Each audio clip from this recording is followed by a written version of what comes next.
stream.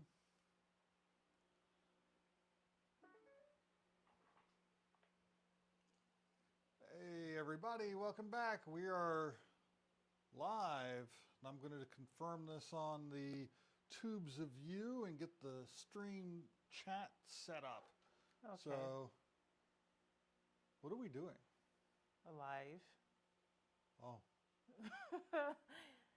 And supposedly we're gonna do 12-hour live, oh my.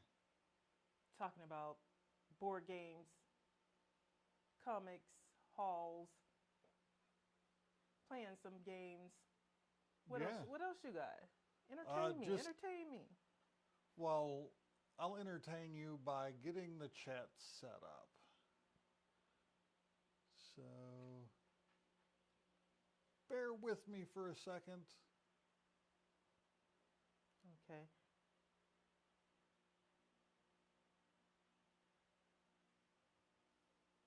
Yeah. Oh wow, this does have my Kindle on here. Yay! It's got my books. All of my books. All right. So we're supposed to do a live every Sunday, but we've been busy and lazy. So the 12-hour stream is not to make up for that. It's just because we wanted to do we like torture. We like self torture apparently. Yeah. But eventually we will get back to the every Sunday live. Starting this Sunday. Do you think we're going to be able to stay on track and do a live next Sunday?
You're a dog. All right. Now that I think I've got this pretty squared away. I'm gonna have to take a screenshot of that. I'm gonna be able to use that for something, because you're not an expressive person normally, but the way you stopped and turned around and looked like, Like, is she going to say something? Because oh, is that what it was sees for? and heard that I was busy over here trying Okay. to fix this.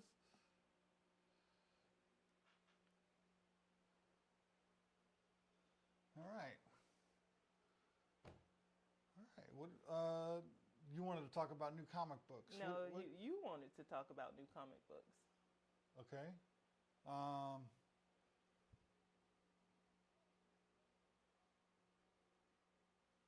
moving on from Or that. you wanted to talk. What did you want? Why did you bring us here today? How's that? Let's start with that. Why did you bring us here today?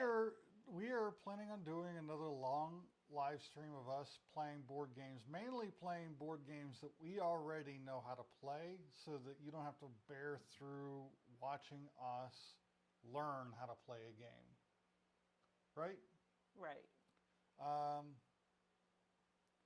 And just hang out with you guys for a while, a long, long while. And it'll give us a chance to get in some more games. We were out late playing Blood on the Clock Tower yesterday, last night, and that was a lot of fun. Got in 2 games of Blood on the Clock Tower, and it was a lot of fun. It was fun. You don't get to play it that often, so because Yeah. usually you're running it. Usually I'm So running it. that was nice. You got to play it, and you were having a good time. You were evil both times. Yep. And I won the second time. So that was good. Um, so what game do you want to start setting up while we talk about just chit chat? Well, I guess we could do Black Hole Rainbow since it's right there. Black Hole Rainbow, since it's already on the table, so we played this with Adrian when she came over to visit. Excuse me.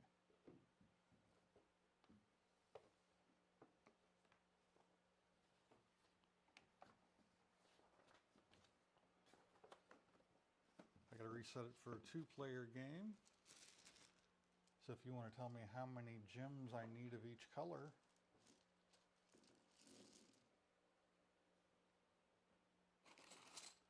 Very good. Oh, You're not awake yet.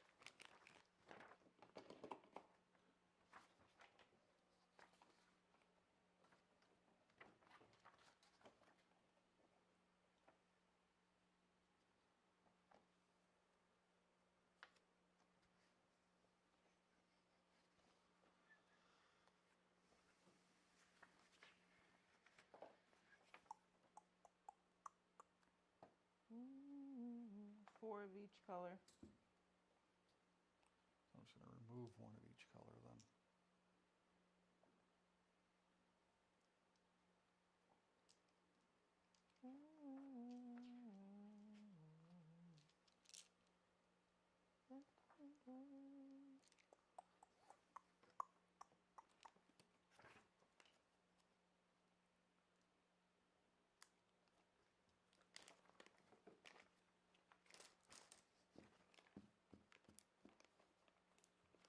Now this Black Hole Rainbow is a game that we have played many times and have talked about a bunch on the channel.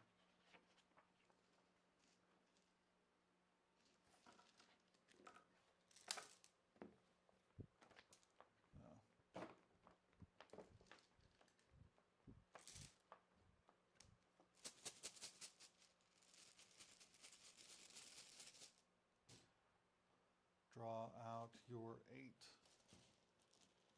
crystals.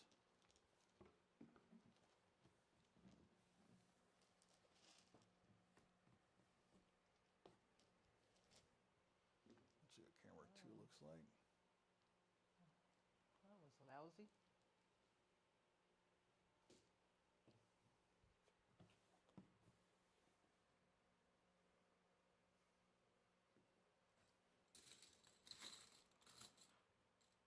Since we can do that right now. What are we doing? We got the box right here where everybody can see what game we're playing Oh, okay. while we play it. All right. And if we move our... This is a good game to wake up with because I'll be awake in 2 hours. Move your stuff up to about here. Mm-hmm. We should have put a piece of tape here. Okay. Let me do that. I'm marking the camera 2 field of vision. So we know how far forward and everything we can put stuff. Okay. You want energy drink? Yes. All right. While you're doing that, I'll grab it.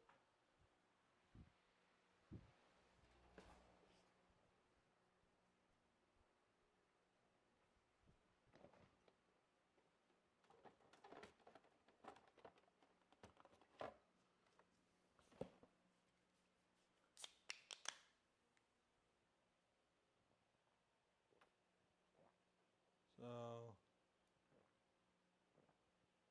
Oh, this is good. It's orange cream.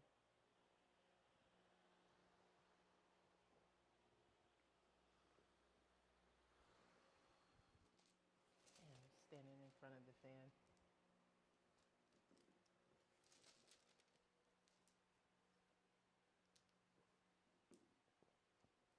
well, I got unlucky. Here you go. What you got? Unlucky. Unlucky. No, you got 3. Oh, well, that's not good. But and 2 red. I guess I will leave that there. And Who goes first? you, because you won the last game. Okay. Of course. Of course. First thing I want to do Close. is, On the bottom? yeah, it's right there. Roll the scatter die, and I get a +1. Yay me. Yeah, you. I'm going to place light stones. So if you look here, you can see, What happened here? hopefully you can see it. Roll the scatter die, which is what I did. Place any light stones into your black hole. So you can only place one of any color, except for the clear ones are wild. I'm 1 short. You're 1 short? Yep. Okay. And I'm going to give you that red one. So you can roll. You know what? I'm going to give you a blue one as well. Oh, okay. Thank you. Hey, look. Oh, that worked in your favor, It huh? worked in my favor, so I get to roll this Boo. twice. Oh, I almost got a second one. Okay. And I'm going to mine 2 stones. Draw a card. Did you give us our each No, one? we didn't. I 3 didn't give cards? us our 3 cards. So we'll count that as my 1, my 2, my 3. Thank you. And this is the card I would have drawn All right. had I done that a minute ago. So let me get the chat window back up just in case somebody joins us. Okay. So I'm going to roll the scatter die.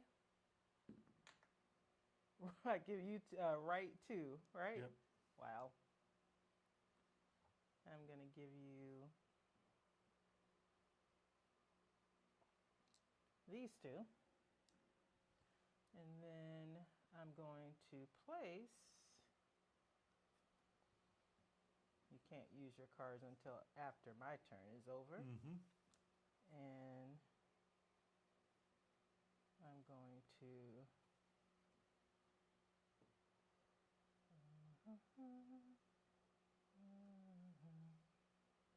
and I get a coin. And I only have this to give you so that I can roll this once. And I got nothing. And then I mine 2 light stones.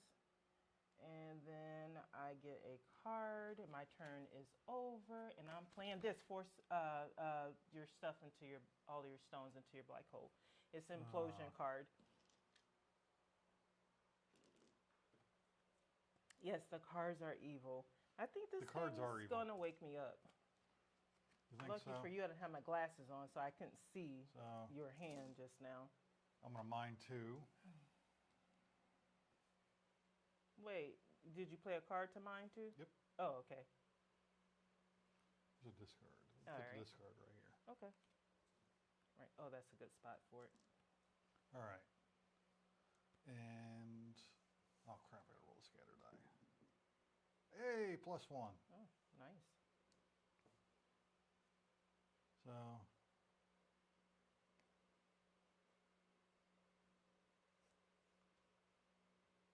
I'm going to go ahead and place these just to keep them safe from your nonsense. Yeah.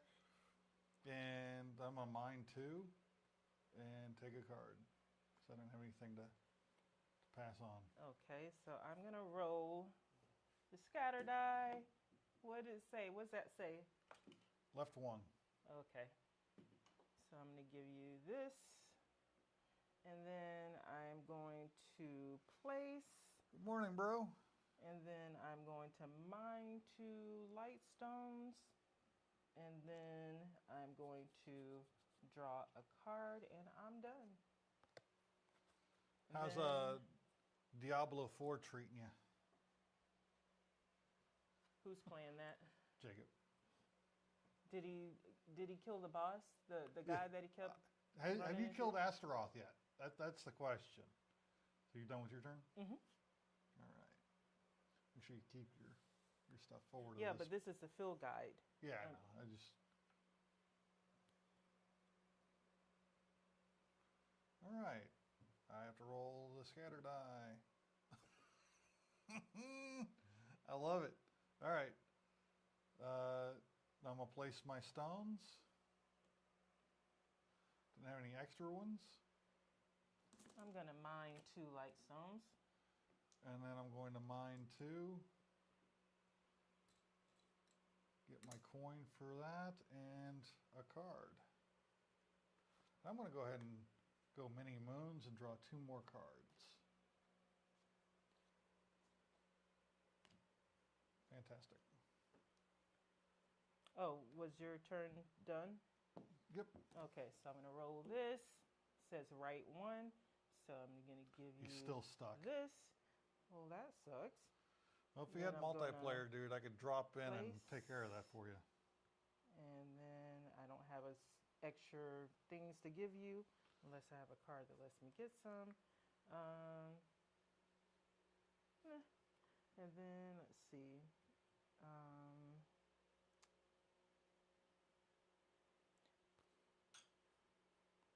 Okay, I'm gonna play this card that says every player gives you a light stone of their choice. I need a light stone from you, please. Mm. I'm gonna give it right back to you so I can roll the scatter die. And nope, wasn't worth it. I didn't get Worth it? anything. Wasn't worth? No, and then mine 2 stones, and then get a card. And I am done. Ooh, I have to give you 2. Thank you. So L2. I'm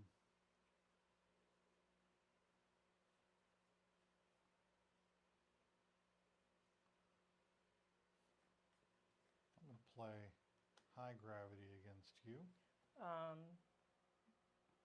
Hold on. But block any one attempt to take your light stones. Okay.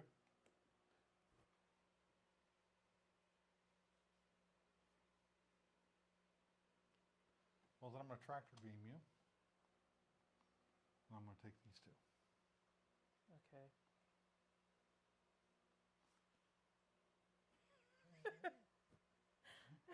And I'm going to mine 3. And then I'm going to mine 2.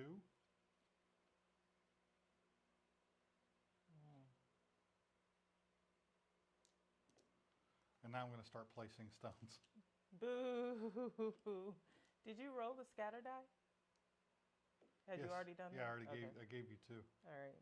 It was the first time I had to give you I know, stones. because you kept getting the plus, +1. and your luck ran out. Yep. You want to give any more to me to roll the super? Oh, no. Oh, yeah, I do. Okay. He's like, something you can't use. Okay. Ah, no. Okay, so I'm going to roll Nothing. this. All of this stuff is in my way of rolling. Left 1. And then, okay, and then he put it even more in my way. All right. Well, I had to get it up in the frame. Oh, after you kept harping on me about not being in frame? Yep. Glass houses and stuff. Let's see. So I rolled that thing, gave you a stone. Now I'm going to place light stones. That does me no good. Did I have a card or anything? Nope. And I don't have anything to give you to do supernova. So I just have to mine 2 light stones and then draw a card. And now it is your turn. All right. I didn't mine 2 light stones or draw a card on my last turn. Because I should have... And you dumped, because you dumped. I dumped. I gave you 1. I didn't have any. Then you just gave me 1, right? Yeah, I gave left you 1. something. Yeah, I was supposed to do that and take a card. All right. I just went right into your turn. I didn't do the draw card or that. Okay. Now I got to roll the scatter die. Left one. I'm giving you. I mean, it doesn't really matter because you could use any one of them. And then I am going to take a chance. Give you those two. Okay. To roll the die. One. Wow. This is you have rolled. You've gotten all of your coins except for one from rolling, right? No, I got 2 coins from 2 and 2. 2 and 2, yeah. And draw a card, and it is now your turn. Okay. I'm just gonna jump right into placing, and then I'm gonna wait. implode I you. gotta roll. Huh? What? Oh, I played implosion on you, so you have to put all your light stones in there right now. Oh. Well, okay, but roll your scatter die real quick. right too. You played the card. I did. You did I played it the card yourself. before you started your turn. Gotcha. And then I'm going to play this card to take all of a single color. And then also I got to get my coin from dumping that. Yep. And then I'm not doing supernova. Mine 2 stones and draw a card. So I'm going to draw a card and I'm done. Hey, Brian. Good morning, sir.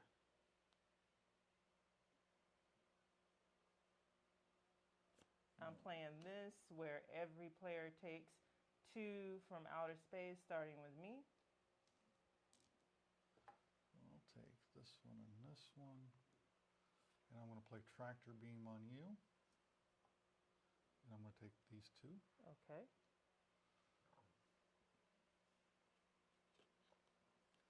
And then I'm going to place all of these. Oh, wait. I can't do that yet because I haven't rolled the scatter die. Okay.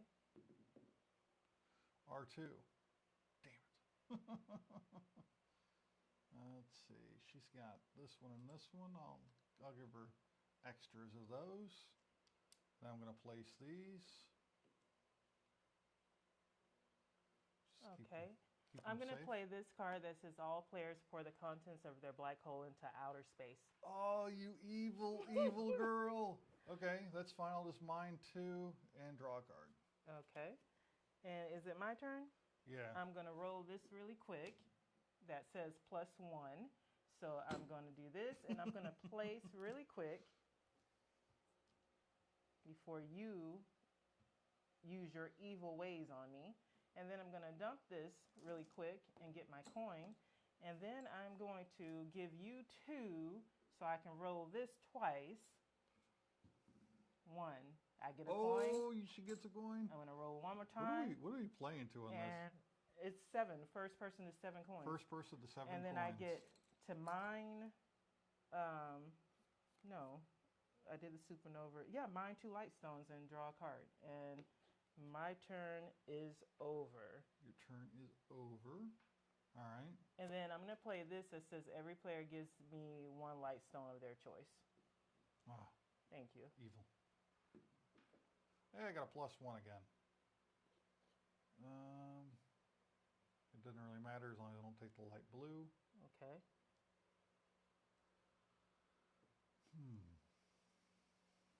Ha ha ha.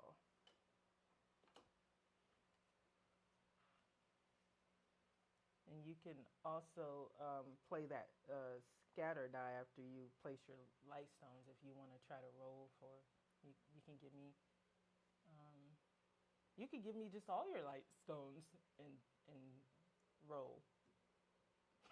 He's like, nope. I'll give you 1. 1. That's it. Oh no! I should have shut my mouth. I should have gave I you 2. should have shut my mouth. And I'm going to mine 2. And draw a card. Okay, and show me your cards. got mine too. Oh, another implosion.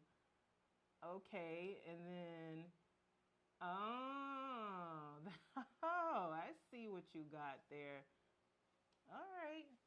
So I'm gonna roll right one, and I'm gonna put these in here. Oh, you're gonna force me to throw them in the thing. You got those cards. That's all right. I'm doing what I'm doing. Actually, I'm going to. No, you're not. Don't do that. I was gonna I'm gonna give it to you and roll these things. No, I'm not. I'm going to mine 2 stones and draw a card, and it's your turn. All right. Roll the scatter die. I give you one. Mm-hmm. I give you one you can use.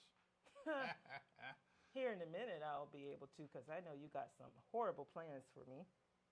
Oh, nothing but the best, baby. Nothing but the best. You know, I'm going to mine 2. And I'm going to take a red and a purple. Drop those in here along with these 2. And this one. Boo. Boo. Dump. I'm gonna. Mine 2. I tried. Draw a card. Oh. No. Oh, okay. No, you can't. No, you moved your hand. Nope.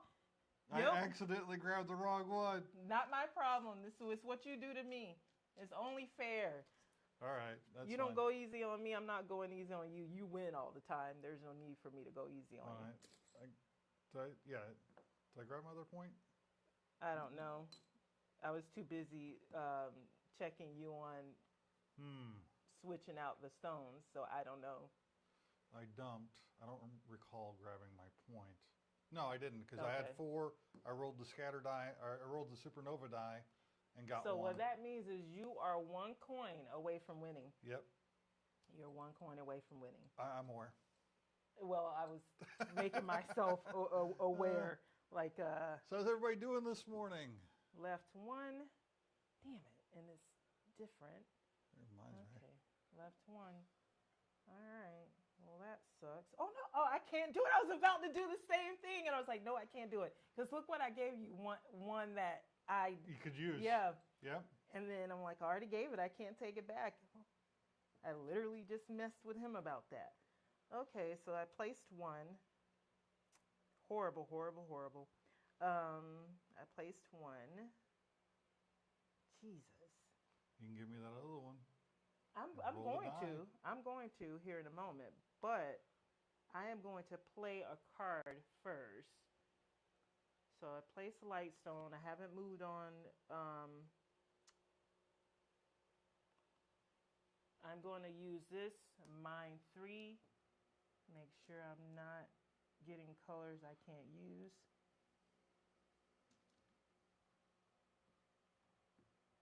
Nice move. Nice move. Yeah. And I get this. Oh, hurry up. And then I'm going to give you this so I can roll. Damn it. And then I'm going to mine 2 and then get a card. Damn it.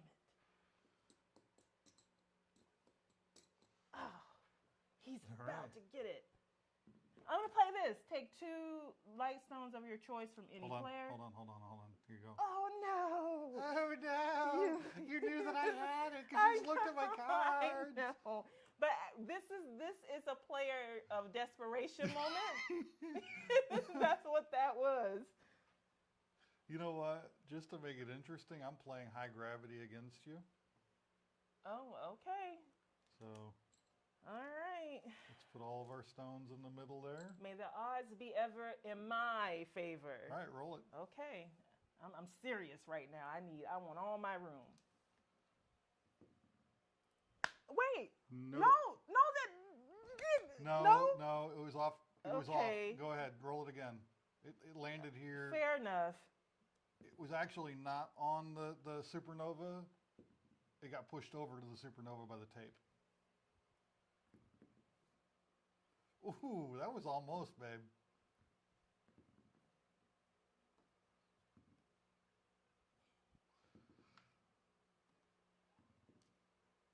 Yes. You just won. I did. I did. No, you were rolling to get the light stones, right? So you Yeah. did. So you got the Yeah. light stones, and I got now the light 1, stones. 2, 3, 4, 5, I'm 6 is gonna 6. I'm gonna mine two. Now he's about to win. Draw a card. Oh, was that the end of your turn or That's the something? end of my turn. But I'm gonna play Neutron Star. Put all 4 of these clear light stones into the middle to And score my he last won. point. 2, 4. I wasn't even close. I only had 5. So yeah. Oh, I should have played Boo. Quantum Bounce. That would have been a fun one too. Oh yeah, you had some good cards. This game is all in the cards. Yeah, the cards turn what would be just a Simple set game, collection yeah. simple game into a vicious Ooh. PvP battle.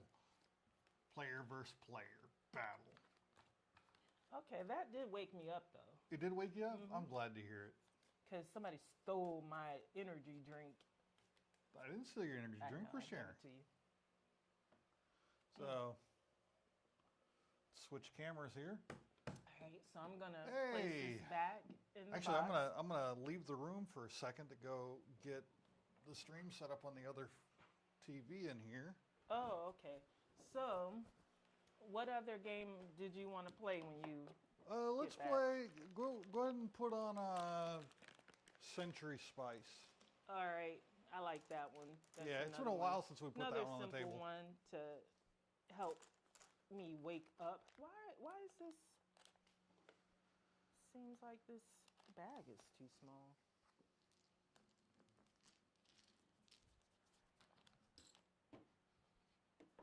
Okay. I don't think. I lost track of what I was doing. What were you doing? Setting up the live stream in here so that. All right.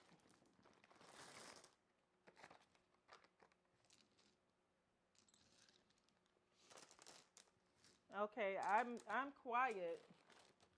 Oh, And- stop being quiet. Huh? Stop it.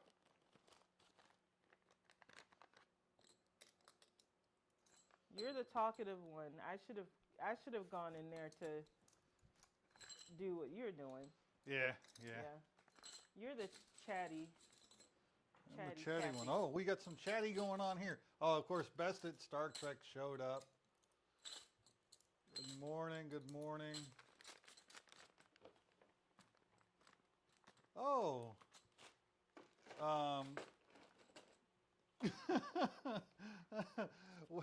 Best at Star Trek said waking up a little early to set up the wife's birthday desperations. He meant decorations. He corrected that. Linda says to see that dreamsicle. Good choice. Yeah, I needed to wake up, Linda.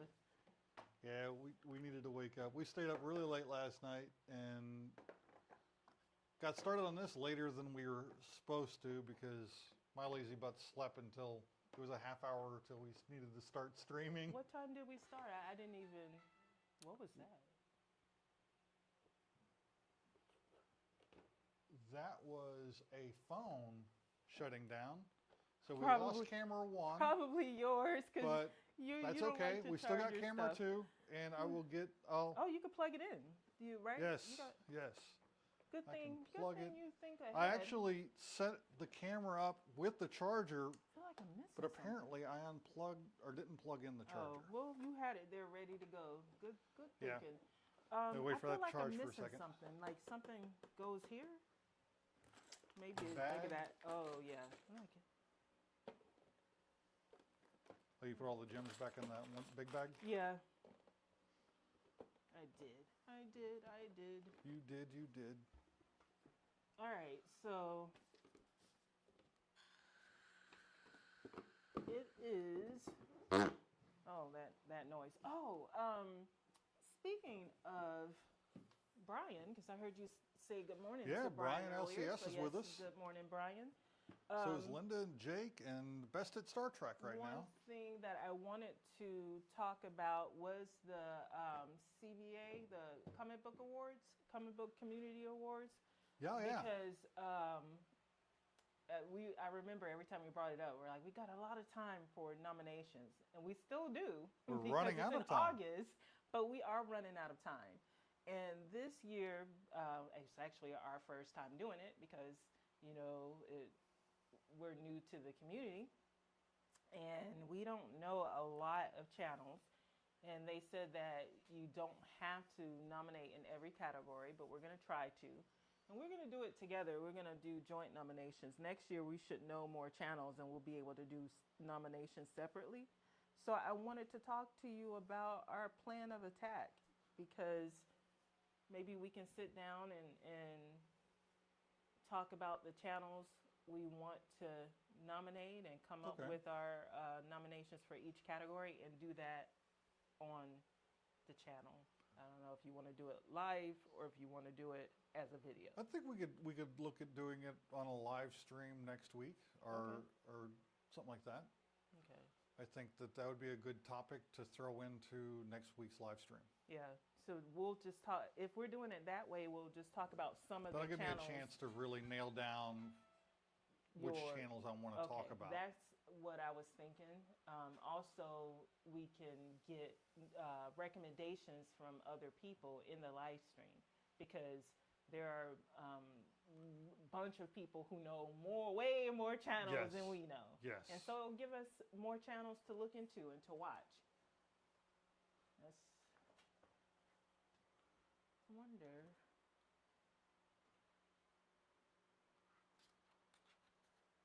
We had some technical difficulties, but I'm getting it fixed. Okay. It was my fault. I set this all up, and I set a charger up next to the camera, or to the phone that we're using as a camera, one of the phones. Mm-hmm. And I didn't plug the charger in. I just left it dangling right next to where the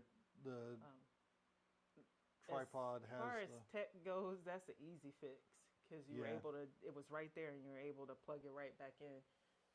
And as people should know by now, we're not the most technologically savvy when it comes to software. You're pretty tech savvy. Are you guys going to go through any of those mystery comic boxes on this stream? That is a possibility. Did Jake ask that? No, Linda asked Ooh, that. Linda. She probably asked on Jake. Jake's behalf. Oh, probably. Okay, I don't know because Jake came up with that plan. Awesome idea. Jake, the comic book guy. I'm renaming him. He has an awesome segment for us to do where he found this guy was in our marketplace that was selling a bunch of comic books. They had a bunch of long boxes that they put into short boxes and sold them off by the box. And it was $50 a box. They don't know what's in each box, so it is a mystery box. And we all bought, Jake bought 2 boxes, and William bought a box, and I got a box. And what we're gonna do is we're gonna, I'm being a hand model. Oh, no, I'm back. What we're gonna do is go through each box and see what we each have, and how much everything's worth. Like if we've got any good yay! Like if we've got any good stuff in the box. What's so in the no, box? Linda, you're trying to get us in trouble. No, we're not going to do that because we have a whole segment on that, courtesy of Jake. It's an awesome idea that he came up with. So whenever we can all coordinate a time that's good for everyone, we're going to go through those boxes, price We need to do it everything soon that's in it. because I'm starting to feel like Jake. Like I just need to open the box and see what's inside. What's in the box? I felt like that yesterday, but I wasn't going to say anything because I didn't give Jake a hard time, but I was laughing because we had a bet. We were like, how long is Jake going to be able to go without opening up his box? Meanwhile, I didn't last that long either before I started getting antsy. Like I'm ready to dig into that box. Yeah. But I didn't say anything. I kept it to myself. Now I'm sharing it with everybody. But yeah, we need to do that.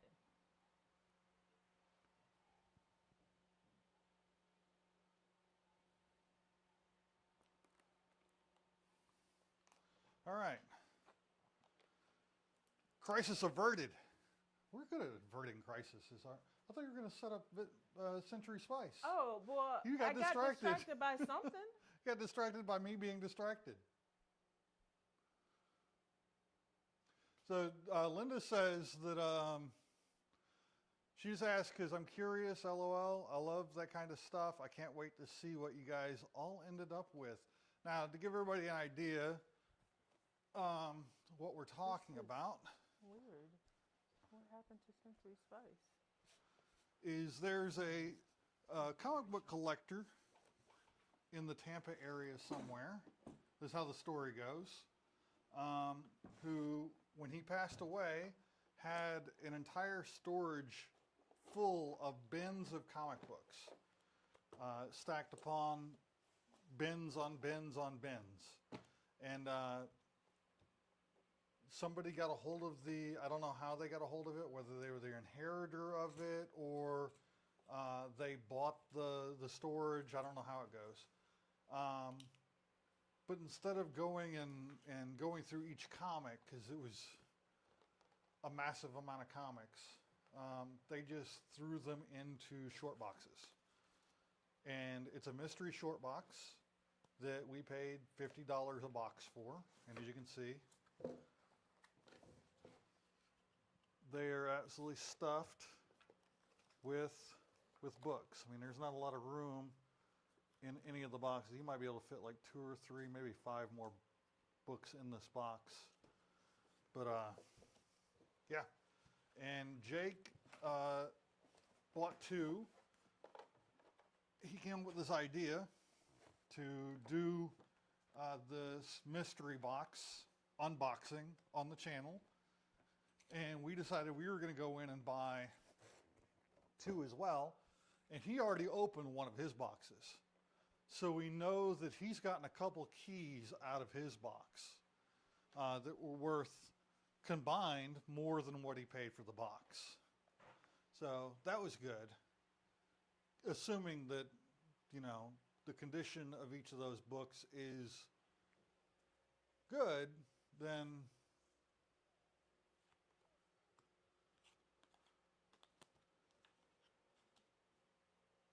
so best at Star Trek, on topic as usual. I almost bought a Mad magazine yesterday.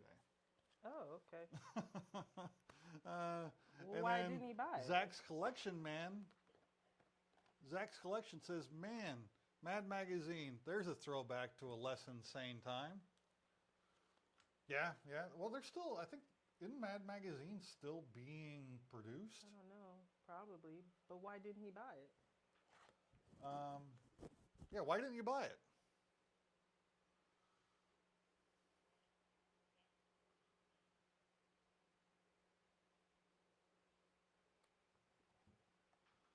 Also, I'm hitting a bit of sensory overload with all that stuff on the shelves. I can't make out any of them, but they look amazing. All the stuff on the shelves are board games. Every single one of these different boxes you see are board games in our collection, and this is about what you're seeing on camera might be half of our board game collection. Yeah, we've got to go through it. And it's funny that he says sensory overload because I'm one of those people as well. When we watch a lot of board game channels, and I'm always looking at their shelves in the back. And one of our segments is going to be picking our next game from someone's shelf because that's one of the ways that I pick games. And one of our favorite games, Wasabi. Linda, Wasabi, help. Well, one of our favorite games, Wasabi, was chosen because I was watching someone's channel and they had that on their shelf in the background. And we looked into it at a convention and played it and really liked it and bought it online at the convention. So, yeah. I can understand the sensory overload. We were motivated by another friend who... You could tell the story if you want. So we'd already played the game. It was the first day we played the game, right? We get to the convention. She had seen it on somebody's shelf. Blackboard Gaming. Their shelf in their videos, which has led us to another topic or another segment we're going to do in the near future. But she was looking at their video, saw this game, Wasabi, and then when we got to the convention, she's like, I really want to play that. So we got the game off the shelf and played it, and we were like, oh, this is great. Let's buy this game. Well, it's not a game that's in print. It's out of print right now. Maybe somebody will reprint it. So we got on Amazon or on eBay, and we found a lot of, or we found a couple copies, and they were all overpriced except for a couple of them, and one was better priced than the other. Well, we were like, oh well, after the convention, we'll go ahead and buy it, and a friend of ours was talking about how she wanted to get it, and she found a copy on eBay. It was just that one copy. It was just that one copy that was not outrageously priced, and we were like, we don't want to go ahead and buy this. So sorry, Mo. We had already planned to buy it. That just motivated us not to wait. Help. Yeah, Wasabi. Help.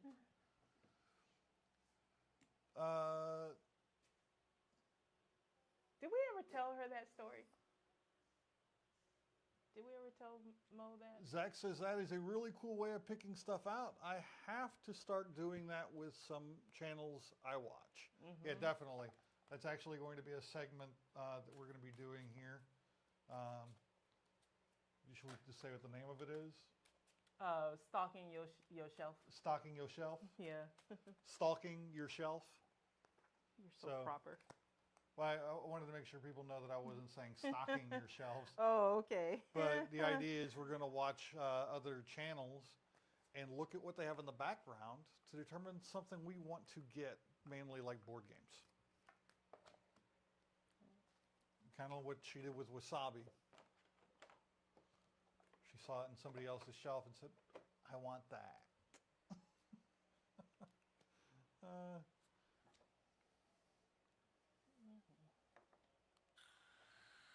I'm just trying to get this all in frame.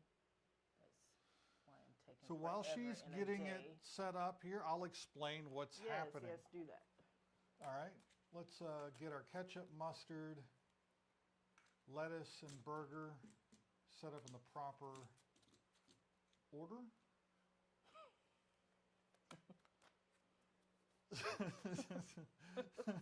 So the cards we have right here are starting hand of cards. This is a engine building game. We're trying to get these into our caravan.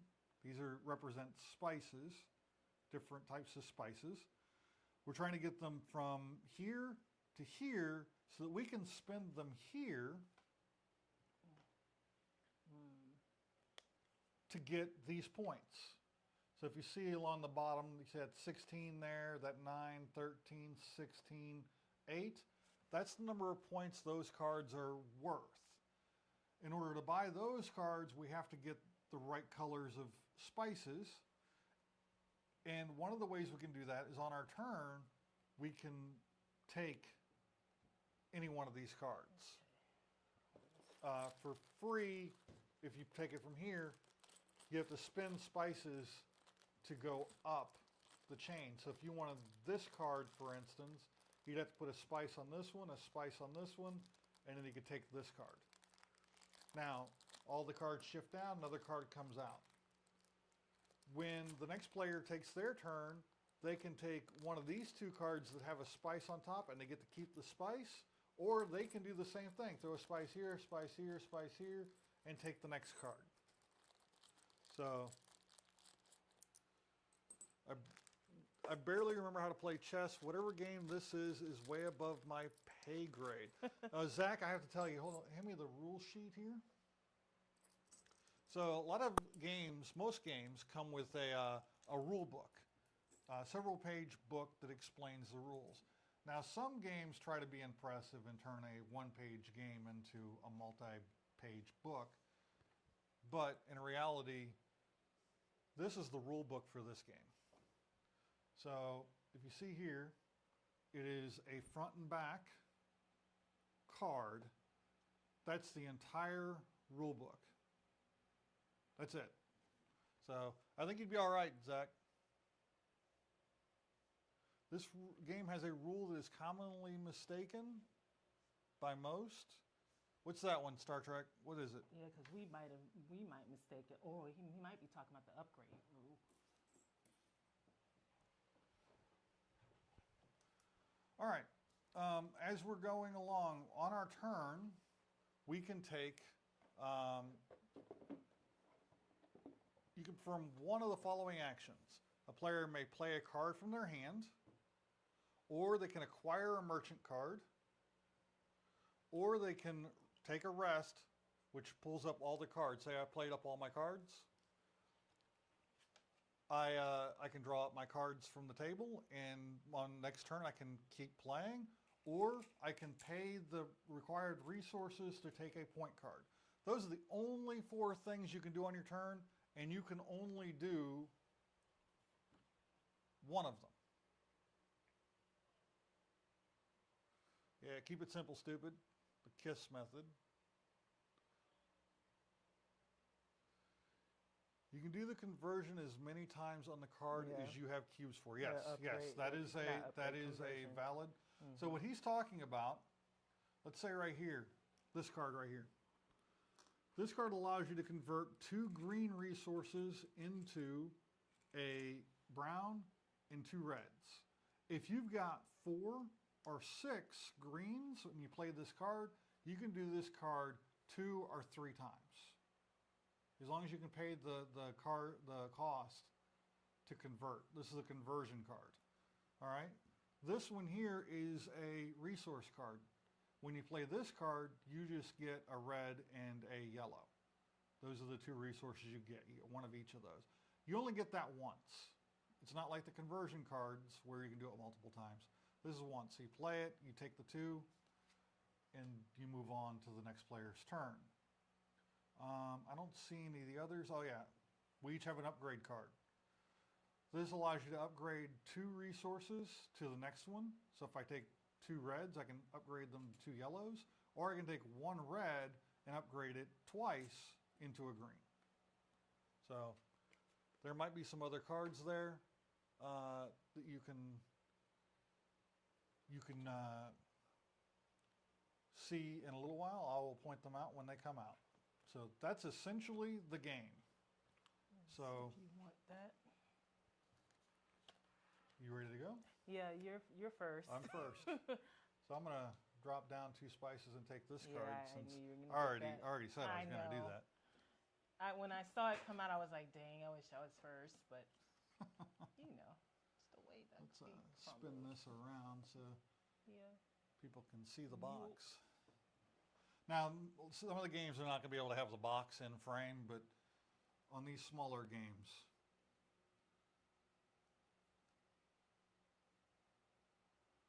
now what we're trying to do in the beginning is get these cards to set us up to where we can start playing card after card, and it'll start feeding us resources. That's the engine. So, you know, I just got this card. It gives me a red and a yellow. Well, I've already got the ability to get 2 yellows. That's one of my starting cards right there. If I get where I can get more and more of specific colors, and I can use those in conversions later. You know, for instance, I have the ability to get 3 yellows in a couple of rounds. I can get this and convert it to a brown. Wait, isn't this out of order? Shouldn't the yellow be first? No, the reds are lower than the yellows. So as you see, each one of these has like a different number of cubes. These are the cheapest resource. These are the, no, you were right. You are right. These are the cheapest resource. These are the next one. These are ultimately the most valuable. Okay, you were right. These are also harder to get. So instead of talking, why don't I do? Put my thing back. Well, I want to take this card just because it's got 2 spices on it.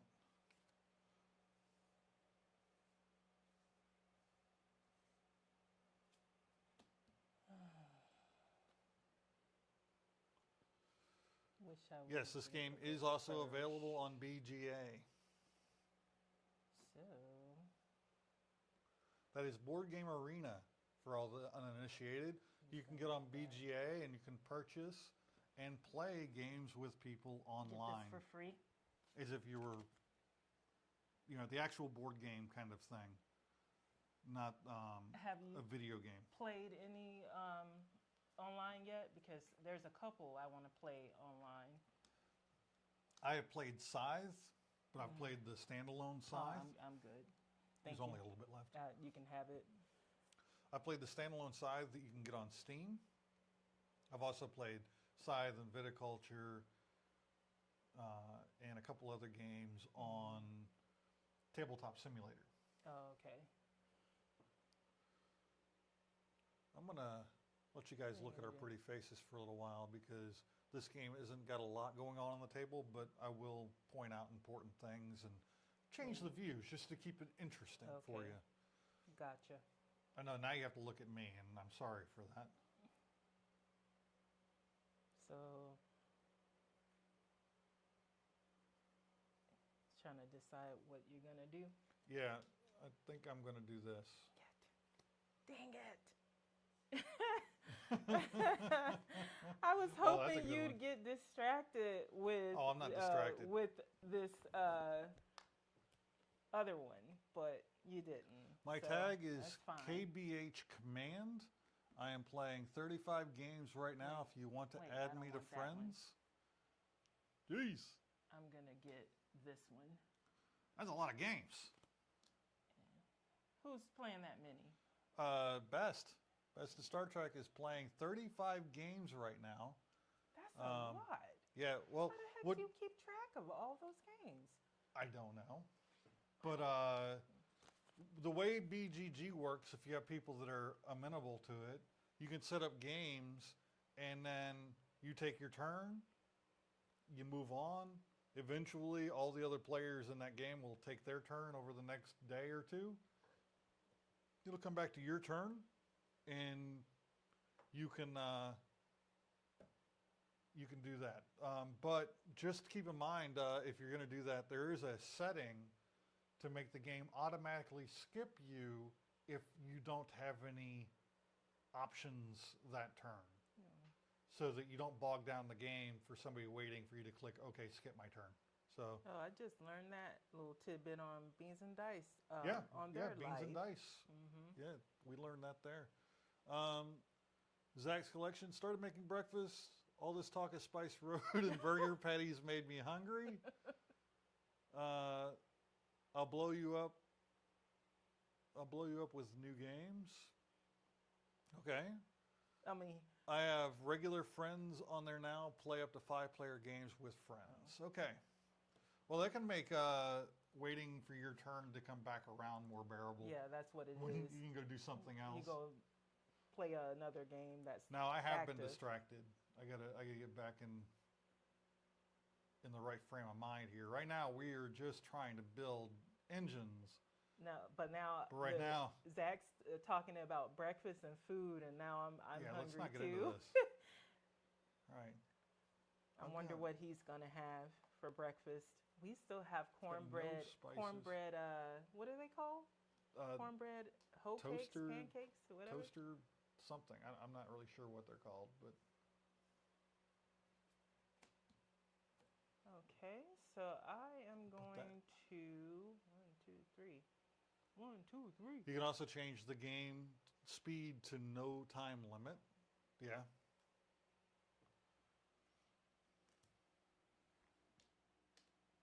I knew you were going to do it. I don't blame you. That's a powerful card. Yeah, We what? Just- Just like cranking them out. I mean, no, but my engine's like, No, yeah, you say that, but your engine's pretty good. no. So when we're talking about engines in this game specifically, Um, you want something to where you're going to get a resource, and you want something else to convert that resource into something else. And then you want to be able to chain that with another one that gets it to something else, and chain that with another one that gets it to something else until you have where you can get to anything you want Yeah. in your hand. So then you can look at these cards and be like, I need to play this card, then this card, then this card, and I can get this one or I can get this one. And by the way, you see the coins up here up top? If you take this 16, you get a gold coin. If you take this 9, you get a silver coin. And the silver coins are actually worth more than the gold coins in this game for some strange reason. And it's the game ends when the first person get their sixth card. Yes. And then after that, you tally up the points. Six card and 2 or 3. With the person with the most points wins. And Cornbread, let's go. Yes, it's so good. Zach says he made some scrambled eggs with Spam. Oh my! Oh, he's speaking your language. Yes, he is. And we don't have any Spam. You know, add Goya, bitter melon, to the scrambled eggs in Spam, and you got a very classic Okinawan dish. Yeah, if anyone... Let's play Beyond the Sun, Carnegie, Barrage, Lost Ruins of Arnak on BGA. I really want to play Lost Ruins of Arnak. We're going to Dice Tower East, not next week, but not the week, the week after. Second week in July. So the second week in July, like kind of. 5th to the 9th. 5th to the 9th, so the first, the 5th to the 9th, and we're going to be playing some big games there. So... But yeah, I'd take you up on the BGG or BGA, Board Game Arena. That'd be good. Anybody it's my turn, who right? lives in an area that has a Publix, and they may have this at other grocery stores too, but they definitely have it at Publix. They're cornbread patties or pancakes or whole cakes, whatever you want to call them. And you put them in the toaster, and they are so good. And that might be what we have for breakfast.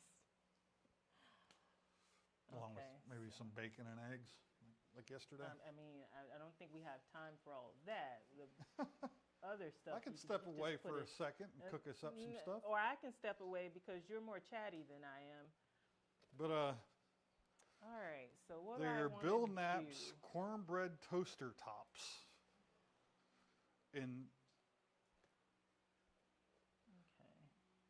They are so freaking good. They get all crispy and they're very sweet cornbread. Oh, so good. Anyway. All right, so they're one of our favorite things. I'm going to play a card that allows me to get 2 yellow. Put them in my warehouse. Your turn. Bitter melon with eggs and Spam. I'll have to check the import markets to see if they have any. Yeah, make sure you thoroughly cook the bitter melon, otherwise it lives up to its name. You played a card. Yes, I did. I think you're the first one to play a card so far. I am. Now, did you play a card and then that's the end of your turn, right? Yep.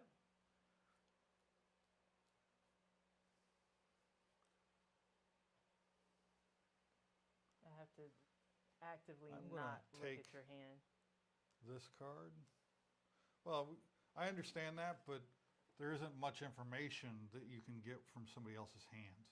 For one thing, if you got a really good memory, you can see what cards somebody's taken on their turn and get an idea of what they're doing. But it's really hard to keep track of that stuff. And you don't know what order somebody's going to play their cards in.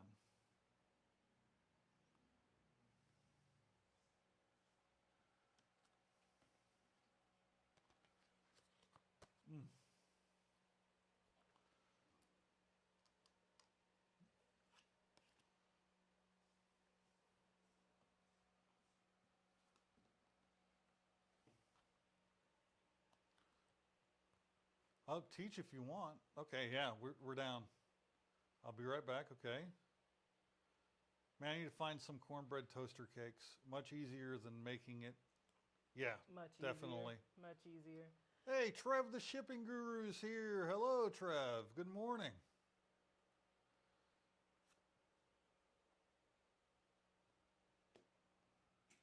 Have you guys checked out our latest video with Jan Elder? Jean, because we've John, been pronouncing John. his name wrong Yeah, I've been pronouncing his name wrong for years and years.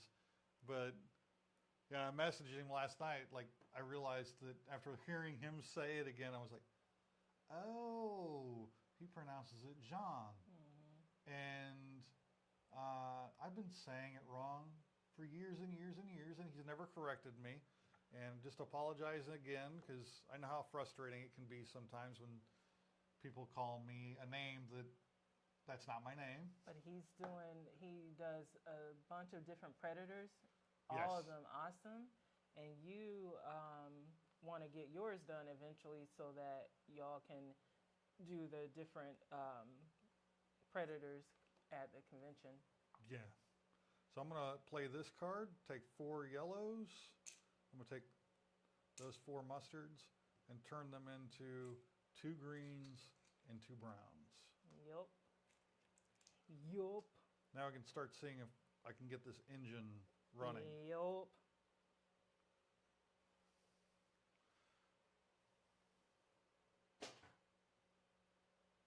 I am going to. What was that? Something fell.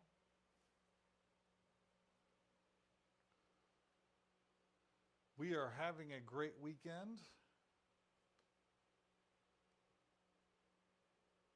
I saw the indie comic dude, pretty interesting. I'm going to rest and take these 2 cards back. Your turn. Who saw the indie comic dude? That would be Trev the shipping guru. Yes, that was Brian D. Covington. Oh, yes, and we have He's a novelist. He's got this trilogy of novels right now. Yes. The 3rd one's coming out. Hopefully in the sometime comic book, end of this apparently comes between books 2 and 3.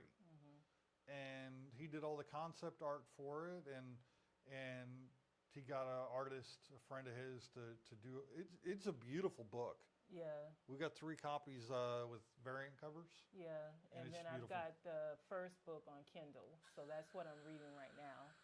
And we have a longer interview coming up with him. So if you guys have anything you want us to ask him, just put it in the comments, and we can ask him. Because I have a few things I want to talk about, because I think he's doing some really innovative stuff with combining the comic book with the novels. Yeah. And then also bringing social media into it a bit, because he talked to some artists, musicians on Instagram who made songs for the comic book. So if you go to his YouTube channel, there are at least 2 songs on there that it's kind of like a soundtrack to the novels and the comic books. And I thought that was pretty interesting. Yeah, definitely. So I am going to do this.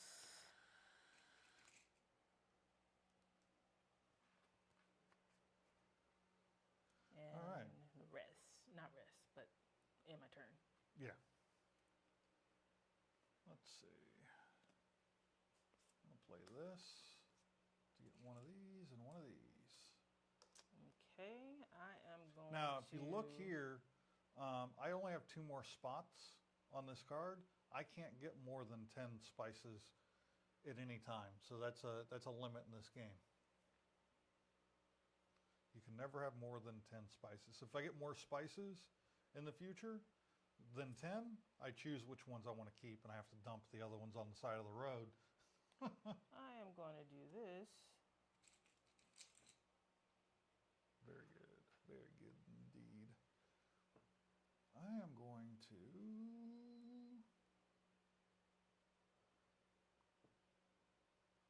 I'm going to upgrade these 2.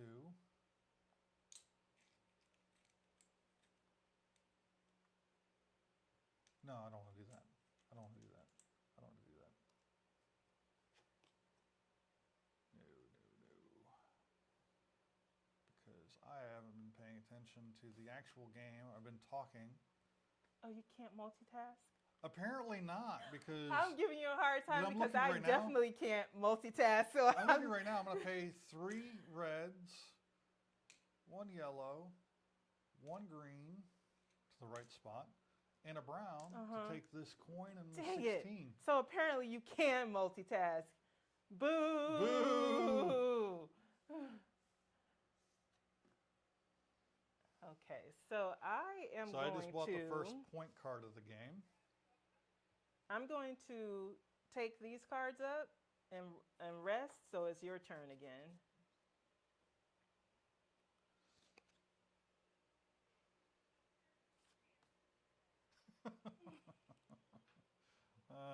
I can hear it, a delay in my left ear. So when we're particularly loud, I can hear it. And it's usually me. Yeah. I'm loud. So, what do I want to do? Well, I can't play any of those except for that one. I might as well play this one just to get some stuff in my hand or on my caravan. I'm going to play this and get these two.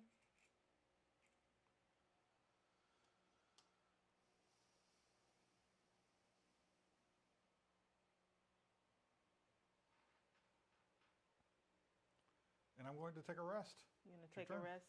I am going to play. Hey, Wayne, good morning. This card. This is our second game of the morning. Allows me to do this conversion. I'm going to do it twice. So. Zach says we're multitask ninjas. We only pretend we can't. And I get 4. God dang it, Zach. You're not supposed to tell everybody. And it is your turn, William. All right. Now I've got options again. You got options. And I got them too. No, I'm going to take this card. Of course you are. Well, you should have taken it if that's No, if you it's wanted not. it, you should have put a ring on it. I didn't want it, so I didn't put a ring on it. So instead, what I'm going to put a ring on, and it doesn't give me a coin, but that's okay. I'm going to play those 4 to get this card. And then that down. And this, so you can see. And that's it. That's what I did. I might end up resting.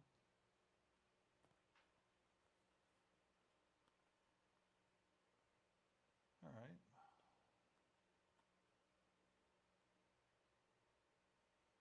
I'm going to play this and get 2 of the mustards. Okay, I am going to rest and Enough of blowing the secret get already, these LOL. We've been cards. figured out. That's true, but, you know, we can try to maintain some illusion.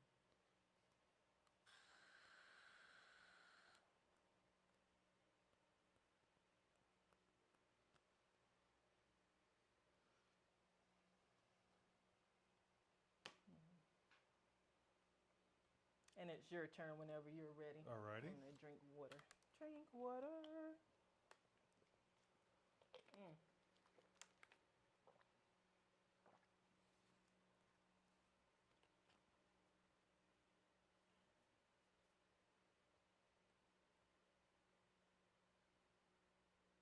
So we've got a couple of comic book channels in the chat. And if you guys can, we're trying to watch more comic book channels because we're doing the, coming up with our nominations for the comic book community awards. If you guys know of some newer channels, if you can put that in the chat, so we can have more to watch. Definitely. Because right now, since we're new to the community, we don't have nominations for all of the categories, which I know we don't have to have nominations for all of the categories. which is pretty good. Yeah. But we would like to. So if you've got know of some newer channels that we should check out, if you can just put that in the chat, that'd be great. And you I went? did a turn, yep. Okay. I did a thing. I did a thing. Your turn. All right. Well, I'm going to convert these Okay. into these. All right. I did a thing. Your You turn. did a thing. Now I am going to do a thing where I upgrade 2 of these into 2 of these. Okay. I am going to do a thing where I do this, and I play that card and get a pink. In case anybody's wondering, the silver coins are worth 1 point each. The gold coins are worth 3 points each. All right. I am going to buy for 2 of these and 3 of these the 13 points with an extra point. Okay. All right. Oh, a 15 has come into the chat. Okay. I am going to do this. Brian is the king/godfather of knowing all the new channels to check out. I get mine from him. All right. I got All right. Yeah, I did get that's one. true. That is true because he mentioned one on his live yesterday. What's her name? And we did subscribe. Super Comic Girl. I think it was Super Comic okay. Girl. And that's how I've been getting a lot of my new ones from him and Comic Vet. Yeah, makes the and sense. Trev also. And Trev, yeah. There's all of you. You've been a wonderful community. Thank you. Yeah, Is it's it my your turn? turn, right? Okay. Yeah. Now, the stuff in your caravan is fuel for your engine. Okay, I am going to. So again, this is an engine building game for those that are just joining us. And this is fuel, these are your cylinders, and this is your power, your output. So you're trying to get specific resources listed on the cards to get those cards here. Once one of us has attained 7 cards, right? Or 6? 6, I believe. 6. Yeah, 6 in a 2 or 3 player game. Once one of us has that, everybody finishes out the round, and the person with the most points wins. That's how I found you guys. I saw you and Brian's stream yesterday. Well, welcome to the channel, Zach. We love having you here already. It's been great. So I am going to. We're going to push to 500. And then we'll obviously be pushing for 1,000. But we have a great giveaway coming up. Make sure you check out that video. Even if you're subscribed to the channel, check out the video to see how to enter that contest and what prizes are going to be in it. I rested, took my cards You rested. back. Okay. Yeah, I'm a tired hoe. I stole that from Linda. Stole that from Linda. Oh, a tired hoe. All right, I'm going to... Oh. Do I have anything here that I can play right now? You know what? Look here, see what I need. You know what?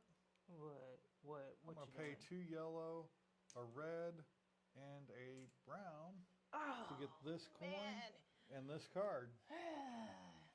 Well, it is what it is, right? It is what it is. It ain't what it A ain't. 12 has entered the chat. All right, so I am going to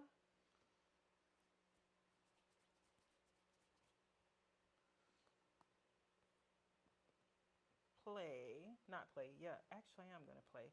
I'm going to get... This setup's working quite well. It looks really good on camera. Your turn. I played People a can card. see most of everything we're doing. This might be a little bit out of frame here. So people can see my collection of points and stuff. So Brian was talking about, speaking of Brian's chat live stream yesterday, he was talking about Heroes Con. That's actually been a big topic on his channel and a couple of people's channels in the last week. And I think Heroes Con is in North Carolina. If I'm wrong, someone please correct me in the chat. But it's in North Carolina in June, and a lot of people are going to be going to that next year. So I was wondering if you want to put that on the possible rotation for conventions. Definitely put that on the possible. Because it's been a while since we've gone to a convention in North Carolina. It was the one was Mad Monster. Mad Monster, that was a decade ago. Was it really a decade ago? I think it was 2012, 2013. Wow. We went to Mad Monster. It's your turn, by the way. It was an amazing show, but it's been a while since I'm going to take a rest. Okay. I am going to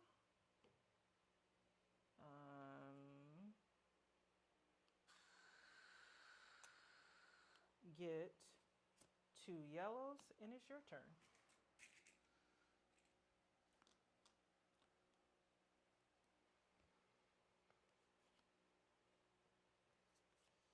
Let me get 2 reds, 2 ketchups. I am going to play. Yeah, it's going to be in Charlotte, he believes, they said. Yeah. As far as conventions that we go to MegaCon here in Florida, and a bunch of other conventions here in Florida. But the big ones are MegaCon, and then we go to DragonCon every year in Atlanta. And we go to Escape Winter, Dice Tower, East. We haven't attended Dice Tower West yet. I don't know if it's going to be even on the list. It might. But Gen Con is on our list of conventions to go to. And these are big board game conventions, those last 3 that I just named. And a bunch of other. Tampa Bay Comic Con, MegaCon, Spookala, Charlie's Horror and Sci-Fi Con. Metricon and Necronomicon are small local cons for us, basically. And that's on the list to go to. So a bunch that we probably didn't even mention just now. Yeah. And I am going to play this card twice. I'm going to convert twice. So that's 2 of those, 4 of these to get 4 browns. 4 browns, nice. Now you have enough to buy your 16 again. That's the plan. And it's your turn. It is my turn, okay. Yeah, just making sure if you guys missed it earlier, we played a game called Black Hole Rainbows. We've mentioned it many times on the channel. We played that one through, and it was great, as usual. It's a really fun game. If you can get a hold of a copy, it is a really great game. I'm going to go ahead and get 2 yellow. 2 more mustards out on the... Now, each one of these spices is supposed to represent a real-life spice. See if I can figure... Okay, cinnamon is the brown. Cardamom is the green. Saffron is the red. And turmeric is the yellow. And each one of them is given a different value. So the turmeric is the cheapest, going to saffron, ironically, because it's a very expensive spice in real life, is the next one. Then cardamom is more expensive than the previous 2, and cinnamon is the most valuable in the game. It's your turn.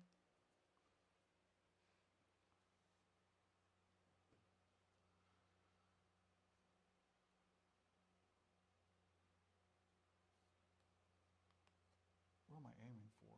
I don't know. What are you aiming for? Tell me. I don't know. Tell me. Well, I'm going to use this to trade these 4 for one of each of these. Oh, now I know you're aiming for that 12. I am going to... And it is what it is. I'm going to do... That'd be a neat trick, but I can't do it yet. 2, and 2 and 2 and get this.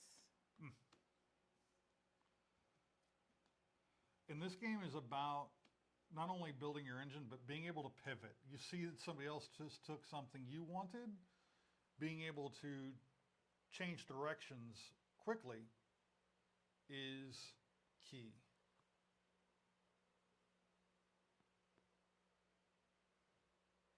Okay. It's key. Is the key.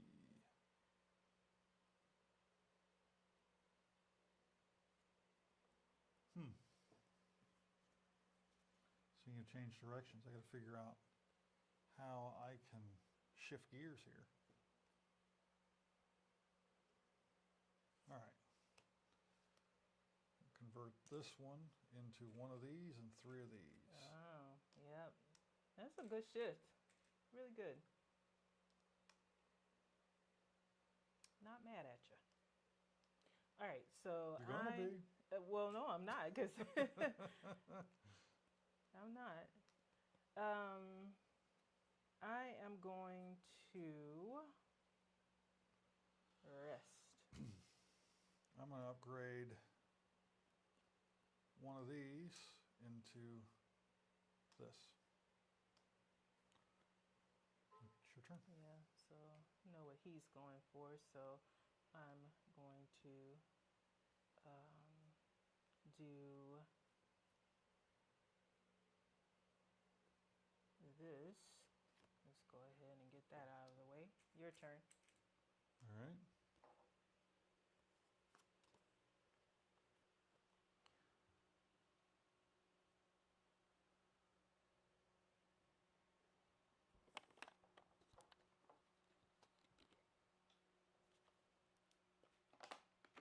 So these live streams where we've been playing a bunch of games has kind of helped us stay on track with our gaming for the month. Yeah.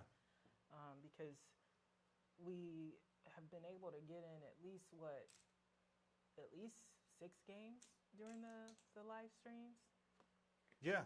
Probably more when we add in some shorter games. Yeah. And we have our board back there that we're keeping track of our favorite games of the year, or where we're ranking the games that we've played so far this year. Now, they're not our favorite games of all time. They're just the ones that we've played this year so far. And we haven't updated that list in a while. Yeah, we got to actually update it. Mm-hmm. Yeah. So we played a bunch of good games. Yeah. That deserve some attention. So maybe we'll do that in a little while. Okay. We'll update that list. All right. Live. Okay, so what did you do? I bought the 14-pointer that was over there. Oh, yeah, I knew you were buying that. Yeah. I am going to... I didn't until you pointed it out. You knew you were going to get it. I was trying to figure out what gear I wanted to be in. Nice try. I'll let you guys look at our ugly mugs for a little while. Wait a second. What happened here? I'm going to play that. Did we lose camera 1 again? And 2 yellow. We lost camera 1 again? Why would we lose camera 1 again? Did the plug not go all the way in? No, it's charging. It's a sign. It's a sign. It's not a sign. No, it's a sign that the camera doesn't want to look at our mugs. But it's your turn. I don't know. Some reason camera 1 decided it didn't want to participate. There, it's back again. It's back again, yeah. Yes. A good way So, to... You guys still awake out there? We got anybody awake? What's going on? Y'all just enjoying the game, huh?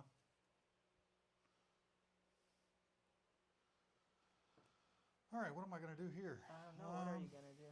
I am going to rest because I have no cards to play. Okay, well, while you're resting, you rest, you rust. I'm going to get this one for 1 brown, 1 green, 1 yellow, and 1 pink.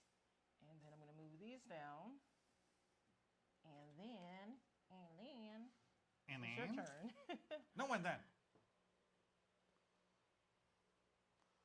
I'm going to get 2 of these. Ooh, I'm going to rest.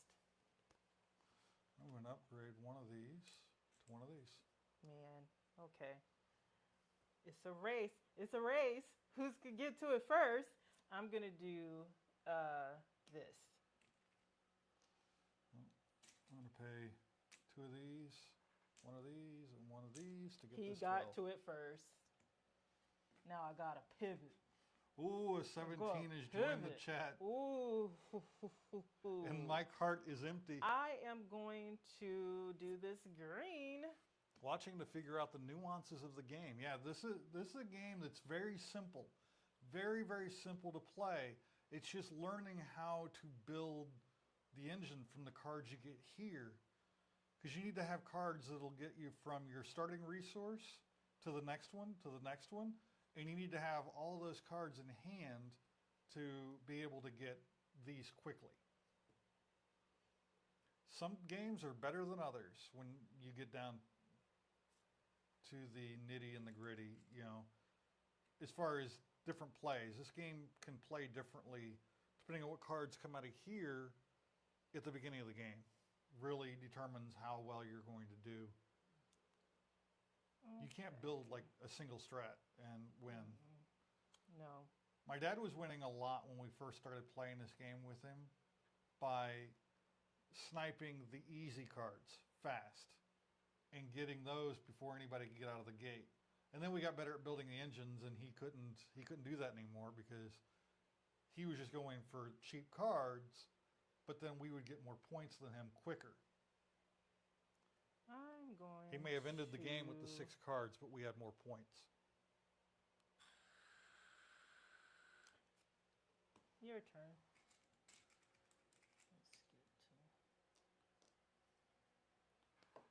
Does he still play? He hasn't played any board games in a while.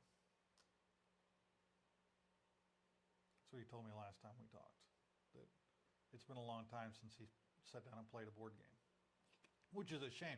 He said he had some neighbors that he might start playing with. Yeah, kind of like Magic, bad opening hand really sets the tone. Resting. It can. In that case, you might want to swamp your hand because you can have as many cards in your hand as you want. So you might spend a lot more time pulling cards from here to get cards out onto the table so you can find good cards. But then you're on the risk of your neighbor going, ha ha ha, I'll take that one. Let's see.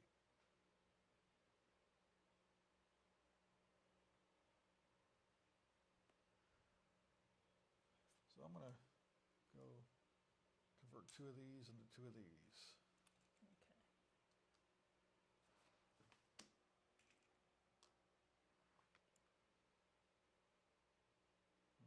Okay.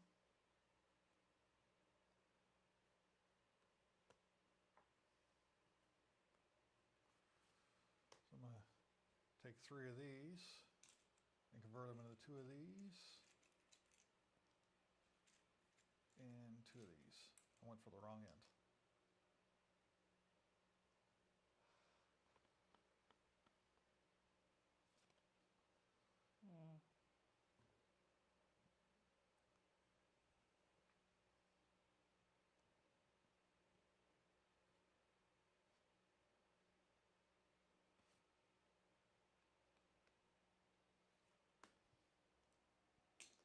Oops, sorry. To get this. My engine just isn't. My engine's kind of stalling a little bit, but Okay. we'll see how this goes. Okay, I'm gonna upgrade a yellow twice to get this. Well,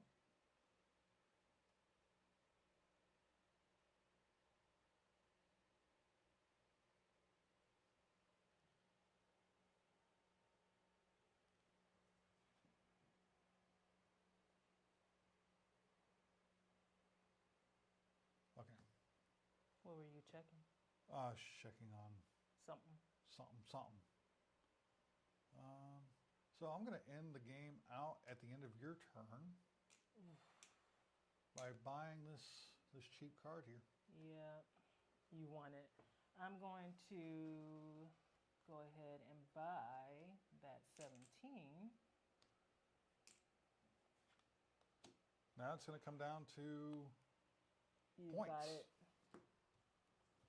So But that's 40. No, that's 30. Sorry. 30. That's 43. 51. 63. you got it. 69. 76. Yeah, you got it. I'm like at 60. See, Ugh. even though I got more cards than she did, it was actually closer than it. Yeah, that's what 48 right there. Yeah, 50, 60. Yeah, Yeah, I said 60. good game. You got all 6 cards, right? And I only got 4. Yeah, I got all 6 cards, Yeah. but your 4 on average were worth more than mine. So I got a couple single digits. Yeah. And you got coins for And I got the 3 coins. of yours and 2 of those high coins. All right. So that is Century Spice Road. Now, I want to point out something for Zach here, who's interested in the game. Ooh. Oh, be careful. That's what happens when you win. You get cards thrown at you. I mean, yeah. Let's see. I'll point out something cool for you, Zach. Check this out. So Century Spice Road is the first one of the Century series of games. So the next one that came out is Century, A New World. This is a worker placement style game. So this is an engine building game. This is a worker placement game. All right? And then they came out with a third game, Century Eastern Wonders. So Century Eastern Wonders is a territory control kind of game, very similar to like Carcassonne. Not Carcassonne, sorry, not Carcassonne, but Concordia. I knew it started with a C. Where you're moving around the board, trying to take over different territories, and those territories give you your engine. So it's territories instead of cards that give you your spices. Now, not only is it 3 different games, but they can all be combined into one game. If I can. So even the sides kind of, you're supposed to form an image when you put Yeah. them side by side, but I thought that's how it worked. Or was it this? The covers. Now, I could have swore there was supposed to be No, some they gimmick. were. That's weird because no, you're right. I'm just not sure. Okay. How it's supposed to work. You're the puzzle guy. There it is right there. There it See? is. And So then maybe that I might was be the wrong. other I was side. wrong. Yeah. Yeah, see? Yes, okay. So it's actually Century Spice Road, Eastern Wonders, and A New World. Yeah, I had them in the wrong order. That's what it was. So they form one image when you put them side by side like that. And you can combine these games. So you can combine these 2 games into a game.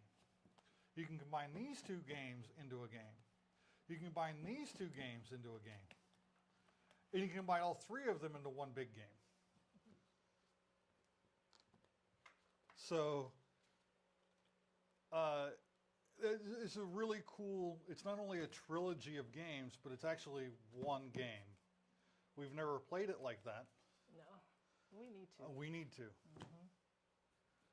So maybe on the next stream where we're playing board games, we might come up with one of them that we really like and do a combo. That'd be fun. The New World is the worker placement, and it's the final one of the trilogy, as you can see, the end. This one's the middle one. So I had them in the wrong order. That's why it wasn't working.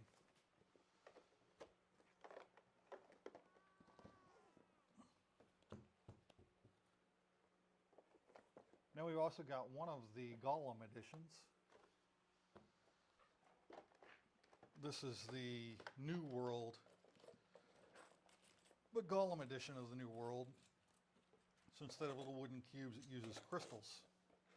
Little different colored crystals. Thank you.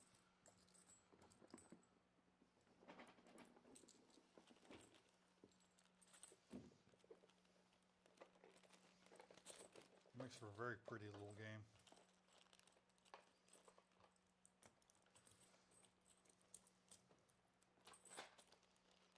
As you can see, colored crystals. Here you go.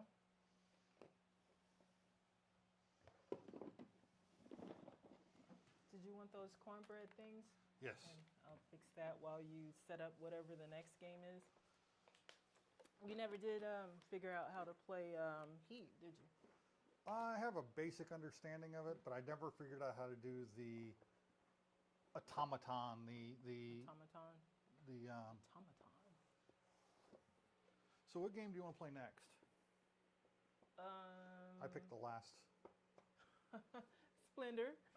Splendor. Oh, no, you know what? I do want to play Splendor today, but not right now, because it's too similar to what we just played. See what we got here in chat. This bears more investigation. Appreciate the intro into something new. Got to head out for a bit to get stuff done. I'll catch you guys in future stuff. Yeah, come back today if you're available. We're going to be here all day. All day. All day. He won't let me go. I'm trapped. Shut up. Help. More board games. Stop it. Oh, no, don't do that. So, let's see. Options will be Quacks of Quedlinburg. Okay. Splendor. What do we got? Survive, Escape Atlantis. Okay, I knew that one was going to end up on the table eventually. Run, Fight, or Die. Okay. Those are the 4 right now. Firefly Shiny Dice. No. No, you said that quick. Yeah. What was the other one? New York Slice. The only reason I'm keeping this game is because it had Firefly written on it. Oh, you're not really into it. Not right. One I want to play, but not right now, is Star Wars. Outer Rim? Outer Rim, yeah. I don't want to play it right now, though. I'm still not That's a good completely long one. awake. It's a good long one, and I want to be awake for it. But yeah, what are you thinking out of that? Oh, I'm going to pick because you said I need to pick. So, Survive, Escape Atlantis. Survive, Escape Atlantis. Okay, while I get that set up, you want to fix us something to eat? All right, I'm going to get Survive, Escape Atlantis. I knew that was the one she was going to land on. I don't know why she pretended that she was making decisions. Now, if you guys have been watching the channel, you'll know that this is one of her favorite games. So let's get it set up here so you guys can stop looking at a blank screen. Is something, okay, good. Just making sure that everything is still looking good on you guys' end.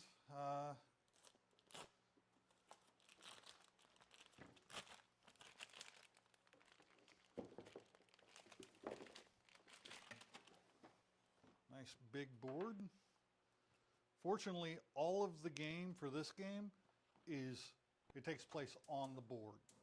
So as long as I have the board pretty much in frame, you're going to see the entire game. Meaning that other than us holding on to tiles, we can put those over here and here, there isn't a lot that happens like in our hand. We're not going to have a lot of cards and stuff to show you. So it's good. Hey, Dreadpool, how you doing, man? It's good to see you again.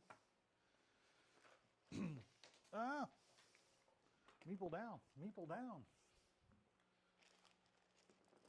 So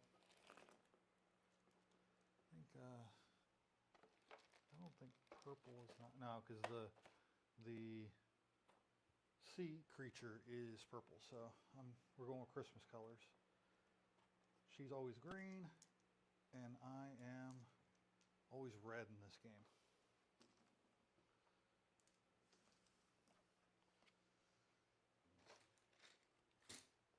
Uh-oh. I just noticed that the rule sheet for Century Spice Road was not in its box. That's always the way it is. You always put away games and then notice, oh crap, I left a component of that game sitting on the table somewhere. Now we're going to take these terrain tiles. So you can see on one side is a terrain, on the other side is an icon. This particular icon will protect you one time, so you keep this in your hand like a card, secret to, from the other players. And if a shark attacks one of your guys, you can fend it off with this. This one right here is another card you keep in your hand. So anything with a red border you keep. This one allows one of your swimmers to take the fin of a dolphin, and you can move the swimmer 3 spaces. So if you have a swimmer here, you can move them 1, 2, 3. And the objective is to get on shore.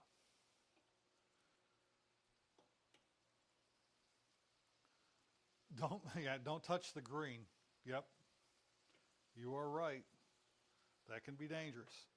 Now, anything with the green ones around the border, the green edges, those are effects that take place immediately during the game. So this one is a whirlpool. Say a swimmer there, and the whirlpool comes up. Anything that's in the water around the whirlpool gets murdered instantaneously. So there are a bunch of different ones. I'll point them out as we get to them, but we see we've got all these tiles. Some of them are facing the wrong way. So I'm going to get them all spread out here.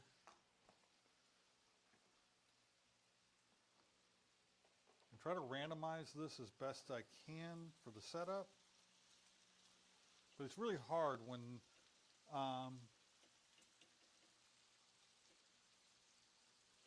your audio is low and only coming from the right side, FYI. Oh. Hold on, let me.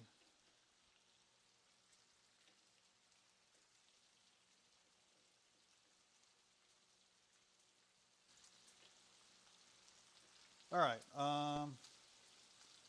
does that fix the problem?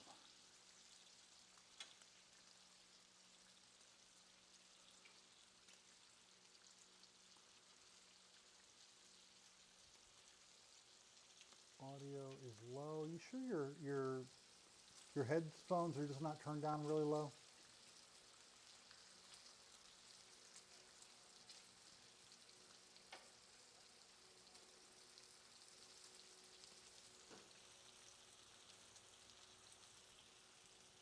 Oh, you're okay. You're okay. Technical issue takes precedent so that we can get this, we can get it straightened out. All right. So I got all the tiles out now. Next part of setup is I got to come up with a way to randomly have terrain in my hand. I'll move these off to the side.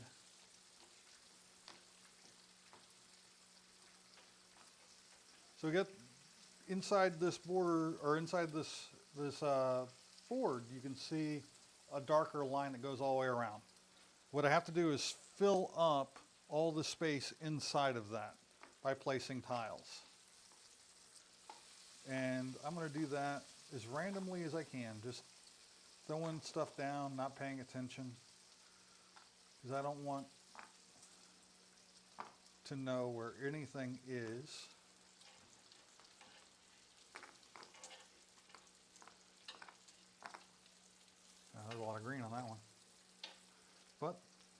That's the objective of doing random stuff.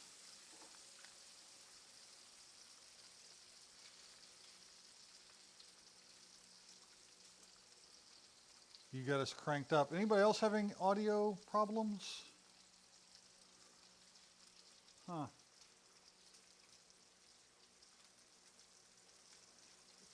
I'm cranked up our audio about as loud as it's going to get. I don't want to overgain.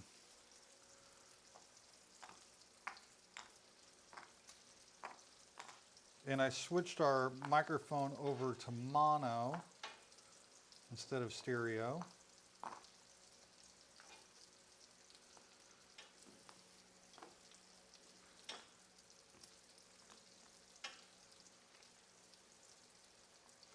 I got a couple tiles that are sitting on top of other tiles here.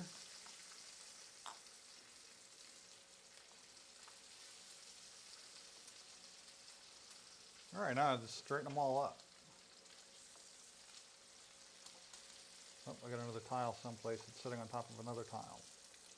Let me find it.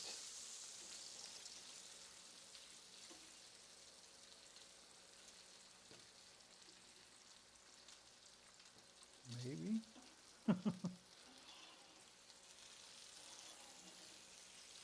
I'm either missing a tile or I've put an extra one where it doesn't belong.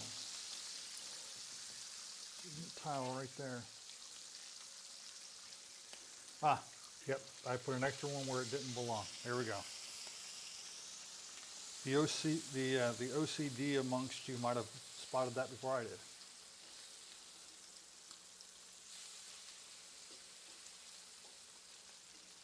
All right, that is most of the game set up there. All right,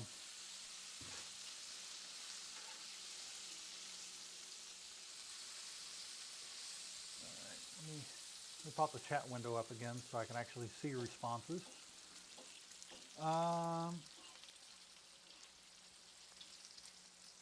In and out doing Sunday stuff with the family. Love this game. Need to get it played again. Yes, this is, like I said, one of Kina's favorites. So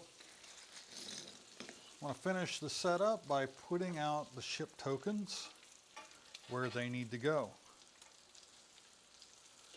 Each player gets 2 ship tokens. So there's her 2. Here are my 2. We're going to organize these a little bit.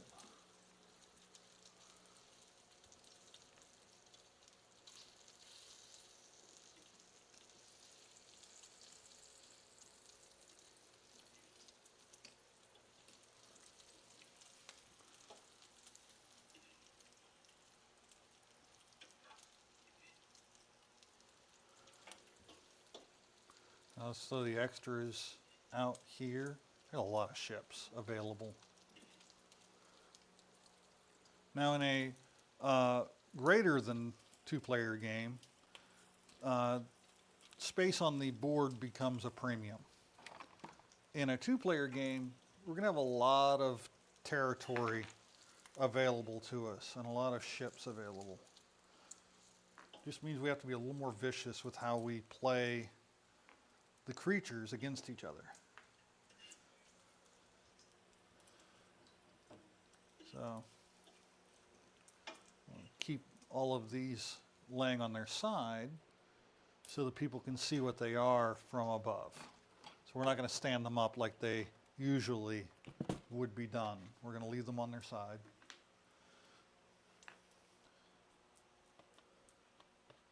Is Kina cooking? Yes, she is. Can you hear bacon sizzling? Can you hear bacon? Yeah, they can hear you. She's cooking us some bacon and eggs. No, I'm not cooking eggs. It's too Not messy. cooking eggs. Bacon and a cornbread toaster thing. It's gonna be good. All right. Let's see. Choose, randomly select the player, first player. All right. You're first player. What's that? You're first player. I'm first player. You could be first Now, player all day. The objective of the game is to get your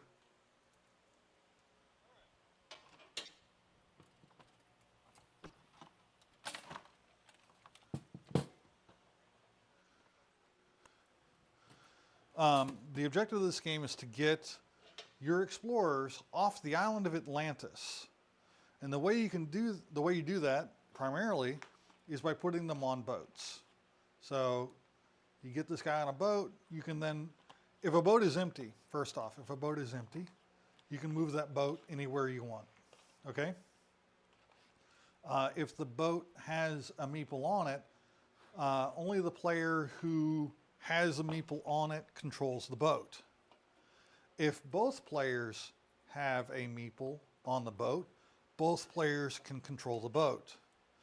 If one player has more meeples on the boat than the other player, only the player with the most meeples can control the boat.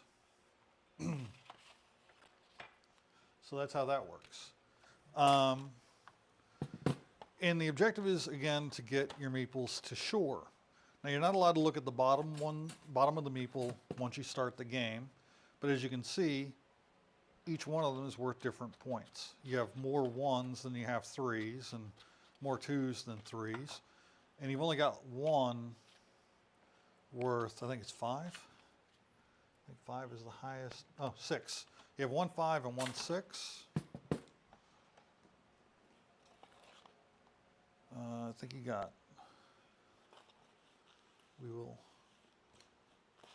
going to look at all of the different tokens here, or all the different meeples I've got, and try to put them in an order and then show you.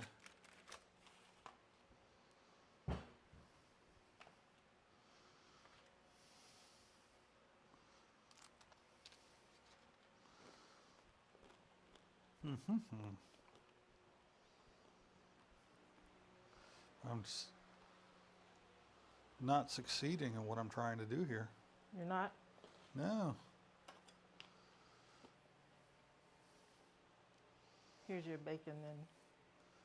So as you can see, I got 2 1s, 2 2s, 2 3s, a 4, a 5, and a 6.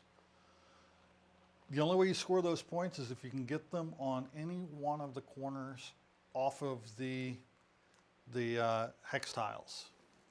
So you're going to place your meeple strategically around and try to remember which points you put where, because once the game starts, once you've placed that meeple, you're not allowed to look at the bottom again. I'll take that one.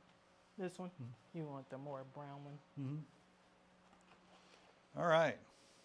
You should show them what number you have and where you're placing it. You heard the bacon louder than me? Really? That's crazy. What's in another room?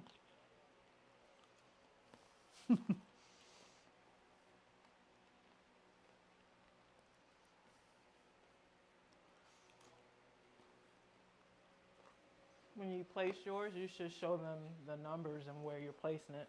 And I'll do the same. I'm not watching. I'm eating off camera.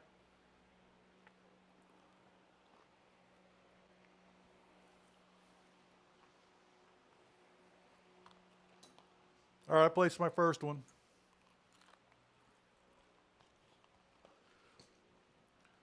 Yes, I did as well, and now I need bacon. I can appreciate that. Somebody's eating bacon? No, but Wayne says he needs bacon now. Okay. My hands are all greasy. My meeples are going to be all greasy. You know one of your red ones is over here, right?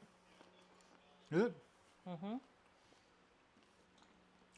That explains why I only had two ones. Actually, there are 3 ones. Yep. Graypool says he's on his way over to eat some bacon. Bacon! Well, I hope you bring some bacon with you then. I'm eating all that she fixed me. This is what, are you looking? Nope. That's what I'm placing.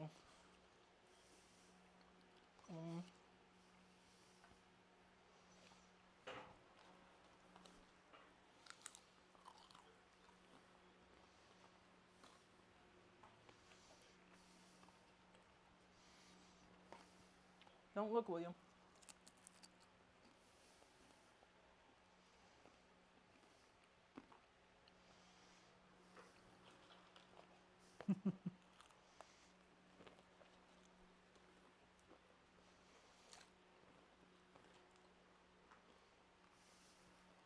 Oh, wait.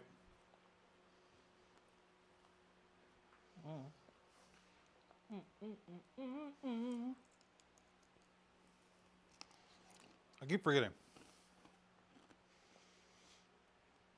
And I've got the chat screen over top of the camera, so I can't even see it on that side.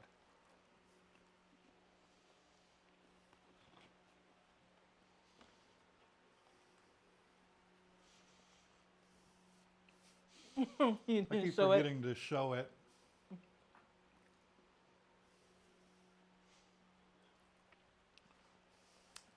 I'm showing it in my greasy hands. I gotta wash my hands after we're done with this. Yeah.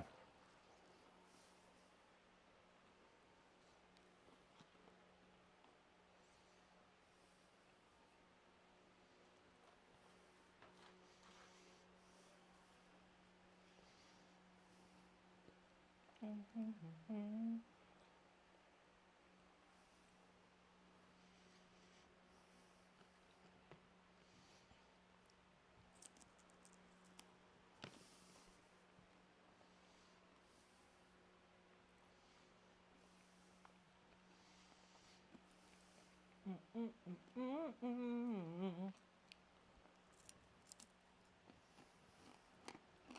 wanna be where you are. Oh, oh, oh. Oh, wait. Here you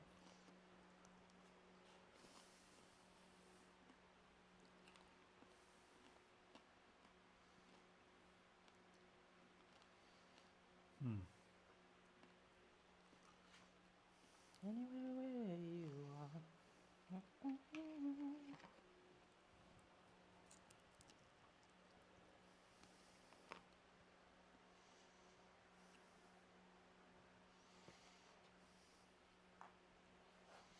Now, in a full 4-player version of this game, the full 4-player player count, every single tile will have a meeple on at the end of the placing.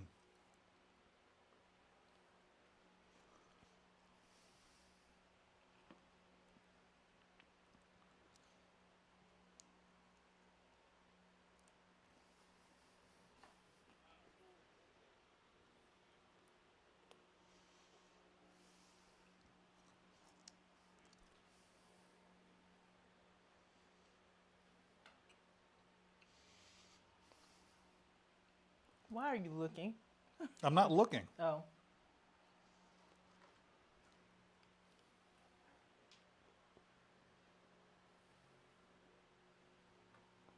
Oh, a lot of people over there.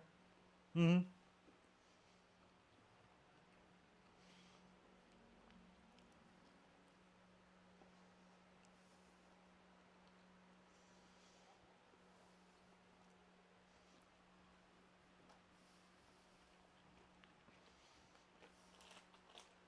It was good. Thank you, baby. Welcome. May I have your plate? I'll put it kitchen.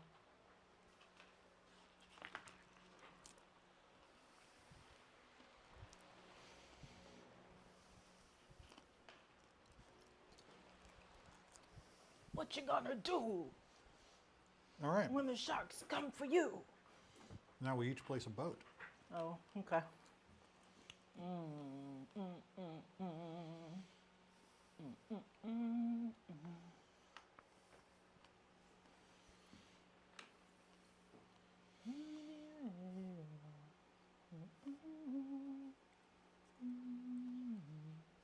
Get on the boat. Give me the rule book, please.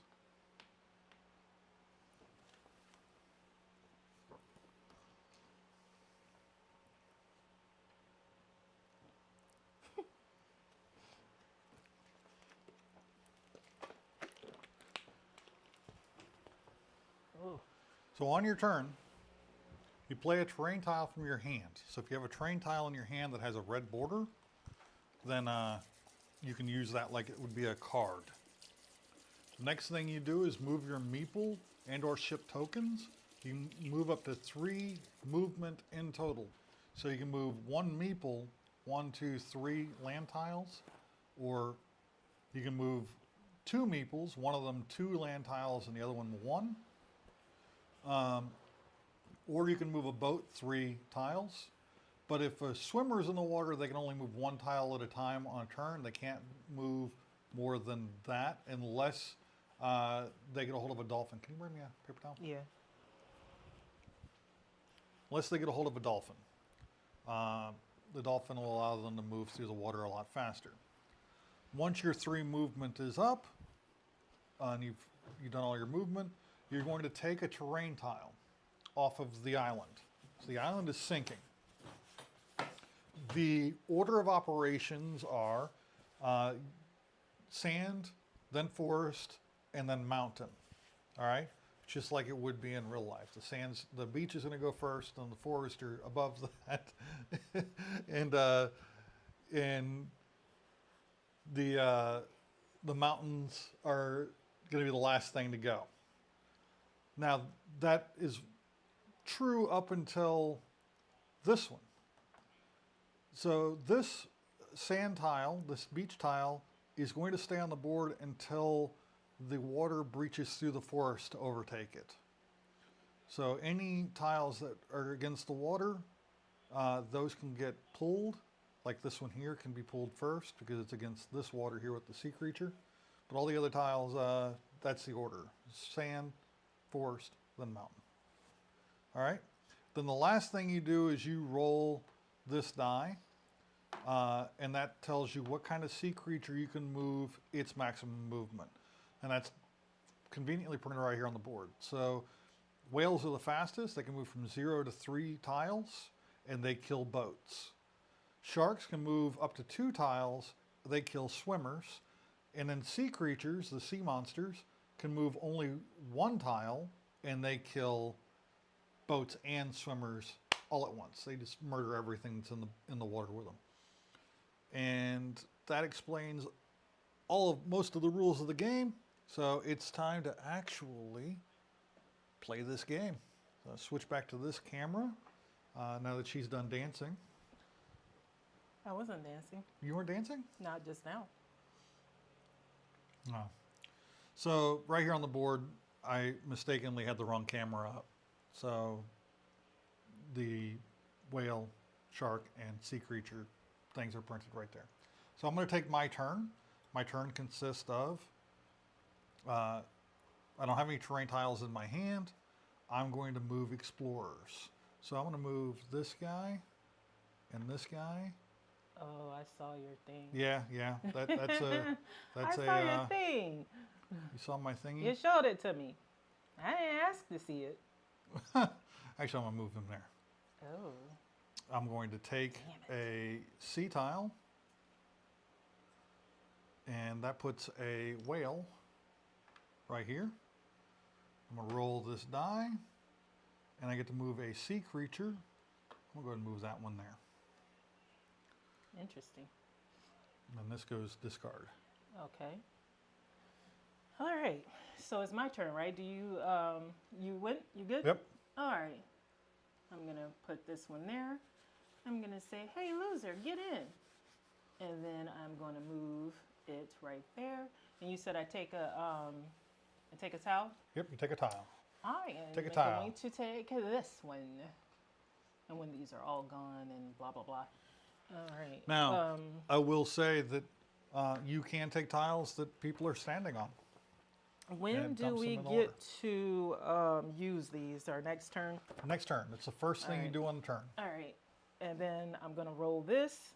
It's the last thing I do on my turn, right? Yep. And then I get to move that, right? Yep, up to 3 tiles. Okay, so I'm going to move it. It can't move in the space with the boat, right? It'll destroy the boat. 1. Do you really want to do that? Do you really want to do that? You really want to do it? 2, yes, I do. It's destroyed. And I'm going to leave it there. I don't have to move it the 3 times, so I'm not. You can move it from 0 to 3. So you can not move it at all if you didn't want to. So my turn is now. Well, I'm going to move this 1, 2, and then move this guy 1. Okay. And then I'm going to take this terrain tile and it is also a whale. It is a whale of a good time. Ooh. So he's in there with me. But he has no effect on. He has no effect. No effect me. on swimmers. Okay. So. Oh, by the way, this is a vicious, evil yes, game. It is. You're trying to kill your opponents. Oh, what? Oh, the magnet. I'm like, what happened? You got magnets too close to each other. Now your mic's on the move. Down your shirt.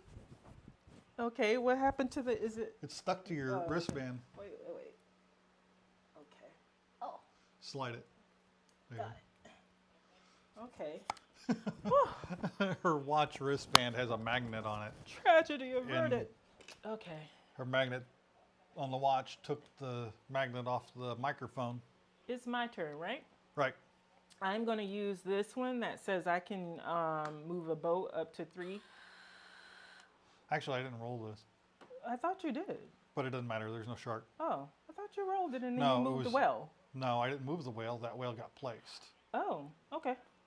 All right, so I'm going to move I've been playing this one where I get to move a boat that I control up to 3 spaces. And it doesn't affect my actions. 1, 2, 3. And now it's my actions. Yep. And I can move, I can move a boat, right? Yep. 1. And you can move each one of those And one. then 2 and 3. So they That made was it. a hell of a turn.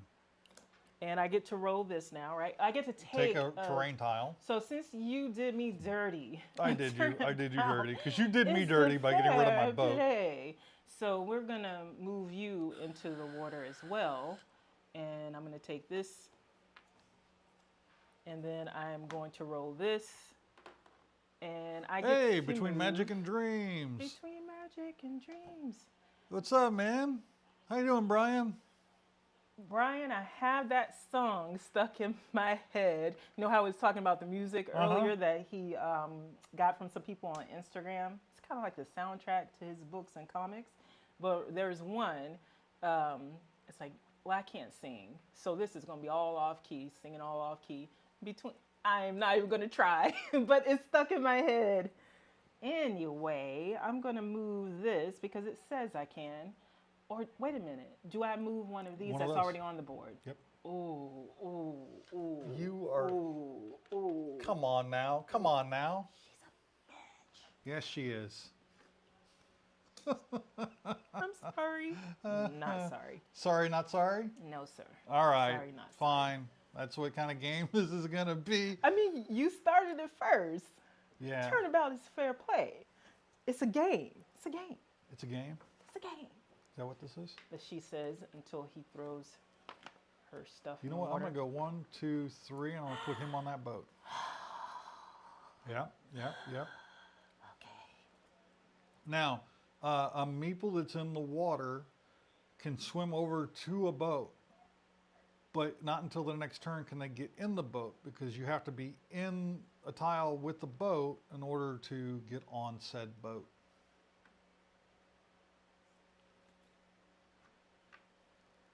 Okay. You did your turn? Did you roll? I did not roll. Shark? There aren't any sharks. So I don't know sharks. you placed one of mine in the water just now, right? Yeah, I did. Okay, Yeah, you did that. That's the I thing. did that. That was a thing I did. And to move a serpent, you have to have one of these cards or roll. Oh. Okay. All right. You can't just move a serpent as one of your moves. No. All right. Just making sure. You can't move any of the sea creatures as one of your moves. It has to be on the die or on a card. Okay. And the cards that you get can only be moved to an empty space. And if they are in the water and you're moving them, wait a minute. This is not. He says that's great, and he put some musical emotes. This is not safe. This you have to these spots are not safe. You actually have to be here. Right. Okay. I'm just clarifying things because I got some stuff I want to do, and I want to make sure I do it right.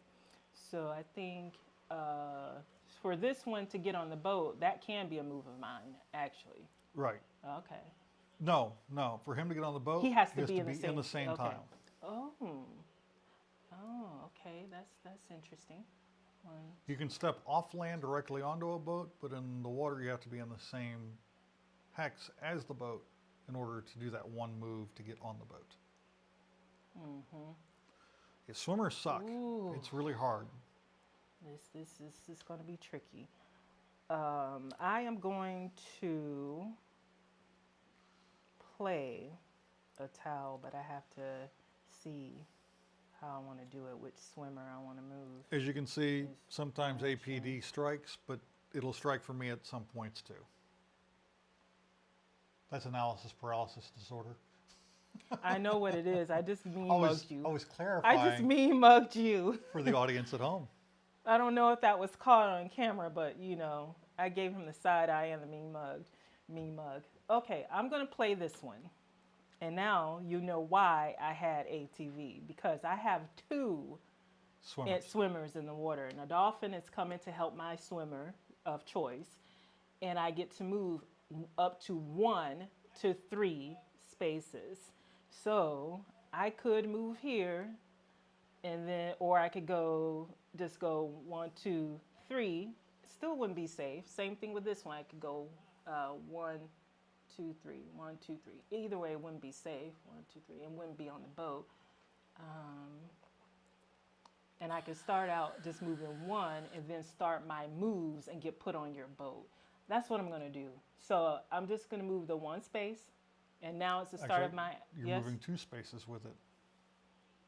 Yep. You take 1 more move, because that's still a swimming action. There you go. Okay. All now right. you can start your movement. I want to be fair. You're always fair. I will give you that. You are always fair. Except last night we were playing Blood on the Clock Tower, and the guy next to me was doing something really dumb. And you didn't tell him. Yeah. It was so in you my could win. benefit Not for to tell him to not know until after he did it.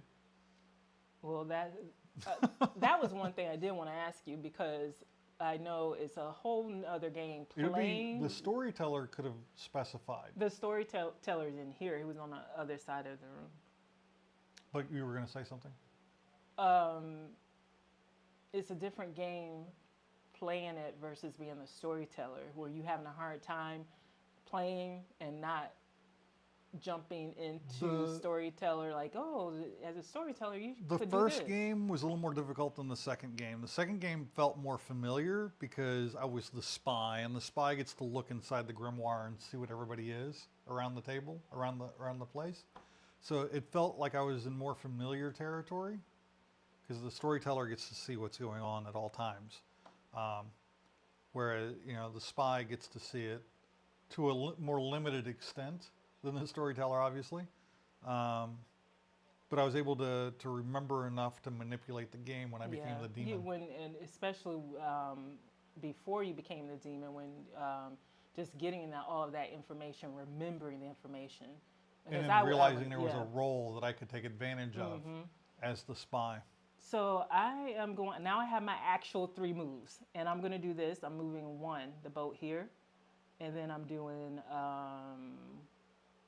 1, 2 to get on the boat. Yep. And that's my 3 moves. All right. And then, now that I've done my 3 moves, I get to move a towel of my choice. And it's going to be this one. If I got to be in the water, you got to be in the water too. Maybe I should do one closer to me, so you leave me alone. I'll do this one. And then I roll this, and I get to move the serpent. So I am going to move, I only get to move it 1 time. One right? space, yep. 1 space. So let's do, Where do you want it to go? Actually, I don't want to move that one. I'm going to move this one. I said I'm going to leave them laying down so that people can more readily see what they are. They're just easier to see from the vertical camera. Okay, fair enough. And it is We can't do that with the meeples, because then we would see points everywhere. Yeah. And that's part of the game. You got to remember which ones are which. So at the start of my turn, I am going to move this guy 1, 2, 3 spaces by playing this one here. That's a powerful one. And I'm going to move this one. You still got 1 more. I don't want to put him in range of this Why because you're going to roll not? that stupid die, You should and he's going do to die. it. What? Do it. I can't move that boat. There are no other boats in play, so I'm gonna move this guy one space. Oh, and by the way, for anyone who doesn't know who Brian is, because he was just in the comments, he is a. Do you want to grab the comic books and show them? Oh yeah, Yeah. So go ahead. You can continue talking. Oh no, you're sitting right in front of the camera. It's less jarring for you to do it. Okay. Well, as she was saying before, I rudely interrupted her. He is the author of Between Magic and Dreams, and at the convention we did a video with him, and that's been posted. So check that out on the channel.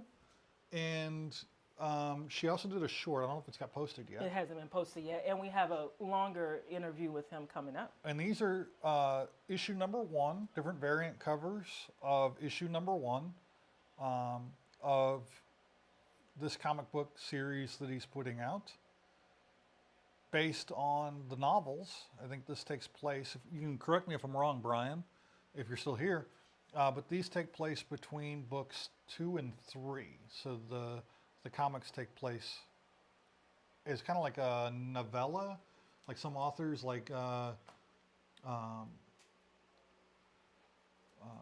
Brando Sando, he's released 2 novellas so far in the Stormlight Archive.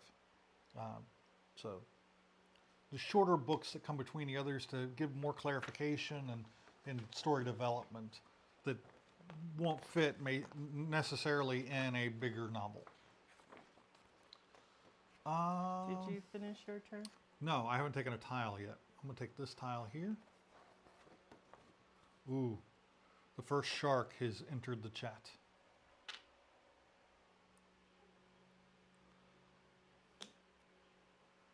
And then I'm going to roll this. Wait. When you get a green, last thing, I got a green. What did you get? And you're supposed to use the greens immediately, right? Mm-hmm. Your thing, I placed your thing in the water, was actually that one. Okay. And because it was right next to me, and I was supposed to take a shark. No. So, I really fudged that up. He's actually dead. Because a shark was supposed to go there and kill it. So this boat was right here, and at the start of your turn, and this is out now. That's what was happening at the start of your turn. All right. Well, then I'm just going to, instead of advancing him 1. He would have advanced 1, 2, 3, and then I would have just done. That would have been the end of my turn. Because you had that thing, that towel that let you go 3, and then okay, all right. Fair and then enough. I would have advanced this boat 1. Okay, so you still would have moved that back. Okay. Because that would have been okay. Now we're caught up. Yes. And that's the end of my turn. No, I got to roll this. Move a whale. I'm just going to move this whale over here to the corner. I'm gonna put Bay in the corner. Babe in the corner. Yeah. Baby. Baby in the corner. Baby in the corner. Okay, so he moved that boat. Well, you guys are the greatest. Well, thank you. We know that, but we appreciate it when people tell us. 1, 2, 3.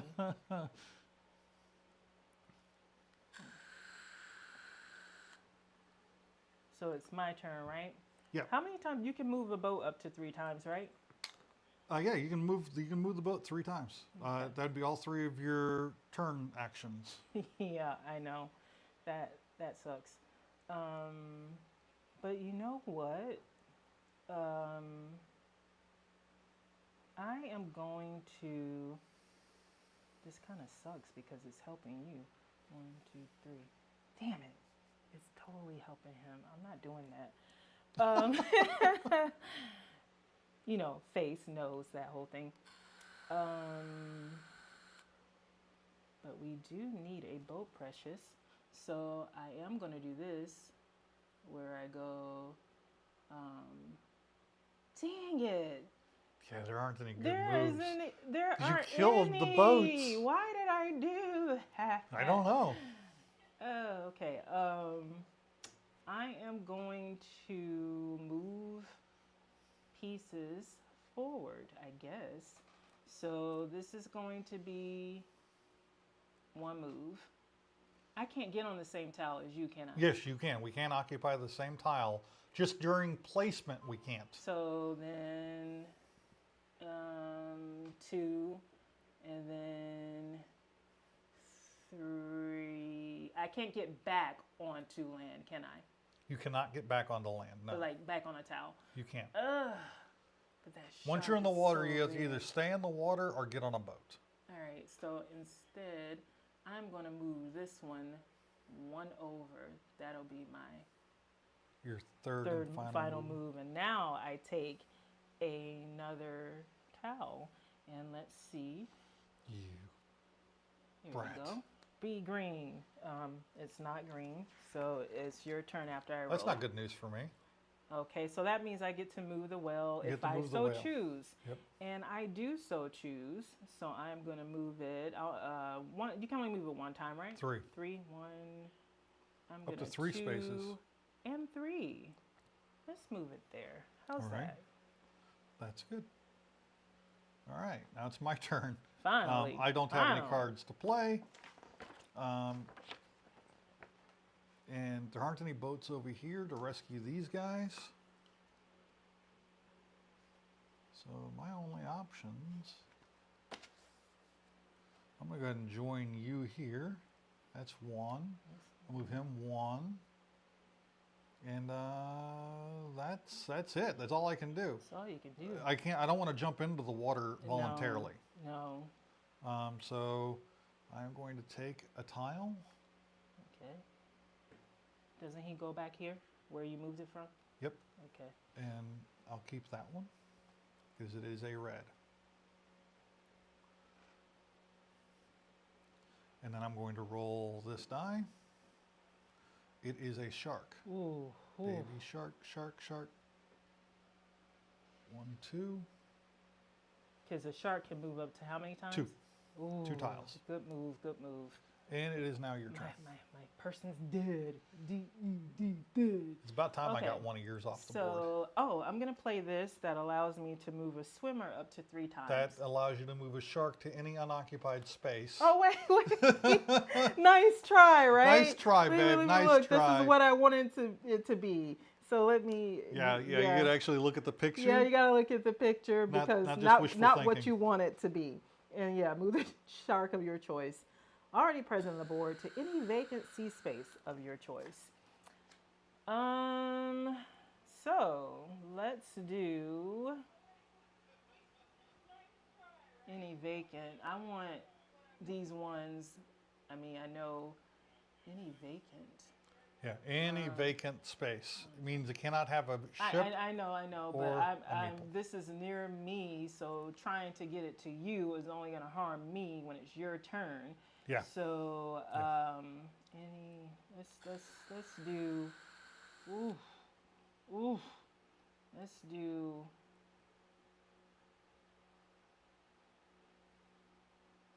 Up to 2.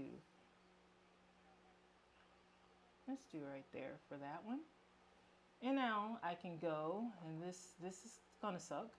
I get 3 moves, and I'm gonna go 1, 2. Dang it! 1, 2. This is not ideal. I can just hope that you don't get something to be able to move that. That's all I can do. Wait.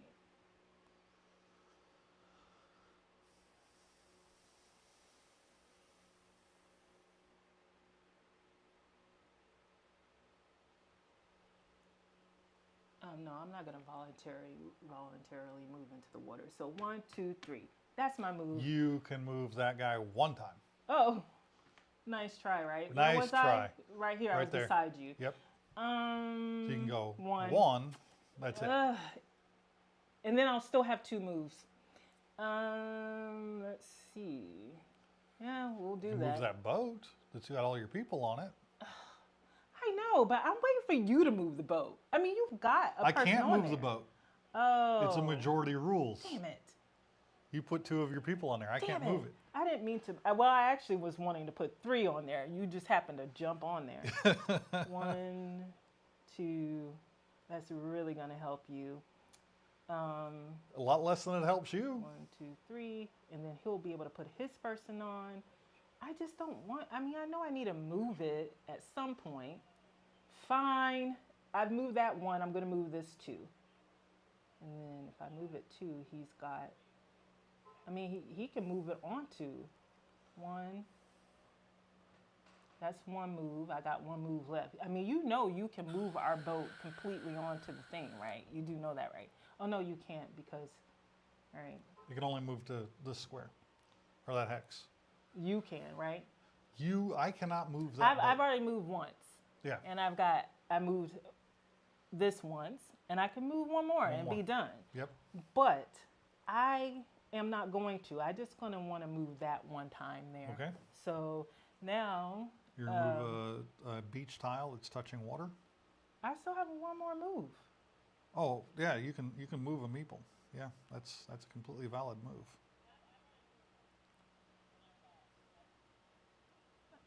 Do I have to take my 3 moves?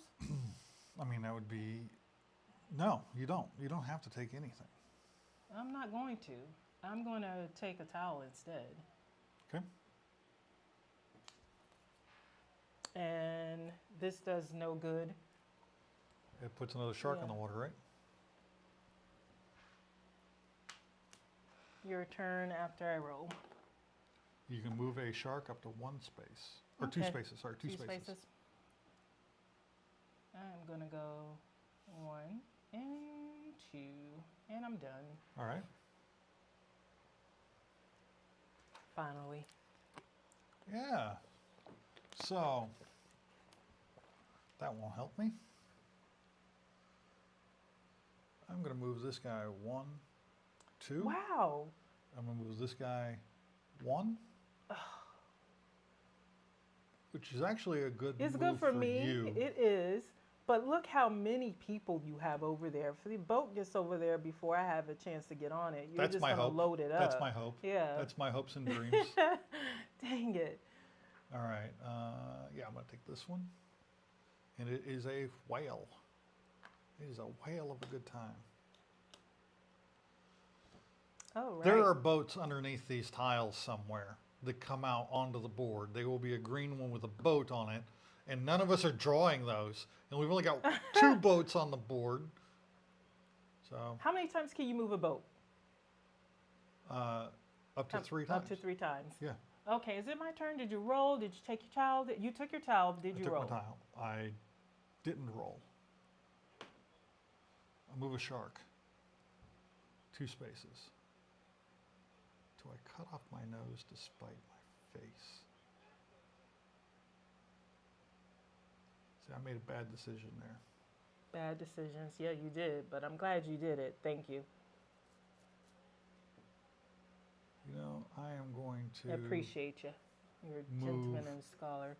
This shark 2 spaces that way. Okay.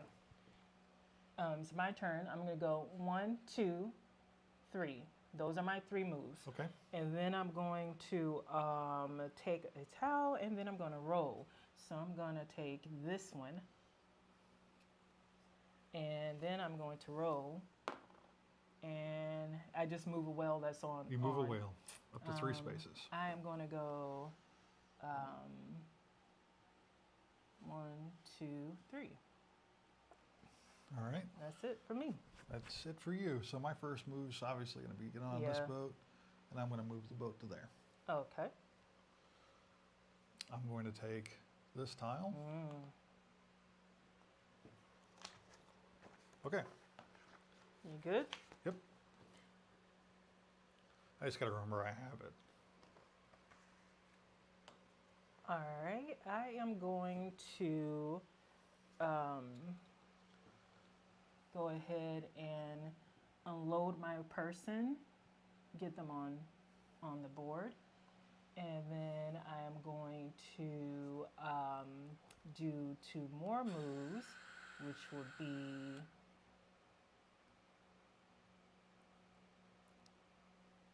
one move. This is my second move, and I got one more move. Wait, he can't move. Okay, that's my second move. I got one more. What would you not put that to safety? Nah, I'm good because if I put it to safety, the first thing you're going to do is get your person on and then do something to destroy the boat because you're no longer on it. So I'm not taking the chance. Okay. So that's 2. And I've got one more move, which will be why are there no boats?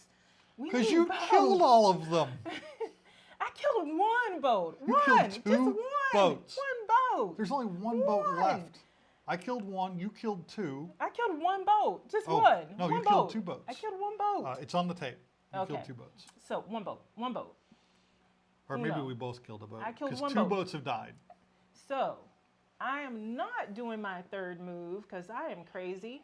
And I'm going to draw this, which is a green. That means we get a boat, right? We got That's a boat. a boat. That All is right. a boat. See, a boat all is my entered the all chat. my yakking and all my bitching conjured us up a boat. Aren't you happy? I am happy. And then I roll, and then it's your go. So that You I move a move a whale. well. I am going to move this well right there, and it's your You can turn. move it up to 3, by the way. Okay, 2, 3. That's good. It's out of the way of the boat. We both need that boat, so. All right. Well, obviously, I'm going to move this guy. Obviously, and now there's And I'm another going to boat. move this boat. 1, 2. Okay. That was not wise, Why was that not wise? because it doesn't benefit me. We're still going. We're still going. The plan is actually, if we can pull it off, to stream until about 10:30 tonight. 10:30, yeah, 10:30? 10:30-ish. We'll see if we make it We'll all the see. way to then. And what do we get if we make it? Nothing. A cookie. I want cookies. We don't have Okay. any cookies. All right, so it is now my turn. And why is this here? Did I use that? I'm pretty sure I used that. That's why it's face up. Yeah. That's the discard pile, right? Yep. All right, so I am going to finally move this boat for my turn right here. That's 1. This is 2. I didn't roll And this is 3. I didn't roll the die. It didn't matter. Neither one of us have any And- swimmers, and the sharks are out of. And now I move a should towel. move this I'm one going to to right. move this one. I think you did roll, I but didn't I'm roll. gonna let you have it. And then I'm gonna roll this, and I'll be done. And I'm gonna move this up to 3. I'm moving it right back 2. where it was. Yeah. With 2, right back where it was. And it's your turn. What? What? Well, obviously, I'm going to take advantage of Obviously. your last move there. And then I'm going to move this 1, 2. Since you Yeah. put that dang whale right there in my. Bring that boat over to us. Well, it doesn't matter. You weren't moving the boat that way anyway. So, did you finish all of your movement? And if so, you have to take a towel. Well, I'm And we going still to have take. a sand towel. Yep, and it's surrounded. Okay. So now forest tiles are in play until somebody removes that forest tile. Okay. Oh, What did you do? What'd you do? killed that guy. What's a whirlpool? Kills everything around it. Awful. Just awful. Just awful. All right. And you got to roll? Actually, do these stay in play? Like, is there a whirl? Oh, I don't and know. where was this tile? Was it here? Yes. Oh, okay. I think it just plays and then is out. And then I roll this die and move a whale. I'll move in 1, 2, 3. Get him away from the boat. And now it is your turn, my love. Okay. All right. And I've got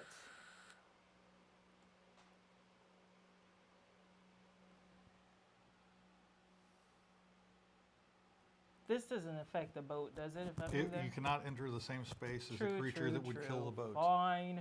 We're gonna go 1, 2, 3. And that's my movement. And now I'm gonna take a towel and then, so the green are in play. I am going to do this one. And That's what it is.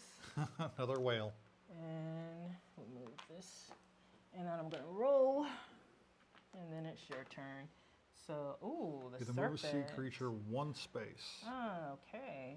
At this point, I'm just going to move this one over there. Your turn. All right.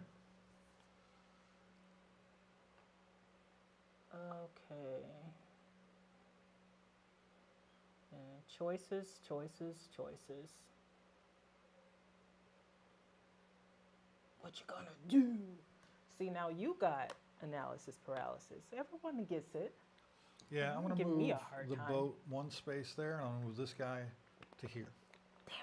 Damn it. That was smart. That was really smart. Ugh. And then I'm going to take, do I want to take this tile? I'll take this tile. Okay. Okay. So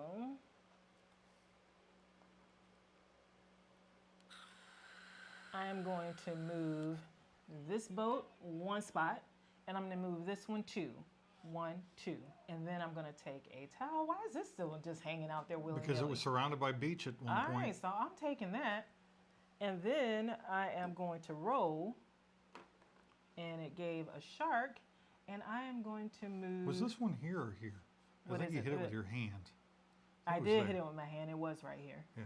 Because I was moving in a straight line.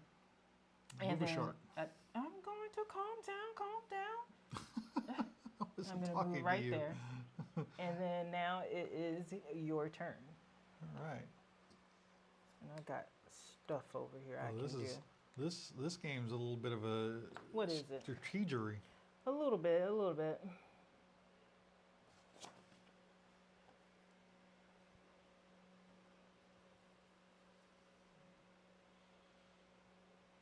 Just a little bit.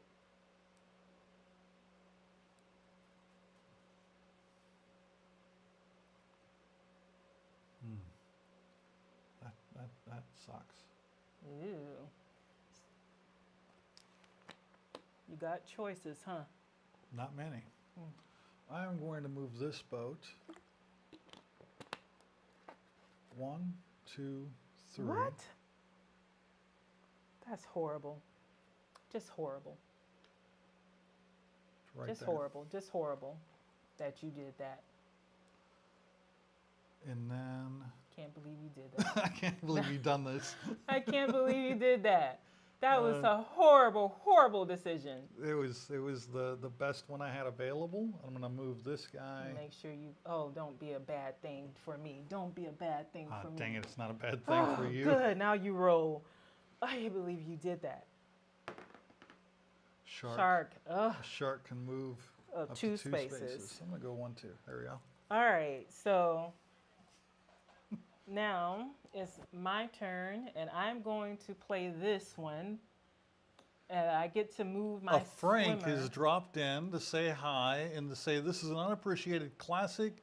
Great game choice. Oh, Yeah. this is an awesome game. And they have, I just learned from Beans and Dice that they have the space version of No, this. you learned from me telling Beans and Dice, even though I told Yeah, you never told before. You Yes, never I did. told me. You Yeah. never. You watch the Beans and Dice If Linda podcast. is watching or she watches this on the replay, we got to get that space game. It's just like this, but instead of in the water, it's in space because It's a we space both station like that's this falling game. apart. Yeah. So looking forward to There that. might be some new game mechanics involved in that too. Oh, I'm looking forward to seeing it. I've got Oh. this one. It allows me to move 3, 1, 2, 3, Okay. or I can move here. And You can occupy the same so space. 1, 2, 3. That's what I'm going to do. And now my actual moves. 1, 2, 3. So thank you for That putting was me a in the terrible water. decision. Thank you for putting me in the water. That was awful. You helped a sister out. I appreciate That it. was You awful. are a gentleman and a scholar. So I'm How going to dare you. do. You move that boat. Oh, I should throw us all in the water. Do I really want to do this? I really want the new Horrified American Monsters. Oh, no. We have the Horrified Classic, the original Horrified. Should I do it? It is a wonderful game. I can't wait to get the American Monsters. So evil, so evil, so evil. I'm thinking of doing something so evil. You know, this whole nose and face and spite type Oh thing. no, I know what you're Oh thinking. no. I know what you're thinking. Oh no, should I do it? This is so horrible. This is so horrible. I'm going to do it. I'm going to do it. This is such a bad move. This is such a bad move. But the evil, the evil part that's on me, you know how you have that devil and that angel? And the devil's winning. It's like, don't do it, girl. You will miss out. Don't do it. Don't. There's Don't. three of you here. There's Don't three do of it. you here. I can't help it. Now, I think one fell, so you might want to get it so I don't see anything. And you shouldn't have looked either because we're not. No, it was the Okay. butt was facing away from. No, what do we get? Oh no! No, I was trying to be evil. But I get to put the boat where I want, right? No, the boat goes No, right there. the boat doesn't go there. No, he's gonna get on the boat. God does not like ugly. He don't like it. That's why I was trying to screw. I was even wanting like a shark. Just kill them all. I'll die. I was gonna sacrifice myself to get rid of three of yours. You're all gonna get on the boat. This Oh is my horrid. gosh. Horrid. Let me roll. And let me roll we're- and just give you your turn. Where'd the die Here it go? is. There it is. I'm so disgusted right now. That damn devil on my shoulder sucks. Shark? Yeah, you move Oh. a shark up to 2 spaces. Dang it. I'm so disgusted. 1, 2. Go ahead, babe. This is some BS. This is some BS. that was so BS. I good. tell you, BS. It's your turn. Get on the boat, babe. You know you want to get on the boat. Damn it. Not only is he going to get on the boat, he's going to go to safety. I totally screwed that up. Oh, god dang it.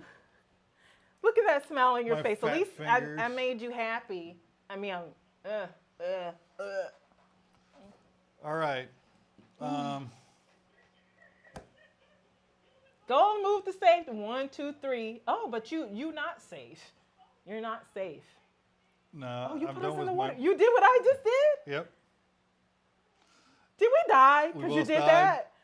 Oh, it didn't work in your favor now, did it? Well, maybe. That depends on how much yours was worth. Oh, it worked in your favor. It worked in your favor. So. Damn it, it worked in your favor. Oh. Okay. So you have to roll. I have to roll, yeah. I want to move a sea serpent. Yeah, move that sea serpent. No, don't move that sea serpent. Keep it right there. Well, No! actually, I am going to move it right here and get rid of this boat. Now it is your turn. Okay. Thank you for moving that sea serpent. You the man, boyfriend. All right. So I'm gonna play this one. I knew you were So- going to. 1, 2, 3. Now it's the start of my actual. Oh no, it's not because I still have another one. You only play one at a time. You're right. So, and I didn't want to play anything anyway. So now my actual moves, that's 1. And then I've got 2 more moves, which would be, I can't move this as a move, right? Nope. All right, 2 more moves. You have nothing left on the board I to have move. nothing left on the board. So all I can- now and the there's only no thing, boat. So now that she doesn't have any explorers to move Oh, on the map, wow. her turn consists of taking a tile, rolling the die. That's Okay. it. So I'm That's going your to entire take turn now. a towel right now, and I have to take this one because it's no longer Yep. blocked. So, and that's it for me, except for rolling. A well, A that's whale. already on the board. Yep. Then you can And move up to it's- 3. It doesn't matter at this point, 2, 3, because we all know where you're going. And it's your turn. Yep. And Dang, you I'm got going all of to. them on that boat. I'm going to move the boat 3 times. Ooh. 1, 2, 3, and then my 3 Oh. actions are going to be to end Yep. the game. Yep. Oh that's the end of man, the that game. was good. I did that to myself with those. Oh, that was horrible. I so just lost now the we gotta game to find out myself. who won the I game. think that one that you got me was either my six. I think it might have been my 6-pointer. Where was it? I put all yours over there in front of you. So that was So- one. Oh, I lost my 5. It was my 6. Oh, I lost my 5 and 3 a and a 3 and a 1. So you Yeah. won this. So I lost my 6 because that was a smart move. When you did that, I was like, yeah, that was my 6. That's why I didn't target it. Then one That and was one. my one. That was one of my ones. So obviously, from the ones I've lost more points than she did. Yeah. She lost 8 points. I lost 9. Yeah. So she lost 1 less point than I did. Well, you made that comeback when you targeted R2 because Yeah. that had my 6-pointer over there. What was on these 3? Oh, 2, 2, and 1. I had the 5. So that was 5, and then this one, that's 8 right there, and then This is a fun game. Even when you 14, lose, even when you 15. lose, it's fun. That's why I like it. 19. So I scored 19 points. She scored 20 points. Yeah. Obviously, I don't mind losing because I targeted my won own. this one. I targeted my own over there Yeah. just because it was fun. That was great. It was fun to target. You had like 3 of them over there. I had to. So that is the end of this game. But there, in a larger game, like with 3 or 4 players, you might get into the mountain tiles.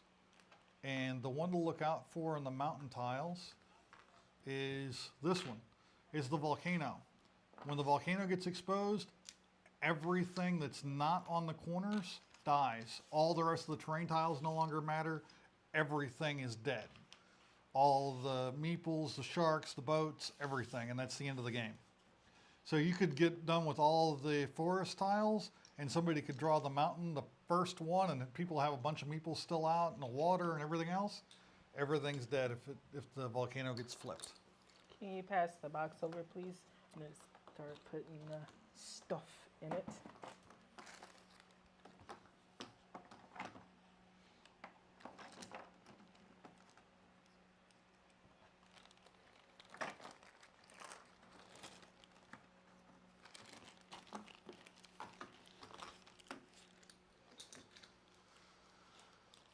You put the reds in Yeah. with the greens. I need that bag. All right. Thank you.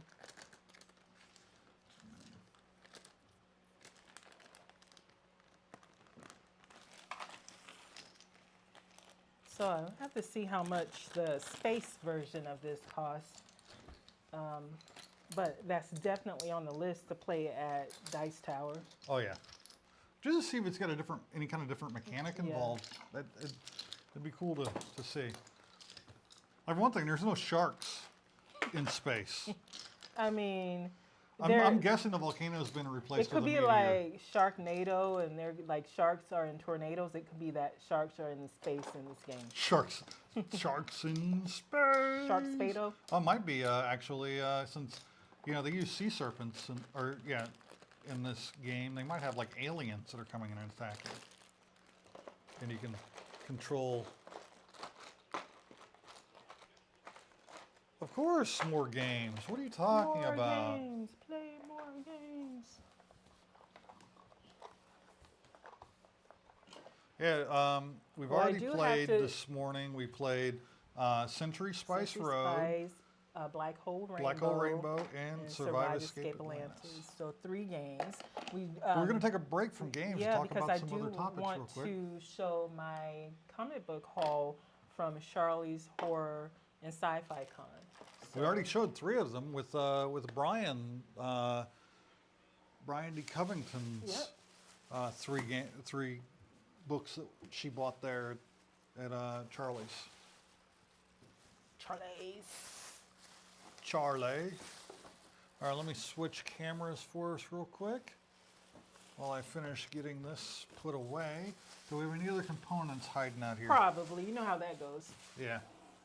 I don't see any.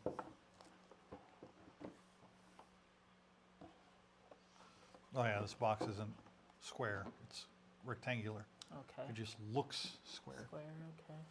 All right. It's it to be square. All right, so at Charlie's Horrors and Sci-Fi Con, we did a little bit of comic book shopping there at the con, and then went across the street and also did some shopping at Dark Side Comics. They Dark were Side. at the convention As a vendor. as a vendor. So we Across bought the comic street books from their actual We store. bought at the vendor, their vendor spot, and then went across the street and bought at their store as well. I don't know where. And by we, she means her and the mouse in her pocket. Yep. I don't know which place we bought all of these different comics from because we went to a bunch of different places. One of the ones we're going to go to, I don't remember the name, but I'll put it in the comments later because we're going to visit his comic shop. And, Yeah. I It's think over in Winter Park. is it No, Winter no, Park? no, no. It's in Cape Coral. Yeah, That's right. Yeah. It's in Cape Coral down near Melbourne. yeah. We'll put And it there's in the another comments. shop we wanted to go to in Melbourne. But they And we don't got sell friends down in that comics. area. They do collectibles and cosplay. So Cosplay we stuff, yeah. definitely want to go there. We'll put both of those in the comments later because Yeah. we're gonna stop by those. But what I picked up is Vampire, American Vampire. Make sure you flip. Keep them Keep them right facing side up. us. Yep. First off, I just like the look of the comic. It caught my eye, and I know American Vampire, the movie. I'm assuming that it's based off that, but I don't know, and I'll find out once I read it and look more into it. But these covers look so cool. Then also the year. The year. If we're the being year. honest, it was vampires in a year. I do like horror, so this is right up my alley, and. That's book 9. I don't think I have all of them. So No, this is this 10, is 5. 9, 8. This one is, I have a couple of, 2 9s because they're variant covers. And I think this might be a 9 as well. No, this is the 10. So I have 2 the 9s variant- and 2 10s. Yep. And then what number was this one? That was like book 5. 5. Yeah. So I still need more. 1, 2, 3, 4. And I don't know 6 how and high 7. up they go. They might go above 10. They might. So this It's from is DC Black Label. okay. If anybody's heard of this comic and you got any thoughts on it, let me know, please. And this one, I'm trying to complete the collection that I started because we want to give away from Shrev, the shipping guru, from his channel. Yeah, really hoping to see you two at another con. Should I consider making a tabletop game? Now, what you really want to do is take a look at your world, the kind of thing that you've created in your world, and decide what aspect of your world you want to highlight, Yeah. and come up with a game that thematically does that with the mechanics. Because off the top of the head, and I'm just introduced to his world. I've just started book 1, so my thoughts may change as I get further along in the series. But right now, not to give any spoilers, because this is kind of introduced in the beginning of the story, where it obviously is about magic, right? So you can do something with the magic system. A game could be based around that. Or you can have a game where the magic and science are pitted against each other. So that's something to explore because I think that would be really exciting. Yeah. So my initial thought to answer your question, I don't know where I'm looking. I think Mine is exploring the yes. idea is. I think it's a great idea. Yeah, it's a Yeah. way for your readers to explore the world. Now there was a board game. I really wish I could find a copy of it. It's based on Brandon Sanderson's novels. What are the books called? The Mistborn series. That game is mainly like the politics of the game. You're trying to utilize different resources to affect the world. It's a different kind of game than some other versions of game. There are all kinds of mechanics to explore, and that's the biggest thing: is how do you take the mechanics of a board game and express the world that you're trying to get. And Best of Star Trek's asking if they are black and white because horror comics are cool. Because black and white horror comics are cool. I haven't even American opened it Vampire yet, 1976 is so- a 10-book series. Oh, nice. Yeah, it's so from Brian LCS. I've got a good start here then. Yeah, and you need a new sleeve for this I one. know.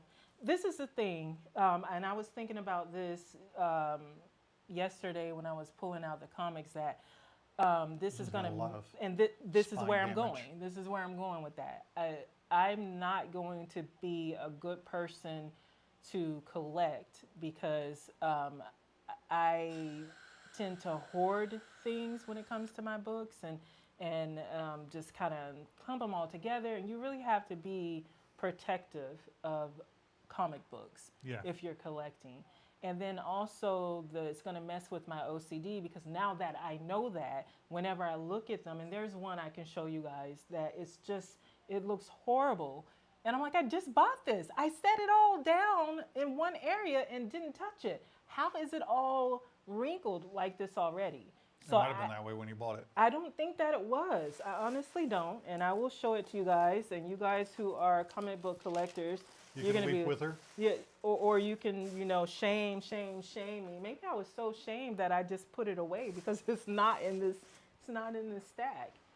I must have, because I don't see it. But it is horrible. I'll have to look for it later. But I think I took it out of the stack. No, it's not. To answer your question, it is not a black and white series, but it still looks really cool. And I'll let you put it away because, like I said, I'm too rough. Yeah, it looks like the spine on this one is taking some color loss. Now that I didn't do because this No. was my first time taking it out of the No, cover. But the one I'm talking about, it wasn't Unless bag that's embroidered. just that could be just that the image on the back is kind of rolled over a little bit. So that might not be actual damage. That might just, no, I'm wrong. 'Cause damage. right here. Yeah, I wonder how that would. Now you remember when you buy Since comic she's talking, books, I'll go look for the other one. they might be in sleeves like this, but they weren't shipped like that from the printer. So they come in a big box and they get banged around inside the box during shipping, and you know how delivery drivers are. Yeah, here it is. Look how horrible it looks. Yeah, it's got a little. It's got a lot. Look at all of that there. Yeah.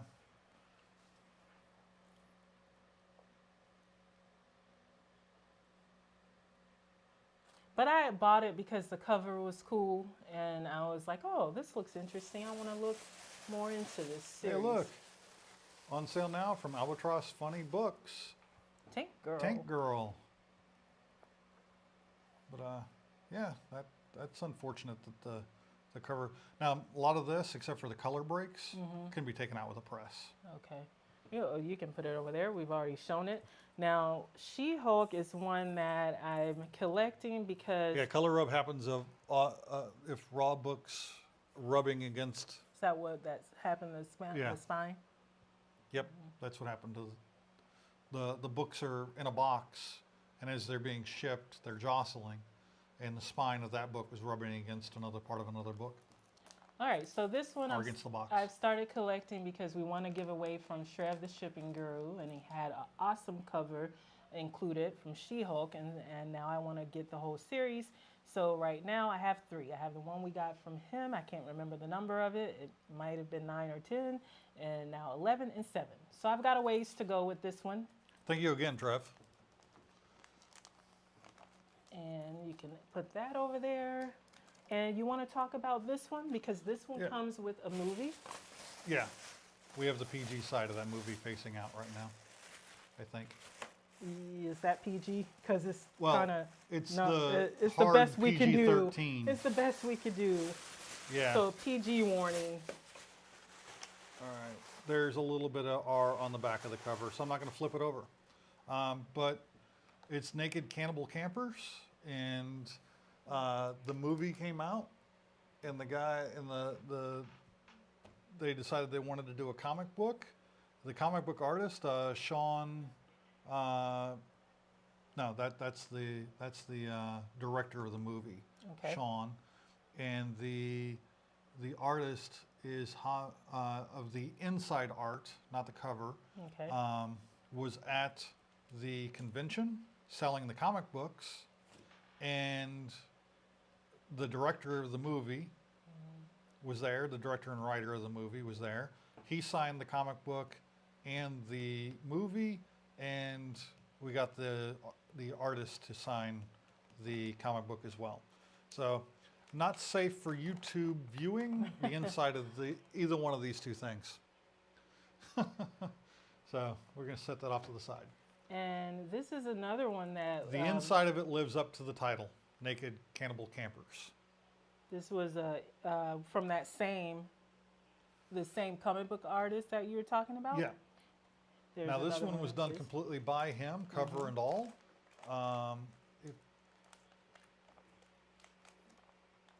And it looks like a cool series.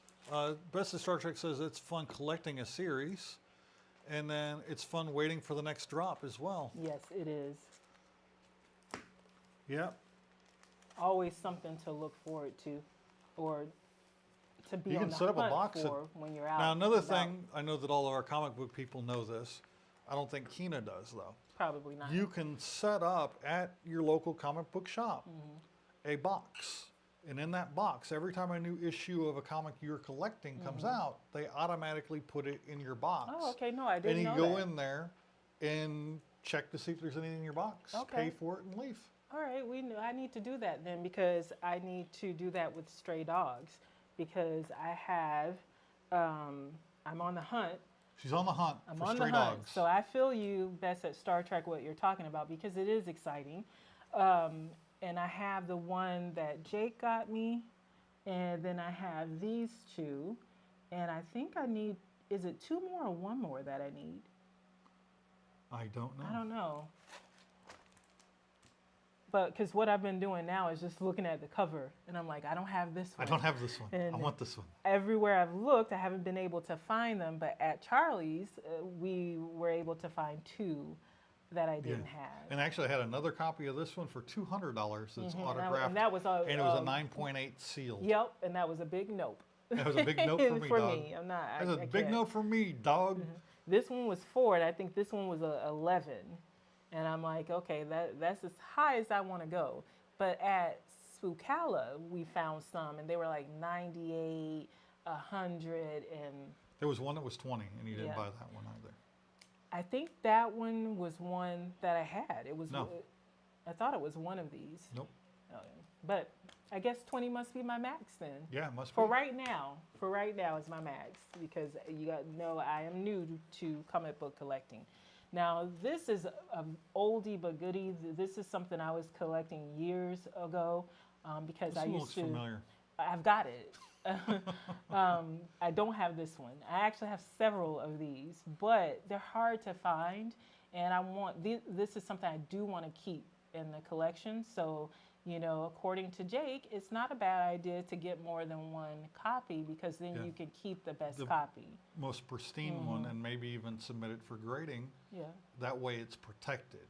So Charlie's Horror and Sci-Fi, they were on point with We the comic spent- book people that were there, because this one, everywhere I go, no one has it for the most part. No.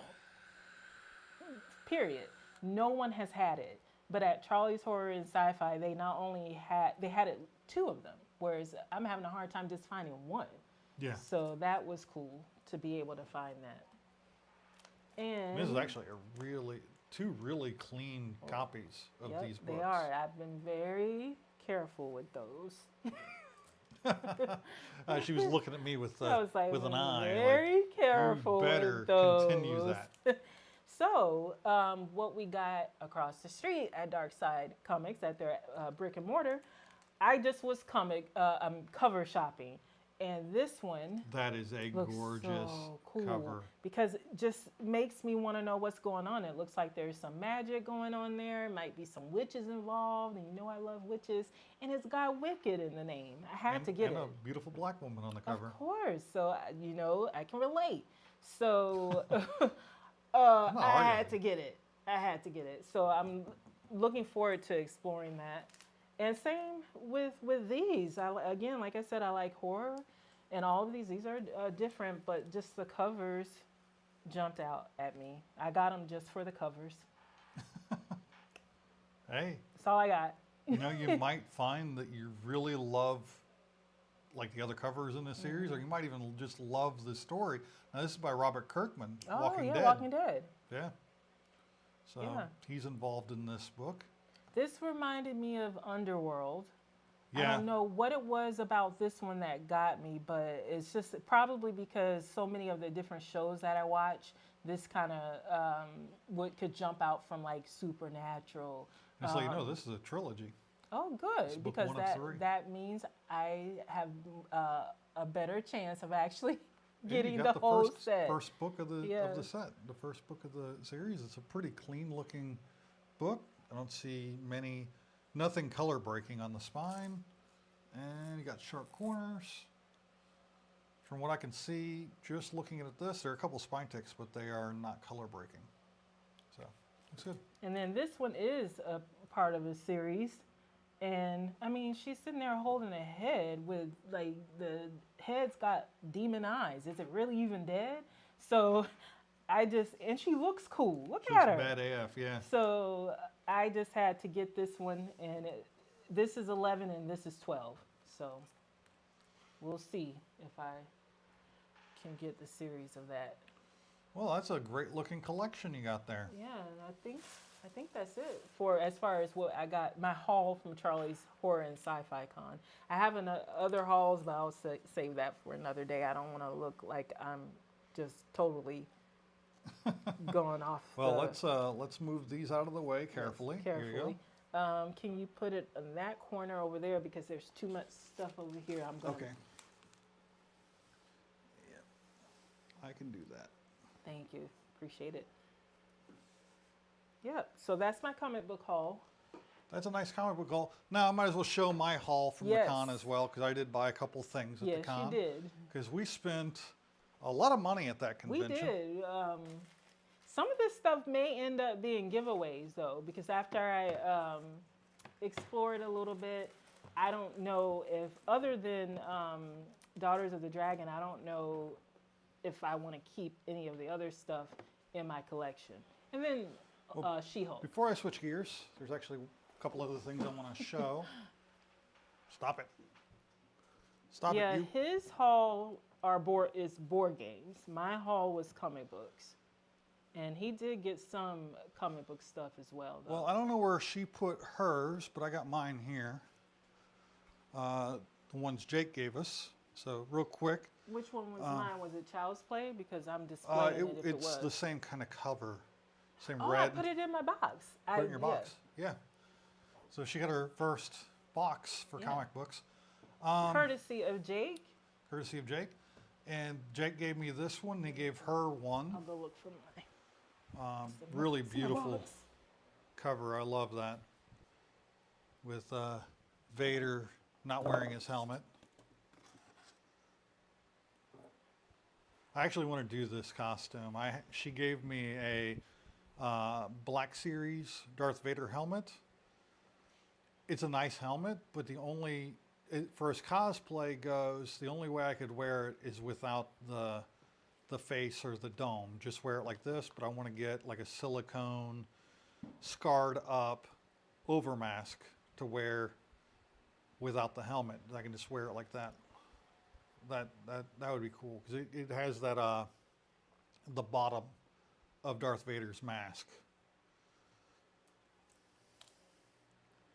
So there's that. Get that out of the way. While she's looking for a box, I got this at Charlie's. I bought it at that would be from. We went there last night for the board game. Alpha Quadrant Games. Alpha Quadrant Games. I'm terrible with names, but bought it from their booth. And we went to their store last night, and that's where we played Blood on the Clock Tower until late. We got home about a little after midnight, wasn't it? It was like 12:30 when we got home. So got that, which I really hope to get on the table soon. And then I bought this expansion, Space Base Command Station. That's a huge expansion. And what it does is it gives you enough room to put all of the expansions into one box. There are a couple more expansions we don't have yet. It also gives enough sleeves for all of the cards to be sleeved. It gives some extra cards for adding 2 more players. It takes it up to a 7-player game. And each player gets their own pair of custom dice that match the color of the board they're playing on.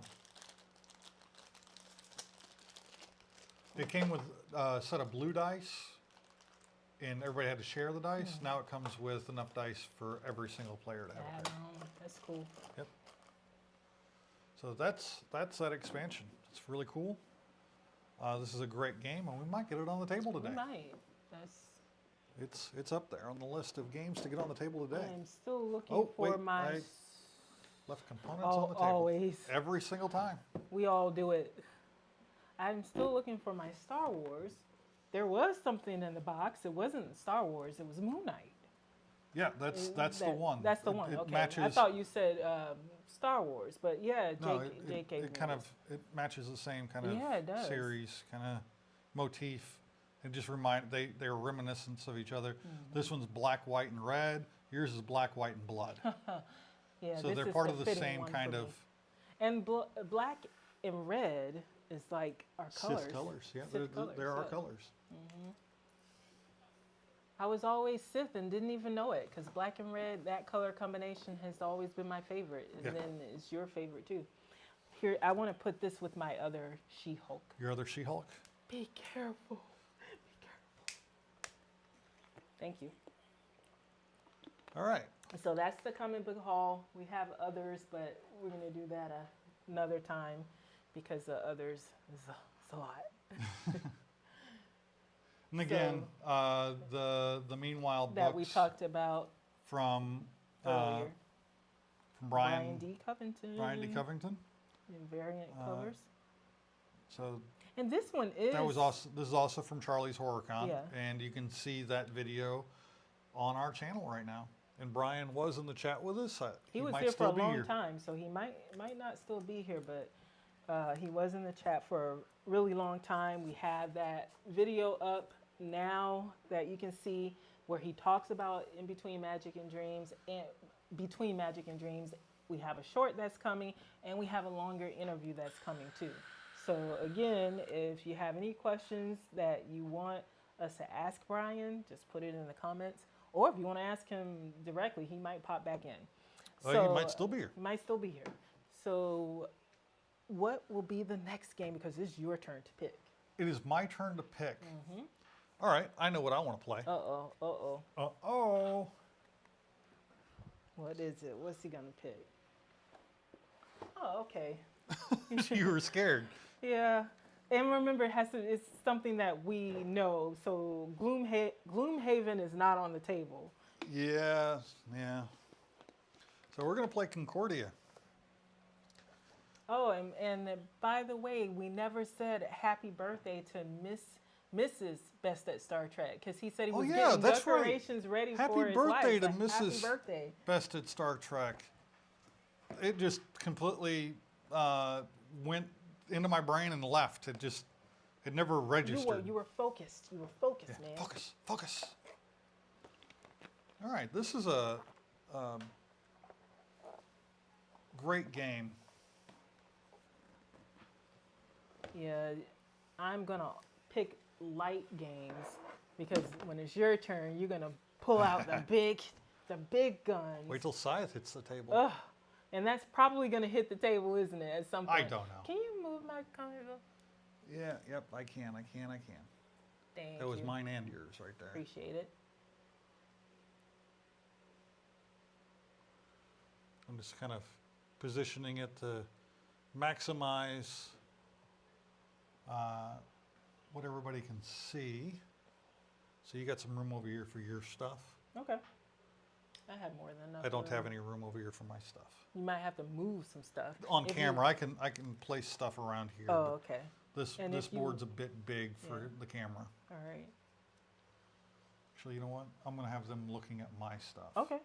And you can, I can put my stuff in camera if like that if I need to. so they can see at least one of us making moves on Yeah. our boards. Can you pop out all the components there? You got a lot of setup. And remember, you chose this. I did. What color you want? What colors do we have? Black, blue, yellow. In red, I think. I don't see red. Unless it's... there's right there. Flip over that. Oh, okay. If I'd have seen that, I would definitely pull that out for you, but I didn't see it. I either want red or black. Which one do you want? I've already got mine. Green, of green. course. Yeah, I'll take red. It's easier to see. Here you go. All right. Of course I've got green. Of course you've got green. Now this is a kind of area control, resource management, deck building. So I'm saying a lot of words that the board gamers will understand, but not necessarily the lay people. But the objective of watching this channel is to stop being lay. Yeah. Yeah, we we want to really- we convert really you love into the board mechanics. gamers. Just like some of you converted us into comic book collecting And by and us, reading. you mean her. You're not converted yet? I You am. you still got to work on him. Okay, yeah. Anybody who's watching this into comic books, you still got to work on him. Let me find the setup rules. Game setup. Here we go. I believe this is the board we need for. Is this the?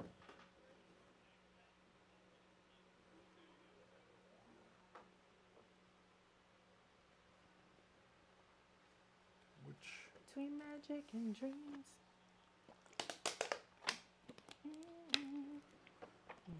Trying to remember which board it is. I got to set up for a 2 to 4 player game.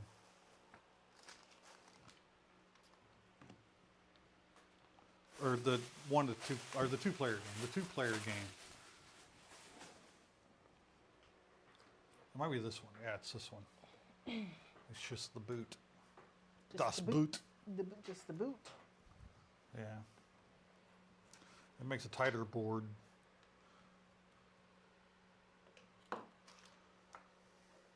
So it's a double-sided board, so you have options. I'll put our resource and coins. Oh, we don't need these. Oh.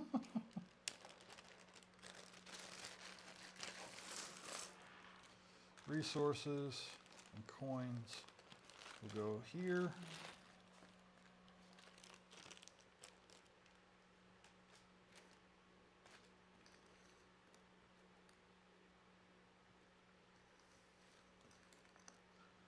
If you help me out, on the backs of these, you see letters. Yeah. Separate all the letters Okay. by letter. Just a second.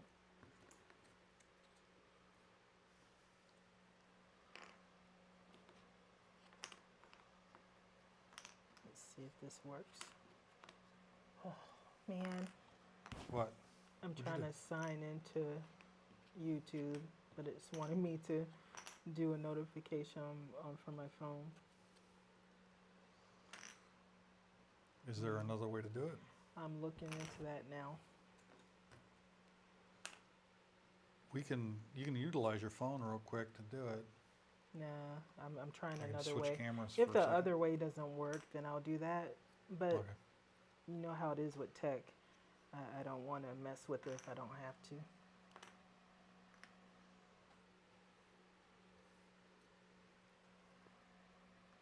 All right, grab all the A's.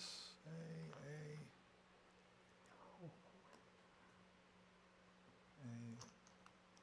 All right, I'm not gonna worry about it.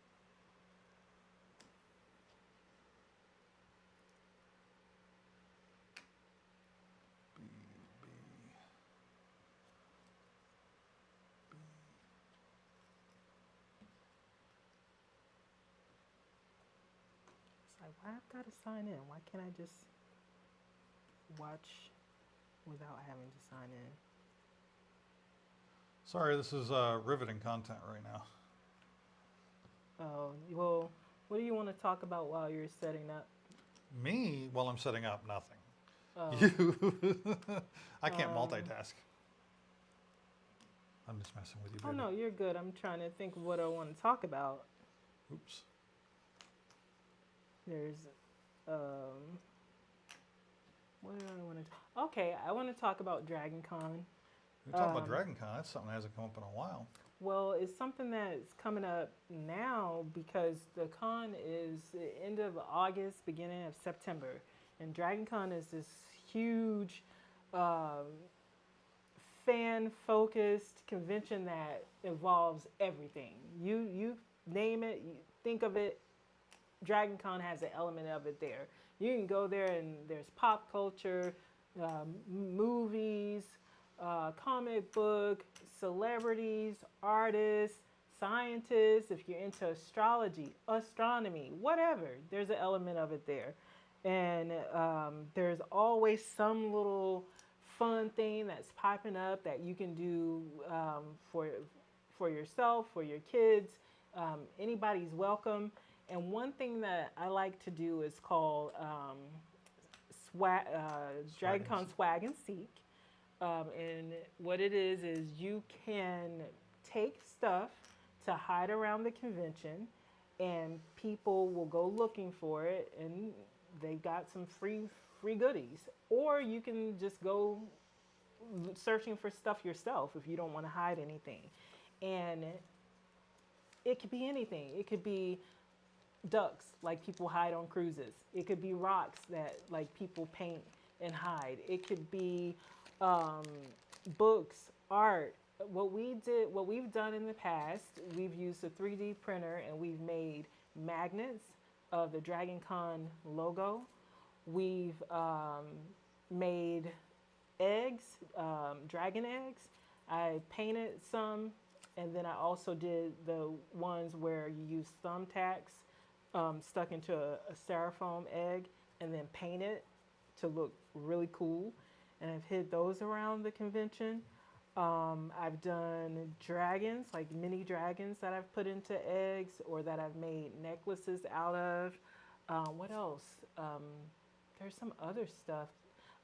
Different things that I would get in mystery boxes or that that I would buy and decide, I no longer collect this particular thing. I'm just going to hide it as swag at Dragon Con. What I'm doing this year is I'm going to make a dice tower out of a treasure chest, mini treasure chest box, and I'm going to try to decorate it to look like a mimic. And do you want to explain what a mimic is, since you know more about D&D than I do? A mimic is a creature in Dungeons and Dragons that mimics typically an inanimate object that it feels like would be a good bait to get other creatures to go for. In translated, typically, most stereotypically, mimics are disguise themselves as like treasure chests in dungeons. So when you go up to open the chest, the mimic tries to eat whoever is opening it. Mm-hmm. It can be a bookshelf. It can be a book. It can be a toilet. It can be anything that the mimic is trying to imitate as something that somebody would want to go to use or open or interact with. Mm-hmm. So a world with mimics in it is a scary world indeed. Yeah, so after... Imagine a toilet trying to bite your butt. And he knows all about that type of thing because he plays Dungeons and Dragons and RPG role-playing games, whereas I don't. So I first learned about mimics when we watched the D&D movie, the 2022, 2023, whatever year, the recent... Current year. The current year, D&D, not the 20-year one. 20 years ago one. It's already been 20 years since that movie came out. Yeah, apparently. Anyway, So I saw that in the movie, and I was like, "Oh, that looks really cool. What is that?" And obviously, he knew what it was. And then after seeing it, I was like, "Oh, that would make a really cool um, dice tower." So I'm gonna try. We're both gonna try to make it, and if it looks good, if we're successful at it, that's gonna be something that we give away as swag. We're gonna hide at the convention, but you can only do so many of those because even buying the cheap treasure chest boxes at Michael's, it could get expensive. Like the little smaller one was $5, a bigger one was $10, but we can't buy a bunch of those to give away. So I Right. think we're probably only going to do maybe about 4 or 5, and then the bulk swag that we're going to do, we're going to buy a bunch of notebooks in bulk, the little small notebooks, and we're going to make little mini Necronomicons or what do you call that? Grimoire? Grimoire. We're going to make those and decorate it up and hide those around the con. And then I might do some more of the dragon eggs. I'll see how I feel Right. because they can be a little bit time consuming, especially if you do the ones with the thumbtacks.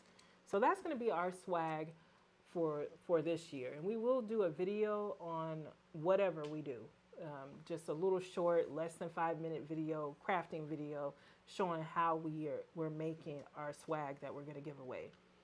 And at the con, we're going to go. Well, I know I'm going to. I don't know if William is. I'm going to when I hide the stuff, record hiding the stuff, and then also Okay. record trying to find some stuff. And there's usually a meetup as well that you can go to and get stuff directly from people and kind of do a switch. Like you give your stuff, they give theirs. Yeah. Yeah. This tablet keeps shutting down on me. Where's the volume button? 'Cause It's the bigger button there. which this one Right there, yep. is? That's the volume. Okay, One of them's the down, the other one's the up. gotcha. Thank you. And you can, yeah, mine, it was set to like close every minute. If you don't interact with it, you can change that. Oh, you can. Mhm. Okay. We finally got tablets, y'all. Where do I change that at? It's in settings. Why did you turn down the screen brightness? Oh no.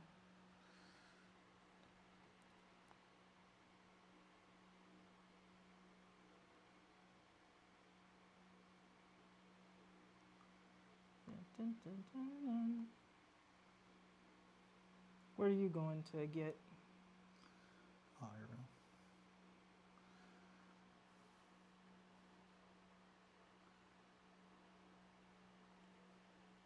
You can tell me and I can do it.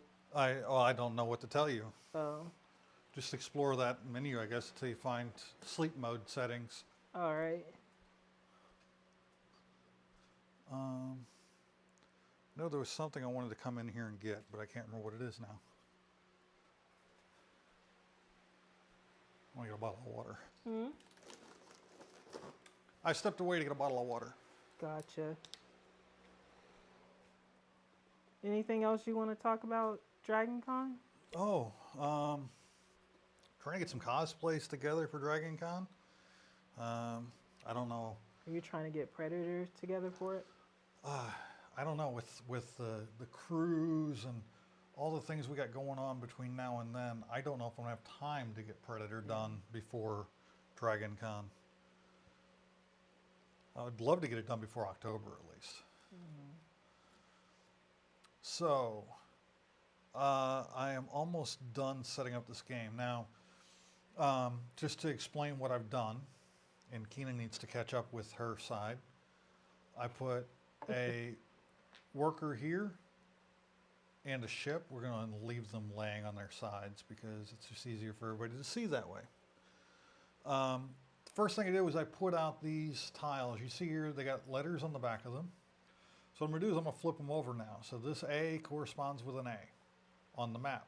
And they're placed out randomly. So this is a wheat. This is a tool. This is a vase.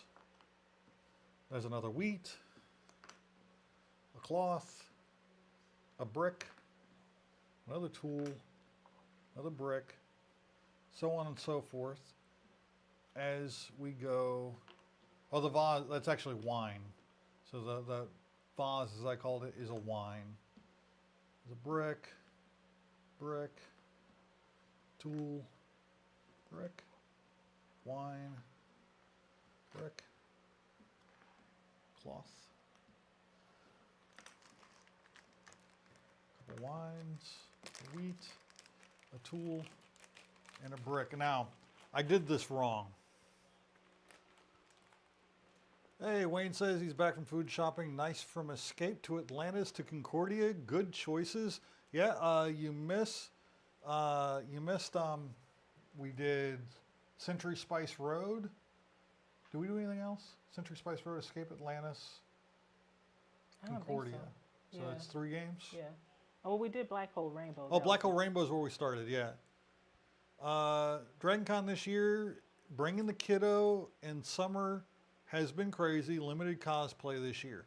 Yeah, it's the same. I really want to get some of my cosplays together, but I haven't been able to. All right, now up here in this corner, we're going to look at the predominant material, or is it the predominant or is it the most expensive? Let me make sure I've got this correct. The most valuable type of good in a province. So this one is a cloth. So Vineta is a cloth. So we're going to put that right there. Transpendana is wine. So wine's going to go there. So we're just going through and identifying the most expensive. The tool for this one. Cloth for this one.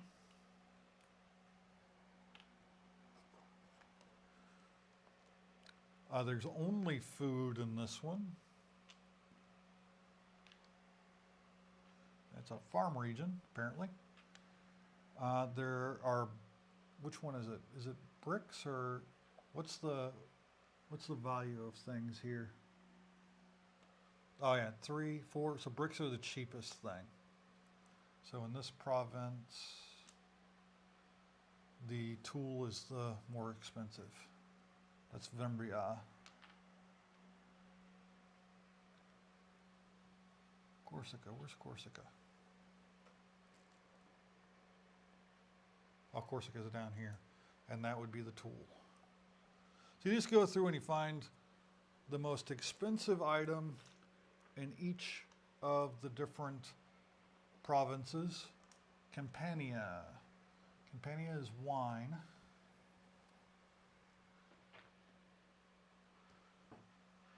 Avia is cloth.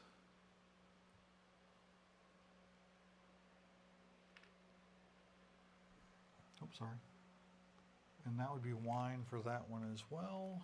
And last but not least is another wine. It is a wine heavy.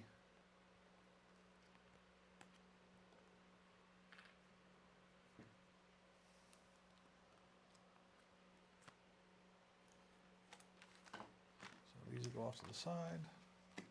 Unused.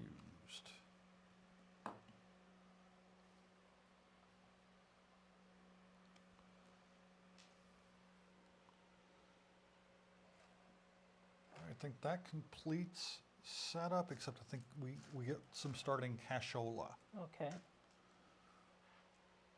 Give me the money. Each player take 15 of the wooden houses, set them off to the side. Start player is determined randomly. We've already determined you were the start player. You won the last one. Oh, hell. I like not going first. You receive 5 coins, five sestretri. These are the coins. These things. Well, they can't see them. Yeah. I'm pointing at them like they can see I'll them. show it. I'll show it. Second player gets 6. I'll only get 1 more than you.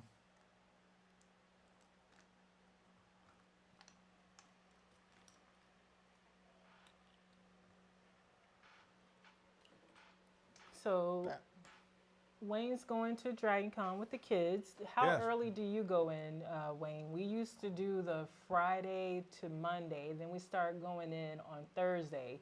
Now we go in on Wednesday. A couple of years we went in on Tuesday, but that is entirely too early. And with so much other things that we've got going on, we've got to limit it. So Wednesday is when we're going in, unless plans change. And we used to stay till Tuesday, but we've gone back to Mondays, Wednesday to Monday. Yeah. That's the plan, unless something else comes up. All right. Now, the other thing I did was these cards are cards that we can purchase during the game. And they're put in order. So these are the number ones, and then it goes to number twos. This goes on the bottom, and these are number threes. Once the last card has been purchased, the game ends. Or if somebody places all of their houses, there are 15 houses, the game ends. Whoever buys the last card also gets this bonus card. So I just leave that at the bottom of the deck. And the way you purchase these cards is they get more expensive as you go. This costs one resource of your choice. This costs one resource of your choice. So these are the same price. This costs a cloth. This costs a cloth. This costs a resource and a cloth. This costs 2 cloth. So if you're buying the card here, you buy it for 1 resource. All the other cards slide down. So this card gets closer to this cheaper area.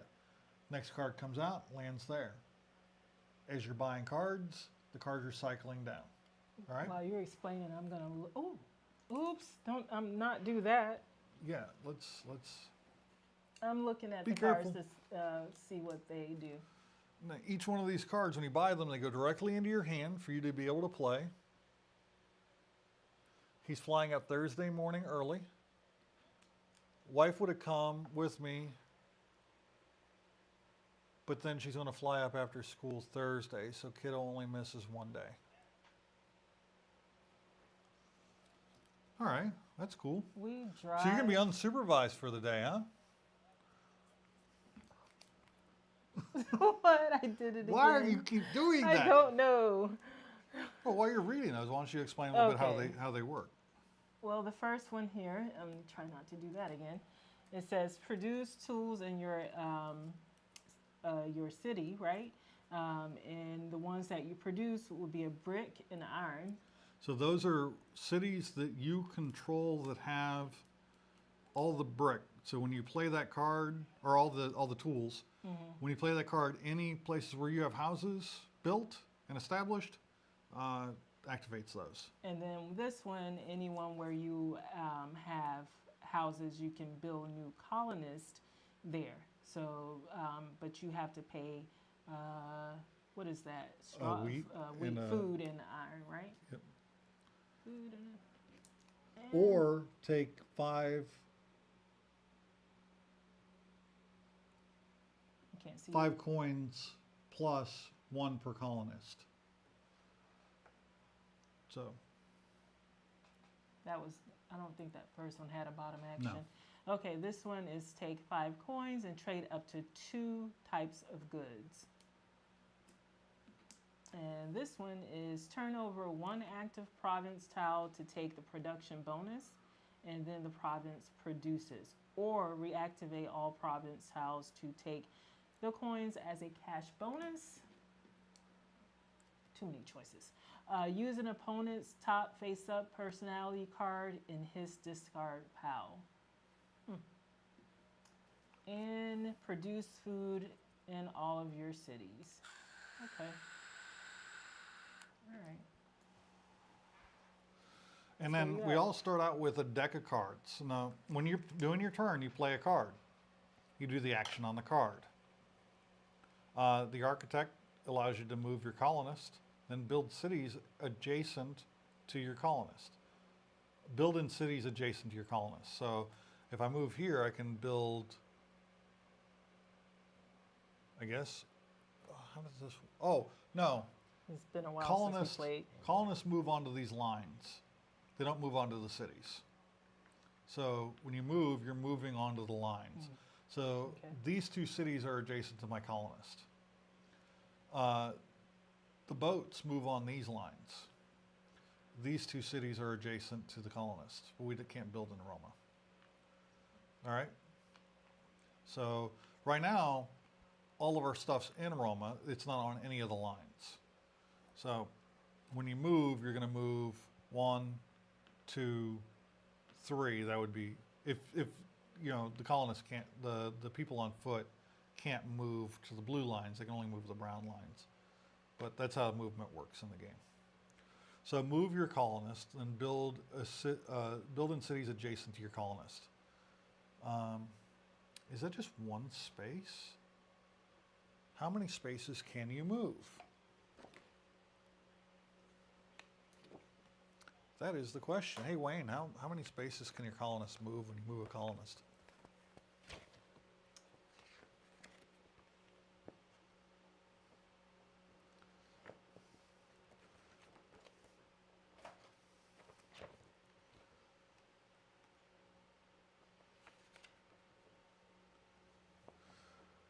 The number of colonists a player has on the board determines the number of possible movement steps. Okay. That answers the question. That's why it doesn't have a number. Right now we have 2 colonists on the board, so we can each move 2. But once we get more colonists, we can move more than that. Okay. So you're the first player. And I am going to actually go use the restroom before we get started. Okay. I'll move when you come back. Okay. Entertain Or the or masses. or maybe I will move and just tell you what I did when you get back. Okay. We'll see. And entertain the masses. We don't want to hear you using the bathroom. That's why Mike's sitting Oh, okay. Oh, I think I know what that means. I don't want to know what that means. And he closed the door. Okay, so, well, there's nothing I can do to mess up his board while he's gone, so there's no fun in that. And I already know what cards he has because we've got the same cards. All right, so I am going to go ahead and move. I'm going to move. I'm the green. I'm always green. I'm going to move. I'm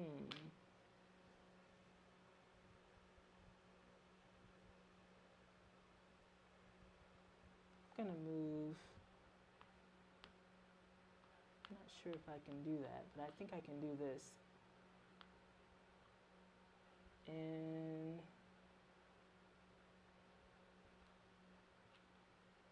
that's 1. That's 2. Let's see if I can do that.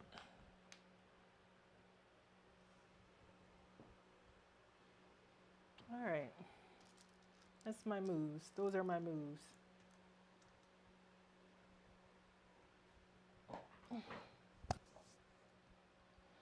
So Wayne, do you guys ever drive? We always drive. I don't think we've ever flown to Dragon Con. If we did, it was only once. And the drive is about 6.5 hours for us, I believe. And we leave really late Tuesday night so that we can get there first thing in the morning, Wednesday morning. And we stay at the Hilton. So usually they have where you can have early check-in, and we try to do that. And hopefully it works out this year because the past couple of years, Hilton's been a hot mess and things haven't worked the way that it normally works. And you have to kind of hope that they reach out to you for you to be able to do the early check-in. And if they don't, that you can convince someone that, hey, I would have done early check-in, but you guys didn't send me an option to do it. And then someone's nice enough to say, okay, we'll let you check in early. You just pay this amount, pay X amount to do so. So that's our plan. would love to be in the Hyatt, but you know, we're happy to at least be in a host hotel, so less walking. And he's running around. When he comes back, I'm probably gonna go to the bathroom.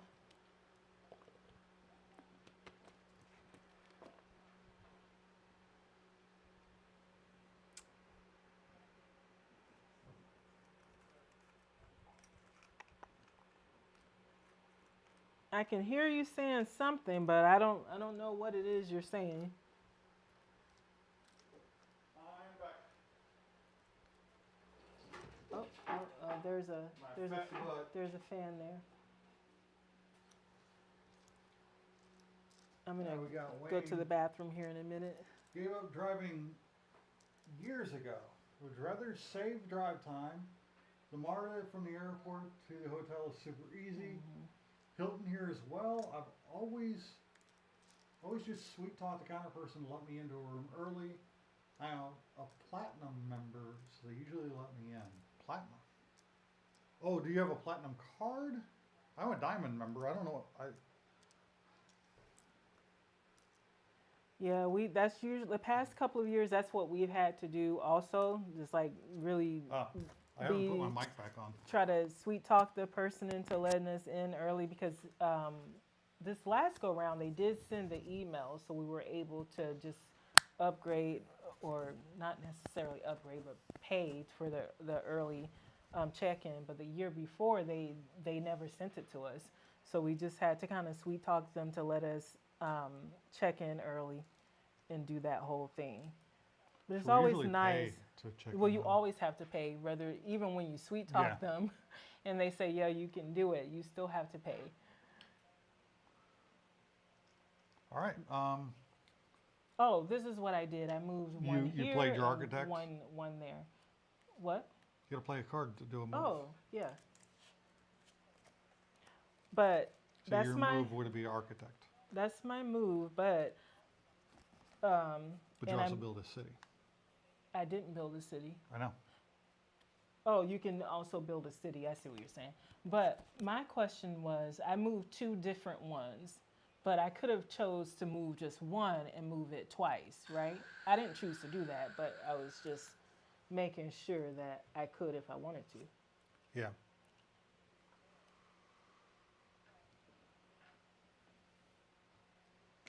You going to build a city? You played an architect, right? Yeah.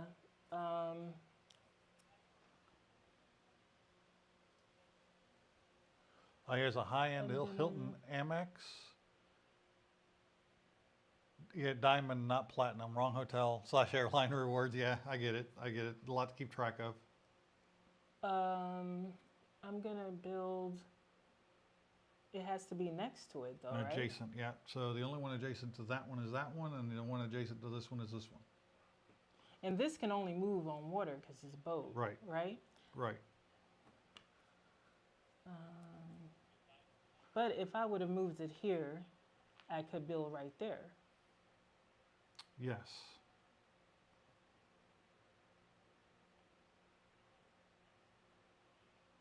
And I'd have moved here. Does it cost anything to build? I don't know. That's why I didn't do it because I thought that it cost to build. Architect, build But- houses. I don't remember. The player builds houses in cities adjacent to any town. Each new house is paid with goods and coins to the bank. How much? Goods, one food in a brick city or one brick plus the good of that city type in every other city. I could have swore that's actually listed somewhere on our stuff, but I don't know where it is. Is it on this?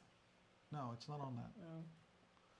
But in order to build in this city, it would cost you one food to the bank. Okay. So in order to build in this city, it costs you one food. All right. And one coin, or And actually, I'm gonna Each new move house here. in a city is paid with goods and coins to the bank, so it also costs you 1 coin. 1 coin? Yep. All right. And then over here would cost me one of these and one of these, right, to build here. I think you can only build one. I can only build one? Yeah, architect. Then build. Oh nope, you can build in cities. So yeah, you can. You'd have to spend 1 wine, 1 brick, and a number of coins to build in that city. I might have stayed where the hell I was then to build in the other one. What would I have to do to build over here? Food, You'd have to spend 4 coins. just to build here? Oh, that food one? Yeah, because I might move back to where I originally was. It would cost you 1 brick plus food. So it'd be Yeah, 1 brick, one That's food, what I'm gonna do. Move and back two to where I was. coins. So 1 brick, 1 food, 2 coins. Yeah. I wasn't gonna build anything because I thought I didn't have enough to build. You gonna put your building there? All right. All right. Now I'm going to move.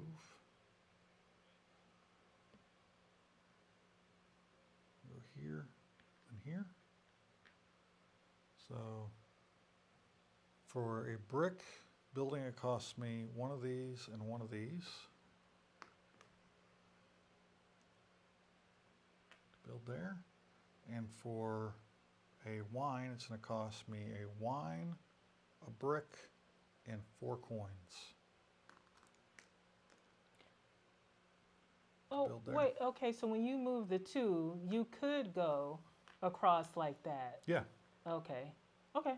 We can either move one time like Yeah. you did, or 2 one time, or Uh-huh. 1 2 times. Yeah. All right. That would be my architect play. How do So, I get my architect back? You play a card that's in your hand called Senator? Tribune. Tribune. You take back all of your personality cards and gain 1 coin for each card taken in excess of 3. Include this card in that count. So you want to have a Okay. bunch of cards out here. Yeah. Okay, is it my turn again? It is your turn. I'm gonna play the diplomat that allows me to use an opponent's top face-up personality card in their discard pile, which is the one you just played, the architect. So I want to play that, and I'm going to, if I have enough, go somewhere where I can actually build something. One, two, one, two. Buckle my shoe. Yeah. How much would it take How much wood would it to use this or this? To use them? To build, To not build. use, build. You would need to play an architect card, get your person to adjacent to one of those. It would cost you a brick plus whatever good is on it, plus 1 coin for a brick, 2 for a food, 3 for a tool, 4 for a wine, and 5 for cloth and coins. Well, I don't have anything that I need. I need something to show me what's going to cost what.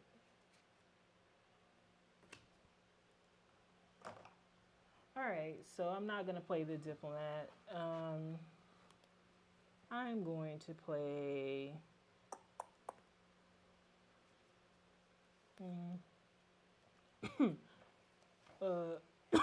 excuse me. The Mercator and get 3 coins. Your turn. All right.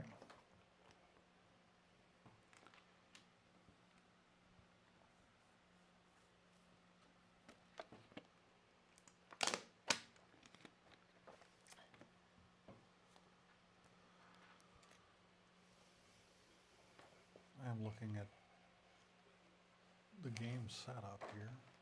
I could have swore there was something about.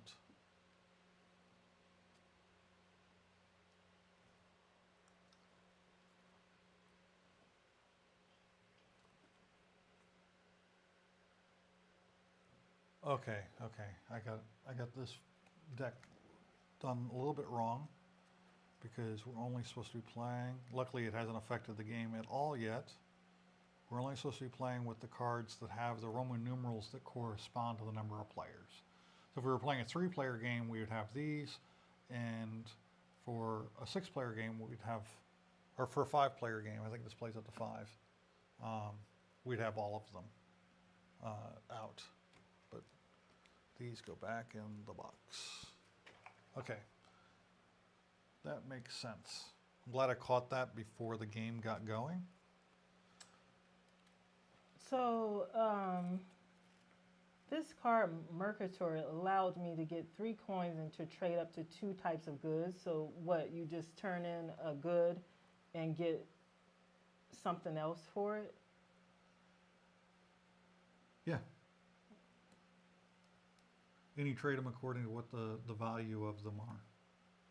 So cloth is worth 7 coins, so you would trade it for 7 coins worth of other goods. Okay.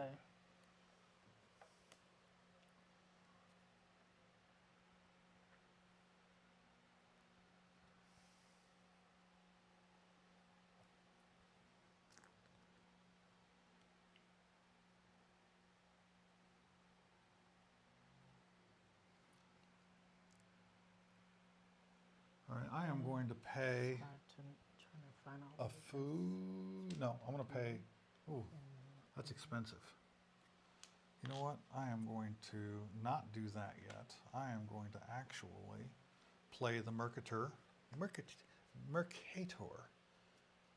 And I'm going to take 3 coins because I'm low on coinage. And I'm going to trade this cloth. You did the same thing I did.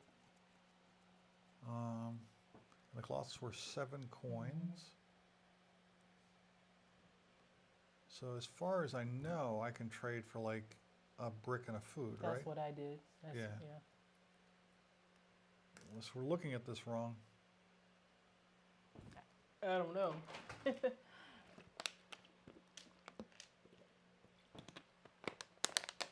This is the game you like to play, so. It's been a while since we've had it on the table. It's been a really long time. Yeah. And that would be the end of my turn.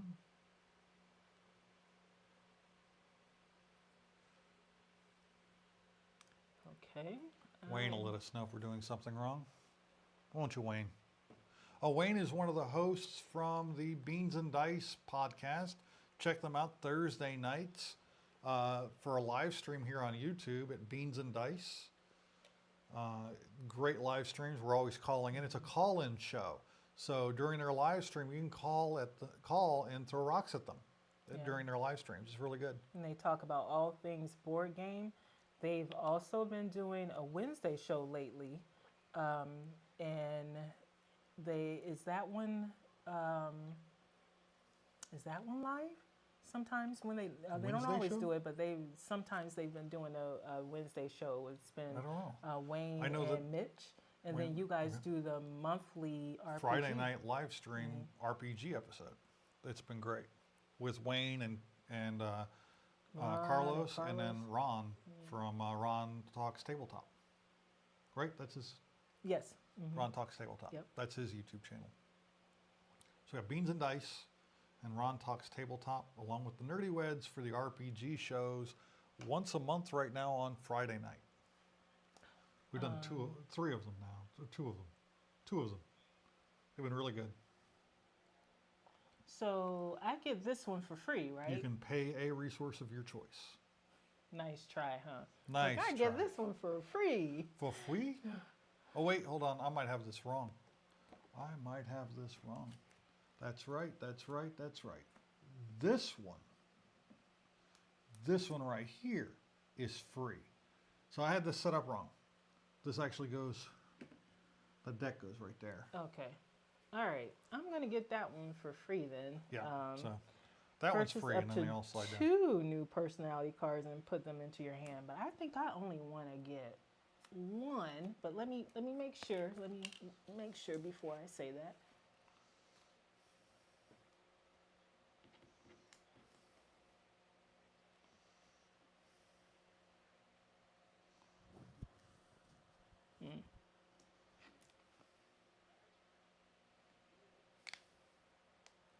Yep, I just want to get this one. So I move all these down and then put out a new card.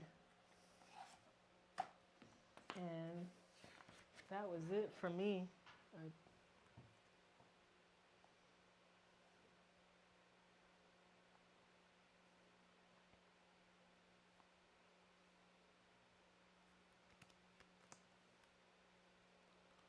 Oh, we did that wrong, but I'm going to let it slide What this did we one do time. wrong? The Mercator. So you may then trade in 2 types of goods with the bank. Means you may sell 2 types of goods. Or you can sell 1 type and buy another. You can't buy 2 different 2 types, different ones. which You'd is have what to- we did. So you're selling it for money and then buying with another action. So we would have had to choose the food or the brick, and then what was left over would be just money Just that we coins we keep. Yep. Do you want us to do that? Because we both got a food and a brick, and I'm fine with putting something back and getting. Yeah, I'm going money. to put the food back and take the 4 coins. I am going to put the brick back and take the 3 coins.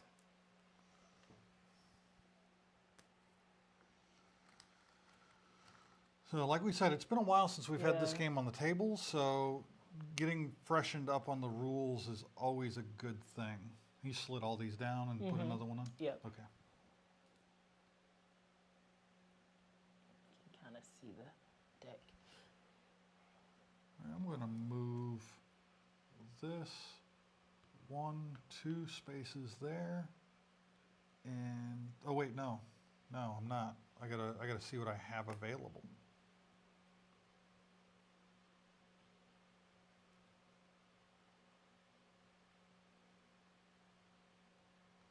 What I am going to do actually is play Prefect. Now, up here in the top here, I'm going to find Campania, and I'm going to flip this over. And that gets me 1 wine for that. But also produces on all of these where I have houses. Or if she had a greenhouse right here, she'd be getting the resources. I get a brick and another wine. And that's the Prefect card. Or I could activate all province tiles to take coins as a cash bonus. So right here, what I've done is I've flipped over this and activated Campania. I can activate any of these and I would get whatever's on here. Now, as these get activated, they get flipped over to the coin side. Later on, if you needed the coins, you could play this, and instead of activating one of these, you could reset all of them, taking all of the coins that are face up inside the entire thing. So that's a great way to get coins. Now it's your turn. Okay, I am going to. This game will speed up as we get more comfortable with, You and think- you it think? starts clicking back in our brains You think again. so?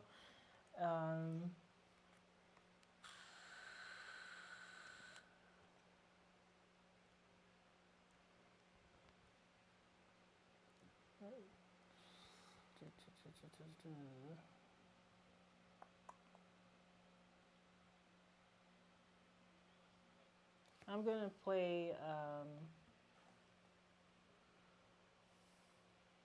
this one that allows me to produce a brick, and I'm done. Yep, and it will also have produced a brick in all of your cities. Oh, no, that's what you did. You activated your cities that sell bricks. Well, let me make sure that... Yeah, that is what I did. Yeah, that's what I did. Specialist. All the players' houses in a related type of goods produce 1 unit each. So, if you had 2 bricks, you'd have got 2. All right. I think I want to purchase a card. So I'm going to play the Senator, purchase up to 2 personality cards and put them into your hand. I'm going to take this one here because it's free. And I'm going to take this one here. I'm going to pay a brick for it. Okay.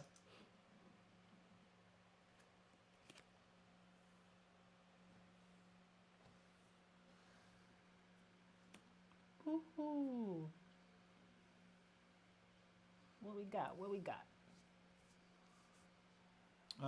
The Weaver and another Prefect just came out. Another prefect. Yep. All right, so I'm gonna play the Diplomat so I can do what you just did. Use an opponent's top face-up personality card in their discard pile, and you use the Senator, right? Yep. So I'm can buy going up to to 2. buy that Mercator for free. We have 2 And then- Diplomat cards? Because I think you already used one, didn't you? Or, No. Oh, no, you bought one. You bought one, that's right. Did I buy one? I don't remember buying a Diplomat, but I was going to use a Diplomat and I didn't use it. Oh, okay, that's what happened. Turn over one active province.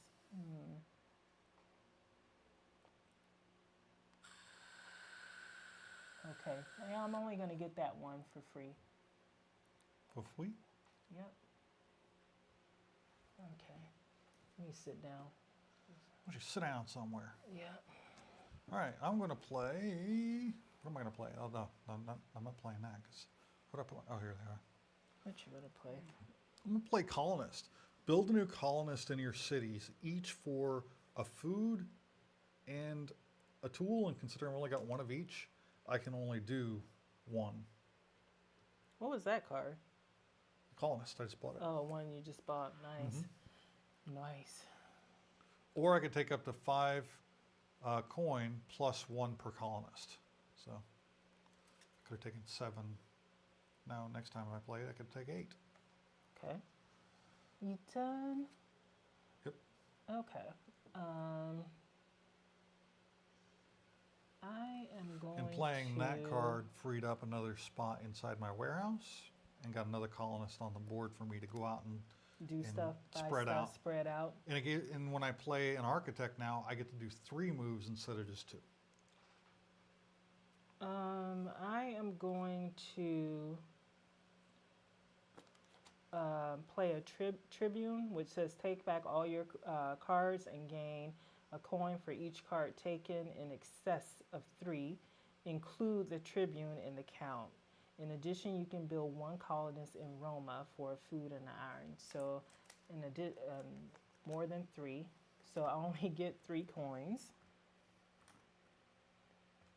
And I get, oh, that was not 3. That was not 3 coins. You put like 30 coins. I know. Where's the ones? Here we go. Oh no, you took 15. I caught it though. You did. You did. And then I get to, where was it? Got distracted. Build a Here it build is. a colonist. In addition, you can build 1 colonist for food and iron, and luckily I had that, so I can do it. And I'm going to build this one in Roma.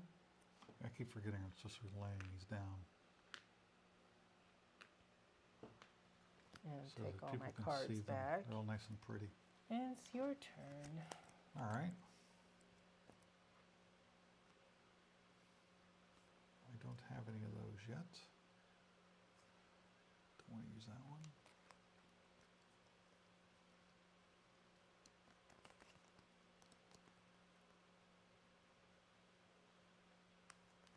I'm going to play Prefect again because I want, I'll take this cloth.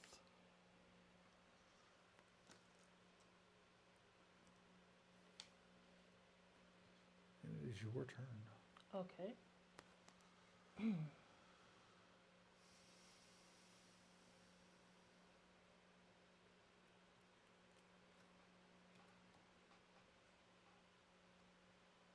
So you said when you're trading goods, up to two types of goods, you can. So that would mean You if you can, do two different types, then you get two different types. you can sell two, or you can buy two, or you can sell one and buy one.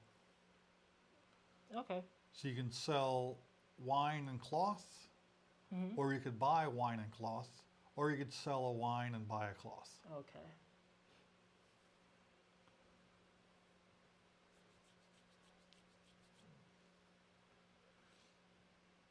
Or you can buy a wine, yeah, a food and a brick or something, you know. Mm. Can I see the rule book, please? Yes.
I don't know, because nobody's been in here with us for a while.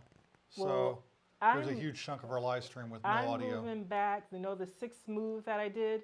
I'm moving back one for 5, and I'm moving this one for the sixth one right here, so I can build on both of these. All right. Let's pause it Let's for just a pause. moment. We're almost done with this game, but nobody's been in here to let us know that our audio died. I don't know how long ago it died, but I'm going to set Nothing us else up with. with that mic. Yep, I'm getting the Nothing mic else right now. picks up when these goes out when these go out.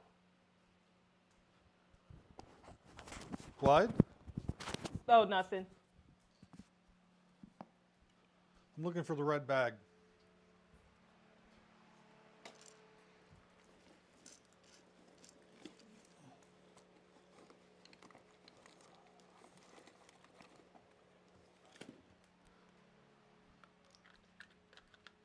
Yeah, you can still hear though.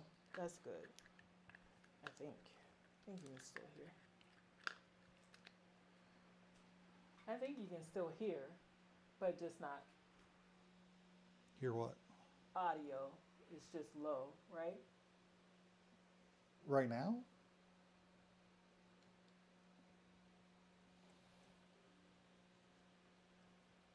Come on, plug in.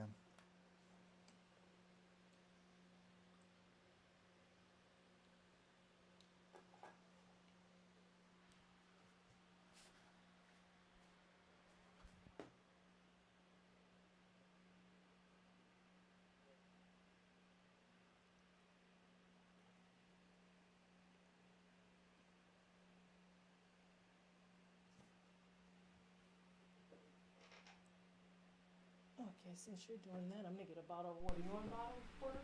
Yeah. All right.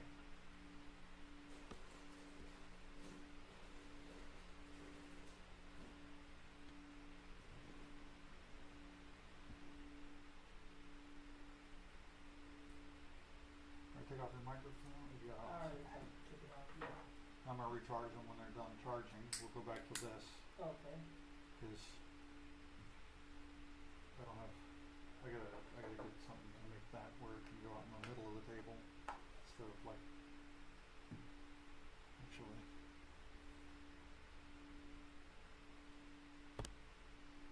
This doesn't charge while it's plugged into that, so.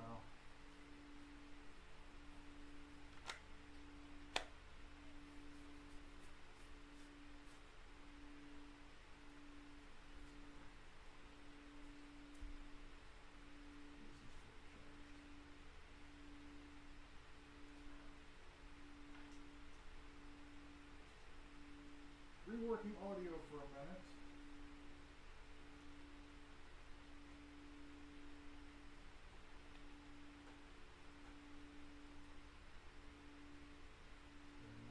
Audio, the microphones are recharging. They shouldn't take very long.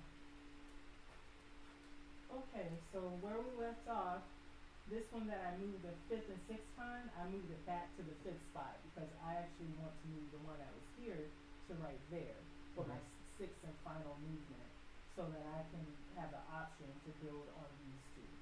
And that was a waste of time because what I can't get through my thick skull is I only have one house.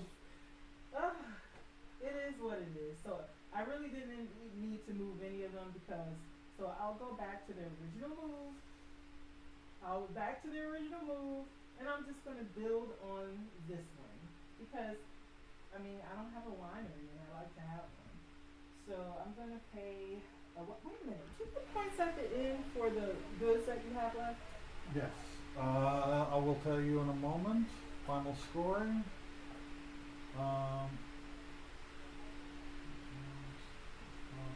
Each type of good that the player produces, no.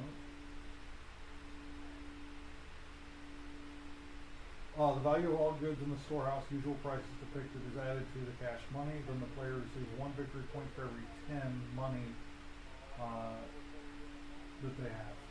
Okay, alright. And do you get anything for having like a diverse Yes. amount of? Oh, man. You know, and this is how Don't, you. oh This man, is how, this is because how this you're is how winning. you win. Okay, we'll see. You'll see. Because, You're winning this. babe, the board is covered in I green. know. I've been covered in green before and still lost. Right. But It's gonna be a close game. it'll be a close game. It'll be a close game. So that's at least good because you usually run away with Concordia. So I feel good about it being close. So I am going to Make your last make move. my and last then move end the and game. end the game. Okay, he's like, just do Just it. freaking Just do it. Nike do the it. crap out of this and let's Okay. go. So there's my 3 coin and my brick and my iron, and I'm gonna put the house right here, and then I'm done. We have a comment here. DVG says, see, this requires too much brain power for me. I play games to relax, not do math. Exactly. Thank you. See, she gets it. She gets it. I'm like, Is that Demi? Yeah, that's Demi. I'm like, this is too serious for me. Love you, Demi. I want to have fun when I game, not sit here and have. All right. Now the fun begins. That's For the end of the you. game. It's the end of the game. It I is could have ended, more math. I should have ended this game a long time You ago. should have. I was waiting for you to buy the Oh. cards up there. And you get this. No, Thank I'll take you. it. Right. That's worth 7 BP. Yes. All right. Now take all of your cards, and we are going to score them for find all your Vesta cards. There's gods at the bottom of each one of the cards. Okay. Vesta. We're looking for Vesta. It's like a purple color. You might have just one of those. Yeah. And it's a base card. I don't think you purchase any others. Yep. We just got it. All right. Your Vesta card says the value of all the goods in your storehouse. So you sell basically all of your goods, add up all your money, and for every 10 coins you possess at the end of that, you score a victory point. Fractions don't count.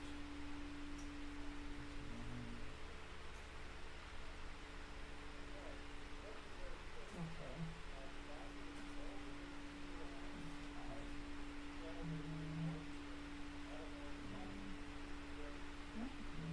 More math. 35.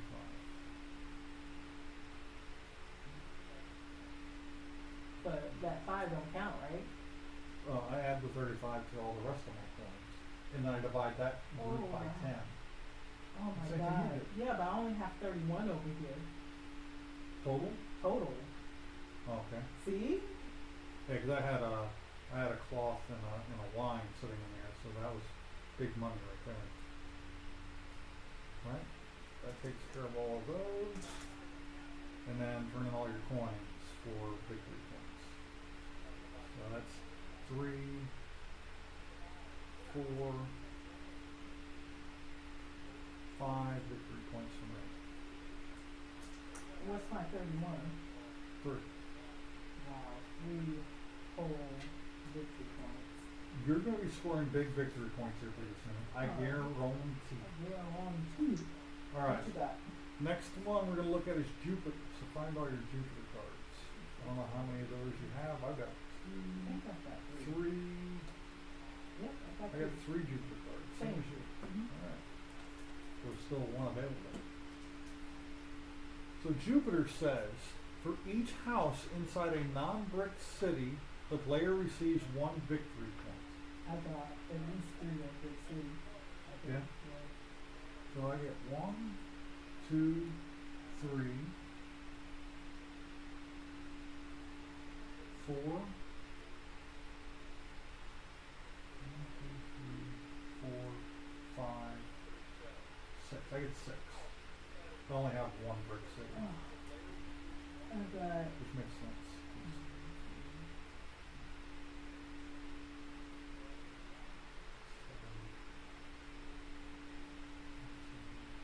Same.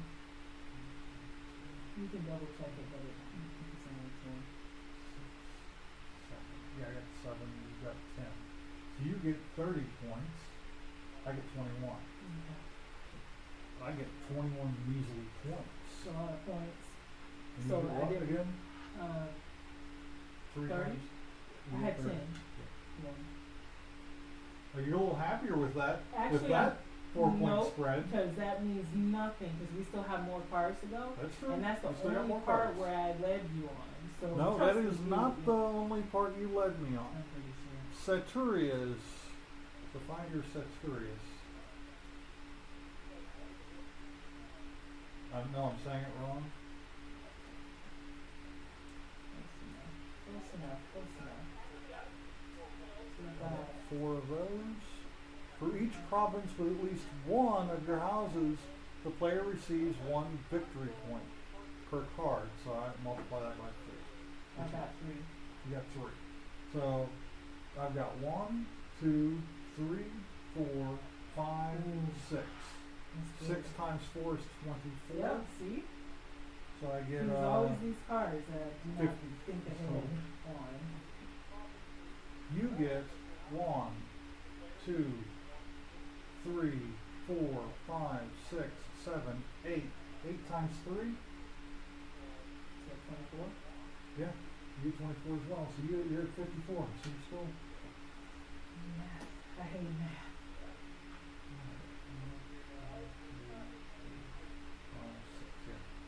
We both scored the exact same number of. Okay, that's good. That's good. Yeah, the cards made the difference. I'm still in it. You're, Oh, you're oh, still yeah. leading. You're still leading. I'm like, oh, done. Done.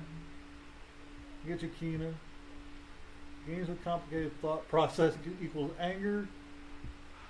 Be glad you're not playing with Rob. He'd be trolling and mocking you the entire time because it would make his brain hurt. Oh, poor guy. Aw. All right, Mercurius cards. That would be his way of having fun in the game and throwing you off your game. You have any Mercurius cards?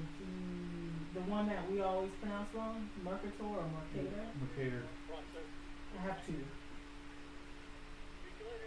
Same as you, so do you have 2? Yeah, hold on. I accidentally screwed something up here. We've already scored Jupiter and Vesta. Okay. And Saturn or whatever Saturn, it's okay. called. Mercurius. Curious. That's what I was. Oh, okay. Maybe you should get one of those. Or you might have more than one. No, I just Oh, have 2. I have 2. Mercator cards. Yeah. You have 2? I have Mhm. 1. So yeah, I didn't buy another one. There's another one laying there. For each type of goods the player produces with their houses, they receive 2 VP with a maximum of 10. So I produce 1, 2, 3, 4. I don't think I produce any twos. So I think I score 4 points total. Right? Yeah, because I never bought a two. So you get 4 points. You get the maximum, I think. 'Cause you No. produce everything but cloth, don't you? Yes, I don't produce cloth, but I had food, wine, brick, and iron. That's only 4, isn't So it? you score 8 points. So give me 4 and give yourself 8.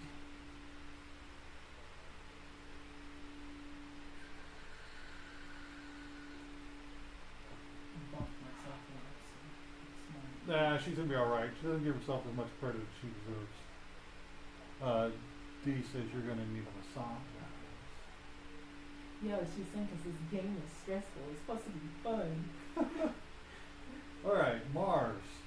For each of the colonists on the game board, the player receives 2 VP with a maximum of 12. I scored 12 Mhm. because I got 2 Mars cards and all of my colonists on the board. Oh, same thing. I So also- we'll score 12. Give us Okay, each 12. so 54 Be to 12, 68. Isn't that 50? That's 68. You said 12, right? 66. Oh, 12. 66. I told you my math was weak. So You're it is 74. Math is weak. Alright, last one. Minerva, for every city of the related city type, the player receives a certain number of VP as depicted on the specialist card. So,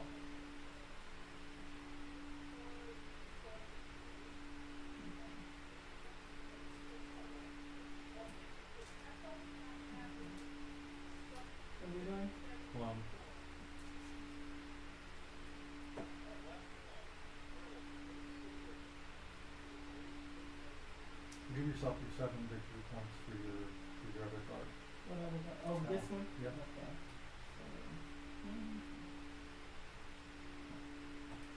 Alright, now this is the final score. Ooh, you got 3 over there, don't you? I only have 2. This is where he catches up and wins. So I don't have any Smiths, so I scored nothing for that one.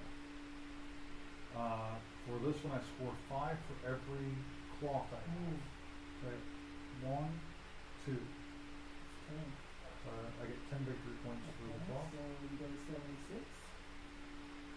And then I get 4 points for each winery I Ooh. have. So I get 1, 2, 3. Is it 1, 2, 3? 3 out of the 4 wineries. Yeah, because the only winery I don't know.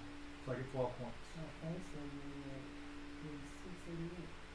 76. You said 12, right? Yep. So 88. Alright, so what do I get for lousy little brick and food? Because those are the low points. You get 3 for every brick and 3 for every farmer. So just count up the total and multiply by 3. Okay. So, 1, 2, 3, 4, 5, 6, 7, 8, 9. Next year. 9 times 3 is what? 27? Yeah. Okay. So 81 to 91, and we can just stop there. Yeah, because you won. Yeah. And then Hands down. another one, and then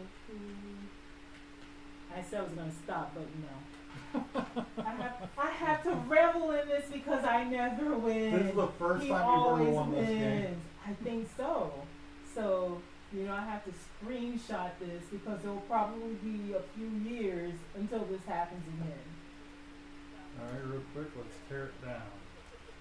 Did you just say real quick? Let's tear Burn it it! down? Burn it! Oh, boy. Yeah, I really should have bought those 2 cards. You should have. I Stop. thought you were going Stop your to. Western progressions. I thought you were going to end the game. Give me your cards. Let's break down. So it's my turn to pick the next game. Yeah. And you know it's going to be something light. Yep. You already know. So I just got to think what I want it to be. What light game do I want to play?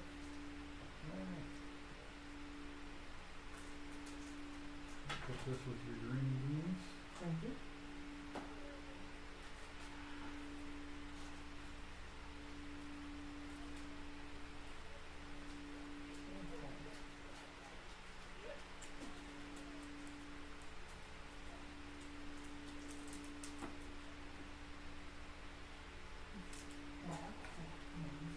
What are you thinking as far as light games?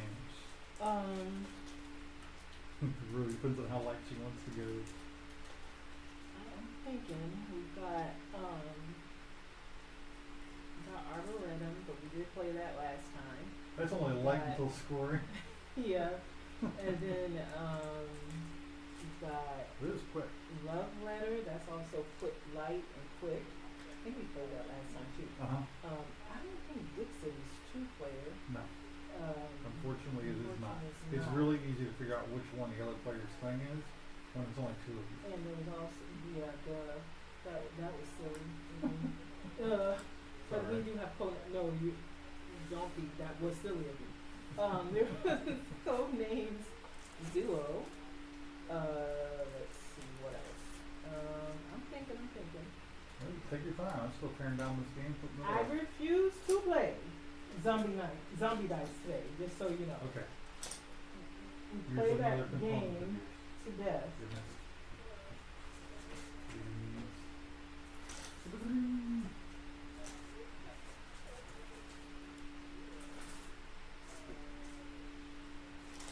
I'm still trying to figure out which one to play.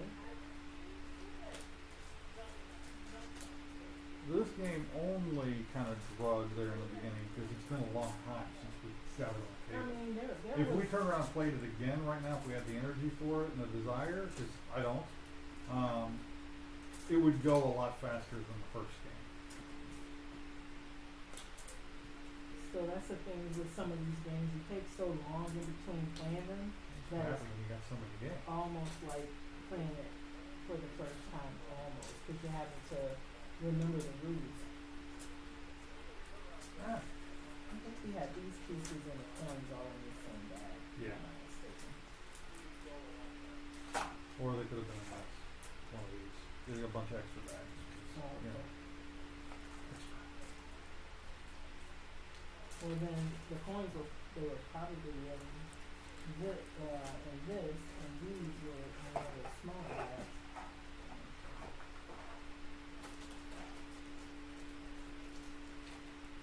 Problem not having an organizer. I like having organizers. So what do you want to talk about while we're thinking about the next game? And I don't know. What sandwich you want for lunch? It's a good idea. that is a good idea. Can I have your red? Thank you.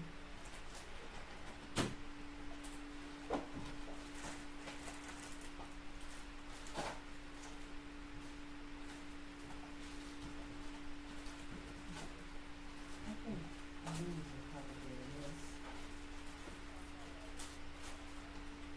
Right?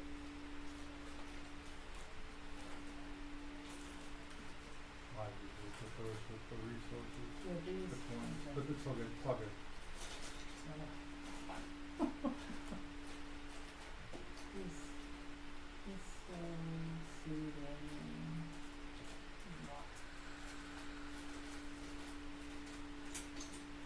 Alright. You got dead air, William. We got that air. Yeah, you're always telling me to talk, so I'm gonna tell you to talk. Fair Now enough. see how it feels? Fair enough. Entertain me, entertain the masses. Oh, what was it I wanted to talk about? I can't remember. There's been so much. So much. Well, I talked about Dragon Home when you told me to talk. What did I talk about Dragon Ball? I don't know. My brain's kind of jelly right now. Oh, really? Well, I need a minute to relax and my blood sugar's low. Oh, you need to eat. You need Yeah. some milk. He needs some milk.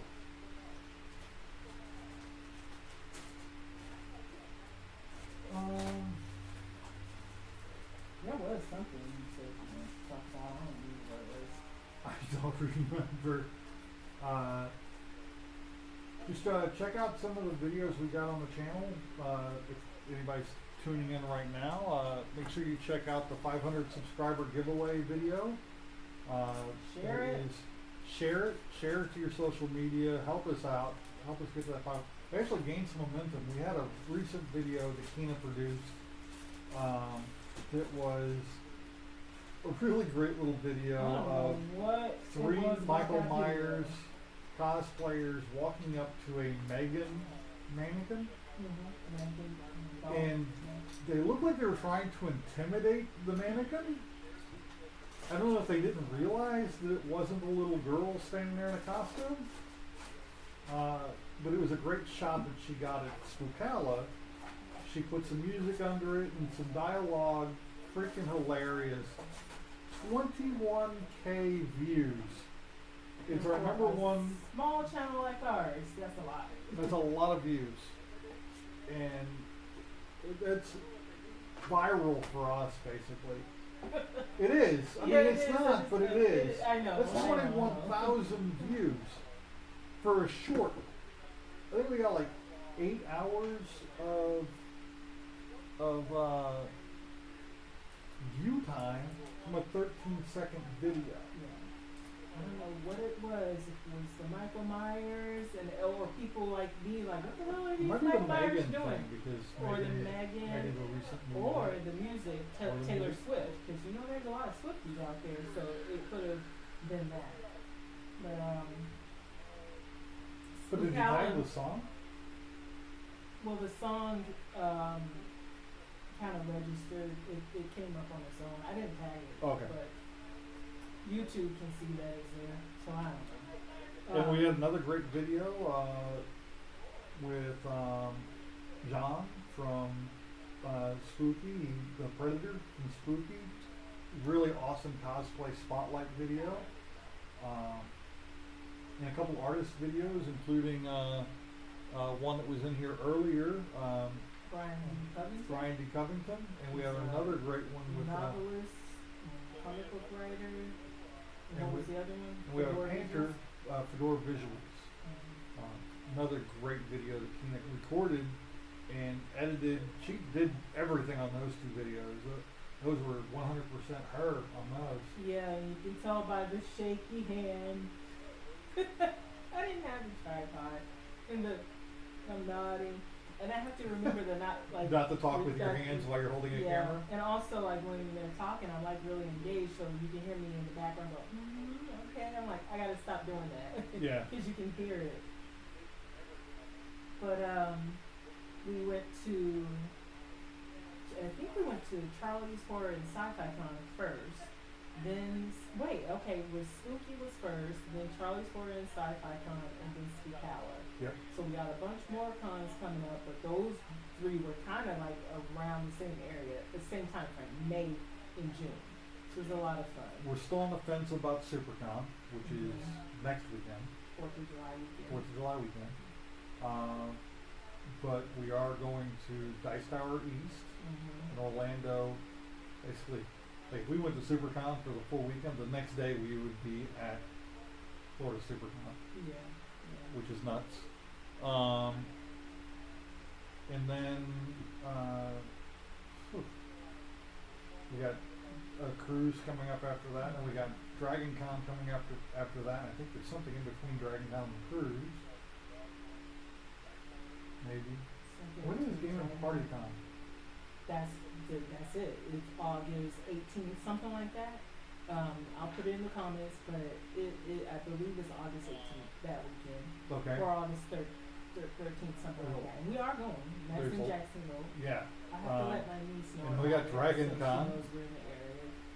And then there's Dragon Con. We kind of calmed down a little bit, I think, after Dragon Con. And then October hits, and it's all insane again. Yeah. So we have almost a month of maybe. Until you find something else for us to do. Stuff popping up. No, I really enjoyed Charlie's Horror and Sci-Fi Con. And we will have a longer interview. Not longer. We will have an interview with the organizer of that show, the owner of that show. So really looking forward to that.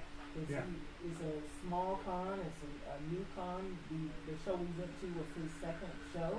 And he's doing a lot of fun things and a lot of room for growth, and I think it's exciting to be able to see a convention from its start and to see how it grows. Because I'm hoping that it's around for a long time and you can say, oh, we went to that convention way back when we first back when it started. Mm-hmm. We got to know, we're going to get to know the organizer of it. And that's something else we're going to do. We're doing cosplay and we're doing vendor spotlights. And we'd really like to get in and talk to the people who run these shows and really get interviews with them. We got a bunch of people we can do that with. And that's why I got excited because you mentioned the cosplay spotlight. I don't know if Jimmy is still in here, but we have to talk to Jimmy. Yeah, we have to get Jimmy. If she's willing, because she does some of the most awesome cosplays that she's done over the years. I've even gotten some cosplays from her, like I got the Misty Knight back in the day, and I grew out of it because I gained weight. But I used to love when she did it, and then when she was selling it, I was like, I gotta have it. So I would love to talk to her because she does such a variety of cosplay, from comic book to movies, to horror, just the whole thing. And it would be nice to talk to her. So we'll see what she does. If she's willing, if she's like, She's still in here. Somebody dropped in, talked some trash, and took off on us. no, Which is okay. We can reach out to her though. Yeah. And she does We have a ton of friends to grab into this featured cosplay thing. So many great. We got John Lee and Eric, and I mean, just from the Spooky family alone, I can think of a dozen different people that bring in on it. A lot. And then not to mention DragonCon, all of our friends from DragonCon that are really great cosplayers. And then people we're going to meet on the convention too. And that's one of the ideas of this, is to get with a cosplayer at a convention and do something with them. Because I've been struggling with the whole shorts thing, and I really want to do something special with it. So, as far as cosplay. Yes. What else? Just a lot of conventions. We haven't done this much since that one year we were doing a Convicts Convention podcast. Where we had an insane year of conventions. Now we we did packed in Star an Wars insane Celebration, and DragonCon, and Spooky twice. and then I think that Two, might have been the or same we had year Tampa Bay did Comic Con, Mad two Monster. MegaCons, a Mad Monster, And just and so it was big conventions at that. You know, Tampa Bay Comic Con, MegaCon, Star Yeah. Wars Celebration, like big conventions that it's a lot going on and a lot of walking. That was insane. I kind of like what we're doing now because it's a good mix of small and big, so it's not as overwhelming. If you're going to just all big conventions, it can be overwhelming because it's so crowded and you don't get a lot of time, a lot of downtime to yourself to kind of decompress yeah. and So we've got a very busy year with everything going on. so with that busy year and thinking about the different things that we're going to do, what are some things that are going to be highlights for you? Some things where you're like, okay, I gotta check this off my list. Some highlights of things we're doing. Or no, things that you're gonna do at the different conventions the different events that we're gonna go to. Some, Well, like for me with DragonCon, for years I'm saying I'm gonna go to astronomy, and I'm gonna go to when they go like at night. We do at night, and they go and they actually look look at at the the telescope and they look at the stars and all that good stuff. That's like going to be on my list, and going back to those small panels that I used to go to. And the last couple of years, it's been so crowded that I just hung out in a room. And this time I'm like, I'm gonna go back out and do things. And part of those things that can help with the crowd, but also allow me to experience the con was going to panels. So Yeah. that's some of the things I'm checking off my list to do. So what about you? one of the things I've really wanted to go back to doing is a heavy cosplay DragonCon, where I bring at least two good big costumes like Jason and Vader, or some other cosplays. Like I would spend the entire weekend in Vader. I mean, it was just my favorite cosplay to do. But I gotta get new pieces for Vader to be back up and running, namely a new helmet. It's the only one that I actually need, and it's just really expensive and hard to get unless I can actually send the money to Portomac and not just tell him, hey, I want to do this, how much does it cost? And I've done that like 4 times where I've sent him messages and saying, hey, I want to do this, and I never get to the point where I can do it because it's like $500 for a new helmet. It ain't cheap. It ain't cheap, and it's hard to have the money when I need it, or when I have the money, I no longer need it. You know what I'm saying? I get to the point where I Kinda really like where want you the are right helmet. now, I know you that really it's want coming it. up, the convention's coming up, and then by the time I have the money, the convention's gone and passed. And my drive to spend $900 on a new helmet is also passed. That's the real kicker right Yeah. there. It's your drive to spend it on that. That's what I'm saying. My Yeah, need and money never because- coincide. Because right now June is gone, so it's like whatever you're planning to do, you have to do it right now because you'd have to figure in the time of the person making it and then being able to get it to you by the con. Yeah. So it's like a month, barely 2 months to be Yeah. able to do that. Well, I would basically tell Portomac, hey, how much does it cost? I'm sending the money as soon as you give me a number. Send them the money. When can it be done? If it can't be done before Dragon Con, oh well, I tried. But I mean, he's the only person I want to buy a helmet from. His helmets are one of the best quality Darth Vader Empire Strikes Back helmets you can buy. I have a mold that somebody bought one of his helmets and cheaply reproduced it. Yeah. It still looked great, but it was flimsy, and it did not take a hit. It got hit one time in the helmet just shattered. The whole top of the helmet is gone, and because it was very thin fiberglass. Yeah. It really did not hold up. So you need to rework cosplays you have now to include Vader and your Predator. Yeah. Oh, I don't know if I wanted to introduce. No, I'm gonna save that for a video. the Predator? Yeah. Yeah, you said you would do a video Yeah, I'm on doing a that. video. I'm looking I'm forward gonna do to a that. video on what I have now, and then start doing videos on getting it to the next level, getting it to the next step. Yeah, I think that should be something you try to do this week so we can get that out Yeah. this week. Yeah. I'm looking forward to you Like I showing said, John that. is a big inspiration, and those of you who've watched the cosplay video that we did featuring John, we were mispronouncing his name the entire time. I already apologized to him because apparently I've been mispronouncing his name for many years, knowing him. It's just I've always only ever read his name, and I've never had anybody tell me his name. So, I saw him on Facebook, and we were interacting on Facebook before we talked to each other in person. So I knew who he was, he knew who I was. And then when we saw each other in person, it was never, It's like, hey, man. my name's William. Hey, my name's John. No, it was I read it and I mispronounced it. But he's tolerated it. For all of these years, he's tolerated me mispronouncing his name, which is pretty fun.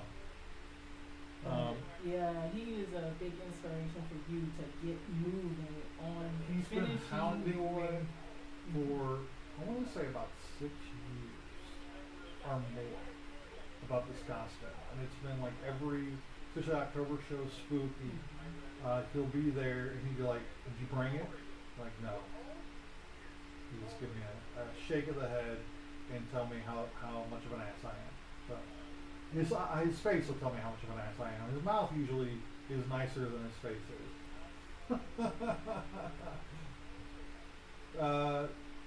So yeah, if I had Predator done for Dragon Con, holy crap. There's another costume I want to do, but it's a big costume, and I think the Predator is going to teach me some of the methods that I need to learn to do that other costume, because it's something beyond anything I've ever done before. It's gonna be made out of VBA foam, and most of my Predator stuff is going to be made out of VBA foam. So I'm making some armor and stuff, custom armor, and it's going to be a lot of work. Doing some techniques that I've never done before. Yeah, you have a lot of costumes you want to do, cosplays you want to do that have big pieces and require a lot of work to make, but also to transport. For me, I do a lot of ones that are just pieces that you put together, a lot of soft pieces, a lot of clothes. You can go and buy or make and put in your suitcase. Those are the type of costumes I like to do. You have the different, soft costume versus hard costume. I don't like to take up a lot of space. So with the ones that I have to rework, it's a matter of just replacing stuff because I've outgrown everything that I used to do, all the costumes and cosplays I used to do. Yeah, So cosplay is a big one on my bucket list for Dragons now. You know, not bucket list. Why am I saying bucket list? We're going to DragonCon next year. So it's not like imperative that I do this, but it's one thing every time we finish DragonCon, I'm always like, man, I really wish that I had my costumes back together so I could do these. And I'm tired of saying that. It's time for me to put up or shut up. Another option I have is trying to create maybe like a silicone mask to where I could wear the silicone mask with the helmet you got me. The mouth part, the bottom of the breathing apparatus. Yeah, I'll let me switch cameras.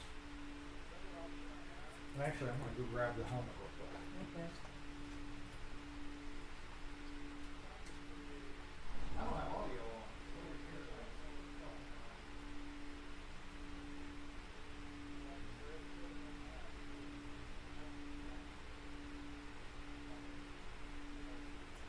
So this is Vader without the mask. Very scary. So this is Vader is very horror. Well, not very, but he could be horror to me. And apparently to William as well, because one year at Spooky Empire, which is a horror convention, he wore his Vader there. And there's a debate of whether Vader is horror or not. We say he is. Judging by some of the people who ran in fear when they saw him in the costume, I would say he's horror. One of them being Jake Busey. He was terrified of my Vader costume. Now, here is the Vader helmet. I'm going to take this and just hook it up here real quick. Yeah, I'm going to move the comic book out of the way. So, proportionally, this helmet is not, it's filthy, that's what it is.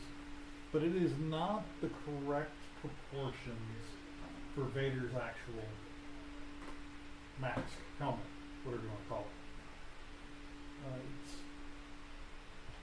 it. It was not made screen accurate, is what I'm saying. It's still a good looking piece, awesome display piece, but as far as cosplay goes, it is not usable for Darth Vader cosplay. It's too small, and I'm going to do a video about this anyway, so to show the difference between this and a 1-to-1 scale Vader helmet. But one thing this does have that I absolutely love is we got this face piece here that is actually 3 pieces. So right here we have this piece goes around the back of the neck. It's decorated properly, looks great.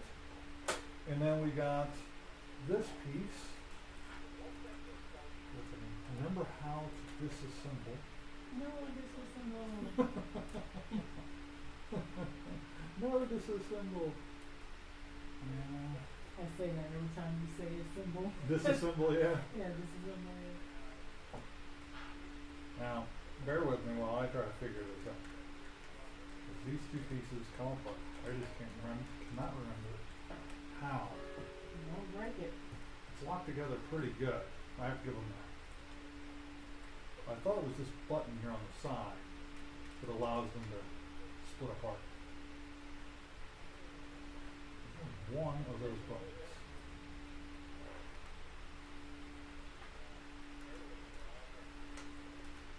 Oh, it just pulls apart. It's magnets. Oh, The button okay. had nothing to do with it. What is a button? Maybe it has like a breathing or something. But this part of the costume, this is what I would do up with that. With a silicone. Yeah, it's a battery compartment right here. Oh, okay. Yeah, the batteries. You can see what it does. Oh, Oh, you never done that? No. Whoa. What size battery does it take? I don't know. I gotta do get a it. screwdriver. Ah. I I mean, need a- we've got a long live stream that we're doing. This is gonna happen during this live stream. I wanna know what it does. It probably makes that breathing sound. That or But however. this part of this costume is 100% usable. In Yeah, we can't see you, can we? yes, we can With, see. with you with the. So imagine me having I've got the cameras. Oh, okay. You changed So it. imagine me wearing a silicone mask with the scars and the pale, sickly coloring and bald head and shaved face, because I would do the whole face. With this on, it would look phenomenal. I think it'd be awesome. I think so. With the rest of my Vader costume, it would work. And I wouldn't be wearing that big bulky helmet. Mhm. So I'm going to do a video on this helmet versus what But couldn't you have that ready for DragonCon if you do this version? if I could find a way to get the silicone mask either made or make it myself. Yes, yes. But I think it would probably cost about the same as getting a new And Vader you'd helmet. rather have it on it. No, I want both actually. Of course I do. But all together behind it. It's good to know. And I found a screwdriver. Yeah, so you can see what it does. Looks like it takes triple A's. We have AAA, don't we? Yeah, I think so. Okay, so Excuse you look us for the a second. screwdriver and I'll look for the batteries. Let's teamwork it. Okay. Curiosity peaked. I want to know what it does. It's probably just sound effects, but it would be even nicer if it. Board games and us goofing off with comic books. And this is us goofing off. This is us goofing off. Yeah. Hopefully nothing embarrassing pops out in this thing. This is not triple. You said AAA, right? Yeah. These are double. There's so much crap in this. Let's put it on the ground. We really need to clean that out.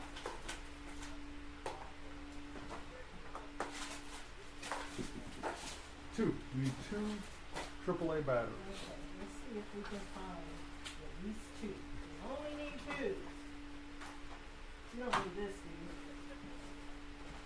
Actually, yes. I would take that out so I know where these screws are. Screwdrivers are. This might be AAA. Yep, those are AAA's. Yay! Then we got a whole pack.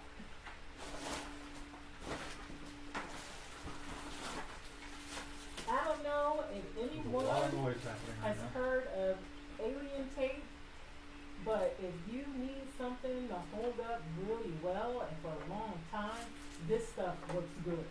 I know it's one of those, saw it on one of those infomercials. A friend had it and gave me an extra roll that she had because she loved it so much. And She gets two. I've been using one of them. yeah, it's awesome. Yeah. It's double-sided. Double-sided tape that really works well. Alright. Well, that answers the question. I didn't see any lights. No, there are no lights in Vader's home. So you're not going to see any lights. There's no lightsaber sound in his helmet either, and that's That what that wasn't a was. lightsaber sound. Was that supposed to be his breathing? I think so. Oh. We'll definitely have to do that again. And anyone watching on the replay, let us know. Does that sound like, okay, it does. It does sound like it's breathing. They did good.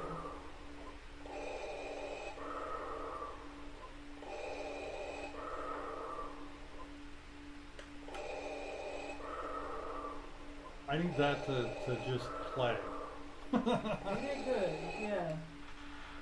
I'm gonna play it on the sound effect and do a short of it. Yeah, It's that's the just other thing Vader sound I gotta effect. fix for my Vader costume is find my soundboard and get it working. So that I have a voice changer. I get a speaker for it and a microphone. When I do get my new helmet, I can. Oops, I think I put that on upside down. Yeah, that's not good. Gotta keep it flexible. So yeah, but when I got this helmet, I absolutely loved it. I think it's great. It's a great decorative piece. Kina got it for me for my birthday or for Christmas, one of those One of two. those. Either way, it was a great gift. I really thoroughly appreciated it, and I still do. And I was excited because it's great. But then I saw it comes apart, and I could wear. I've always wanted like an actual Vader helmet, the actual like size and shape it's supposed to be, that does this. But then I've been warned. You do not troop with that helmet, because even this helmet weighs almost as much as the full size Vader helmets, and it's much smaller. Because of that design, it's heavy, and the actual like 3-piece, 4-piece Vader helmet, actual size, is very heavy. Becomes very uncomfortable really quick. It's also hard to breathe in when you're wearing it all together, because you don't have the ventilation right here. One of the things the Vader helmet has is a lot of ventilation in the face, but with this version of the helmet, there is no ventilation here and no visibility here. Well, you said you were going to get fans for the inside of your helmet. I You do still wear gonna do fans that? inside my helmet. I already do that. Yes, but this, especially when around children, that loss of visibility through that bottom grill would lead to many trampled. You small do know children. people can't hear you when you walk away because you don't have it on your mic anymore. No, I said that earlier, and yeah, okay. Yeah, but so you already have fans in your helmet. What I'm thinking of that you said was the camera inside your Oh, helmet, yes. because you want people to see what you see when you're trooping around in the Vader. Yeah, I would love a two-way camera where you can see out, and then you could have like that Iron Man view of what my face looks like when it's happening. Because there are oftentimes externally, you're looking at me, you think, holy crap, he looks pissed off. Meanwhile, I got the biggest, dumbest grin on my face, but my body language is saying something else. And it's the same with my Jason. A lot of times I'll be like almost laughing in that costume, but you can't see my face through.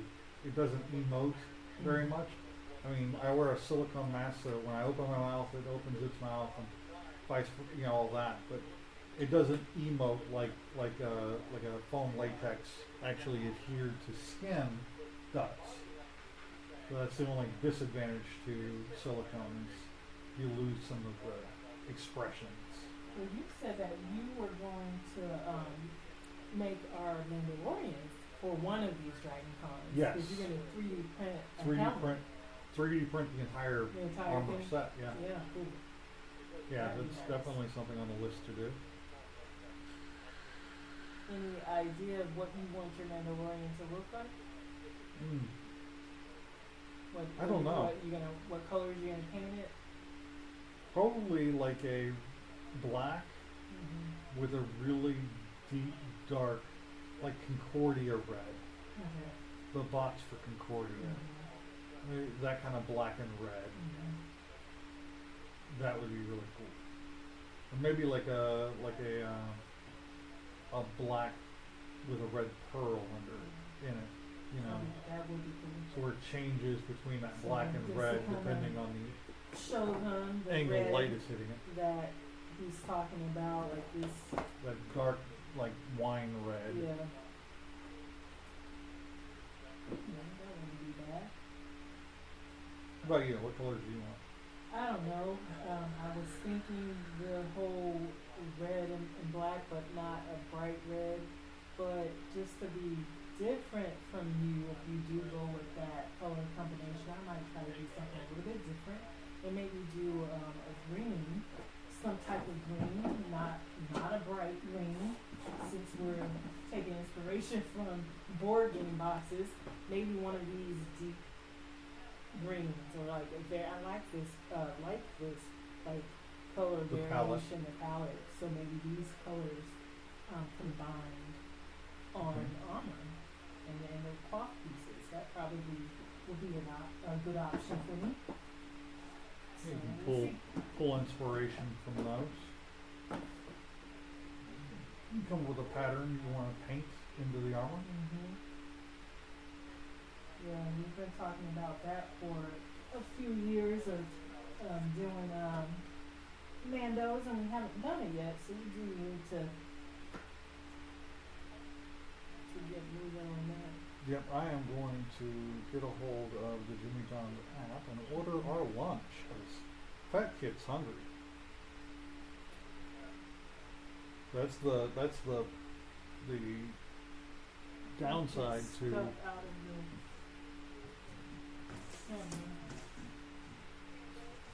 the This is visual clutter.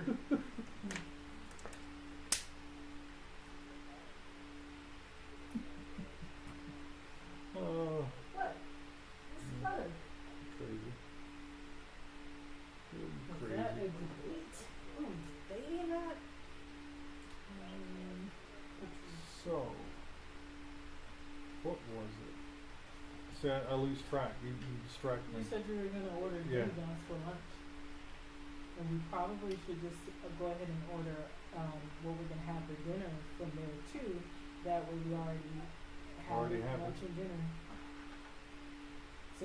Since we're doing this till like 10:30ish, if we make It's it. almost 5 o'clock already. Yeah, the time's going by really quick. We're sitting here yakking and playing games. Yeah. You are going to try to run blood on the clock tower at Dragon Con too, right? At Dragon Con and the next Escape Winter. When is the next Escape Winter? Because, you know what? And I'm running it at Dice Tower East as Oh, well. the next one's February. So February of next year. Okay. So we have plenty of time for that. Mm-hmm. And that's one of the things I'm going to be doing with the tablet is I'm Mhm. getting a Bluetooth speaker to run the tablet and do sound effects and stuff during the Blood on the Clock Tower games I'm going to be running. That's exciting. I really enjoy doing that. Oh, they got the new wraps. So they got a jalapeno ranch chicken wrap. Not sponsored, people, but chicken Caesar wrap and Thai chicken wrap. So you want to get two different ones and we half and half? Yes, please. Okay. So And Caesar chicken and Thai chicken. yes, are we having the wraps for lunch and the sandwiches for dinner, or like? Or We vice could do that. versa? Okay. And for my sandwich, I want my usual is Italian.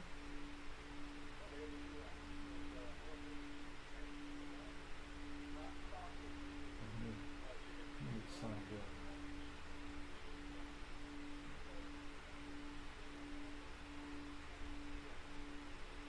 So yeah, while he's doing that, I'm gonna continue the conversation about cosplay because there are some costumes that I want to do, and there's Star Wars. We talked about Vader. We talked about the Mandalorians that we wanted to do that has been on our list forever, and we just needed to start printing those things.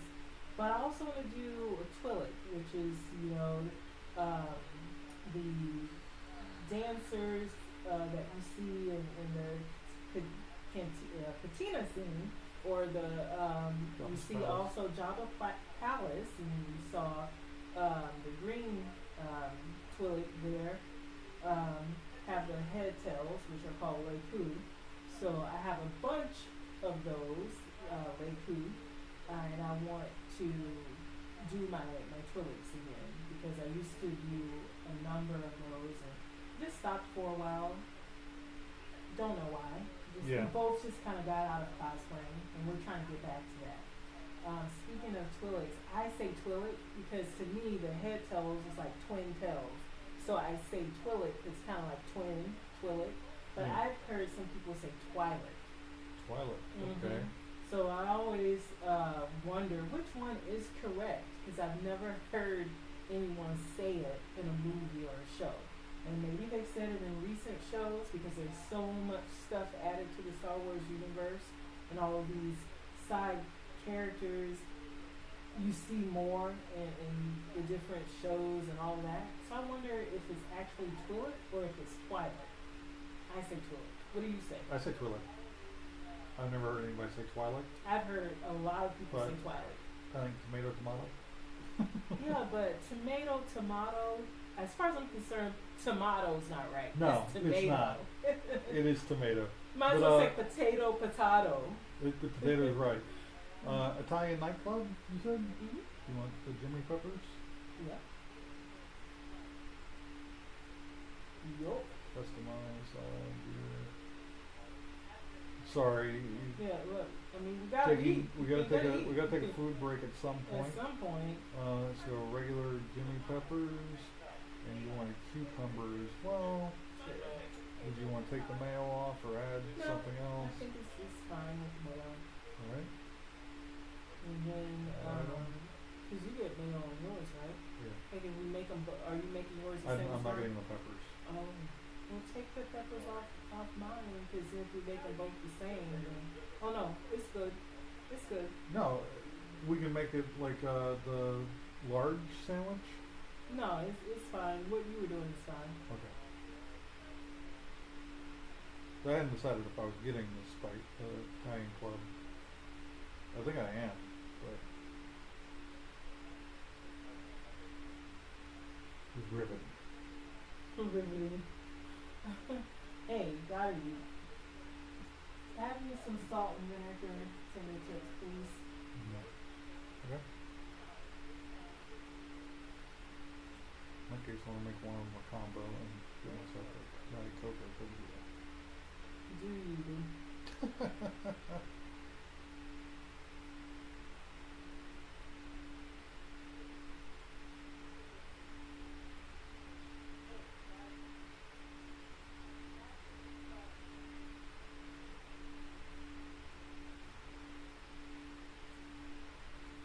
Salt and vinegar.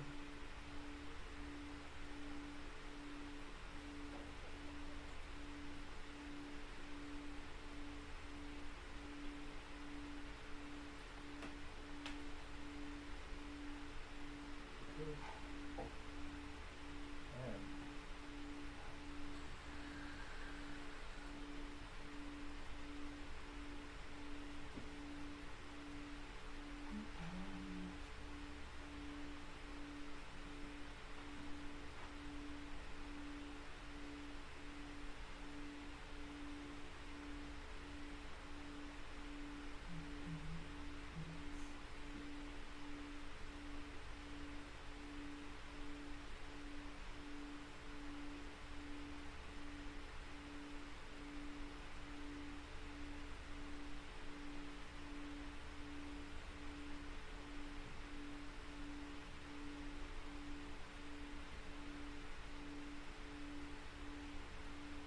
Alright, I'm gonna go into the other room to do the payment stuff. I don't want any chance of a camera catching.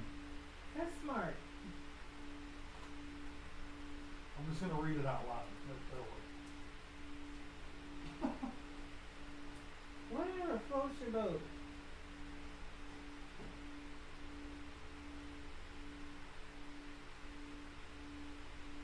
Okay, now that he's gone, no, I'm kidding. I'm kidding.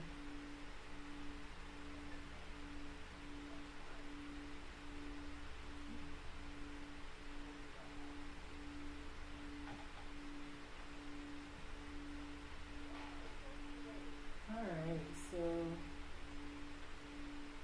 just thinking about what game we want to play.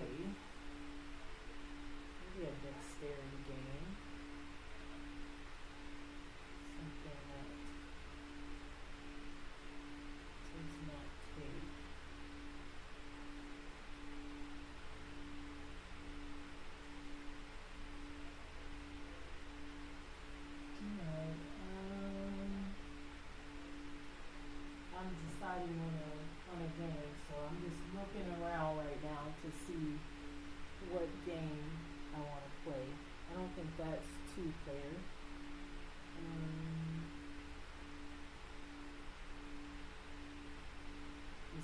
about this game that has a blow up bat, but I don't, that you hit the other person with when they don't use like a 2-syllable word. But I think that is a team game, so it's more than one player.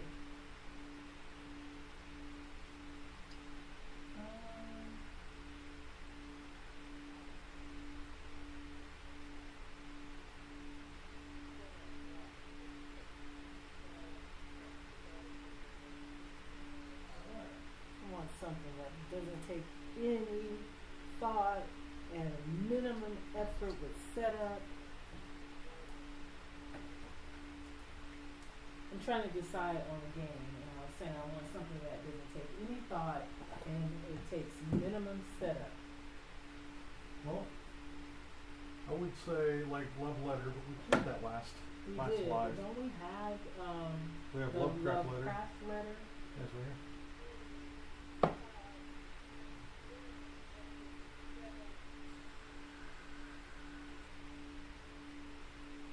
We're going to get Colony on the table today for a redemption round of that one, that I have since learned it completely.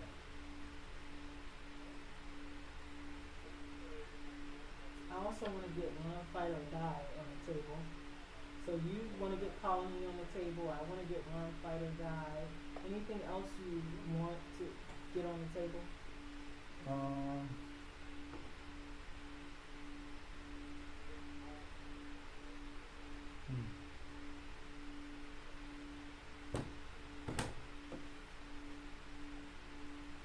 Well, obviously viticulture. Oh yeah, we did say we were doing Yeah, that. that's in part of our difficult. Yeah. So viticulture, Colony, Run, Fight, or Die. So let's break out Lovecraft letter. Hopefully we remember all these games. I talked low. Is the mic gonna catch me talking? I think Pick up so. me talking? I think it's talk. I Yep. talk really low. Yep, it's Okay. catching you. Good.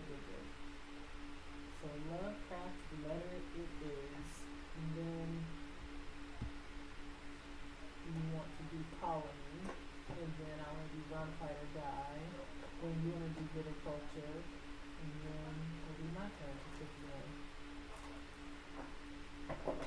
If you're still going. We're still at the going. time. We haven't tapped out.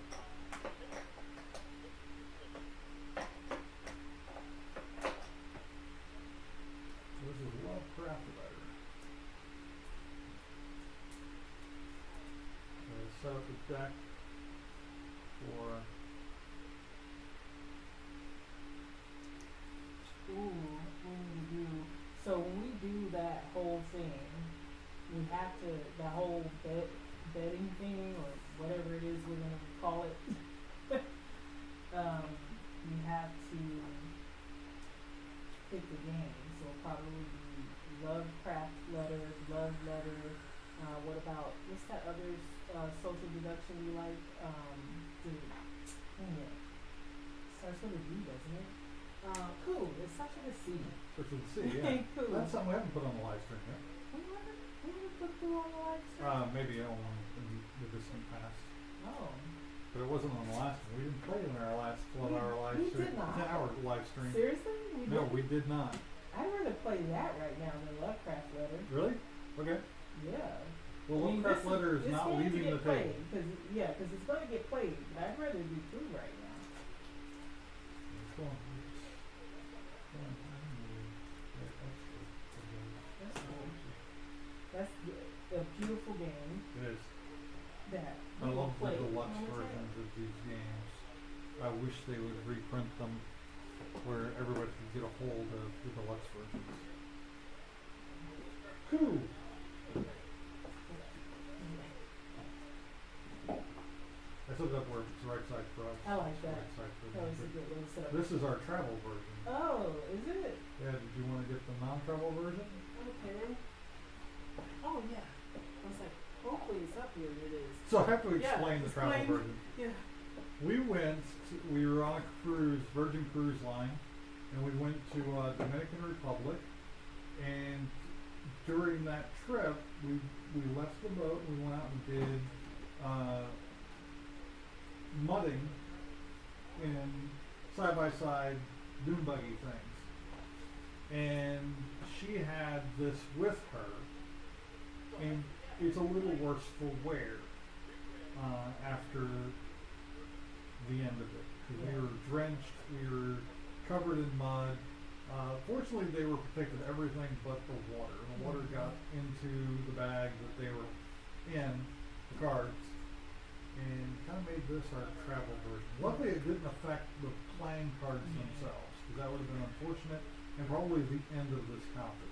Yeah. But it's the But it's still good for travel because then I don't care if it gets dinged up. yep. Yeah. And this is one that really is good for travel because we took it, like you said, on the cruise, and we were playing it at the beach. We played it in the pizza place. There's some tables. It was on a Virgin cruise, and there's some tables across from the pizza area. And we were sitting down and playing it, and people kept coming up saying, "Oh, what's that game? How do you play it? Oh, it looks fun." And just some different random people stopped and played the game with us, and that was pretty fun. So, Coup and Zombie Dice are games that we always take on cruises with us. This bag's a little excessive. It's a little excessive, but it's what I had. It gets the job done. We each start with 2 coins or 3?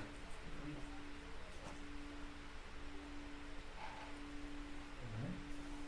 Put this out here in the middle. Now this is the this is the home version, but it doesn't have any of the expansions in it. But the other one does. Yeah, extensions. I think we might want to take the expansions out of the travel And put version them in and this put them one. in this one. Well, it'd be grabbing the box, I don't do that. Not that we use the expansions. But having the option's nice. I want to explain this game real quick by laying out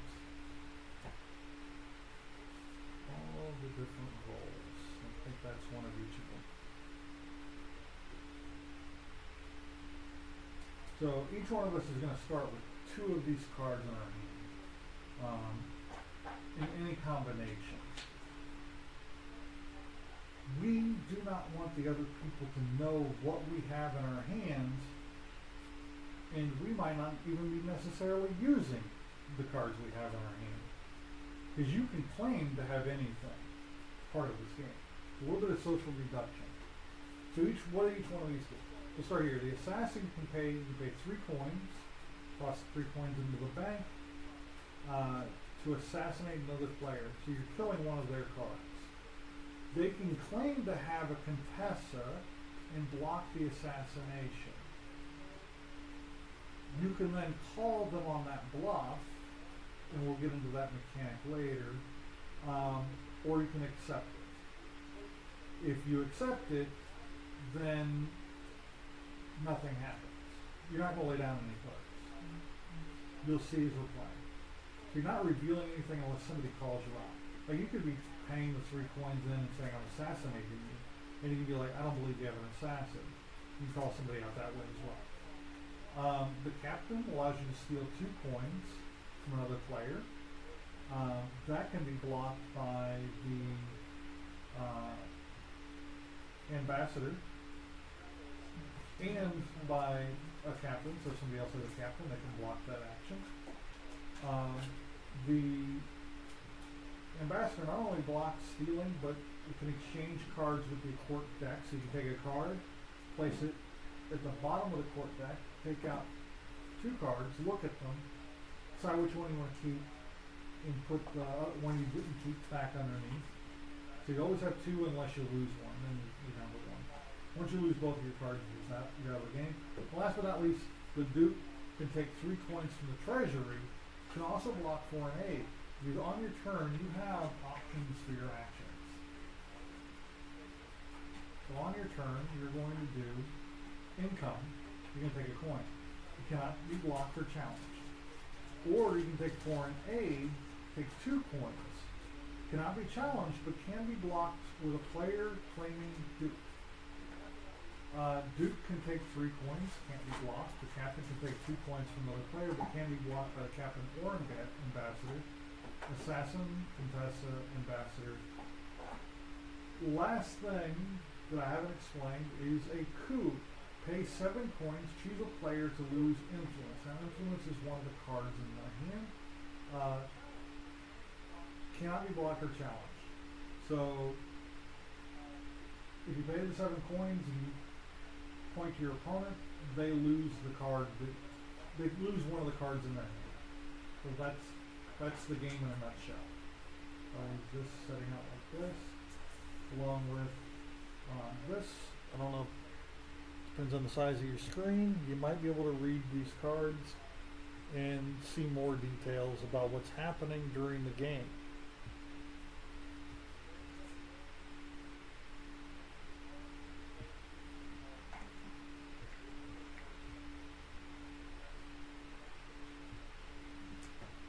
And we're about ready to go, and see the rule book here is not complicated. It's not a complicated game. It's a pretty quick game. But I'm going to shuffle these cards. You want one of these? Yeah.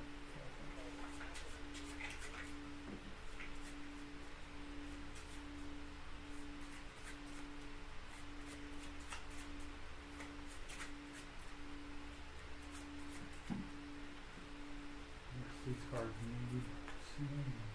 Mm-hmm. These are my size. But these are almost like regular playing card size. So we don't have any really playing card size? I don't. I said I had to look around and see if we got any sleeves. A nice texture of the cards, though. There's your cards. Now I'm going to reveal to the camera what I've got. And then I'll do it when you're done. Alright, go ahead. I'm looking at that screen over there. I don't want to look at that screen over there. Okay, that's I what don't I want got. to. So you guys know now. And I go first, because I won the last game. You sure? Finally. Oh! Oh! I was gonna... You're about to play a card. You don't play cards. I know! I know! You take actions. I take actions, and I'm going to take 3 coins. She's claiming to be the Duke. Oh my god. Well, I'm going to steal 2. I'm going to wait. You're stealing 2 because you're I'm the claiming captain. to be the captain, and how many you got over there? And now I have 5 since I stole 2 from you. Okay. I am going to say you stole 2. You.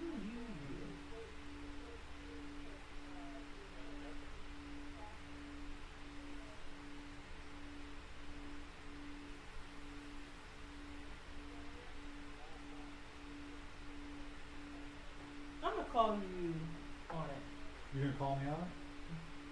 Yes, why not? I'm calling him on it. Alright. So I lose my captain, but he gets replaced. And then I lose a card because I called you on it and I was Yep. wrong. So I lose that. And it is now my turn. And I am going to take, what do you have over there? 1, 2, 3, 4, 5. This is ridiculous.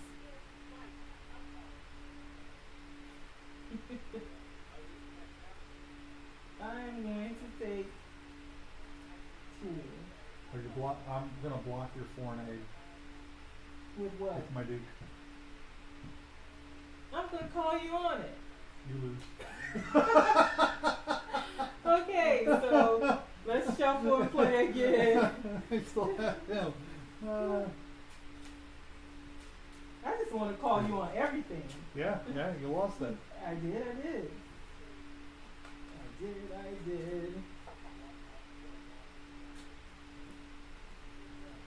So best 2 out of 3 or best 3 out of 5? Where do you want to go? Best 3 out of 5. Best Well, 2 out of 3. 2 best out of 3. 2 out of 3. Because this game can go longer if we're not calling each other out willy-nilly. Okay. There's 2 out of 3. Alright. And we only get 2 cards? Yes. Okay. So show them your cards.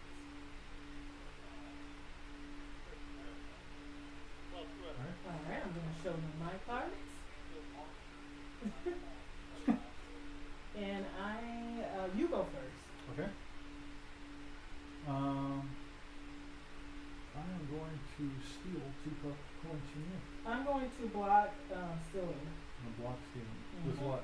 with an ambassador. With an ambassador. Okay. Is it my turn? Your turn. Okay. Oh, you're trading your ambassador. Because you can call somebody out on that too. You're supposed to take 2 and then keep 1, put the other one belong to that. Okay, so I took 1 and now I'm gonna look for another and see if I wanna keep it or not. And I'm gonna do this.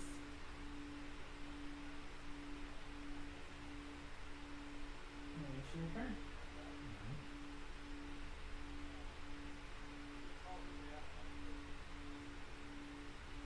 Well, I'm gonna steal 2. I'm gonna block that With what? with an ambassador. You have an ambassador again? Yes.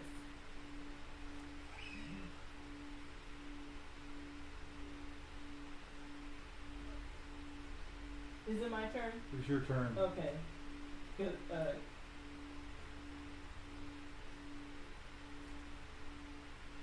Okay.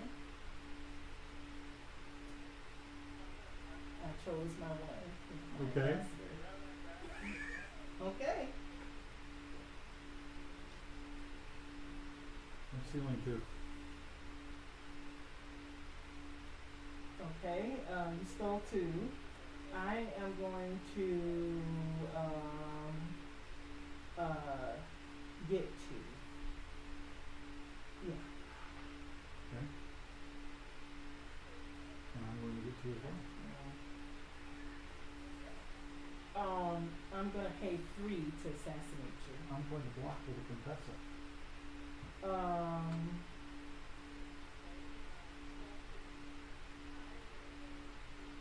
Now, if she calls by bluff and I don't have the Contessa, I automatically lose because I lose a card for calling the bluff and the assassination still goes through. 1,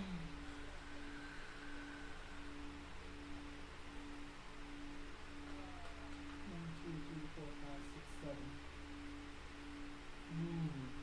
And he has 7, so his turn he could use that 7 to kill me and to coup me, and I can't. That's the one move in this game that cannot be blocked Yeah. or stopped. So if I call his bluff right now, and he does have a Contessa, I will lose a card, and then his go round, he will pay that 7 to kill me, and I'll be out of the game. And that's the 2 out of the 3. And you know what? I'm having fun. I don't mind if the game ends early. I'm calling your bluff. So I called his bluff, and I am going to lose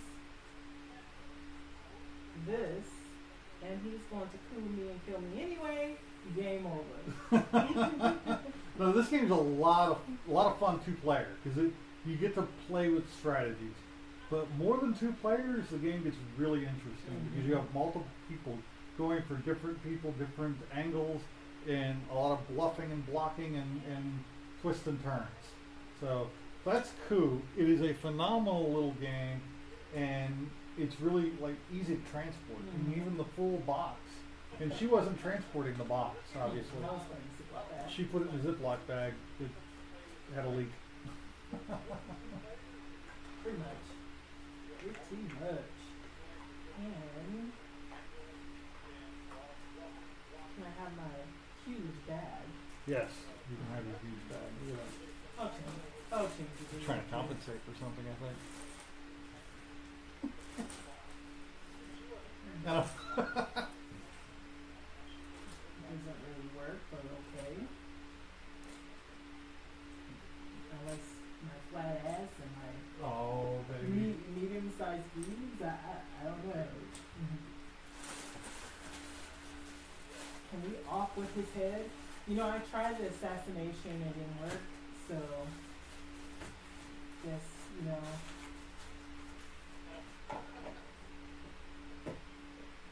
Alright, so 2 is done, and We are gonna do love letter, love craft letter. Look how beautiful this game is, and so is love letter. Rule book.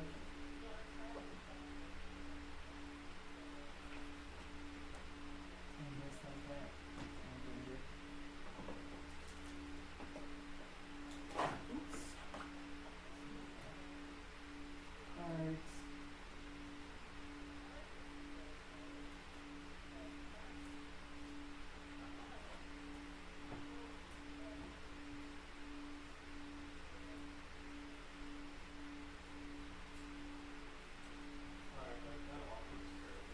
What?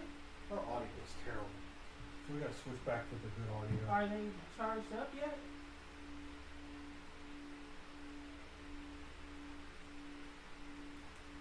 The good audio? Well, one of the mics hasn't fully charged yet. What is taking you so long?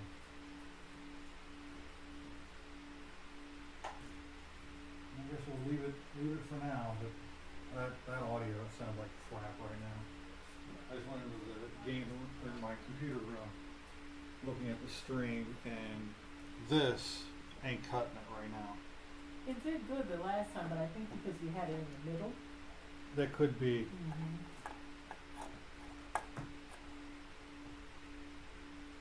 Hello, hello, hello. Jimmy John's is usually fast. Why are Yeah. they so slow right now? I don't know. Did the order actually go through? It's already No, filled in. usually did by now.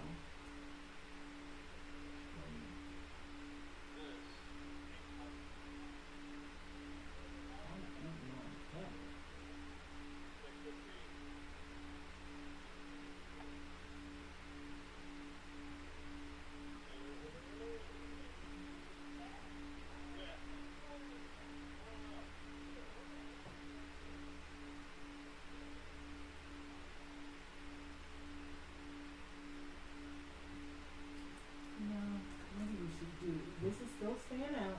We're still gonna play it. But maybe we should do a co-op game. You can I was join- thinking that too. But somebody mentioned, I think Bested Star Trek mentioned, Horrified? But, Horrified we should play, but because food is coming soon, we should it do order's something- confirmed. Something a little bit quicker, or at least what we don't mind if it gets food on it.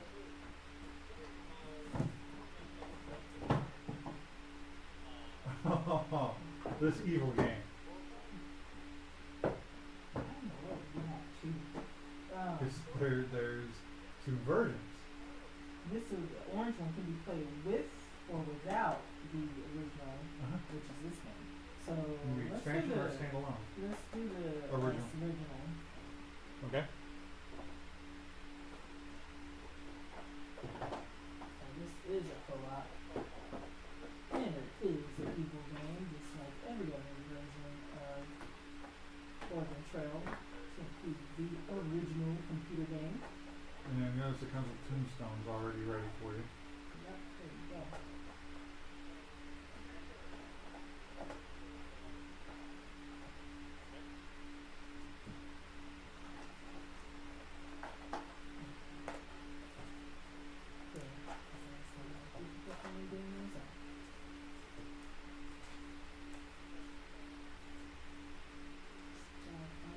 Trail cards. Calamity cards. All love those calamity cards.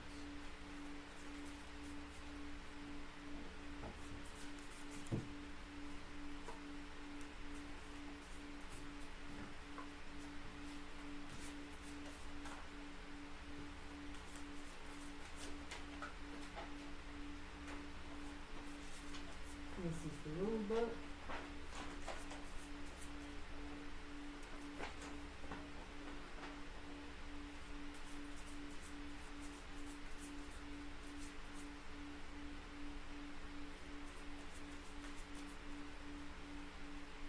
Start with any trail card,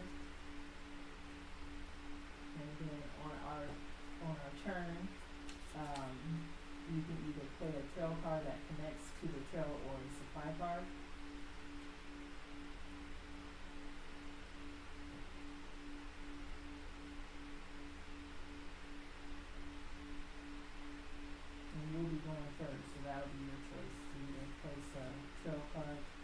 how do we set? We gotta set up the game first. Let's go to the game setup.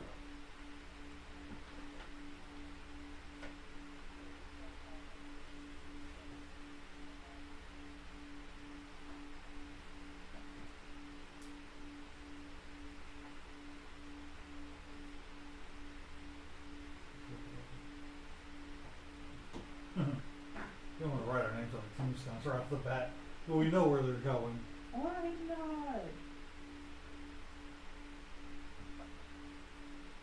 Oh, this map is not the best, but We start approximately 3 feet apart from the finish. So here's the start, and here's the finish. So we'll go pretty much fully between those two pieces of tape.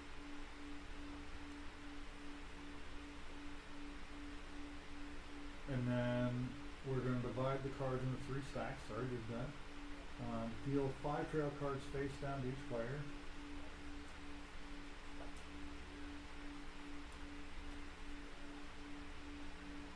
That's 5. 5 to each player. Do not deal out any of the calamity cards. Place all calamity cards face down in a separate draw pile on the table. So we got trail and calamity.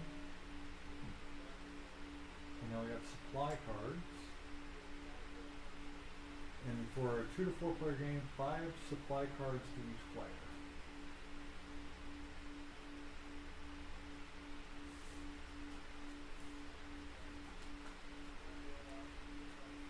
And since this is a co-op game, I'm just gonna have my supply cards up, facing up.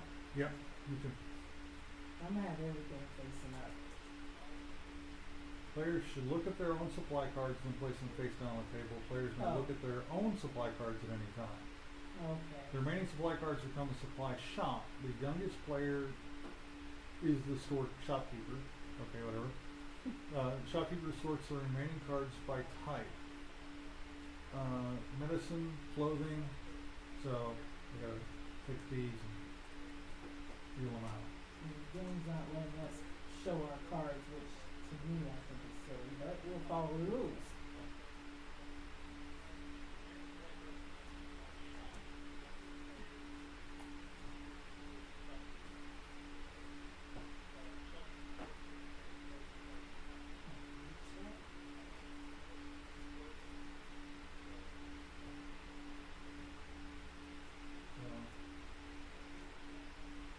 Put all of these up there, like thus. Okay. And yes, we both have bullets. Clothing, medicine, food, okay.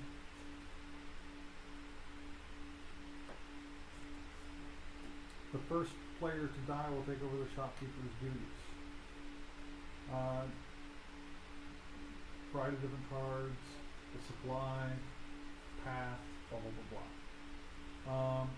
Calamity cards represent the hazards of the trail. You may be bitten by a rattlesnake or overcome by disease. If you draw a calamity card, just follow the instructions printed on it. Playing the game. Player born closest to the Willamette Valley, Oregon goes first by connecting any one of the trail cards to... You go first. I guess I go first. I don't know. Yeah. You Yeah. go first anyway, because remember That's true. how That's how we play, yeah. Goal of the game. To have at least one member of the wagon party survive the rigors of the Oregon Trail and reach Willamette Valley, Oregon alive. Good luck. It's rough out there on the trail. Playing the game. Start with any trail card. So I got Yeah. trail cards here.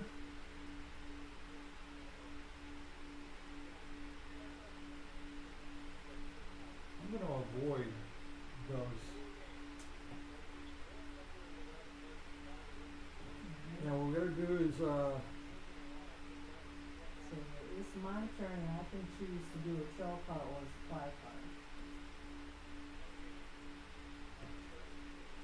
And I'm gonna do a trail card because I want to. Oh, well, hold on. I want to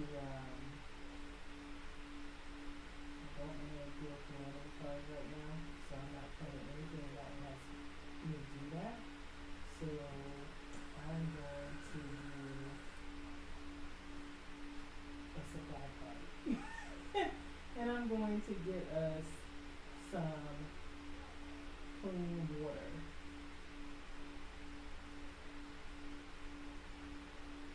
You know what? No.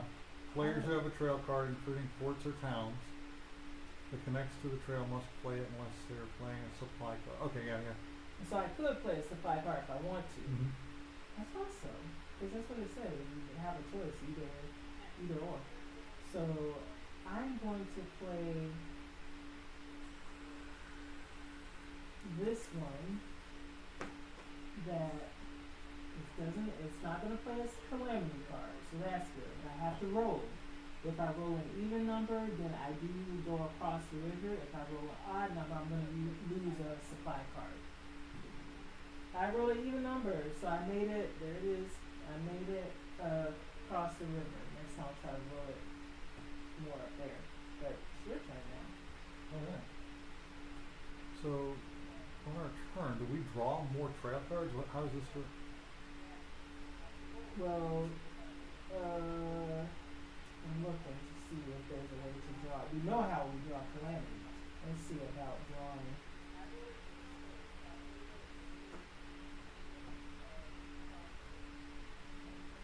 Like, do you draw a trail card at the end of your turn? Does it say anything?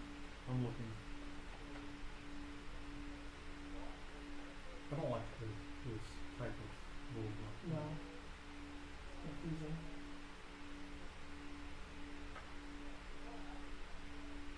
Hey, John, it's open on Sundays, right? So apparently you start drawing cards when you run out of stuff in your hand. Oh, okay. So, Maybe that's see what's that- open on Sundays, right? yes. Yeah, I mean, I've never seen it I've take never this seen it long. take this long either.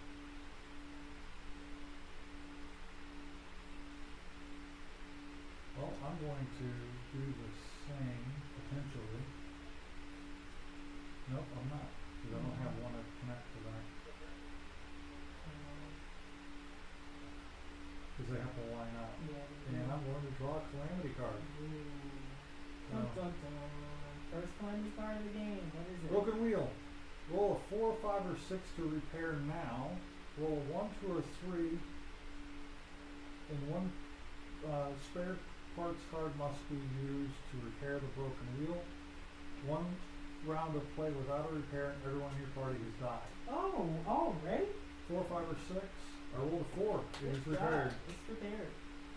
So Discard. we'll discard the calamities right there. Awesome. Alright, it is Alright. now your turn. Okay.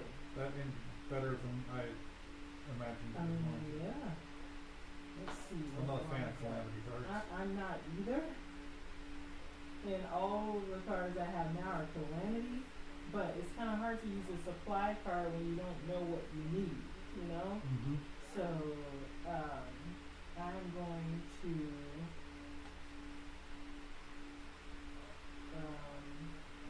see how I can line up. It's going to be a calamity. Jake just got past the guy in Diablo.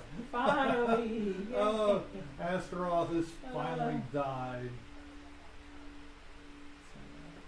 Calamity card. How many times did you try to kill him? What? I'm dead. You have been bitten by a rattlesnake. You have died of a snake bite. What? I hate this game. I'm dead already. I hate this Like, game. there's no way to avoid it. I'm dead. Okay. I can't believe you can't play like a medicine card to overcome that. What's the point of a Does it medicine say? card? No, it doesn't. Well, I wonder if I would have played a medicine and it was already there in my supply, if I could. But it just says I'm dead. I'm dead. Okay. On my tombstone.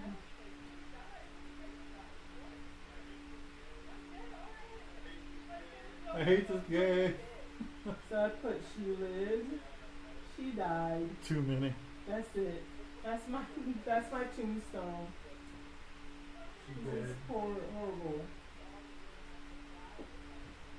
Kina, she lived, she died. Alright, babe, you gotta carry on for us. You gotta get us to the end, man. You can do it. I have faith in you. You got this. You got this. I have nothing that can play. Oh, here we go. Alright. Oh, good. You don't have to drop your 1, line. 2, 3, 4, 5. These stack together. Okay. And I only got to do that 4 more times. Alright. Does it tally for you anywhere? No, each stack. I got to make 5 stacks of 5. Okay. Alright. Well. But I'm about to Can't die. believe I died so quickly. Well, that's Oregon Trail. Extreme cold. Bundle up and beat the cold with 1 clothing card, 1 round of play without a clothing card, and you have died at extreme cold. Uh-oh. You got a floating card. I have a clothing card. Boom. So that one goes in Calamity. discard. See, I like when you can overcome them. Not that you're dead, you died. Yeah. Throw this one on there. Okay. And then throw this one on there. And I roll the die. You got go an even number. Good, so you keep going. And then this one can't connect. I need something that can connect. No, they can't reconnect. Can't be connected. Can't be connected. This one can. And we got roll again. Oh yeah, you're good with the rollings. That 1, 2, 3, 4. You need one more. No, I want that one. You can take your chances with killing. No, not when I've got this one. There you go. So that's 5. That's 5. All right. Well, congratulations on beating him, Jake.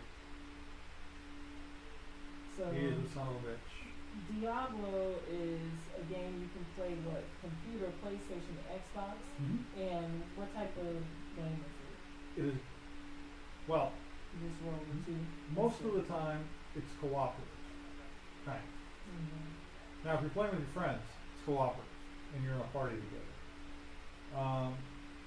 Whereas you can play it PvP, player versus player. There are PvP zones where other players will actively That's good. hunt you down and murder your You got face. even. That's good. And, you know,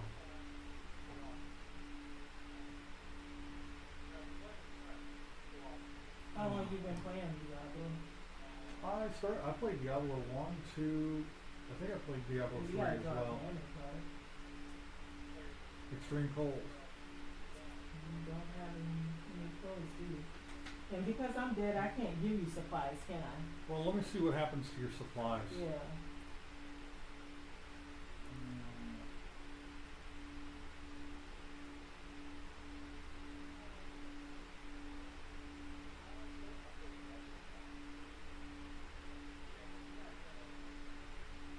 They select 2 of their supply cards that will and will them to other players. So you can will Okay, me 2 so supply I cards. died, and I would have willed you medicine and clothes. Okay.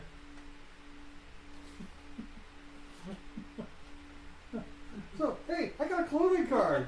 I'm gonna play that. Ah yes, there we go. There you go. Calamity avoided. For now. Oh yes, you rolled it even. You're good at this rolling thing.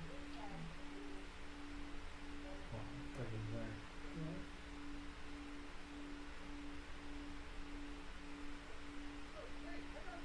Yeah. Town. Boom. I can collect 1 supply card or remove 1 calamity card from play. Well, there aren't any calamity cards in play that need Right. resolution. And that's my fifth card, so I'm gonna go ahead and stack these. So you get a supply? I get a supply card. Nice. I'm gonna look at my supplies, and I've got clean water. I've got bullets. I've got medicine. I got 2 medicines. Mhm. I've got food. I need spare parts and oxen. Mhm. So can I trade? I trade when I'm in town. I know I get one for free, so I'm gonna take an oxen because Yeah. I have a feeling that that's coming. You see if you get an extra action and get to trade. If I down can there. trade supply cards while I'm in town.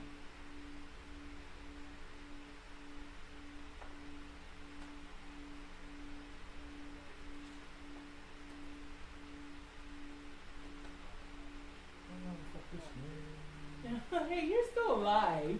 I'm dead. I'm just over here dead. A ghost watching you still live your life. I'm rooting for you, but I want to be right there with you. Life. You're living your best life. I'm dead. And I'm rooting for you, but I want to be there as well.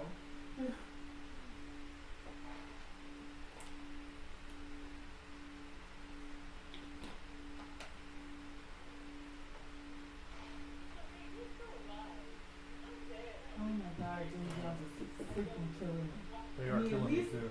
it would be great to be dead right now and have food. Because I would just be sitting here eating, going, I'm so glad I'm dead. I get to eat. But no, nothing. Well, I wonder if they just set food outside. And said, fuck you, stupid. You can trade, but it takes 2 for 1. So I ain't doing it.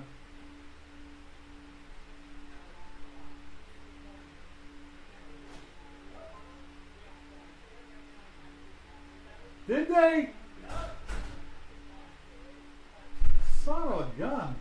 They just dropped our shit at the front door and left. Alright, I'm continuing down the trail. And I've got trail cards here. I'm like, something about that's not right. You normally have food and you're much quicker than that. Roll an even number towards the river. Roll a 1 and die by drowning. What if I don't roll an even number? I lose a supply, right? Is that the... Is that the across the river thing? Mhm. Yeah, you lose a supply.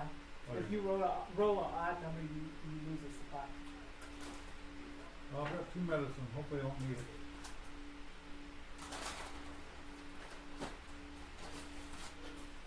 Did we say we were doing wraps or a sandwich? I think you said wraps.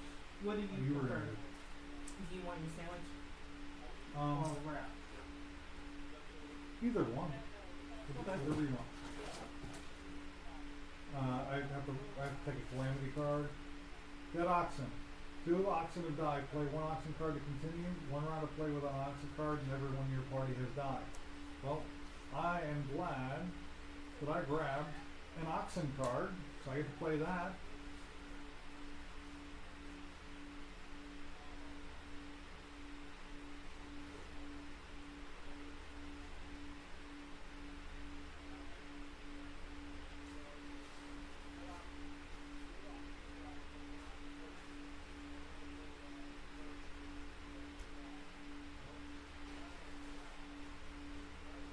I have a feeling I'm doing this wrong.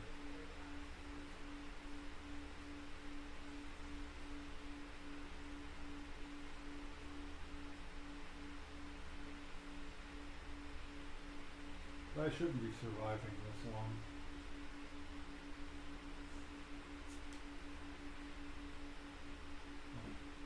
Roll an even number before the river. Roll an odd number and lose 1 supply card. Well, I'll lose another supply card.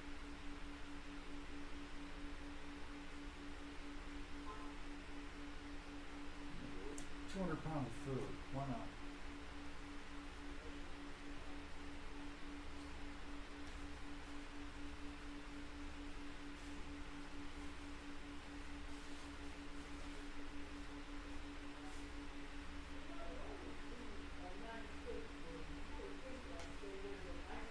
I know, and I did leave a really nice tip.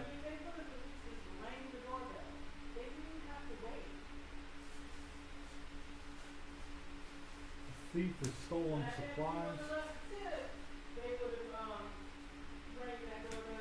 Yep, if I was next time I'll tell them I get cash tip.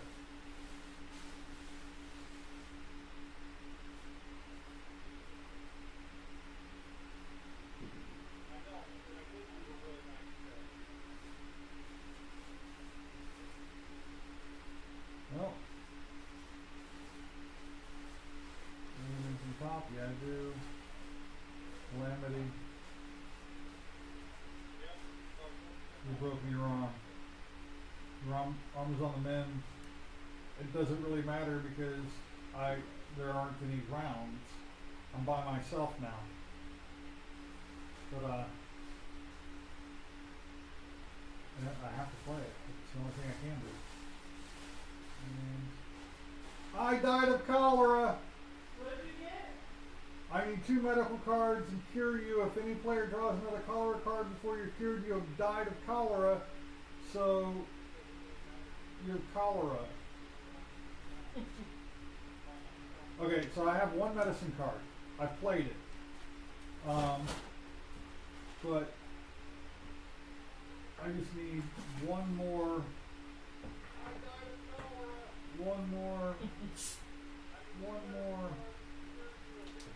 Edifort. Boom. You got it? Yeah, well, it doesn't, it just says I have cholera. It doesn't say I died unless somebody else draws another cholera card. And I just got to a fort, so I collect 2 supply cards. One of them will be medicine, the other one will be, well actually one Yeah, will the only be way you would die is medicine. if you draw another one of these cards. And the other one will be spare parts. Let's say spare parts. And I've already cured that. Okay. And that's the 5th card of the 5th stack. I think I've just won. I'm going to count it as a win just to end the game. I'm with you. Yeah. I hate this game. It's just, I don't hate this game. Yes, you do. It's You just, say that every time you play it. Yeah. You do actually hate this game. I like this game. I think it'd be a lot more fun with a bigger group. A lot more people We played it putting with a bigger group. trails. Remember we played Yeah. with Tracy and Pat and Mary Gallagher? Yeah. I put all your stuff on one plate so you can decide what you want. And whatever you don't eat now, I'll put back in the box Just for put you this- for later. Put that in the Okay.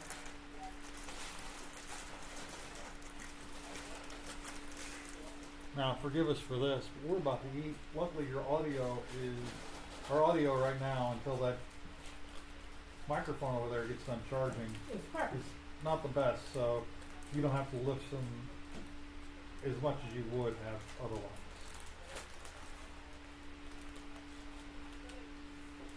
So with this game, I talked about the things I don't really like about Concordia. What are some things you don't like about this game? You bit by a snake and you die. Dysentery, you died. It is instantaneous death. You have Yeah. no control over it. Luck of the cards. But the thing is, that's really how the original plays, Mm-hmm. so I can't be too mad about it. I hated the original too. Yeah, you did. Well, I'm talking like I was there and I knew, but you told me that you did.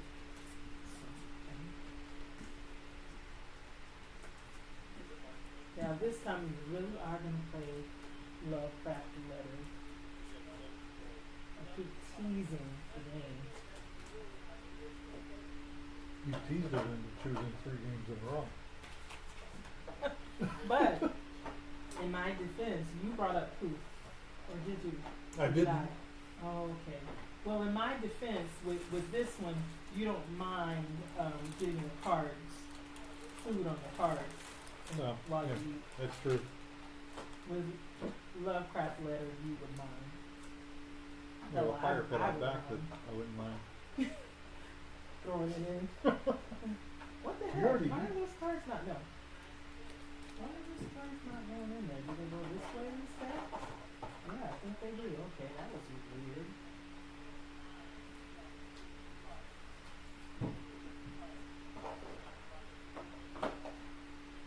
Yeah, I did not eat already. I had some of my chips and a sip of your soda. And that was it. This Thai chicken wrap from It's Jimmy good. John's is really good.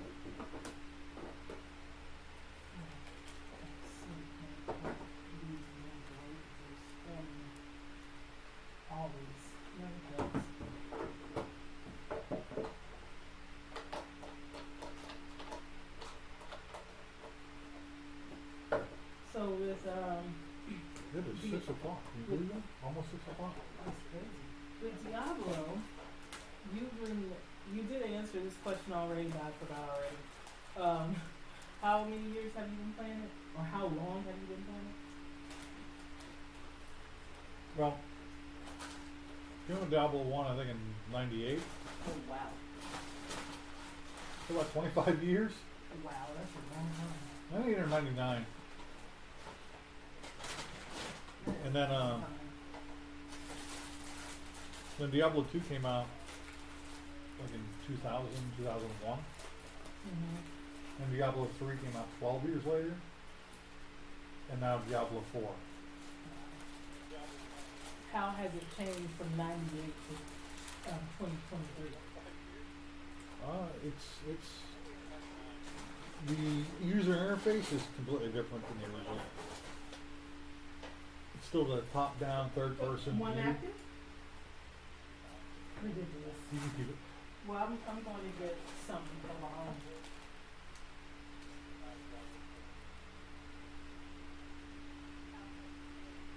The delivery driver earned that $10 tip Jimmy John's, you suck. this time. Usually you're great, but this No, time you suck. you're only as good as the last time Exactly. you And you suck.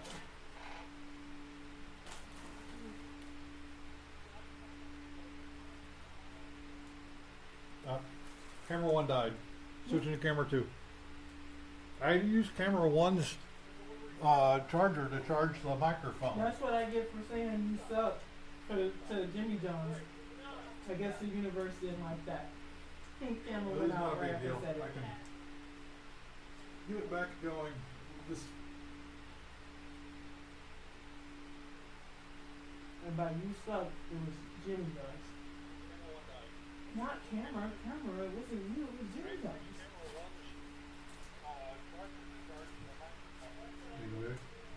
Oh, we're back. whenever, well, they're still using the other one until we're done eating. Yeah. No one wants to get us true. Yeah.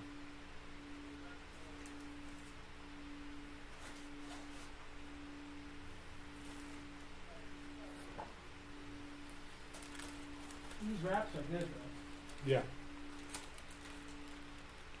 Camera 1 will be back momentarily.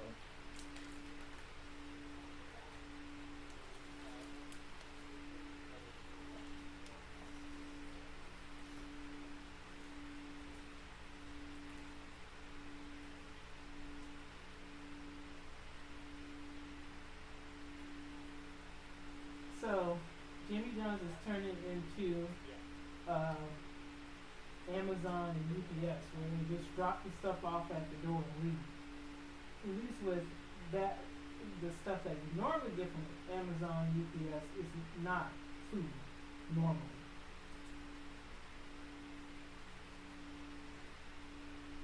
I should have checked earlier because I had a feeling, 'cause to give Jimmy John's credit, they are really fast. I'm like, you should, food is here by now. And I should have got up there and checked. But I have to say, these wraps are good. At least this one, I think it has bacon in it. Which one is this one with the bacon? It's good.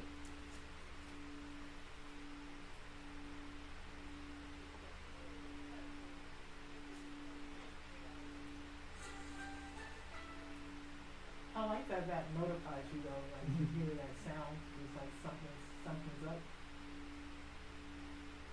That's pretty cool.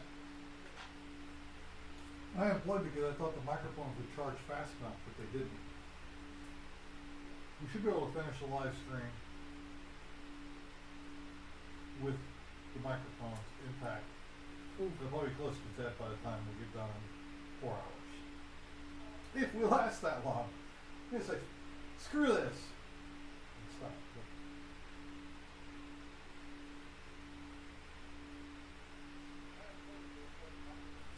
Let's see. Camera.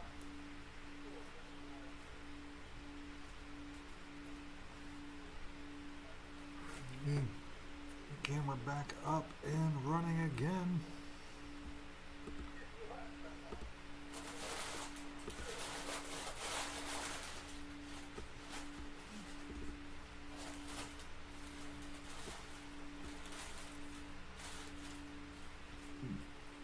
Camera 1 is back.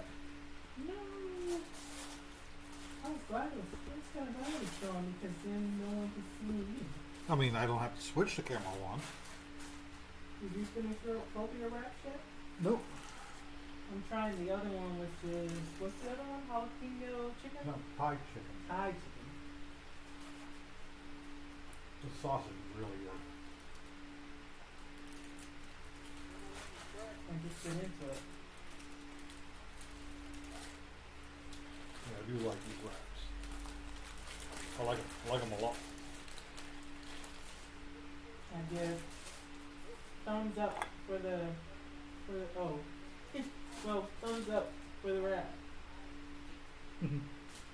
Thumbs down for not letting myself do this. Thumbs up for salt and vinegar chips. They're really good. I like them. That's all I got. You What got are you anything? doing with the thumbs up? Oh, the sticker's got a thumb on it.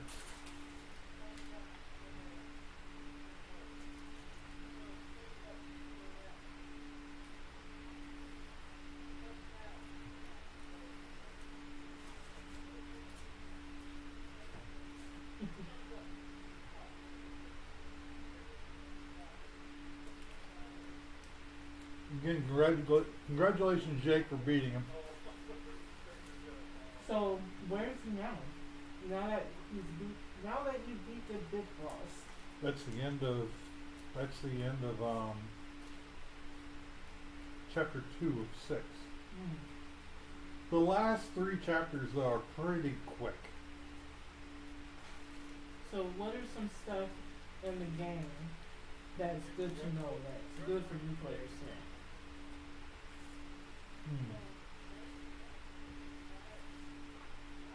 Like someone like me, if I were to buy the game, then I would start playing it.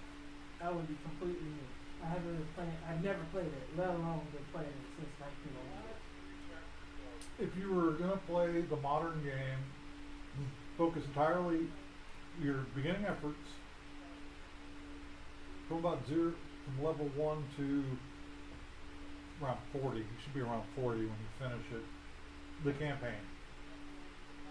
Just get through the campaign as quickly as you possibly can. It opens up a whole new set of experiences. Another thing, until you're done with the campaign, stay in World Tier 1. The experience boost you'll get in World Tier 2 are not worth the extra time they cost to kill the more powerful enemies.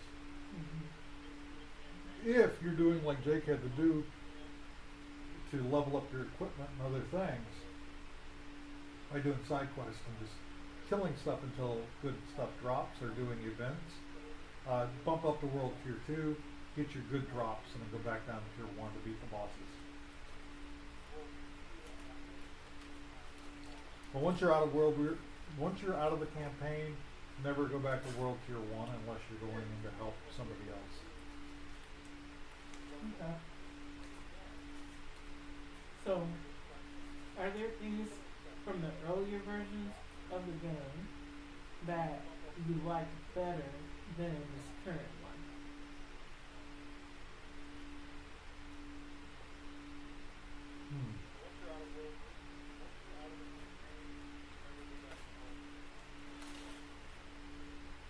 I always thought it was very interesting in the earlier versions of the game where when you found a magic item, you had to take it and find out what it did. You didn't automatically know what it was.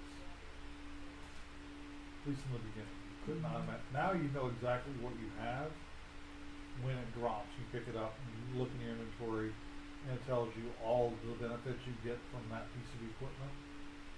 There's no mystery to it. Okay, so you in the older versions you learn Yeah, what you'd it have was to just pick by up the using it? gear.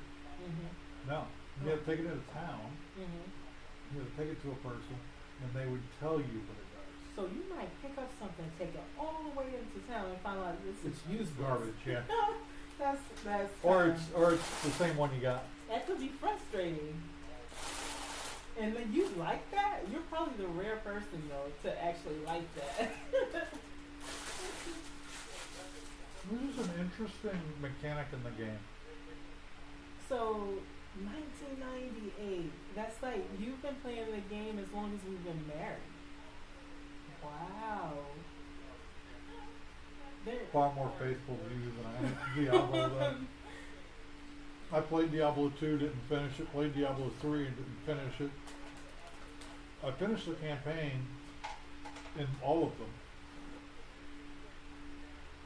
But I think Diablo 3, maybe Diablo 2, that was the start of like post-campaign stuff. I think Diablo 3 was the first one where you really got into in-game. Mm-hmm.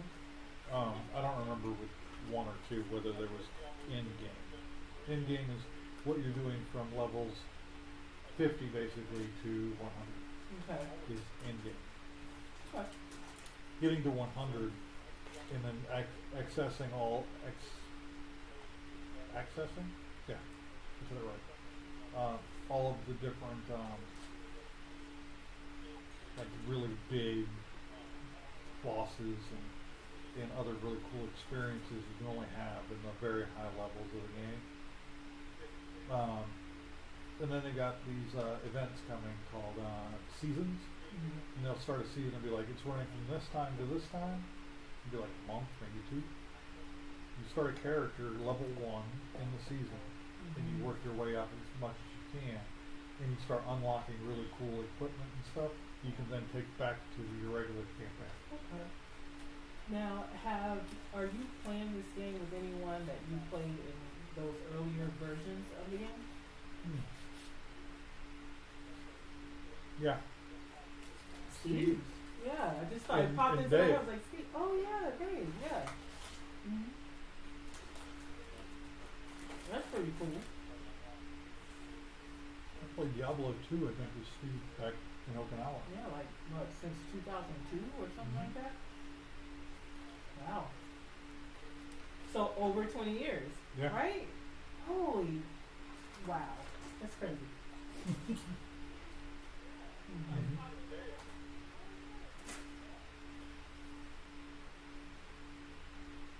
You don't play nearly as much as you used to back then, because you would literally be on all day, all night. If you were off, you'd get off work and get on the game and be on Yep. the entire time.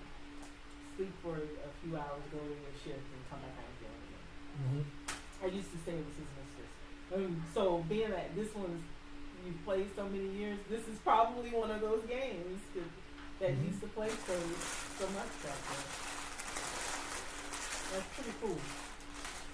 It's pretty cool to play a game from Have the that much beginning history. like that. Yeah.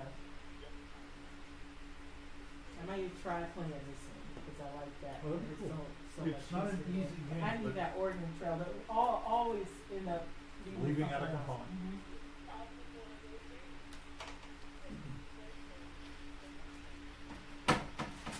And there's a really cool character in the game. What's her name?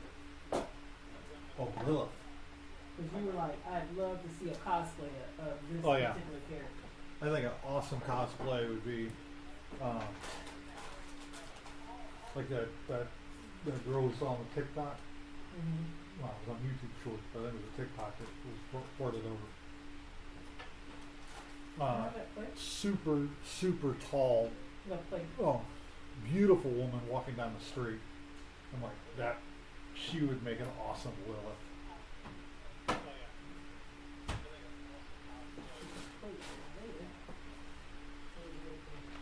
So far, my favorite. Now we're gonna get mic'd up again.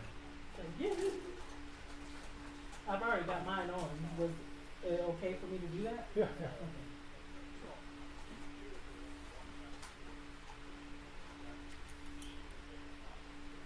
So is Lilith the big bad in Diablo? Diablo 4, yeah. Diablo 4. But is she? That's the question. I'm not spoiling anything. I'm not gonna. Kind of feels like you did by saying, but is she? You should have just said, like, possibly, maybe, I don't know. Something like that. Well, she's established right in the beginning.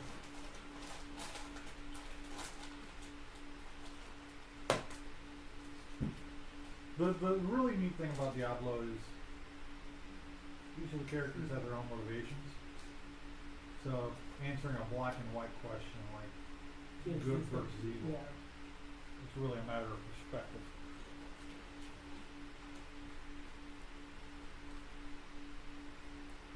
Is she a good guy?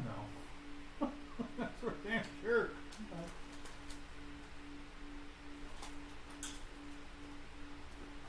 So is Diablo the franchise, not any particular one, would you say it's up there in your favorites? Oh yeah. It's got a beautifully complex history and Diablo 3 or Diablo 4, the newest one. It is a great story. Just there are times where people make really dumb decisions in the story and you're like, why would you do that? But for the most part, it's very compelling. I really thoroughly enjoyed every single beat that the story took. And yeah, I appreciate it, you know, for what they did. The entire game is beautifully acted. Mm-hmm. There only been a few characters I've listened to, like side quests and stuff. I'm like, yeah, they could have probably found somebody who could have read that better. But and there are, I guarantee you, a lot of repeat actors doing voices for just random characters. You probably have a character that was in a side quest. They probably have that same actor read 3 or 4 like random people in the game for dialogue options. As you're walking past, a character will just randomly make a statement. I bet you a lot of the voice actors were used for multiple people, but all of the core characters and most of the side quest characters, you can tell that they had a lot of different people in their voice acting. And when you watch the credits like a half hour to go through the credits. Wow. So you're just playing through missions, but with one big ultimate goal. Yeah, you have 6 chapters of the story, and you play through all 6 of those chapters. Chapter 1 and Chapter 2 can actually be played concurrently, so you can progress along chapters 1 and 2 together, like side by side, going back and forth between them. Chapter 3, I think 3, 4, 5, 6, I think have to be done sequentially. Like, I could be wrong. You could actually probably access maybe you could do like 4 or 5 side by side, but I don't think so. You have chapters 1 and 2, the stories parallel each other until they come back together in 3. So, I know I had access to 1 and 2, and I was running them together, not concurrently, but what's the word for when you're doing something together? Together? That is concurrent. Is it concurrent? And then consecutive. Consecutive. That's what I meant. Yeah, I was looking for that word. Consecutive. So. Oh, and we got all mic'd up, but I think they are muted. There we go. We're back to. We weren't muted though all that time. No. You were talking about some interesting stuff. I'm glad that we didn't switch until now because now I'm done with the chips and I have to worry about someone hearing the crunch. Yep. Although Adrian told me last time I was eating chips on the live stream, she was like, "Oh, I didn't hear it." So that's good. No, these mics are really good about getting rid of some of the noises. Mm-hmm. I like that because nobody wants to hear chewing in their ear. I know I don't. Oh yeah, that's better already because I can hear it from the other room.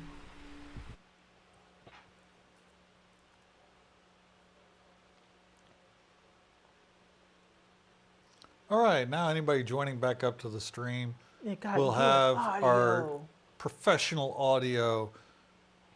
So since we got some good simultaneously is audio- another good word. Thank you for Oh yeah. for letting me for Yeah, at the giving that same to time, me, Linda. yeah. Thank you. But But since the audio is working, is there something interesting you want to talk about? Diablo was interesting. It's something. Yeah, talking about awesome. Diablo has got me wanting to quit this and go play Diablo. Are you throwing in the towel? No, Okay. not for another hour. But you can continue to talk about Diablo if there's something else you want to talk about. Well, I got off track. A couple things. Early game, somebody starting Diablo. Do not ever sell any of your gear for money. Okay. You need massive amounts of these resources to trade for upgrades later for your gear. And the only way to get those is by going to the blacksmith in town and recycling all of the gear you don't want. So you start out with everything you see, pick it up, check to see if you can wear it. If you can wear it, put it on. And if it does better than what you have, put it on. If Okay. it doesn't do better, just keep it in your inventory until you get to town. Toss it in the recycle bin. You're going to get resources that can be used later to upgrade your gear. And then you're gonna go from the white gear to the blue gear. Blue is magical gear. Okay. And then you got yellow gear, which is rare magical gear. And then you have orange gear, which is your relic gear. Yeah, relics. And then you get this like pale colored gear, and that's your uniques. So as you go up that tier list from white to blue to yellow to the orange to the pale color, the pale kind of cream color, I can't remember what color it is right now, the gear gets more and more powerful for the same level. Like your character's level 20, a level 20 white is going to be substantially underpowered compared to a blue, which is underpowered compared to an orange, blah, blah, blah, blah, blah. Okay. Yellow than orange then. So anytime you have gear, you have a couple options. I don't know if Jake knows this. Jake's been on and off Diablo all day. So in town, there is a icon that looks like a treasure chest, and there's one that looks like an armoire. They're usually sitting next to each other on the map. You can go into that treasure chest and you can store gear in it. Let's say you find a really cool weapon that would work good on your rogue when your rogue gets to the level you're at right now. So you find this dagger or a bow or something, you throw it in that box, log out of the game, log in with your rogue, go to the box, and that weapon is in the box waiting for the rogue to take it out. Okay. So that box can share items between other characters on your account. Items that are white, blue, and yellow can be given to other players. Like if I got into the game, I got a really cool weapon that Jake could use as a white, blue, or yellow level magic weapon. I could just drop it on the ground. Jake could pick it up and use it. Okay. Orange, they can be given to other players unless you put it on your character first. Once you give it to your character, once you put it on your character to use it like a weapon, like you take the weapon out and you start to use it, as soon as you equip it on your character, it gets bound to your account. Okay. It can no longer be given to another player. Okay. And then uniques are always bound to your account as soon as they come into existence. Okay. The pale colored ones are always bound to your account. So you're talking about like stuff and things like that, but what are some, which for people playing the game and learning about it, great info, but for people like me who haven't even played games like that, what are some things that you think would make me want to play it? What are some fun things about the game? Well, for one thing, all the different stories, even the side quests, a lot of them were really compelling stories. Like, Okay. I had one side quest that took me from one really cool scene or battle to another, to another, to another, and then back again. And it had this really good little story that isn't as big as the overarching world altering story that the character, the main storyline is, but it is still a it still made it a difference. Right. And there are literally, I think there are like 300 and something side quests. Now some of them are, you know, take this thing, go over here, grab this thing, go over here, and that's the end of it. Some of them are, you know, I need, you know, these herbs. And you bring the herbs back and you hand them, and that's the end of it. Some of them are, well, I need this herb. You come back, let's go find out why this happened. Then you go to this, and they're like, oh, let's go find out where this came from. And you go here. You don't know until you either look it up on a wiki or you play through the mission whether you're getting a side quest that's going to lead to more and more and more story, or if you're getting one that's going to be a one and done. Gotcha. Either way, you're getting renown points, and that's the other thing to talk about. So you got your levels that go from level 1 all the way to 100 right now. Oh, wow. You have renown points. Renown points are for each section of the map, and I think there are 6 different sections of the map, 6 different regions on the map right now. And for each mission you complete, each side quest mission you complete, you gain 20 renown. For each side dungeon you complete, you can go into these dungeons on the map, and you get 30 renown. Well, as you're gaining renown, you're unlocking points that'll unlock more skill points for your character, more magic or more healing potions your character can carry on you to keep you alive. Like right now, my character has 8 healing potions on them. You start with 5. Oh, okay. Access to 5 healing potions. So I've gained 3 more. You gain another point, another skill point. So each section there are 12 skill points up for grabs. No, 5. So there are 5 regions. There are 10 skill points up for grabs. 5 extra potions, and then another thing where you have another type of currency called orbals. You can access more of those. And then last but not least, Paragon points. So from level 50 to 100, you're no longer getting skill points, you're getting Paragon points, and the Paragon points are used in this big Paragon tree that I don't want to get into for starting players. You don't need to know about it yet.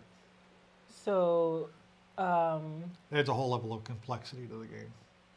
And Customization. pausing because going to ask questions. And I don't know if I'm tired or it's because I'm old or a combination of both. But the question, every time, questions are just going out of my head. Okay. But I think what I was going to ask earlier just jumped back into my head. So I'm going to ask it really quick since even though it's off topic, before I forget. You know how KFC was running some... I know, off topic, but it's off topic, but on topic because it's about Diablo. They was doing like this special or something where you were able to win stuff that you would be able to use in the game. Oh wow! Okay. Did you ever look? I told you about it. I didn't look, and they have Twitch right now, where if you get on Twitch and you gift a couple subscriptions to the players and you do at least 2 hours of their live streams. I haven't done any of it. You get items for in-game. And that's the same for KFC. Some of these Twitch streamers will have like special items that will drop during their Twitch stream. You find a code, you put in the code, and you get to get access to items for the game. And KFC was giving you access to items in the game, and they were telling you how you can win it from them, how you can get it from them. And that sparked a whole big controversy online because people who don't play the game, they were seeing imagery from the game, and they were saying that it was devil worshiper and devil worshiping and satanic and all of this stuff. So there was all this big backlash from that. Great promotion for Diablo, probably. But yeah, had a lot of people in an uproar. So Diablo's world actually has a really fascinating story. It's not Earth. It is a world called Sanctuary. So there is a eternal battle between demons and angels in heaven and hell. And a demon and an angel escaped the eternal conflict and together created the world of sanctuary. And that was Lilith, and I know his name is in the game. They keep talking about him. He's the angel. Lilith was the demon, he was the angel. They got together and had babies. And their son was featured in one of the games, I believe. But he's deceased by the time Diablo 4 comes around. And human beings are a devolved version of these creatures called the Nephilim that were created by Lilith and this angel. Again, they're always talking about him in the game. I'm just terrible with names.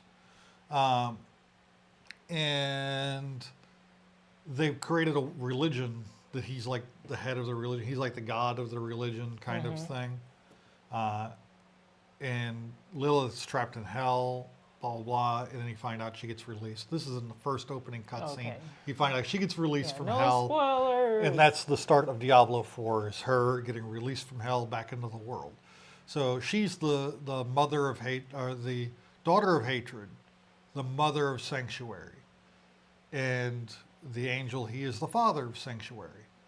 So this is a whole world created for the two of them to escape the eternal conflict.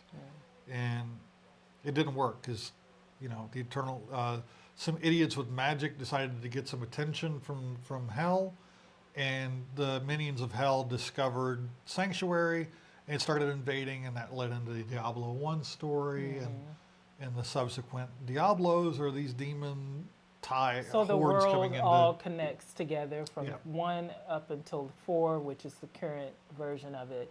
Are there, and I'm assuming Lilith and the guy whose name you can't remember, they're characters that are in all of them, right? Yeah. Okay. Are there any other characters that have been in all of them? Astaroth's been in a couple of them. Diablo isn't really featured in this. Basically, all the demons, really, in the one angel, are featured throughout all of the Diablos. Obviously, Lilith. Okay. Lilith was probably mentioned. She hasn't been part of the world that I know of. I can't remember. I don't remember all the details of all the games. Oh. But they do have, like I said, a really compelling story that is a lot of fun to play through. And it plays out like a movie where you're the hero. There isn't, unfortunately, any decision making to be made during this game. There are a lot of games out there like Grand Theft Auto, where you can make decisions during the game that lead to different outcomes. That one thing I don't like about games like this is the story is on rails. You can't deviate other than how quickly or poorly you beat the bosses at the end of each dungeon in each section of the story. That's the only variability in it. The rest of the story is going to play out exactly the way that everybody else's plays out. There are zero decisions to be made on the player's behalf, and that's unfortunate. I think there's a lot to be said for being able to direct your own story. And games like Fable are the best at it because you actually control whether or not your character is good or evil. By the end of the game, you're going to have a very unique story that not a lot of people are going to have the same story. It's just based off the actions you take. Actions you take, actions you don't take, decisions you make, decisions you didn't make. Did you take the money for this, or did you give money to... There are decisions in the game that'll make you on the surface, you're like, I should put the money into the orphanage, not give it to the commander of my army. But you gain evil points for helping orphans because an entire province just had a bunch of new orphans because you didn't give the money to the military. Yeah, but how do you know that? You don't. Okay. That's the beauty of, and then when you come back to that same thing, that same decision again, but you made different decisions leading up to that one. Now you give money to the warlord, yeah, you lost points because you should have. It's based on your own. It's a really Are complicated you playing web. that now? They're getting ready to come out with a new one. Oh, okay. So did you finish the older one? Yes. I think I didn't play the original Fable. I played Fable 2, I think. So the new one is 3? I believe so. Can you still play the older ones? Do they still sell it? You might be able to find it on Steam, Oh, okay. and it'll certainly run on your laptop. Is it multiplayer? I don't think so. The old ones I don't think were multiplayer. Fable does sound interesting. You guys were talking about it on Beans and Dice on your RPG show. Yeah. I don't know if it was this last. No, I don't think it was this Oh, last Fable one. 4 is coming. Fable 4, okay. So I know I played Fable 3. I don't know if I played Fable 1 or 2. But I'm pretty sure I played 3. There's so many games. My Steam list is like, I got like 100 plus games or more. There's a lot of games. That's just on Steam. That doesn't count all the Xbox games I've had over the years, PlayStation 2. That's the last time I ever bought a PlayStation, was PlayStation 2, just so y'all know. This latest Xbox is the only one I haven't bought yet of Xboxes.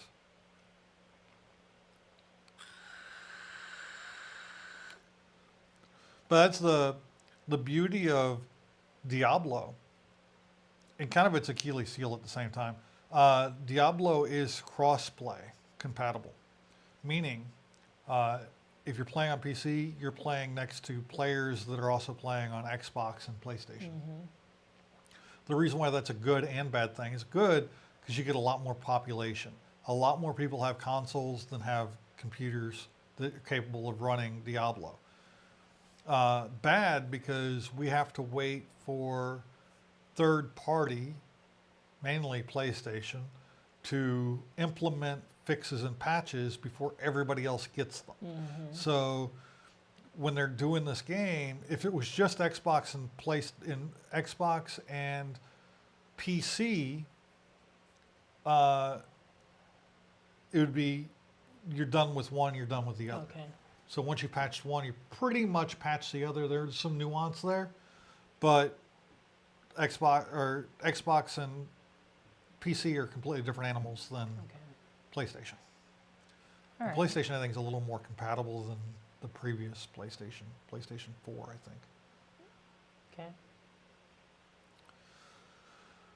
All right, I think that covers Diablo for a while. For a while, we can circle back to it. I may have some more circle questions back to about it. No, Hey, I might feel have free some to more ask questions any about questions you it. want. So we'll circle back to it later. So Lovecraft Letter, we keep threatening this game to come onto the table. Yeah, we're finally gonna play it. It's I been a don't long time know since we if played while this you're one. setting up, I will talk to Linda if she's still here. If you are still here, then you can comment live. If you're not, maybe on the replay, you'll get to this point and you can write it in the comments. But we came up with this idea that we're going to do on one of our live streams. And we're going to play some quick games like Love Letter, Coup, maybe even Crokinole, because that's really fast. And there are rounds in all of those games. And people who are watching during the live stream, they can vote on who they think will win a particular round. And they will get, virtual coins or a tally if they are right.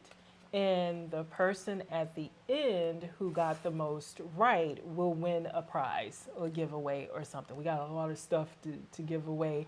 That's not in our 500 or 1,000 giveaway, but just, other merch and all of that. So they will win a giveaway. If there is a tie, then I guess we just do a drawing or something.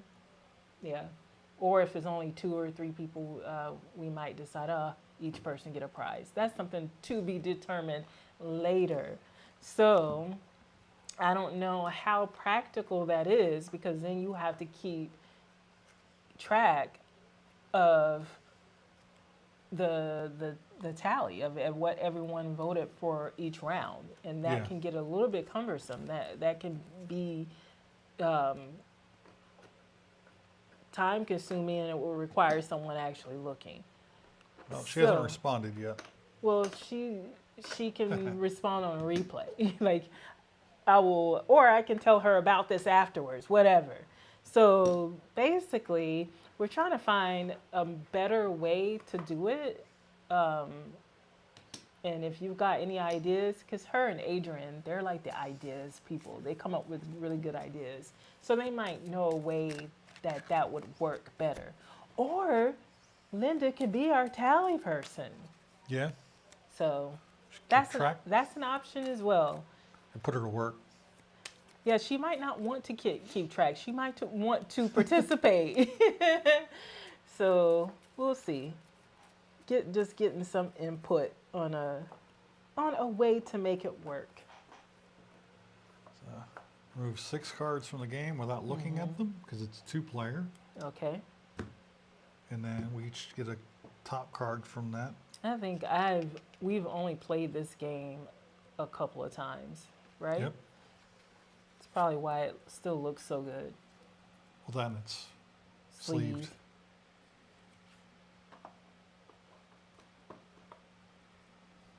So on here you have your list of cards. That's the sane effects. We're both sane for now. Okay. Well,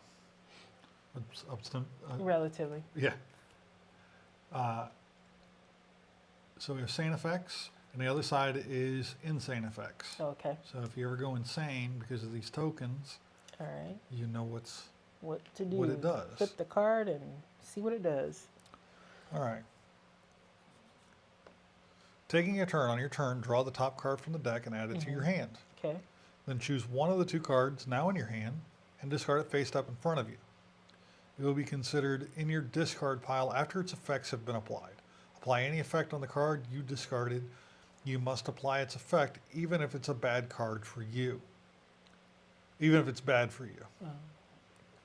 The effects of each individual card are detailed starting on page 9. If you have any questions about special cases, blah, blah, blah, all discarded cards remain in front of the player who discarded them. Overlap the cards so it is clear in what order they were discarded. This helps players to figure out which cards other players might be holding. Once you finish applying the card's effect and the card is in your discard pile, the turn passes to the player to the left. Several effects in the game ask a player to discard a card unless it was due to a sanity check. Discarded means adds the card from your hand to your discard pile face up.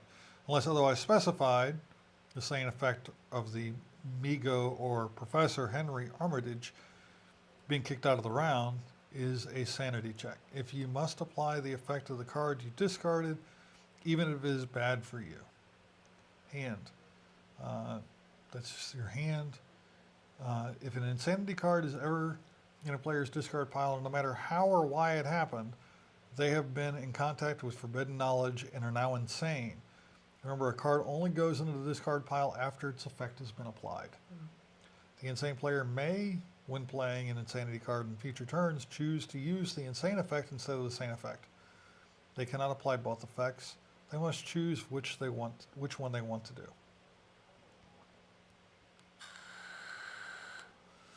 An insane player may also break down mentally at any moment. At the start of each of their future turns, before they add a new card to their hand, an insane player must make a sanity check. A sanity check is made by revealing as many cards from the top of the deck as the player has insanity cards in their discard pile, one at a time. If they ever reveal an insanity card, they are immediately knocked out of the round. If they pass the sanity check, all cards revealed this way are discarded without applying their effect. If you cannot do a sanity check, i.e. the deck is empty, then the round ends immediately. Out of the round. Basically the same as the other versions.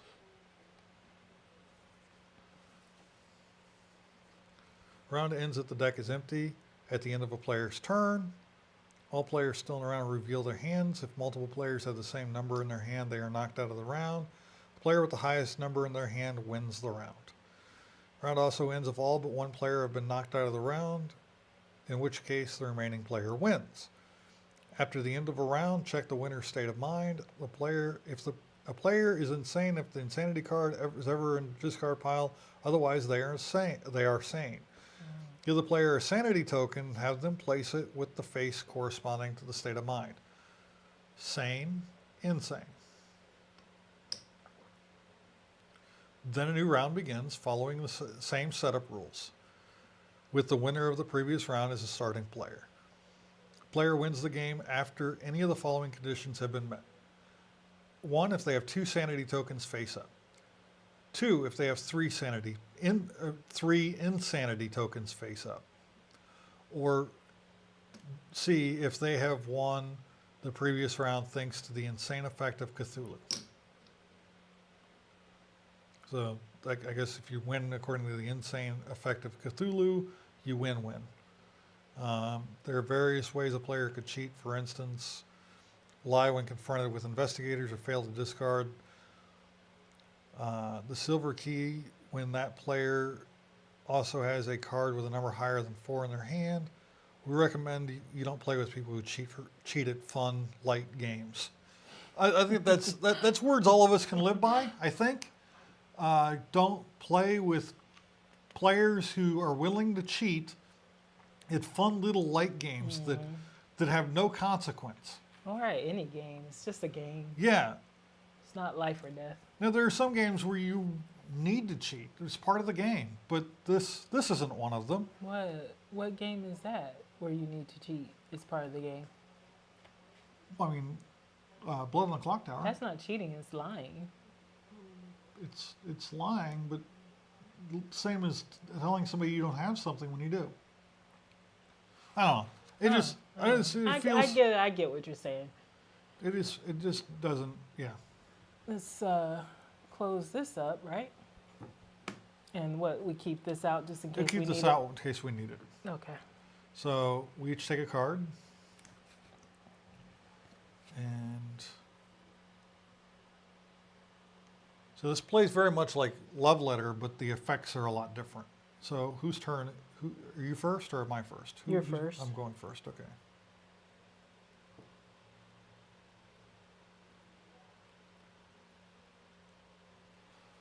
I'm going to say, do you have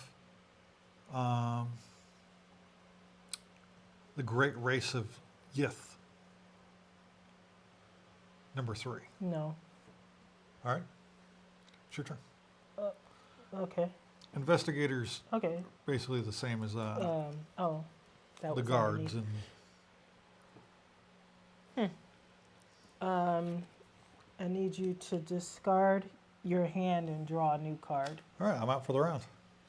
Oh, thank goodness. Because I had the same thing but Cthulhu. So what do I get a chip or something? And it's You get a sanity chip, yep. Okay, so do we shuffle and We do shuffle again? it back up and do it again. All right.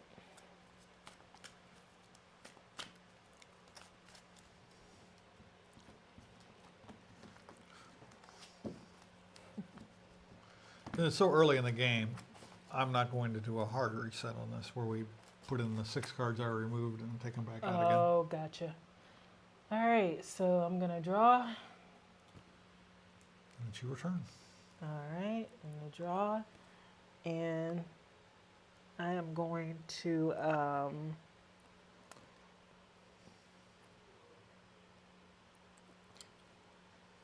do you have the elder sign? I do not. Okay. I do not.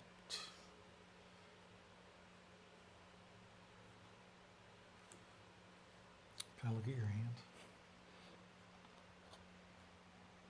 Okay. Okay. You should show the camera what you've got. Right now I got this. Okay.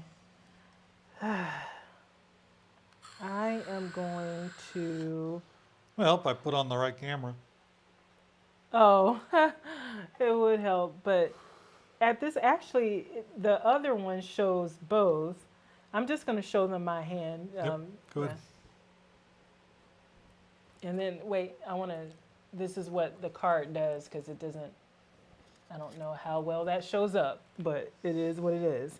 So you already know what one card in my hand is. Uh-huh. So uh, I'm going to.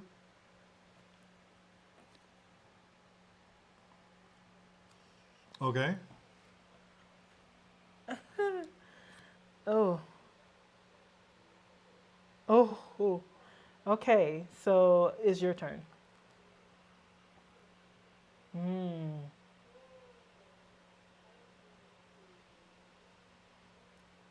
Wonder what he pulled. I already know what's in your hands. Yeah, you already know because you gave it to me, but there you go. Now, I think this is an insanity card. So what does that mean? It means I'm now insane if I am reading this correctly.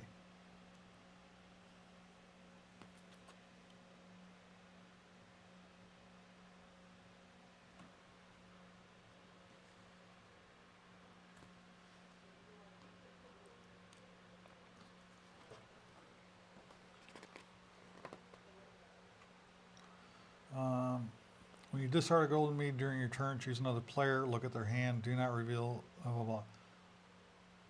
Oh, no, that's the insanity token. What? That's the insanity effect. Some cards have insanity effects, some don't. So I gotta find out what insanity cards look like so that we know. Okay.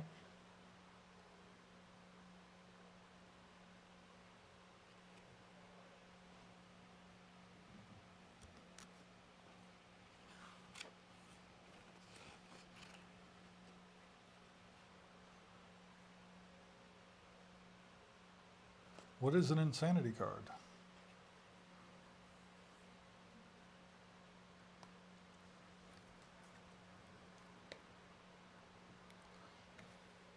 What is an insanity card? Well, what happens when you play it? Is that what you're trying to find out? Because I that want is. to find out what an insanity card is. Oh. I just don't know what an insanity card is.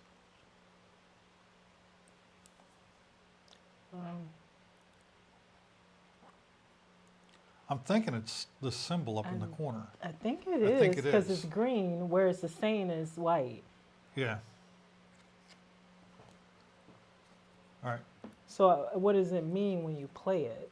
It means that I guess when I win, I gain an insanity token, not a sanity token. Okay. Interesting. Okay. Well, anyway, I'm gonna have you discard your card and draw a new card, All right. and then it's your turn.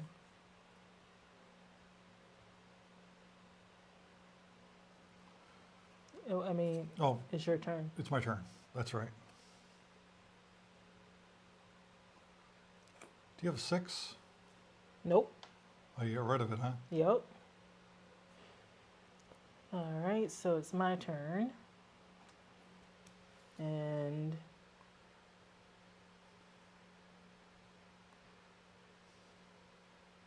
okay, I'm gonna look at your hand.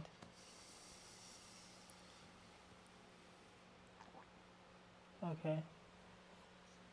You're just so insane.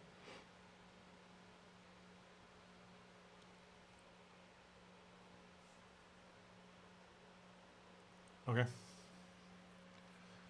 So it's my turn? Yep.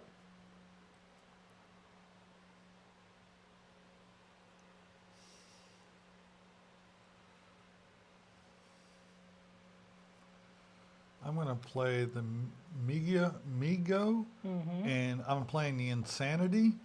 Choose another player, add their hand to yours. So give me your card. Oh, okay. Now you pick up this one, Okay. and that's your card now. This one is? Okay. And then it's my turn, right? Then it's your turn. Okay. And I have to discard a card. So I'm going to keep this one. How'd you end up with 3 cards, though? I didn't. Oh, okay. I have this one. I'm discarding this one. But you played a card, Yeah, I played a card. and now you're playing another card. Choose another player, add their hand to yours. They add Migo Brain Case to their hand, then discard a card. So I discard a card. Gotcha. So it's my turn? It's your turn. Okay. Gotcha.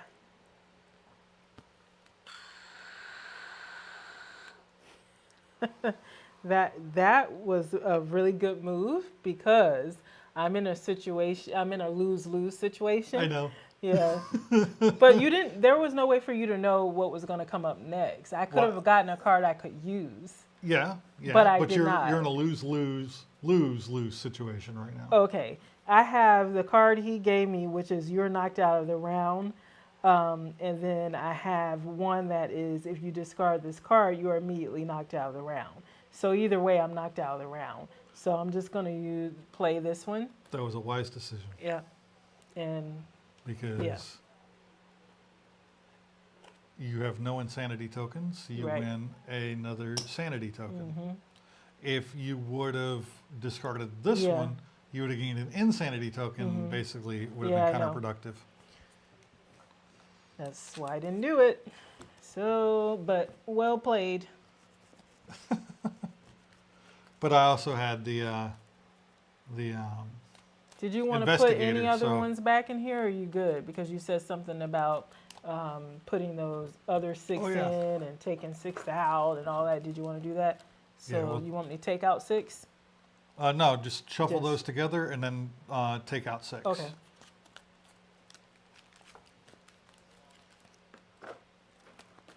Put your hair on the cards.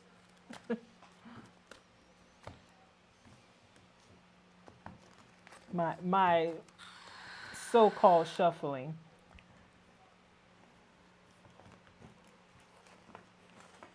Okay, let's do that again. Oh, it's entertaining just watching my pretend shuffling. Okay, now cut, and now take out 6. 1, 2, 3, 4, 5, 6. And there's the 6. Set them off to the side. Because we'll do it again at some point. Yeah.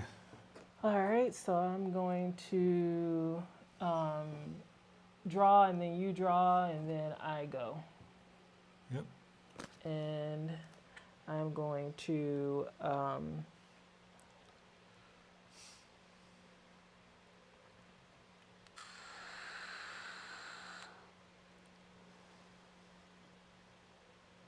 going to play that. It's basically the "Don't mess with me" card. Okay. Mm-hmm. Yeah. This is the handmaid. Mm-hmm. Elder sign.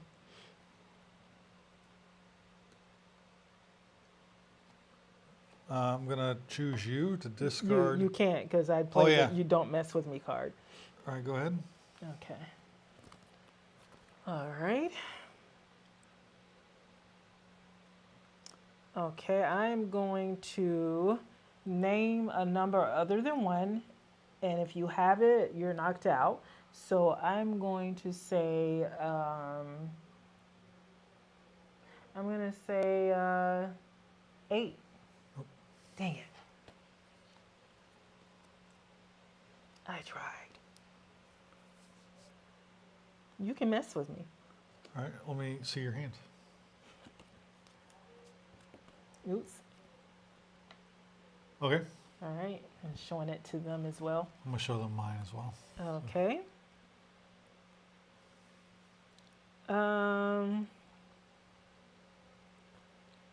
Well, you actually already won the game. Why? Because you have 2 sanity tokens face up.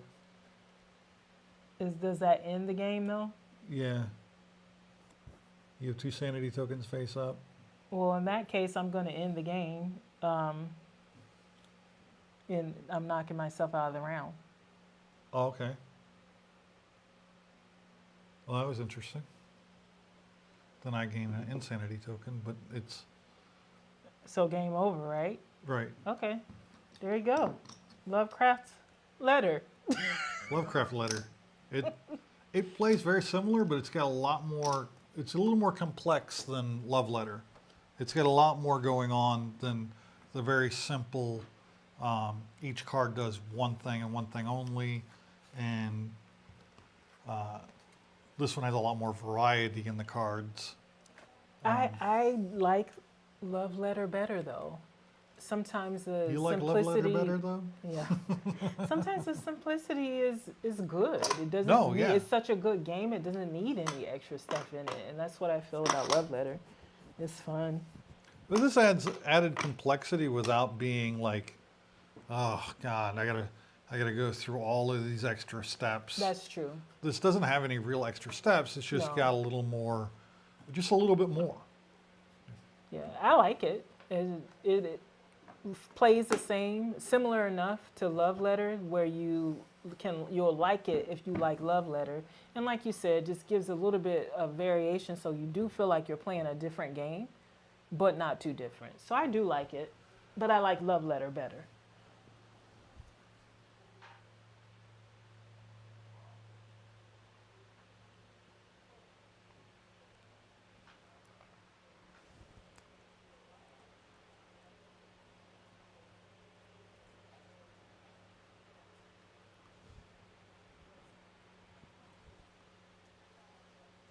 Ooh, we start the Outbreak Challenge Tomorrow, yeah. So the Outbreak Challenge is a walking challenge, and it's played over an app that's called the Outbreak Challenge, and they have zombie version, robot version, and some other types of versions.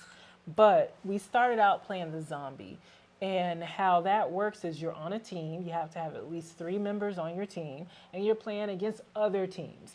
And you have to take the most steps, and your goal is to get the most steps the fastest to get you to the safe house before other players. Now, as you're walking in the game to get to the safe house, you're going to have obstacles. You're going to have, if it's the zombie version, you're going to have zombies, or if it's robots, you're going to have robots.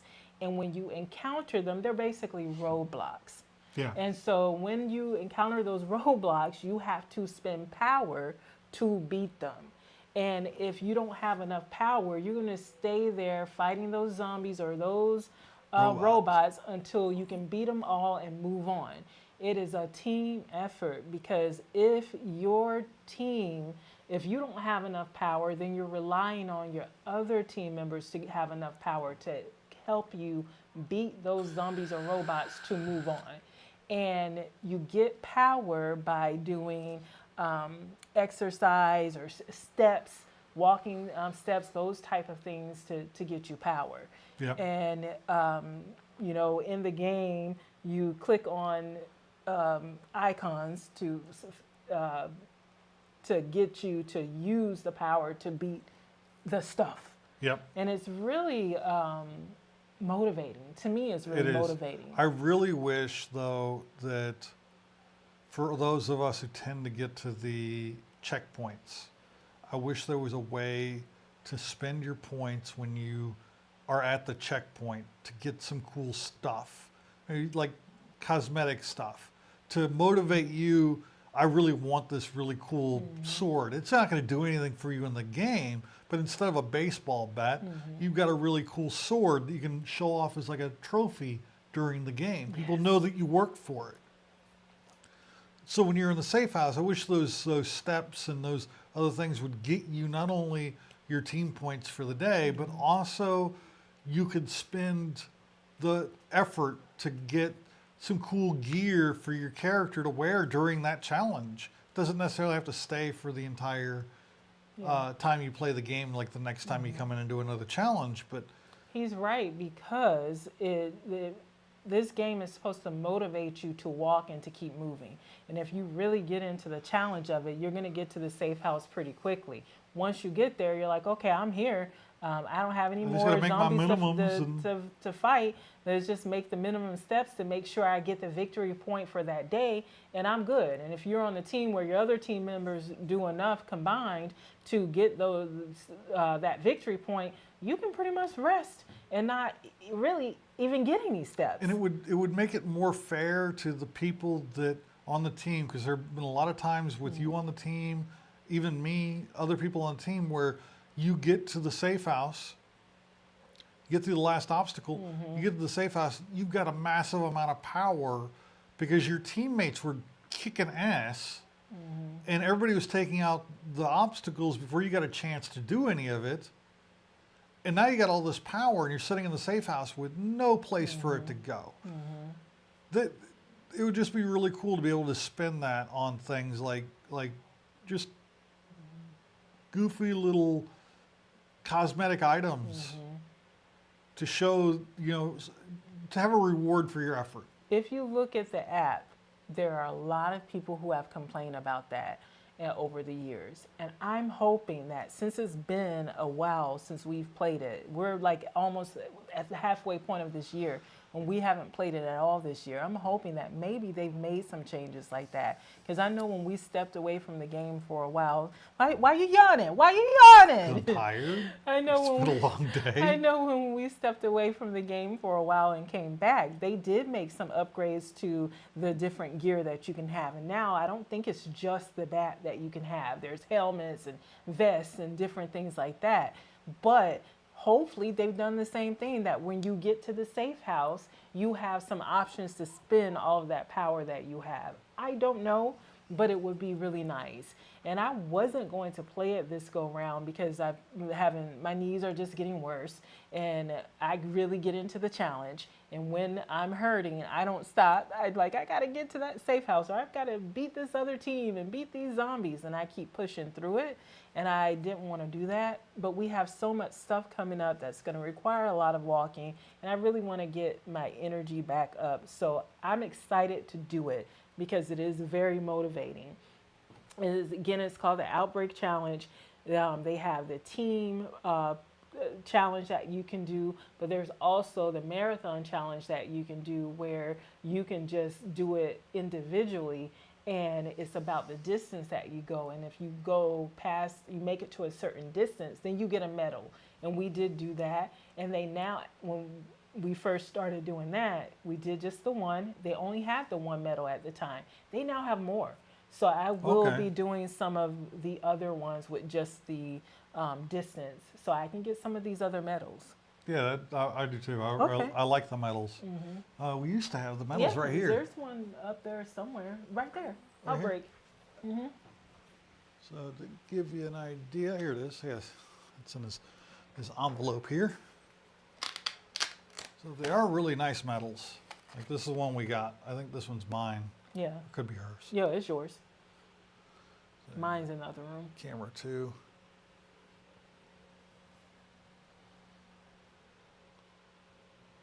And it's actual metal. Yep, it's metal. And a cool little case that it comes in. I survived. So that's something that's really good. I'm going to do have us do an individual video on it so that we can talk about how the game works and show some of the avatars in the game that you can get, and the obstacles as you encounter them, what they look like, how to beat them, because that's one thing I feel they're lacking in. They have videos, right? But they don't do a really great job of telling you how to get power, how to use power. If you're new to the game, you're relying on other people that you're playing with hoping that they've played it before and they can teach you how to do it. When we first started playing, we were completely new to it and we just had to figure it out on our own. It's really simple, but it's nice to have something that tells you without having to just kind of figure it out on your own. They have, it's called a walking challenge. But in order to really get power, you have to register other types of workouts with your device. Be that a Samsung 4 watch or Fitbit or something like that. A Garmin, I think directly supported are Google, Fitbit, and I think Garmin are fully Did you integrated. change the camera back? Yeah. So yeah, Garmin, Fitbit, and Google Fit are directly compatible. So if you can get those on whatever fitness device you want to use, preferably a watch, because it just stays on your wrist and it registers your steps and stuff. And I lost track of the train. I know. It's like, what It happened? left the station and disappeared around a corner. It happens to me all the time. But It went left, but the tracks what he go was right. saying, and hopefully this gets you back on track, you started out saying that it's supposed to be a walking challenge, but you have to do Yeah. other types of exercise to really get a lot of power. And depending on what device you're using to track that power, sometimes it's not giving you all the power that you really should be getting. And if you're new to the game, it might be, you could probably go the whole game and not realize that you're not getting all the power that you should be getting. And we caught it with us because you were on the team with me. And you're like, I'm doing the same stuff you're doing. How do you have all of this power and I only have this amount? And I don't remember what device you were on at the time. I was using a Samsung Watch 3, and it didn't have the fitness apps that I mentioned before, Google Fit, Fitbit, or Garmin on it. It had Samsung Fitness. Samsung Fitness isn't compatible with the game, so you have to get Google Fit, and then use a third-party app to transfer the information from Samsung Fitness to Google Fit to the game. Right. But that doesn't translate the workouts. So I would be doing like these workouts with the Samsung Fitness, and the app between the two wasn't translating properly to give me the power that I needed in the Google Fit app. And sometimes you have to go in there and manually put stuff in, and it just makes it more of a headache than it's worth. With mine at the time, I had Fitbit, and because it's compatible, it didn't matter if I was walking, if I was doing push-ups, if I was running, if I was doing Zumba, whatever activity I was doing, I didn't have to go in and enter anything. The Fitbit registered it and put it into the app. And I like that because then it's done for you and you don't have to think about it. Then you also don't have to feel like, if someone tries to say you're cheating, you say, I don't do anything but work out, and the app does everything else. Because that's the thing about playing with a big group and with my organization, because people are always quick to think somebody's cheating. And I'm like, just because you're cheating doesn't mean I am. Because if you're thinking someone's cheating, does that mean you're cheating? Thou Because- dost protest too much. Yeah, because I'm not quick to think someone else is cheating.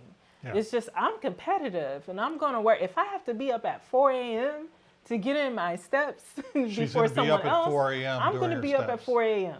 So, I'm just competitive like That's that. the way she is. When it comes to this type of thing, because I'm really not that competitive with these games. I need to be, because you're always kicking my butt. But when it comes to that I walking think the tape will challenge, show that you're kicking my butt just as often as I'm kicking yours. You Yeah. won Concordia. You won I won Escape. Concordia. That was it. You won Escape That was it. Atlantis. Those you two. won Lovecraft Letter. Babe, that's 3. That's only 3 out of all the games that we've played. So We played. How many games have we played? A lot. Statistically speaking, you're No, kicking my butt. We played Century A lot. Spice Road, Concordia, Black Hole Rainbow. Black Hole Rainbow. So I won those 2. I won 2 of those. What else? Lovecraft Letter. You can't count Oregon Trail because that's co-op, so we Yeah, both won. Oregon Trail doesn't count. I won Coup. Yes. So I think we're at 3-3 right now. There's something I know we played. Oh, Century Spice. I feel like we played something else. But take the win, babe. Take the win. We're losing track. Losing track of days. We will have to losing go. track of hours. We will have to go back to this live and write down the games we played, and also the other live, because when we at the end of the month, we have to do our our wrap up, and one of our lives. I like the way we did on the last live where the wrap up was done during the live, so we didn't have to do a separate video. It might not have been the best wrap up, but it was a wrap up. So yeah, we're gonna do a separate video talking about the Outbreak Challenge, because I just think it's a really cool way, a cool and nerdy way to get in some more activity, to get in some steps and exercise. And when we do, what do we call it? What is it we're eventually gonna do? Where people can subscribe to the channel and they can pay like $1 subscription or something. Or Patreon or whatever the heck but it's part of YouTube. Oh, Patreon. No, yeah, it's membership. Membership. YouTube members. When we do that, we're gonna have people who are interested, where they can be entered into a giveaway to win a spot on a team in the Outbreak Challenge that we run, and we all play this game together, and it'll be a way to help people get moving, help us stay moving, because hopefully this time, once we get back into shape, we stay in shape. And I don't mean by that an egg shape or a balloon shape. I mean like having that, because we had gotten really good because of this challenge. You were had a lot of like energy, you said, and cardio level was really good. Yeah, I got to the point where I was feeling good. I wasn't necessarily looking good, but I was feeling good. But sometimes And that's the most important thing, is to feel good, because I was feeling good too.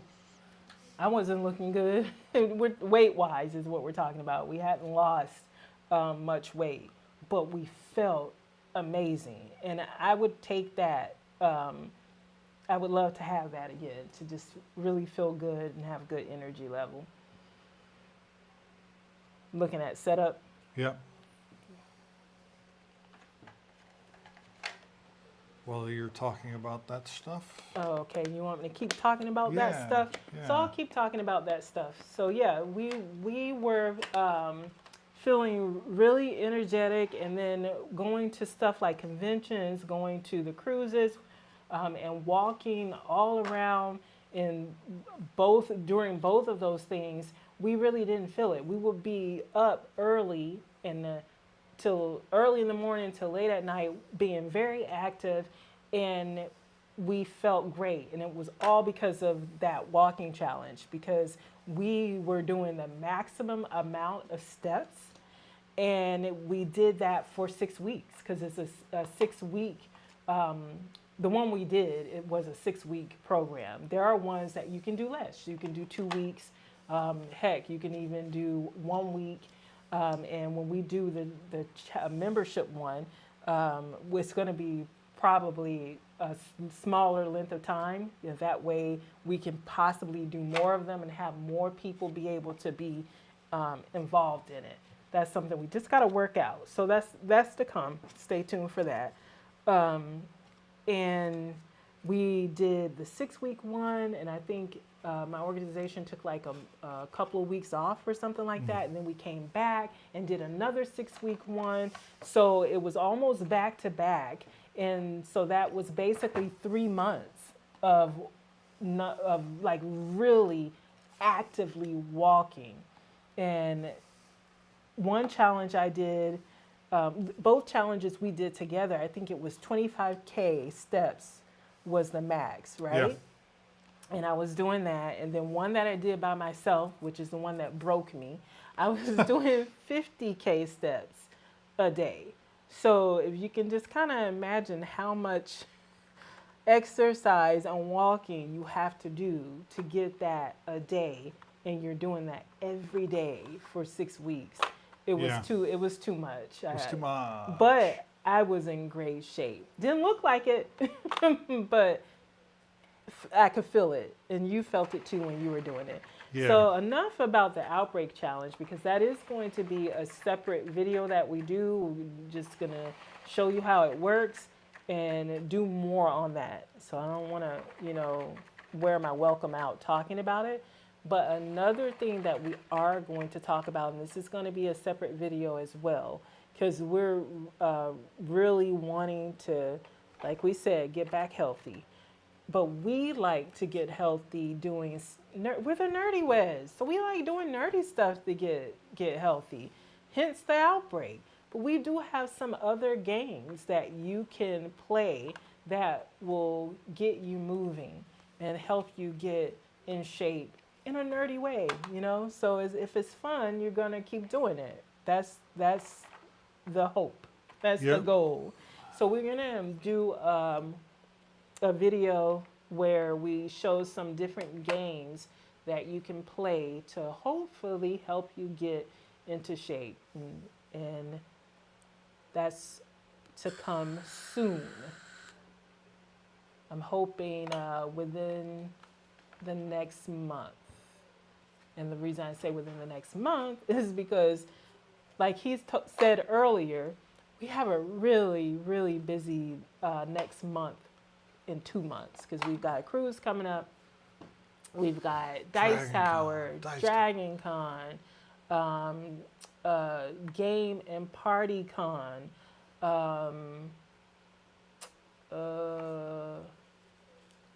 Phantasma if we go, SuperCon if we go.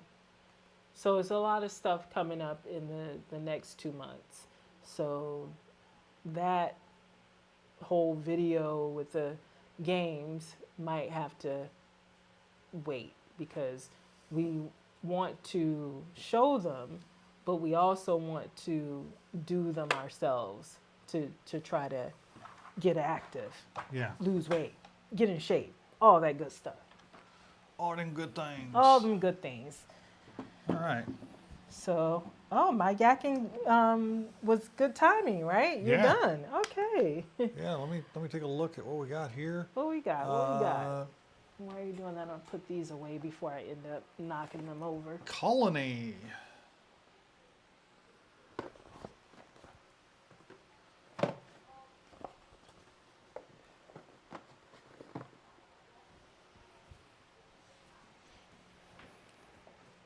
Colony is a engine building game. I forgot one thing. Oh, I forgot what? 3 things. 3 things? Actually. At least 3 things that are not out on the board yet. Do you need any more water, or are you good? Yeah. Okay, I'll go grab No, us I'm some. good. I'm good. You good? I'm good. Okay. I'll grab me one. Yeah. Wah. Bring these down closer to us so that she can not only reach them, but she can read them. So I don't keep asking you, what's that one say? No, the What does that top one say? card. Can you reach those dice right there? Yep. We can't all have long arms like you and good eyesight. Remember when I was the one with the good eyesight? Yeah, I remember we used to go to like have theater. 20/20. We used to go to the theater back when we first were hanging out, and then eventually started dating. But we'd go see movies all the time together. We used to pull as we're driving past the theater On the in main Manhattan, road. Kansas. We're driving on the main road, going from one place to another. I'd ask her, Can you read the sign to see what movies are playing, to see if there's something we're interested in watching?" Because I couldn't read it. 1, I was driving, and 2, it was not like right next to the road. It was far off. It was far off the road. Yeah. She could read it, I couldn't. So basically what you're saying is you're the reason why my eyesight is bad, because you're having me read stuff from way up. No, I'm kidding. I'm kidding. You know I gotta mess with you. So, Ain't no fun if I can't there's mess with you. me. There's you. There's me. Put There's them on you. the word colony. Let's scooch this over just a Scoochie. hair. Let's move this up here. Oh, Still getting stuff. yeah. I think that's enough of those. We're only playing 2-player.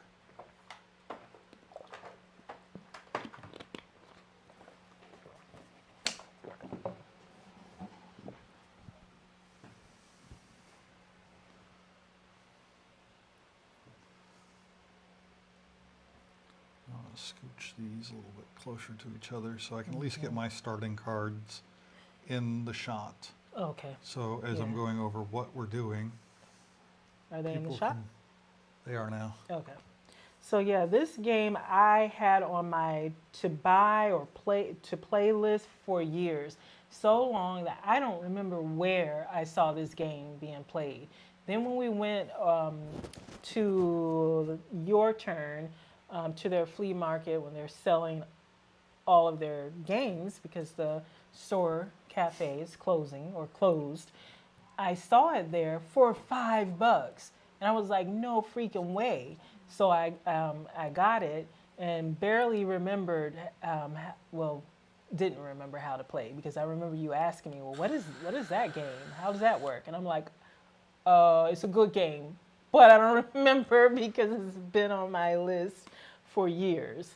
So we played it the last time we did this live stream, but we didn't play it right. No, we didn't. And even playing it wrong, we could tell it was a good game, but we want to do it justice and play it right. So This is one of the few games that I actually went and found out, okay, where'd we screw this up and how can we do better? So that's what we're doing now. I'm Yes, showing we're you doing better. actually how to do better. So starting out, these are the cards we have available. We have our warehouse, we have a supply exchange, construction, and upgrade. okay, Okay, on our turns, I'm still going to look at rules. oh yeah, we have to because this is So only the everybody second time takes playing it. 3 stable resources. Now, stable resources are the solid opaque dice. Unstable resources are the frosted translucent dice. Okay. Okay. So we each take 3 of these All right. and you roll them. And whatever number they land on is the number you put in your warehouse. Okay. I'm rolling mine. And I'm putting in my warehouse.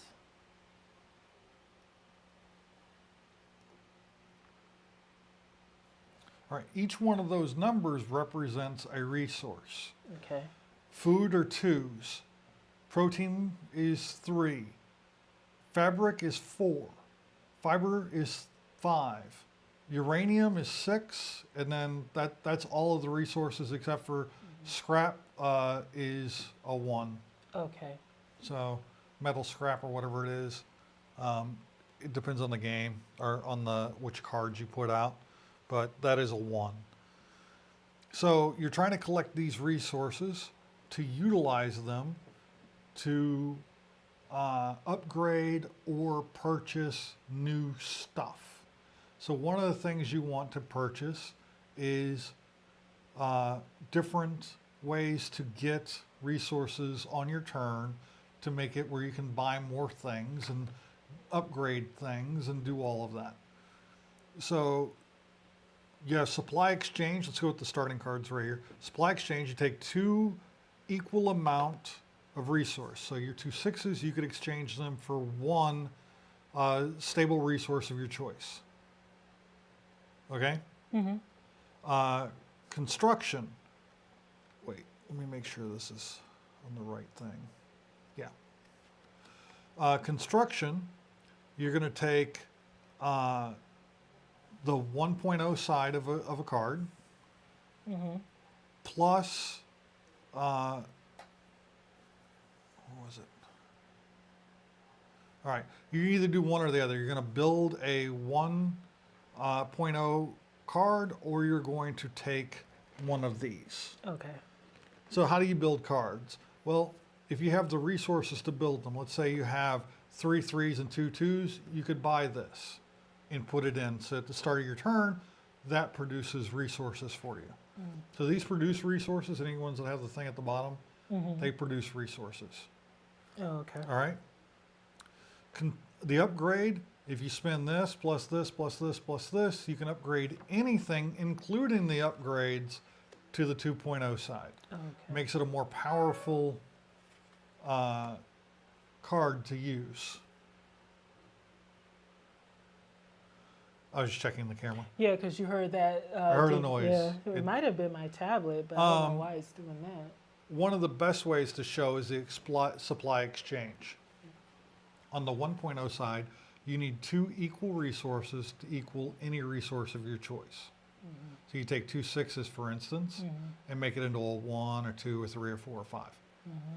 On the other side, you can take any 2 resources and change it to any resource you want. So it doesn't have to be matching.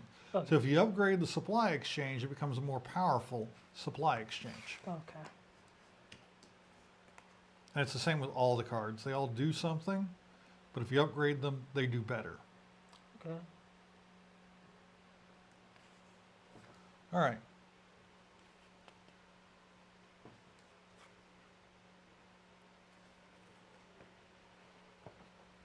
Gameplay. 1, prepare. The active player takes all dice from their warehouse into their play area. So you're the first player. So go ahead and move all of your dice off the card down below your play area. Okay.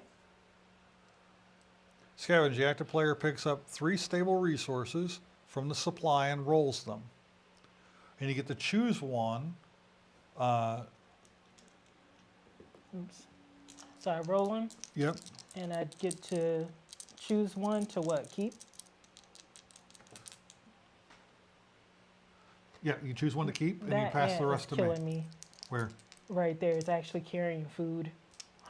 Ooh, I'm telling you, Adrian. I don't care. She's probably watching. Okay, so you said I get to choose one to keep. Yep. Okay, I am going to keep. So when I keep it, is that when I then buy? Nope. That's the next part. The next part will be what? Because that's going to dictate what I want to keep. Next part is going to be activating and then cleanup. So activating is on the next part. Okay. That really didn't help me. I but- know, but we're going through the turn in Yeah. order. Because it's going to make a difference because I might have wanted to keep the 6 or I might want to keep the 2 or the 4, but I'm going to go with the 2 2s and 2 6s. Just leave them down below. Oh, I don't put them in there. Nope. And not then yet. these are no longer. Nope, they go to me. Oh, wait, And I but get see, to choose one. that's why I really needed to know what was going to happen next because that dictates what I would So want to do. active player picks up 3 stable resources. Yeah. So put your 2 back over here so that you can make your decision. Then you choose one of the resources, and then keeping the value, draw on the top of the resource. The player to the left chooses one of the remaining resource and places it there. Hold on.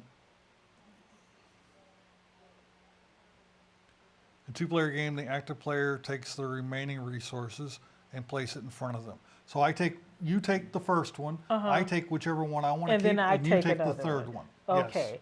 So yes, that definitely makes a difference of which one I want to do. I want to do this one. You know, 3 6s. Yeah, because I might need it for something. I don't know. Well, if you'd have taken the 2, you could afford the fiber mill. Well, when do I get to buy that? Is that this round or not? That's on the next part of the. We haven't got to that part yet. I know, but that's the thing. You're not telling me all of it. It's kind of like you're telling me to choose blindly when I don't know the steps ahead. But it's fine because this is. So, prepare. Take all of your stuff from scavenge. Take 3 from the supply. Roll. Turn it up to 3 for 3 You know more what? stable. You get what you get, and you don't throw a fit. Just go ahead and choose yours, and we'll do it how you're teaching. You're taking time to read it. So We'll do activate is the next step. Okay, that's fine. Choose what you're gonna choose, and then I'll get what's left. 2 4s. Because if I really want to know the next step and the next step and the next step, my lazy butt will read it all myself. So I can't. Well, you're going to complain. find out the next step. Yep. Now, you've put all this stuff in your warehouse. Yes, I'm not the active player. Okay. The active player can only have this many resources, 6. Or the inactive player can only have 6. Gotcha. You can have And a that's lot more going than to that. make a difference as we go further along. Now, when you go to put them back in your warehouse, you can't put more than 6 in there Gotcha. unless you upgrade your warehouse. Okay. All right. So now you finish that. You don't have any of these yet. Okay. So you can't exchange them for unstable resources. So you're going to activate now. Now, activating is you look at the bottom of a card and you say, I want to use this card's ability. Okay? Okay. Every single turn, you're going to activate construction. Okay. That's going to be automatic. You can either use it to build or you use it to take one of those tokens. Okay? Now, when you're building, is it getting one of these? Yes. Okay. So, for instance, right now, you can afford Like to in this buy one. that one. Yeah. And what does that one do? At the beginning of every turn, you get a 5 unstable resource. Okay. You're not If you gonna don't use spend to buy it, stuff. they It go goes back into the pool. You don't get to Okay. keep them. So I could do that. I can also, or I could do this. And you could do that if you had enough. But I don't have enough. So, no, because what's he got over there? He would need to 6 is 2, and then okay. Well, I mean, with my luck, I think I am going to get that because it's going to be hard for me to get those 6s again with the way I roll. So I am actually going to get this and put it right there. Well, I can't use it in You put it down tilted. here because that means can't use it this round. Yep. So I'm gonna move this so people can see my cards. All right, and then I only get that one construction.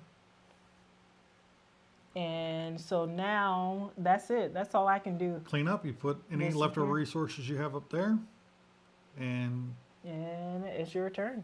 it's my turn. Now, do I turn these now so I know they're Go good ahead. for next turn? Yep, that's part of the cleanup. Part of the cleanup. All right. All right. All right, I am going to draw 3 of these. I'm going to take all my stuff out of the warehouse. 4, 3, and a 3. I'm going to take a 3. Okay. And I am going to take a 3. So let's see. Where's that? 4 or 3? Yep. 3, 3, 2, 2. And that is Protein Lab. 4, 3. Dang, I want all of those. They're good. I'm like, I want them all. What's hard for me to roll? They're all exactly the same to roll. For me, it's not. What? What are you talking about? Okay.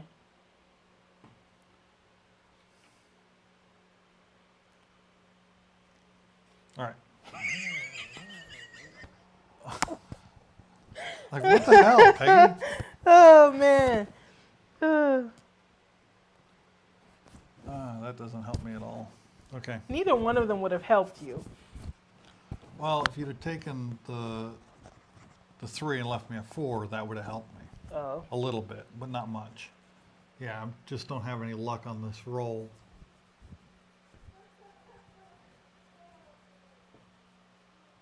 Okay, yeah, I hear you in the other room. Yeah. So I got a 1, 2 3s. Hey, stop it, you. I don't want to keep these, all of them, because, Why not? well, I'm going to go ahead. Yeah. You're setting yourself up for next time. Set myself up for failure. You know what? I'm actually going to exchange these 2 3s for a 2. That'll keep one space. So I used supply exchange. Mm-hmm. I'm going to use construction by taking one of these because I didn't Yeah. do anything Yeah. with construction. I can't do that, and this isn't part of my set, the pirate thing. That's, Okay. It's one of the cards that can be purchased. You might want me to move it down a little bit so it Yeah. doesn't intrude on your thing. That'll work. That'll wake. Oh, that'll need to be moved. Oh, and give yourself a victory point, by the way, Why would I get a victory point for? for buying the fiber mill. Oh yeah, okay. Yep, those little orange Little dots at the orange bottom of the dots. card count as victory points. So that should give you a little bit more room, William. Okay. All right, you done? Yep. So I'm going to take 3 and roll them. And take your 2 out of the warehouse. And roll them as well? Nope, just. Oh, put- just sort of that. Oh, like, don't roll them, silly. I'm going to roll them in your area. And I got a 5, 4, and a 2. And I'm going to take the 4.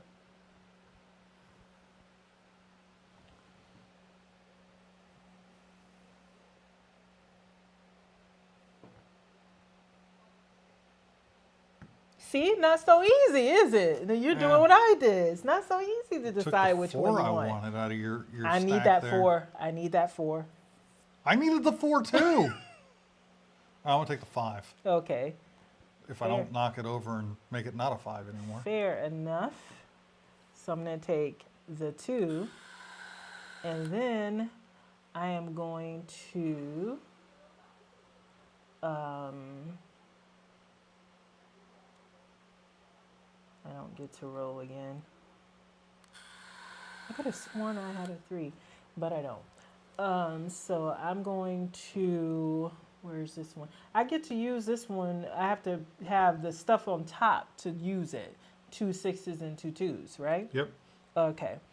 But I do No, get no, to... no, no, no. Fiber mill? Yeah. You get a 5 Oh, automatically. yeah, I get a 5 automatically. Yeah, automatically get a 5. Okay. All right. It just that 5 poofs away at the end of this At the turn. end. Fair enough. It is So- an unstable resource. Now, if you upgrade the fiber mill, it gives you a stable 5 every round. But to upgrade, I would need the 1, 1, 2, 2, 3, and a 4. 4. Yep. And I don't The have a 1 or a 2, 3. a 3. No, I have and the a 2 4. and the 4. I don't have the 1 and the 3. But if I would have got my thing automatically, I probably would have chosen differently with that 4. Because I would have seen I had a 5. And anyway, I wanted the 2 4s to be able to do this supply exchange to get, let's see what I want to get.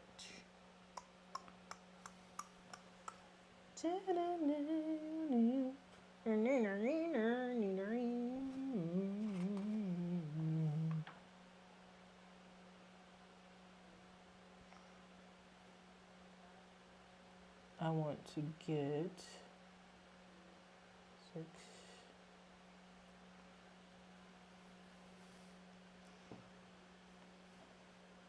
Oh no, no. I'm good. What does this card do? That card allows you to exchange any one for a 5 or a 5 for any other number. Okay. So, and that's automatic. It's automatic if you use it, yes. Auto magic. I am going to buy this because that's just a supply exchange. I'm buy one that lets me do auto magic. So I'm gonna use these to do this here. And you gain another victory point. And I get another victory point. And then I think that's it for me. But I didn't do my construction, so I am going to get one of these. And then I'm going to put this back. And then it's your turn. It is my turn? It's my turn. All right. I'm going to roll 3 dice. Rolling on the river. All right. Pick a number, whichever number you want. Okay. I'm going to pick.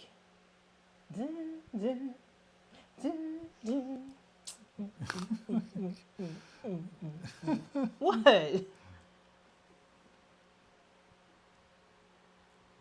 I'm going to pick this 5. I think Kina's losing it. What do y'all think? I get the 6. So I'm going to activate construction Mm-hmm. and buy the same card that you just bought. Ew. And now that's gone. shop a I'll move pawn. this down for us. And then, You just bought the pawn shop, right? right, You get a victory point for that, right? right.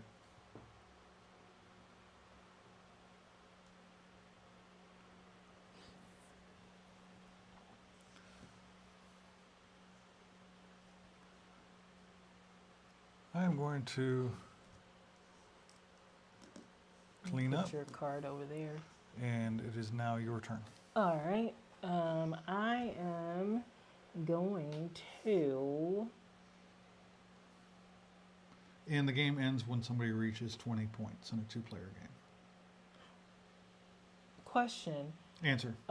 Construct is when you buy a card, isn't Uh-huh. it? Okay, then I shouldn't have gotten this because I bought the pawn shop last Yeah. go round. Let me put that back. Put that back. Put that back. Put it back. All right. So I am going to take 3 and roll them. I don't want that impeding on my rolling. Oh, that was horrible. Okay. Depends. Well, Do you actually, it need was a not 2? bad. Wasn't bad at all. And I am going to probably take that 5. And I actually get a 5 automatically. And then, okay, I get to upgrade automatically if I want.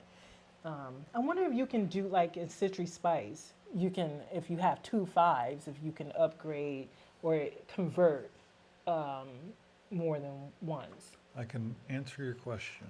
Just a moment. While you're doing that, I decide What's that one I'm called? getting Pawn shop. Pawn shop.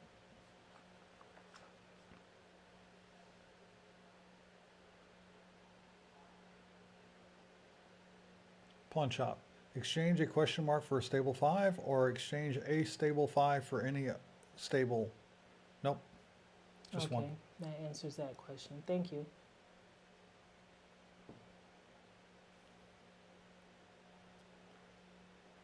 Well, the upgrade for that just turns it from 5s to 6s. That's it. Yeah. Well, we both got it, so now we know. It only turns it to a 6. But you get 2 victory points for upgrading. The Oh, upgrade okay, side gives you okay. extra victory points. Okay, gotcha. All right, fair enough.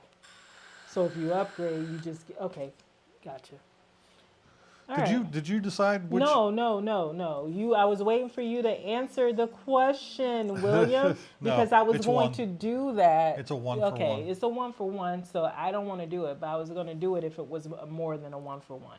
But since it's not, I am instead going to construct, and I'm going to get. Oh no, I'm not. I got to choose. I'm going to get this 5. And I guess I'll take it too. yeah, and I'll take the other 2.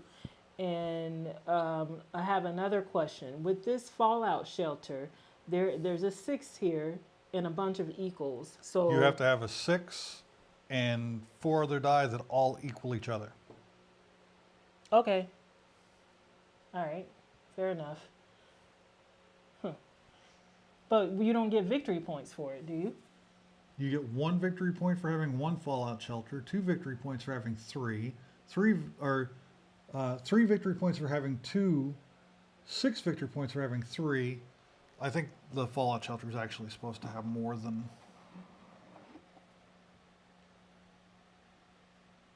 I think that's supposed to have like a bunch Okay. of cards in it. All right. All right.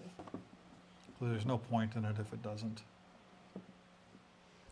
It's a set collection thing, so if you buy the maximum of 6, you get 15 points for having 6 of them. Good luck with that. I mean, it could happen.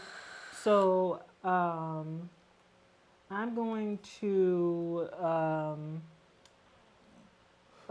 You said I could get turn something into a 5. Yep. Or turn a 5 into whatever you want. So I'm gonna turn this 2. Oops, it was a 2 into a 5, right? Okay. But it's an unstable 5, right? Nope, it's a stable 5. Oh, okay. Just roll the die over to a Oh, 5. babe. fair enough. Fair enough. And then so that's been used.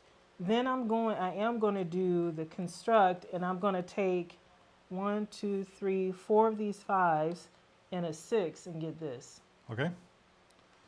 So right now you have But I get one this victory goes point. away, and what happens to these? These go in They all here. go in there. Yep. And I only get 1 victory point for getting this one shelter. Yep. Okay, and it goes right here, and it's your turn. Let me double check the fallout shelters real quick. Just make sure I'm Yeah, because I might reading that right. not be able to get the victory point right now. Yeah. It might be that End might of be a game cumulative. thing. Collect fallout shelters to increase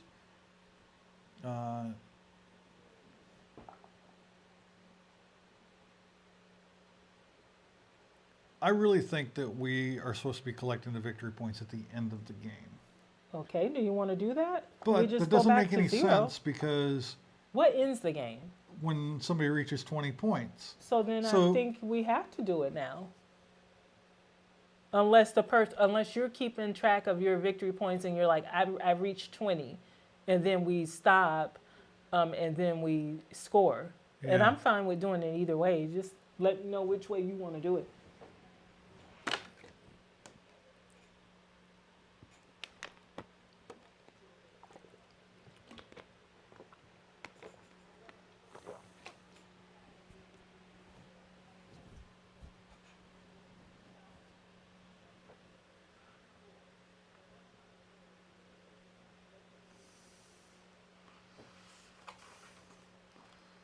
See, I only played this as a single player, so Oh, okay.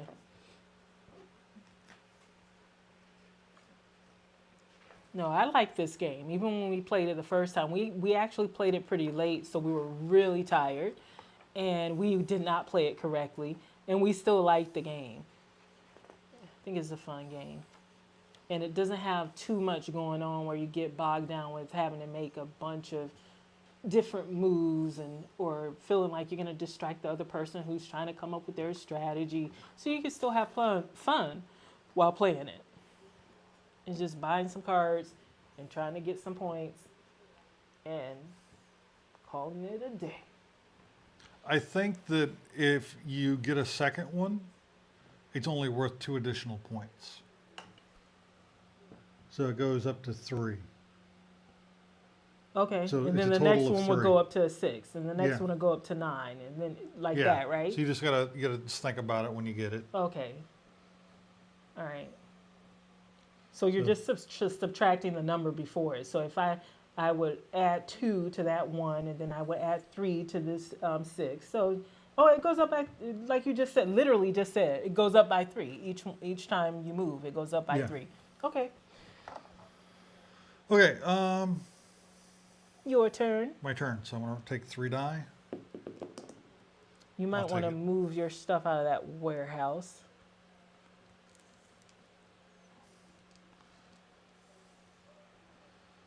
Okay.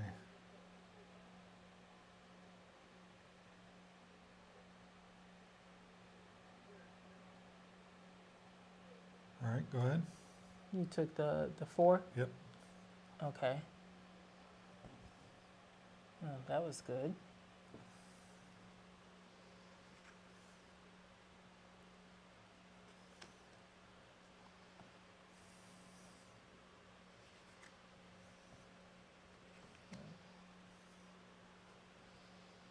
All right. All right, I'm finally going to be able to do something. Yay, me! I think what I'm going to do.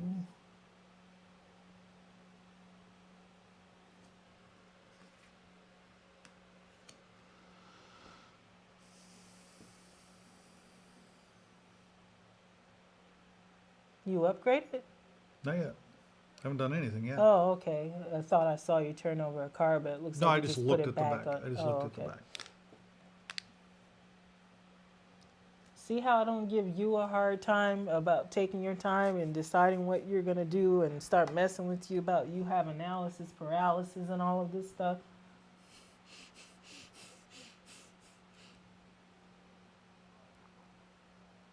You know what? I'm going to activate construction. And I think last turn I didn't construct anything, did I? Or did I do the pawn You shop did the pawn shop. last turn? Okay. So I get a 5, or so, sorry, it's gonna be a 6 and 2 2s. I'm buying the scrap shack.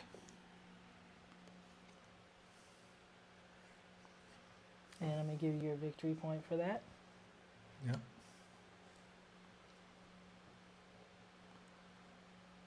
Give you some more. And then I'm going to also activate the pawn shop to change this 5 into a 4.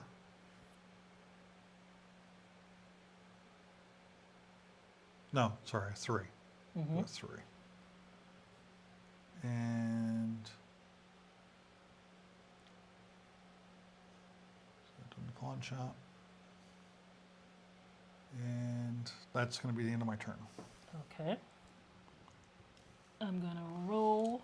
Clean up. Awesome. I like this. I'm going to, I'm going to grab this. You're going to take your fork. I'm going to grab the other one. Oh, let me move them down here. And I get a 5 right there. And, Oh yeah, I get a 5 when it's built. It says when I built this, I got a 5. Shit. Which means I have to get rid of a 1. oh, okay. This turns a 5 into any number. Well, she, Between Magic and Dreams, hello Brian. He goes, wow, still going? You Still all are going. hardcore. Yeah, yeah. or crazy, or both. All the above? All of the above. Check all. So I want to. The rolls were not in my favor. I think I'm almost done though. Tell Are you the you truth, really? Brian. Yeah, it's been a long day. Well, I'm having a great time though. that's because you stayed up late. Well, I stayed up late too, but I at least knew I needed to get a couple of hours of sleep. True. I didn't do that. So you built the. I'm gonna do construction, and I'm going to get this one, just like you did, which You gotta pay a 6 and 2 2s. yeah. Well, I don't have a 6, so No, I you actually don't. can't do that. But I can exchange this 5 that I got for a 6, and then I will have a 6 and 2 2s. So I'm gonna do that, and then. Hold on. I gotta make sure you can do that with the pawn shop. Oh, okay. Because you took an unstable element. Yes. Oh, you're right. It probably has to be a stable. So I'm gonna put it back because I Where's think the it pawn does have shop? to be a stable. Exchange a question mark for a stable 5, or exchange a stable 5 for any stable. Yeah, it has to be I stable. put it back because when you pointed it out, I saw that it was a stable, so I put it back.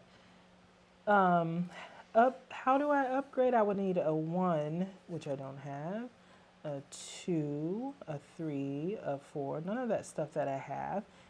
So I might have to just do a supply exchange and exchange these 2 for something. And let's see.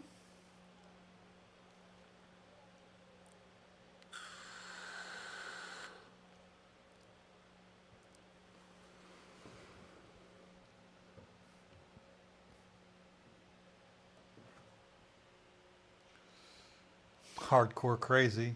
Laughing emojis. Laughing, crying emojis. Yeah, So that's probably I'm- true. Oh, no, that's definitely true.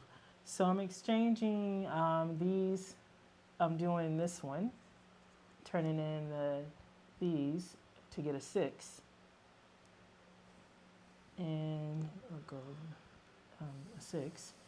And then 6, 2, 4, 5.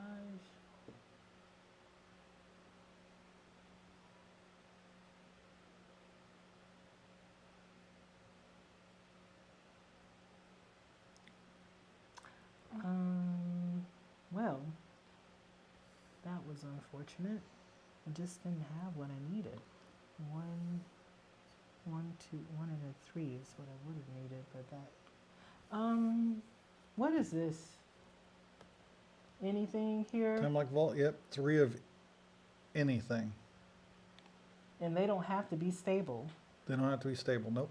Okay, so in that case, I am going to buy this. Now let me tell you what it does. It just helps me store extra stuff, I think. Yeah, that's possibly true.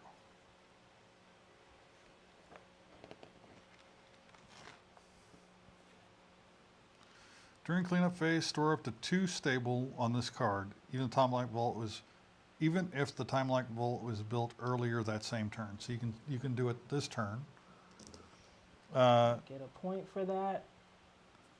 I can do cannot what? may not be used for trades and cannot be targeted for any attacks during the repair phase. All resources are removed from the time like vault during other player. So yeah, it is just a way for you to store stuff without being able to be stolen. Okay, so in that case, I'll put it by this, and I'll put it here, and I already got my. That gives you 2 extra places to store things. I already got my cheaply. victory point for it, and it is your turn. Well, that's a good card. I would have an extra card or extra resources if I had used that card. All right. Bring these guys down here. How you doing? How you doing? How you doing? How you doing? All right, so did all of my cleanup. So did you get your extra 3 to roll? No, I haven't. Oops. Thank you. And I haven't gotten my unstable 1 yet. Oh, okay. What about your 5? Did you buy that card that I bought where you get a 5? No, you didn't buy it. Not yet. All right, what do I have? What do I need? What do I have? Here we go. Make sure you put this here. All right. Oh, I think get you to can choose. choose a 6 Aw, or a 6. hell. Would you like a The 6 or one a 6? time I didn't want a 6. Fine. I'll put it Fine, then. there. I'm gonna put this here. I'll bring this unstable 1 down here. So I'm gonna spend 1, 2, 3. That was 3, 4. And I'm going to choose to do an upgrade. And I'm going to upgrade my upgrade. Nice. And that gets me a victory point. All right. Neck and neck. He's right behind me. And then I got 2 6s, a 5, a 4, and a 1. 6s, a 5, and a 4, and a 1.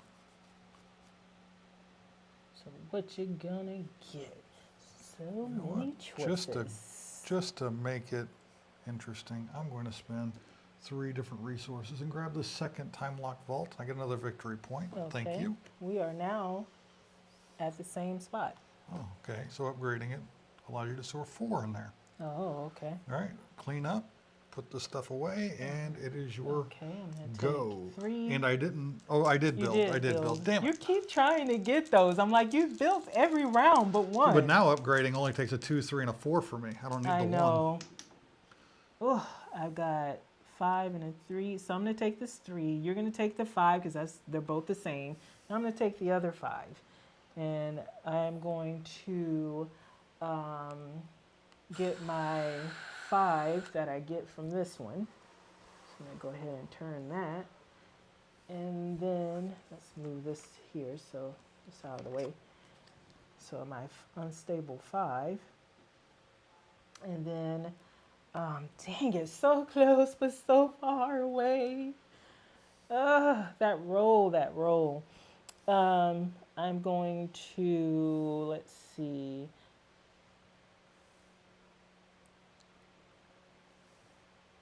Well, I only do that once and it doesn't give me what I need. It can turn into the same to get something. Like, oh, I need to move these down here first off. So this could be, that could be turned for 5. This could be,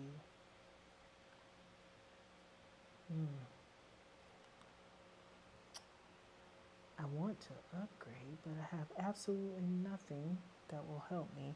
So 3, turn into these for 1.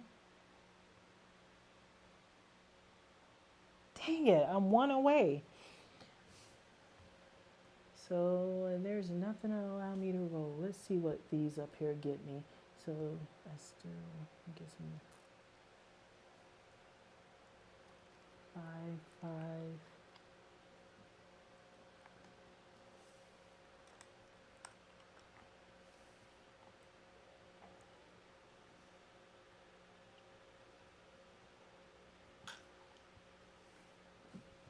What you got over there? Okay. 2, 5, and 2 2s.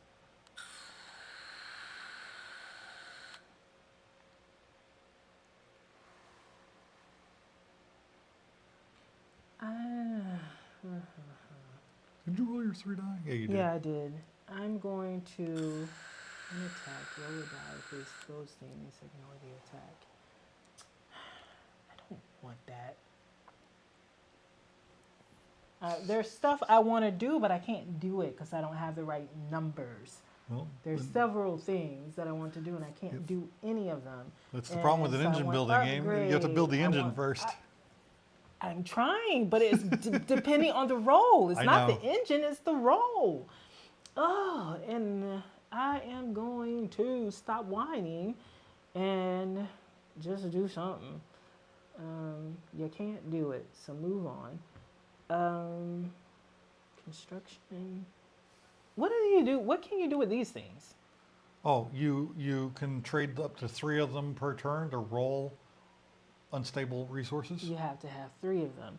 No, up to 3 of them. Up to 3. Okay. Well, I'm not going to build anything. I'm going to get one of these and I'm going to put back in my warehouse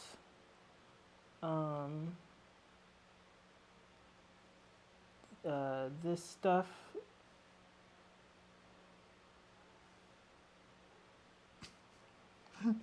You act like it matters. And then, I mean, I guess I don't Just even leave get that to use 5 this. on that card. No, Just leave this it goes there. back. Well, I know you can't use it, but Okay. that way you know you get it next turn.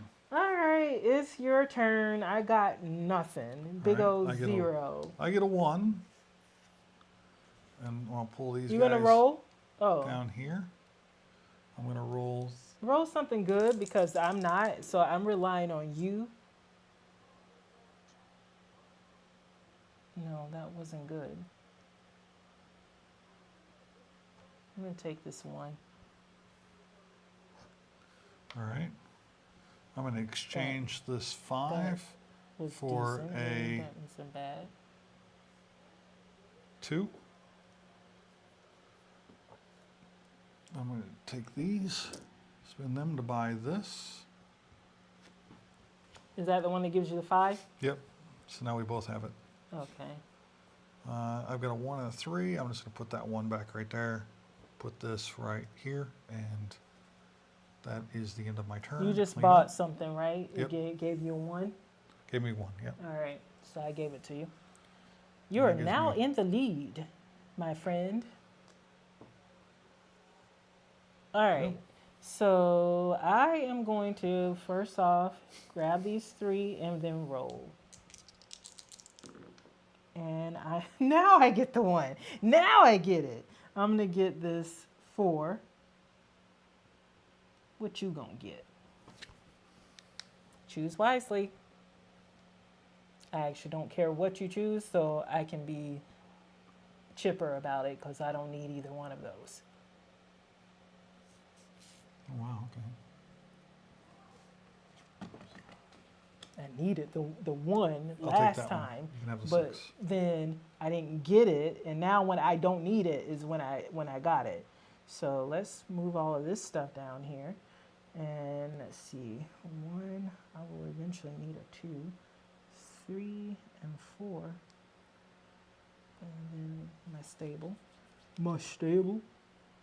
Okay.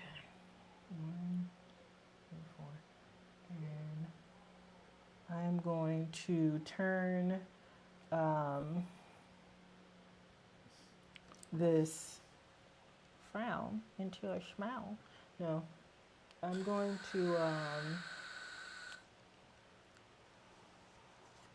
This is training for Dice Tower. Is it? Oh yeah, it is. It is. Oh my hand. Yeah, you need to work on your carpal tunnel. Yeah, I'm trying.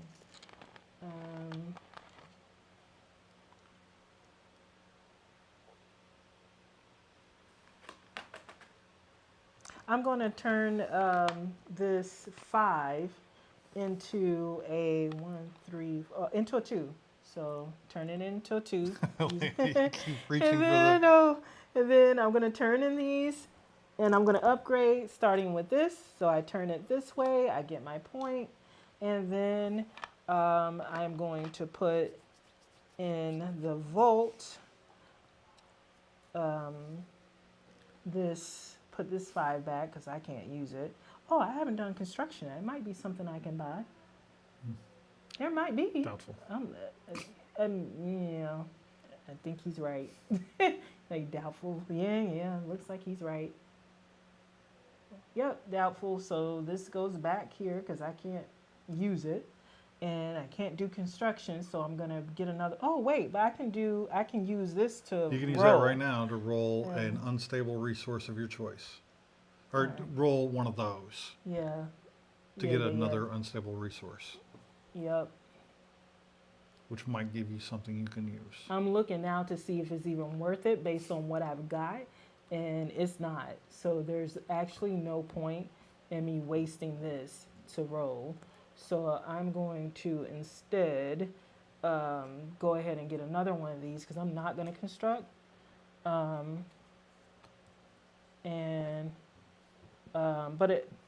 This is not a construct, is it, by turning this and Nope. using supply? Nope. So I'm going to do exchange 2 to get 1, 6. That actually doesn't help me neither. So there's no point in doing it. All right, so this was a bust. Okay. Your turn. My turn? Okay. Mhm. Bring all these down here. Oops, that was a 5. And roll these 3 here. Rolling, rolling. All right, did not get what I wanted. So I'm going to take this one. Okay, and I'll get the 2. Thank you. Of course, I act as if I actually had a choice. You know, for funsies, Or funsies. I'm going to do an exchange.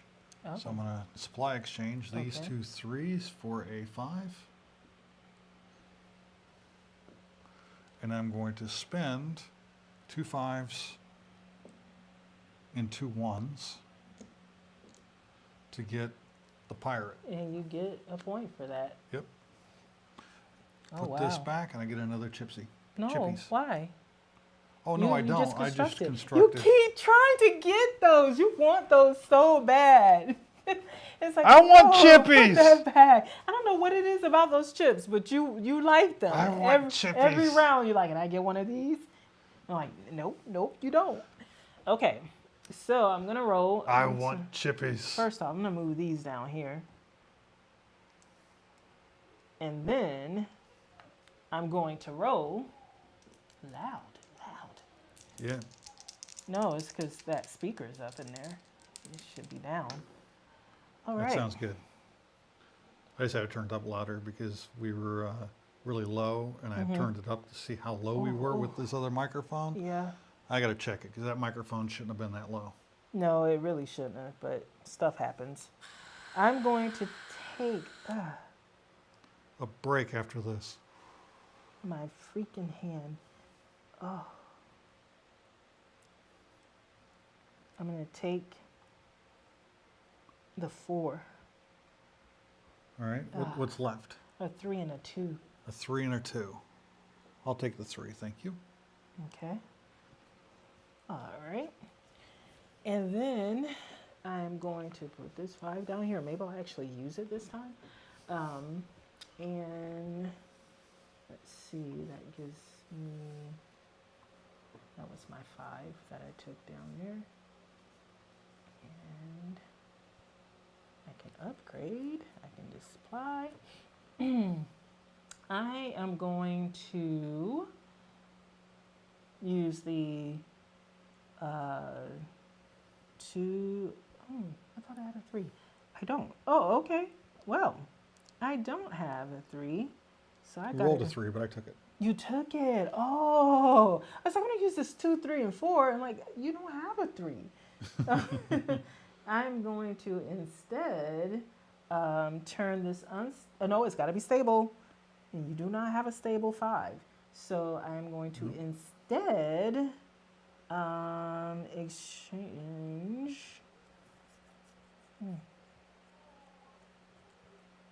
I have to exchange something to get a 3. So these 2, oh, that's horrible.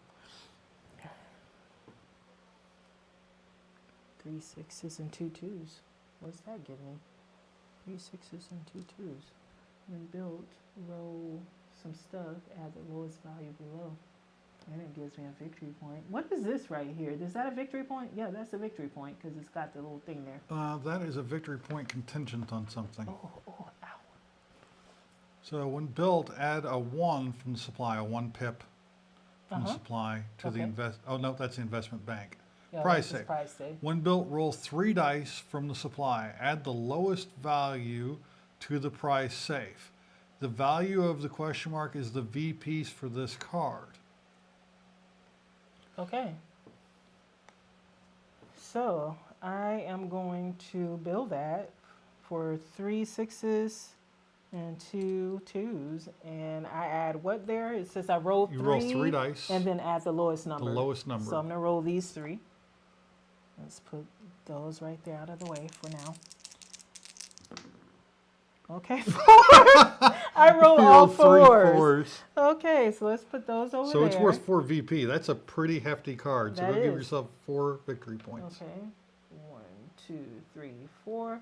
And I'm just gonna keep this on it and out of the way so I know that over here that it was done.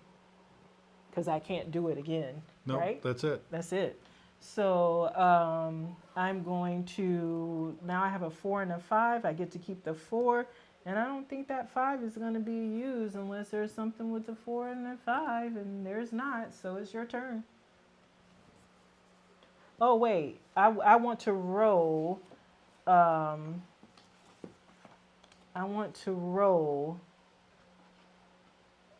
these 2. Okay. I want to roll both of those. I rolled a 3 and a damn 4. I wanted a 2 and a 3. So close. So close, but so far away.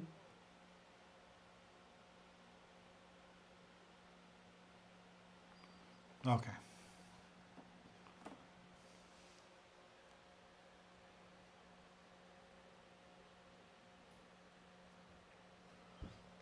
Okay. So what did you I didn't get roll? it. I rolled these 2 and I got a 3 and a 4. You're So supposed to roll unstable resources for those two. I got a 3 and a 4. So I will roll my unstable resources then. Technically, so you just got a 3, 4, and an unstable resource. I need to roll unstable resources. I'm following the rules of the game. 6, 5. I hope it didn't do you any 5, better than the. 4. That was a 4. Hey, you pointed out the problem, and Yeah, 'cause I you don't get to fixed keep 'em. it. I don't get to keep them. So I got 3 5s. Oh, and a 6. Why couldn't it be another 5? Three 5s and a 6. What can I get with that? He's over there like nothing.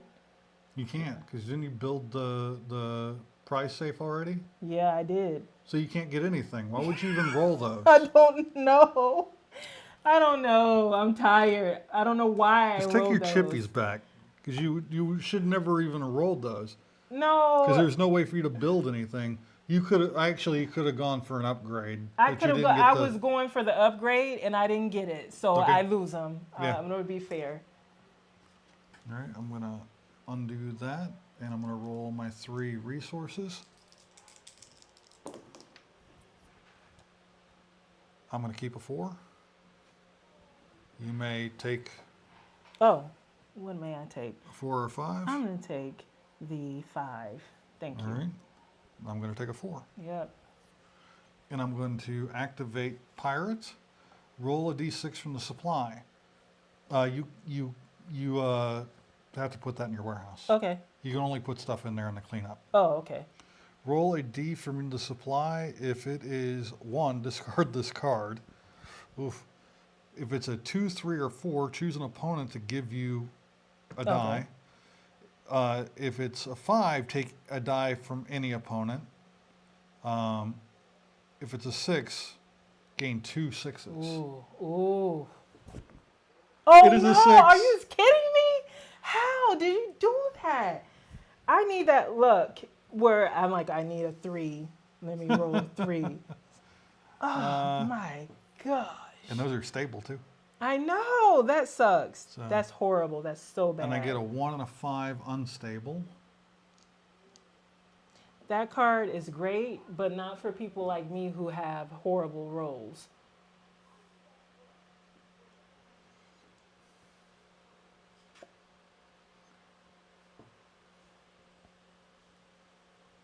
I'm gonna move.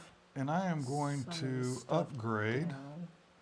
I'm gonna move my warehouse stuff down, so we have I'm going more to pay a room 2, over a 3, here. and a 4 to upgrade my construction to the next level. How many? Doesn't victory give me any points? victory points. Okay. That's But all it does is if I skip the construction in a turn, it gives me 2 chippies instead of 1. I just want to make sure you get victory points if you're owed it. Yeah. Thank you. You're sweet. No, I'm not. I'm a gummy. Sometimes it's You were sweet, not a sometimes dummy? it's sour. No, a gummy. A Gummy gummy. bear. You I know, thought you sometimes said dummy. The I'm sour, sorry. the sour gummy. Sometimes she's sweet. Sometimes she's sour. 2 Really? 6s. Hey, it's just Oh, what William. I thought you said. I'm sorry. Dun, dun, dun, dun, dun, dun. There's a 3, and I ain't got it. This I ain't wasn't got it. construction when you played the pirate? No, I already had that card. Oh, okay. I played it. Oh, I gotcha. It's a good card. I'm not buying it because I can't roll what I need to roll.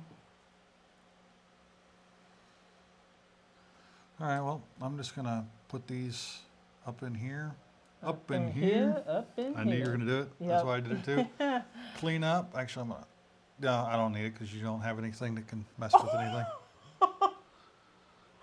Rude. True, but whatever. Call out. Okay, let's roll. Please be sure to drop a list of games y'all played in the description. I missed a bunch. We will, Brian. Okay. I'm going to take the 6 You take that and 6. put there. You're going to take the 2 because you have no choice. I'm going to take it 2, and I'm going to like it.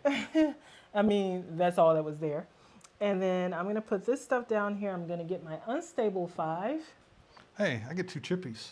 I actually get 2 chippies that time. 2? Oh, you Yeah, have a card 'cause that gives you 2. I upgraded Yeah. construction.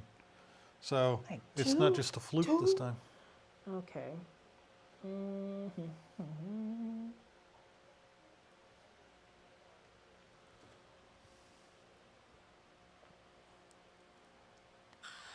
All right, so I am going to. What all did he upgrade? Construction and his upgrade. Upgraded the upgrade. Yeah, Upgraded your construction upgrade. Yeah. And construction allows you to do what? Get 2 of the things when you don't. Yeah, it just makes it where you get 2 chippies instead of 1. That's kind of good though, It especially is. for you when you roll really good. I'm going to. You do. You're like, I need a 6, and then you get a 6. I am going to. I was just as likely to get a 1, 2, a 3, or a 4, or a 5. But you wanted that 16. I did want the 6. I That 6 was pretty. ain't Powerful. gonna lie. Heck, I wanted that 6. I already rolled. 1, 2, 3, 4. Upgraded, you no longer can lose the card, but if you roll a 6, you gain 3 6s. Oh my god.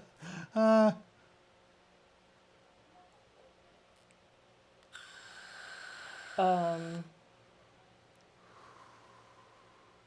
We will. We're gonna drop a list in the description. We played quite a few games. Yeah, we played a lot because we played some of the shorter ones. That was pretty good.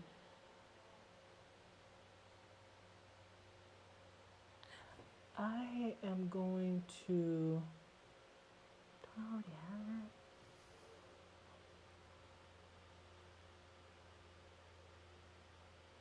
I'm going to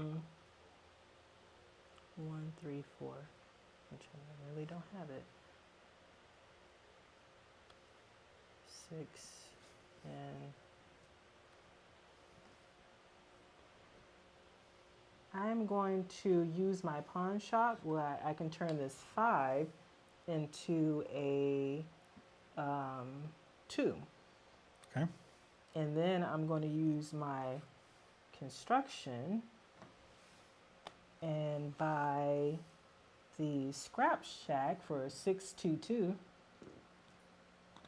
And that gives me 1 victory point. Now, I get, when built, I You get get a a 5. Stable 5. Stable 5, that's good. Yep. Okay. So I built it, so I need to turn it. What's this +1? Do I get to get that one? At your next turn, you next- I don't start get getting an to- unstable 1. Okay. It produces a 1 for But you. not right now. Not right now. All right. So I've got 2 5s and a 4. I've already built, so I can't do You can't do that again. that. But does this turn into a stable? Like I can use my unstable? You have to use 2 stables to turn into a stable. You can't use an unstable. Okay. This unstable really hasn't been doing me much good. So I'm going to put it back over here Now, if because I you can't use upgrade that producer of 5s, what is that? Your fiber mill. If you upgrade it, it becomes a stable 5 every it. round. Really? Yeah. Kidding me. Nope. Not even a Okay, joke. well, I'm going to put Not even that a little bit. there. And these both are going to go here. And it is your turn. All right. I'll pull all my resources out of the warehouse. And I'm going to roll the 3 there. Really? Freaking really? Well, I guess I'll take the 6. And then you can have a 5 and I'll take a 5. Thanks, I guess. Yeah. I mean, free is free, so I'm not going to hate. Take that for free. Yes, I will. 5's a 2. Oh, you know what? Dang it. Okay, I am. I'm gonna roll a bunch of chippies. So throw 3 chippies in.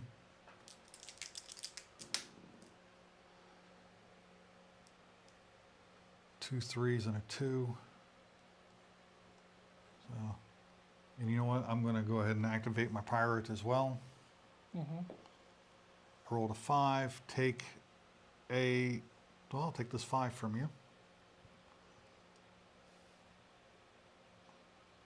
And that goes back in there because I don't get that. You don't get to keep my 5 neither.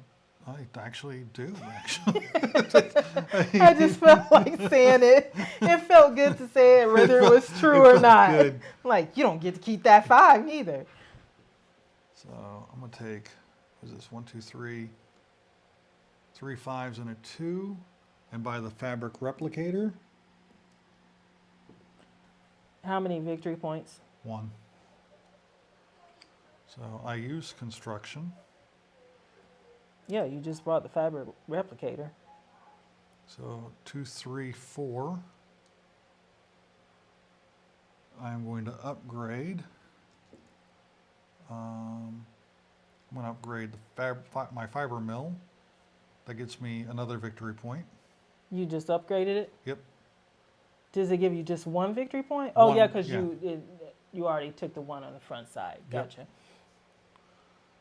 And 3 6s. I'm gonna keep those, and I'm gonna lose this one, and I'll just keep this as a 4 on there. And Can you sort your stuff? You're bleeding into my area. I'm doing yeah, good about keeping my I've got stuff a nice to big my... gap, but yeah, I can do this. Yeah, because I got to roll. I'm using this space to roll, and you were starting to put your Okay. cards down Okay. there. Fair enough. Fair enough. Okay, so that's horrible. I don't need any of that. I'm going to take the stupid 4. Hold on. This is such BS. Wait, I didn't say for sure. Oh, that was one of the ones you rolled. Yes.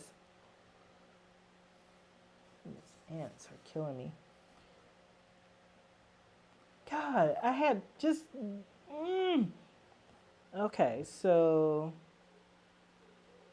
I'm going to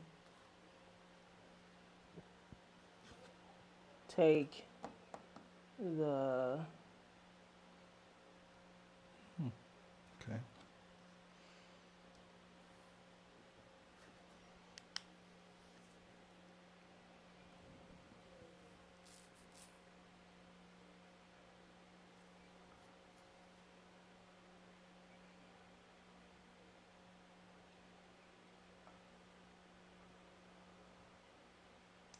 Dun, dun, dun, dun, dun. I'm going to take the... I'm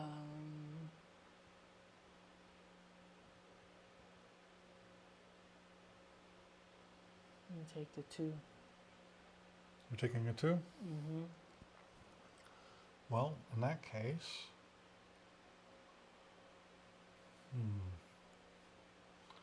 guess I'll take, I guess it doesn't really matter, does it? Yes, it matters. I'll take a 2. Okay, I'll take the 4. The I 4, wanted yeah, I wanted I wanted 2 2s. Yeah, I get it. You knew that? Whatever. So I'm taking my 5, my unstable 5, right? So I'm going to turn that. And then I'm going to take my unstable, wait a minute. Why are This, you wait. trying So I know that I use them. But I have this, I had 2, 2, 4. I want to turn in, no, it's got to be, no, I want to turn in this 5, and I'm turning it so I know I used it. Okay. To get a 3. Okay. So I'm going to turn it. Over to 3. Yeah. Why even tell me? My brain wants to get a new one. It's going to be 1, 3, 5, 1, 3, 4 to upgrade. And what I'm upgrading 2, 3, is this. 4, you meant, right? Yes, 2, 3, 4. It was the 2 that I got for my roll. And I had an extra 4 because you took the other 2. So I'm not using this stable. No, I get it at the beginning automatic. So when I upgrade, it'll be next round. But Yep. anyway, I'm upgrading this. But I do get a victory point for that. So I'm doing that. Over here, the scrap shack, what do I get for this? I get a Unstable 1. 1. All right. All of this crap I won't be able to use. Just watch. So 1, 4, 5 is what I've got. I've used all of that crap.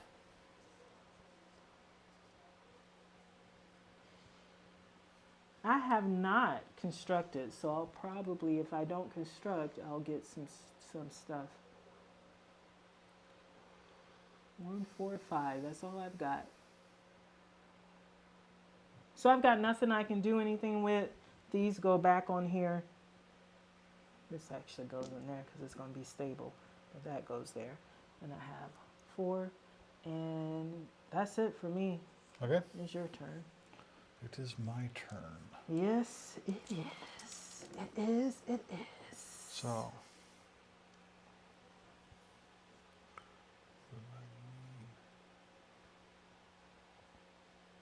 I'm going to take that, and you can pick whichever one of those you want. Okay. I'm going to pick. What did you pick? A 5. A 5? Okay. I'm going to pick this 4. Okay, I'll take the 1. And then I'm going to exchange this 5 using the pawn shop into a 2. So that gives me 3 6s and 2 2s. And I am going to get the prize safe. Okay. I'm going to roll those 3 die.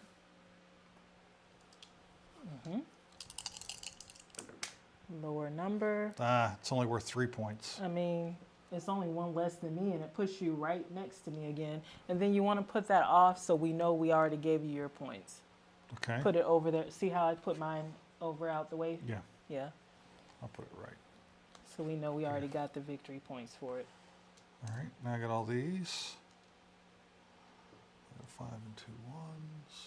You put away those other 2 that you rolled, right? Yeah, they I already put them back Okay. over there.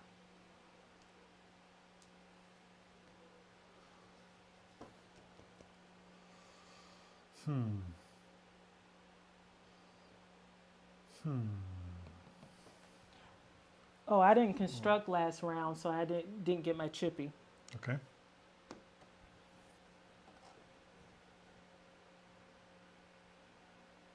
You know what? I am going to take a supply.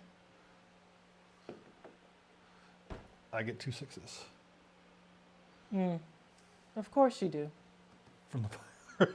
You've already constructed, by the way. You got I that know. prize safe. Yep. Construction. Yeah, you're like, don't even bother trying to get the Don't even chippies. try to, because you would have been getting 2. So 2 6s.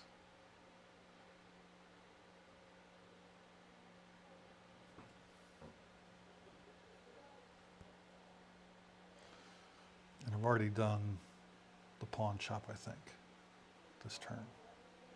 Yeah. Because I exchanged a 5 for a 2 so I could buy the prize safe. All right, I'm just going to lose these 2. Which I'll just put them back here. Put these guys right here. Put this right here.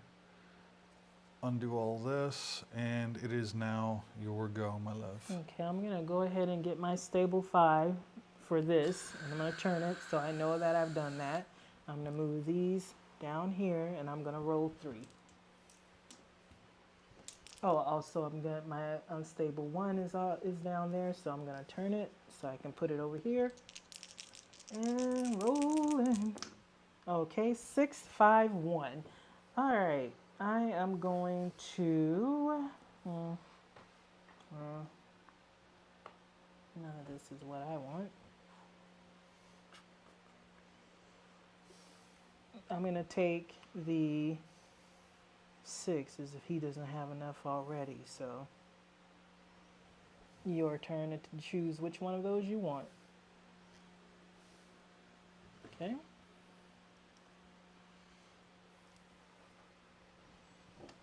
And I am going to 2 3 4. I don't have any 2 3s. Oh, I got a 4. 2 3. Supply. I can turn in 2 3 4. I can turn in those 2 and get. Nope, still won't have it. Oh,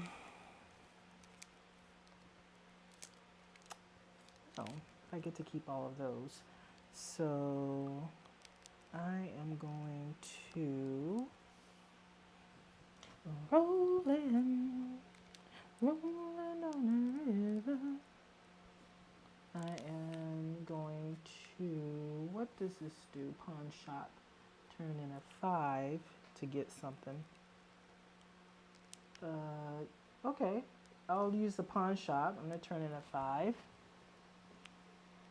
and turn it into a 4. And then I'm going to, can't construct. I'm going to, oh yeah, I'm going to do supply exchange where I turn in, they have to be stable though, don't they? Mm-hmm. So I can't do that. And I can't upgrade construction. I am going to not, like if I not construct and I get one of these coins right now, will I be able to use it this round? Do what? If I get another one of these things here for not constructing, will I be able to use it this round to roll? So instead of having one No, to roll, I it's have during two. the beginning of your turn Okay, okay. before you start doing any. So, but I can roll this Activations. one because I already had it. Right. You get this during activation. Hold on. No, you have. So you did the prepare phase, which is moving your stuff down. Mm-hmm.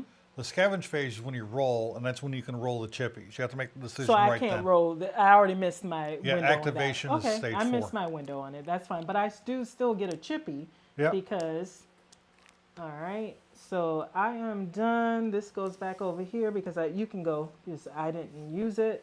And I am going to put stuff over here. All right, I'm going to roll 3 die.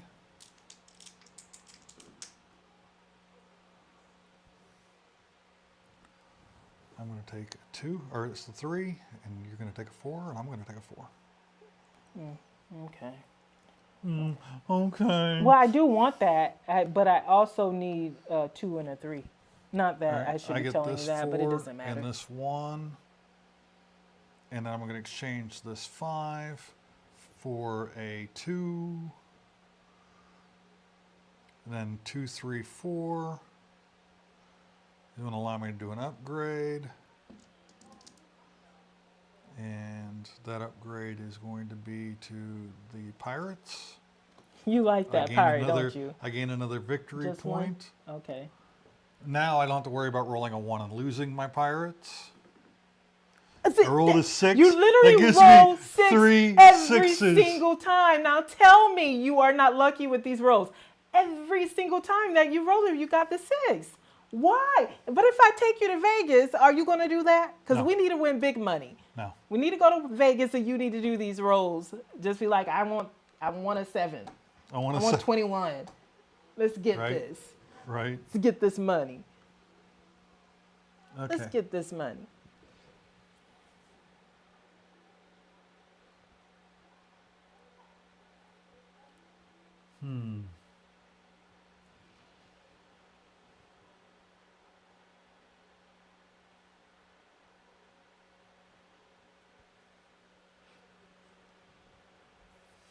So you upgraded is what happened with that pirate? Yeah. Oh, okay. Now you're trying to decide if you're going to construct or not. Right. If I don't construct, the only thing I lose is a 1.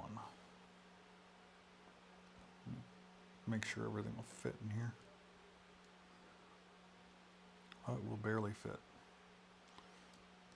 All right. No, that's okay. Yeah, I guess. All right, it's your turn. All right. Why don't I get 2 chippies? Okay, I'm going I to... validly took my 2 chippies that time. You did. You notice I didn't say one word. I was like, yep, he gets those chips this time, so I'm going to shut up.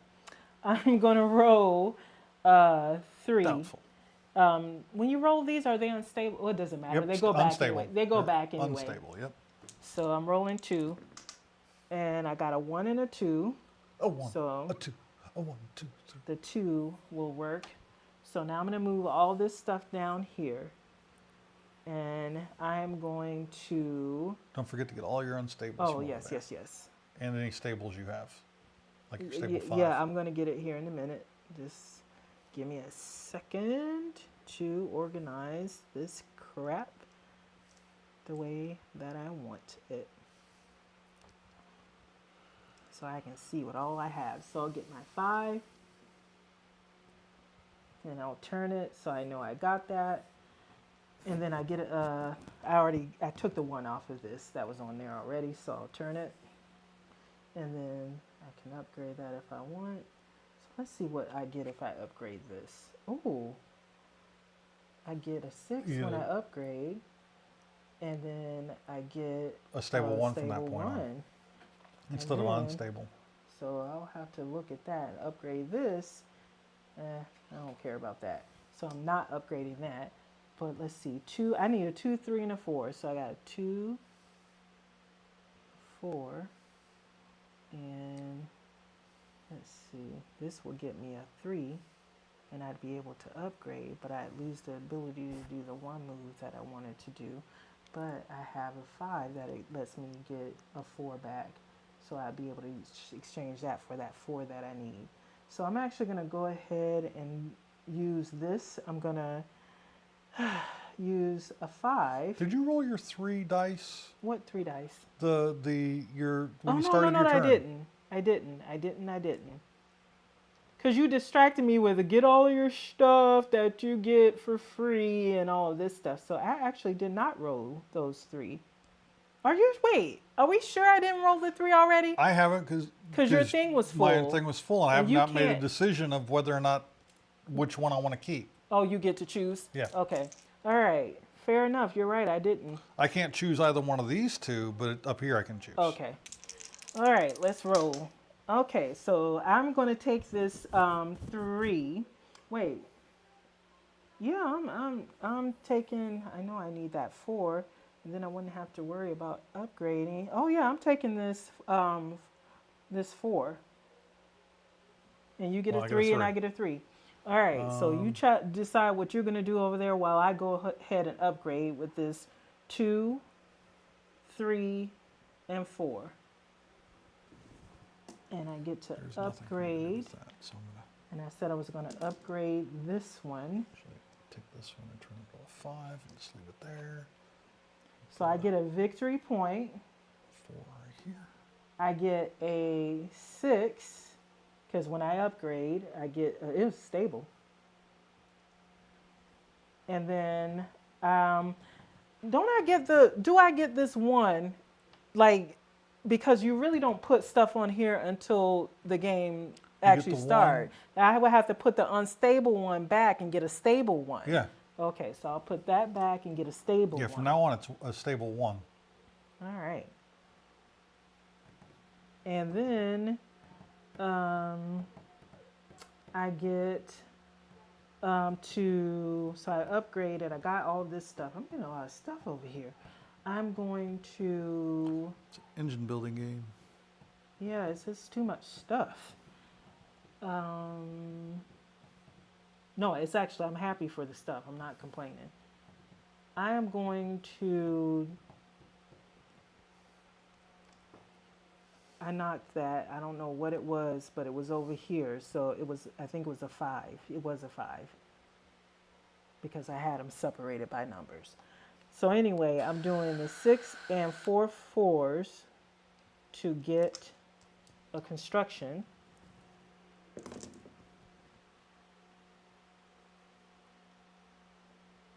Fallout shelter? Is that what you're Yeah, rolling but for? I was wanting to turn the construction, so I know that I used it. And then I get the fallout shelter, which gives me an additional 3 points. 2. No, I got 1, and yeah, you're right. I'm like, no, you're right. I don't get why they did it that way. And then, oh, freaking hand. I need ouch, to turn in. I'm going to turn in 2 resources to get a 5. And then that's it, because I have this 1, which I can do absolutely nothing with. So it's just going to go in here. I know the pain. And I'm finally done. I just had a lot of stuff I could do. Yeah.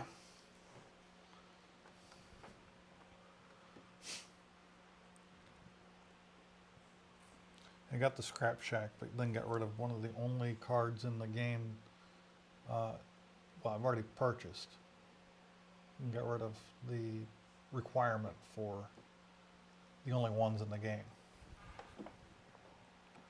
Oh, right. I should not have done that. Bad choice. Bad Kina. Bad. I just looked down at what I had and I was like, no, I shouldn't have done that. But I did it, and it is what it is. So I'm going to keep the 2. Oh, okay. You're going to keep the 2? Yep.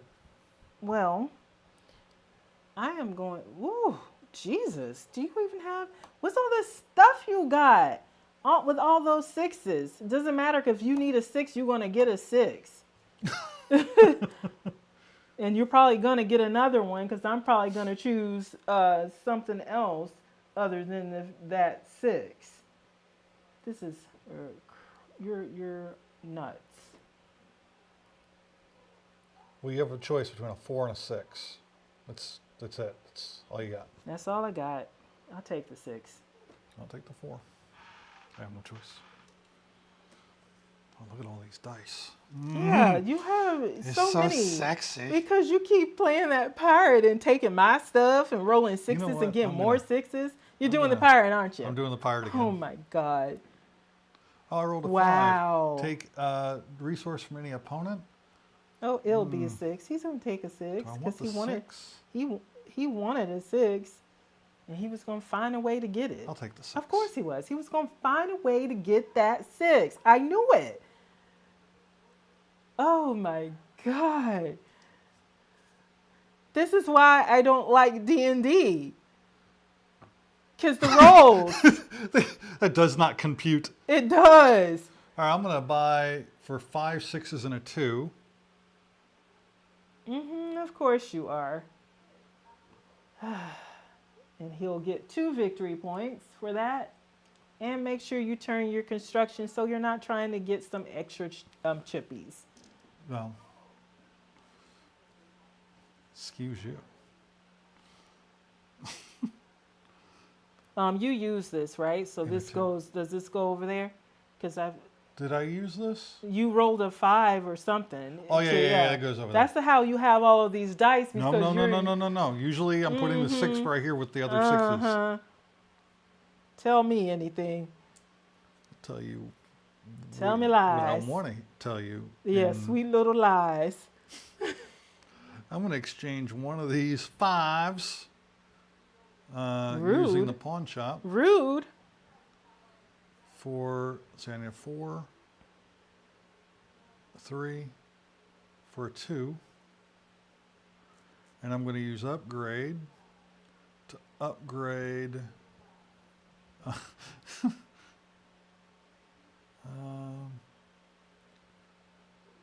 my warehouse. So 2, 3, 4. To upgrade the warehouse, I get another victory point. Okay.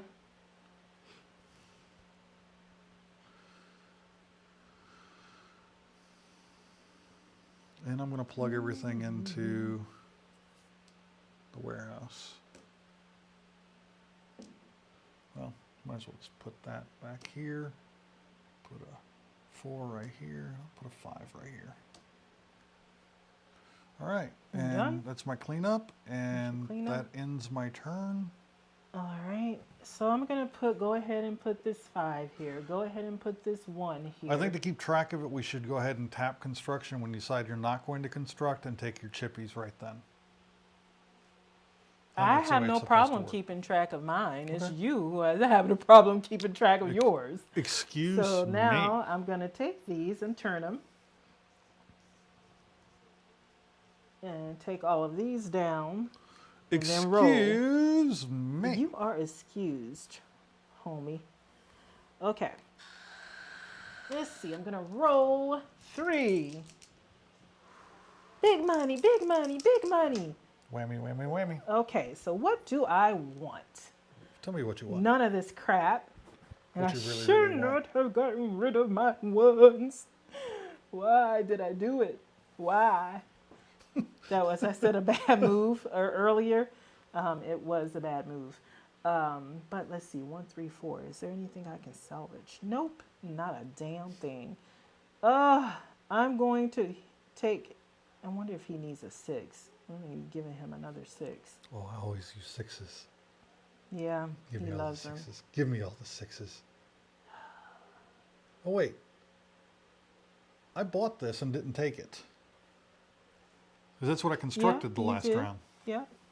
Well, I should have shut my mouth. Yeah, No, I'm thank just you. kidding. No, I'd rather lose fairly than to win dishonestly. Okay, so I am going to take this 4, and if you want the 6, go ahead and take the. Do you really want to give him that 6 though? Do you really want to do that? I like 6s. Hell, he can have the damn 6. Do you really want to do that? No, don't. This is hard. You know what? I'm taking it out of the equation, and I'm just going to take the 1 because I can use these 2 1s and do an exchange. So now I could care less which one you choose. What? What? What? I actually really didn't care which one you chose because I got what I wanted. I rolled, and now I'm going to exchange these 2 1s It really didn't matter what I took. for a 5. And I'm going to turn in a 6 and 4 5s to get another fallout shelter, which gives me 3 3 more victory points. points. And then I'm not going to construct because I don't have anything to construct. So I will get the chippy. And then it is your turn as I turn everything back over and put that 6 in the All right. warehouse. I am going to do this first. And I'm going to throw 2 chippies in with it. Because why not?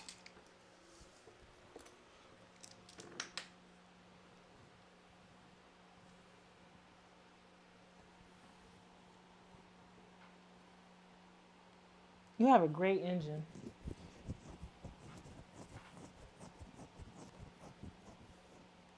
There you go. Take one of those. Ugh. I am going to take. Oh, it goes here, right? Yeah. I was trying to put it in the time lock. All these come down. Like that, not that one. Not that one. That one stays where it is. And I'm going to roll my pirates. See what they do. They did a 5, so I get to take this one from you. I really wanted that 5. I know. I'm sorry. And anytime you roll, you get what you want. You don't want 6s anymore, so now Well, you're now- getting the 5s. Now it's really anything I roll is bad for I you. know. If there was more than one player against It's me, one really more- bad for me. I'm like, I really want that 5. I was happy with that 5. I was too happy. The universe was like, you are too happy. You're We're too taking content. that. You're too content. Holy crap! I've got too many die here to spend. Good. About time. It must be nice to have that problem, though. It is. I mean, It is a wonderful problem. I'm not complaining about this problem, but it's But just it is a it's a problem. lot. It's it a is lot. a lot. It's a lot. And you know what? I'm going going to to join you. and give us- I think I'm going to join you. in the loser's circle. Is that where you're joining me? No, I'm going to exchange this unstable 6 and unstable 4 and 3 more stable 4s and grab a fallout shelter. No, they have to be stable for you. No, I'm messing with you. I Don't. just felt like saying that. How many victory points do you get I for get that? 1 victory point for that. All right. That's just horrible. Just horrible. Just horrible. Terrible, just terrible. All right, I'm going to exchange one of these 5s, maybe.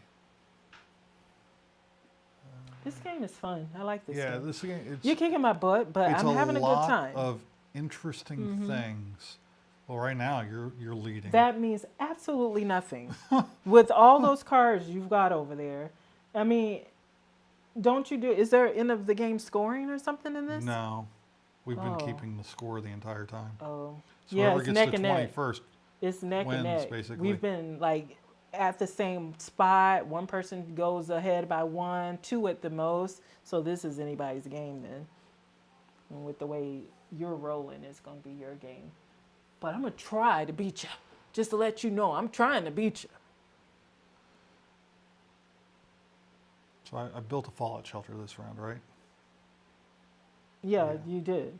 You put it right there. You said you were going to join me, and I gave you your point for it. So you construct it. So don't try to get a chippy. I think I'm gonna do an exchange. I'm gonna exchange this 5 for a 2, Do, do, do, do, do, do, do. and then I'm gonna exchange these 2 for through the exchange for a 3. I'm going to use those to do an upgrade, and I'm going to upgrade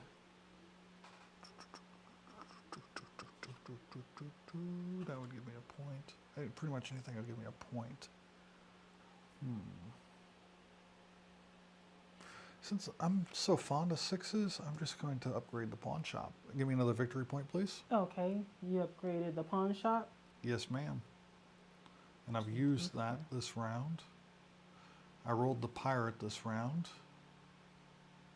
All Yeah, these you were You used. started out with that. You love that pirate. So I'm going to lose the unstables that I've got. This one will go here. This one I'll just convert that to a 6, and this will be a 4. And these will go in here, and that ends my turn. Cleanup is done. Okay, so I'm going to start out by rolling an unstable using my chippy. I don't want a 6 right now. What the hell? And then I'm going to pick 3 of these to roll. Oh, let me use the chippy. Oh, but I've got a 5 and a 1. So let me go ahead and get those from these, and then I'll turn them.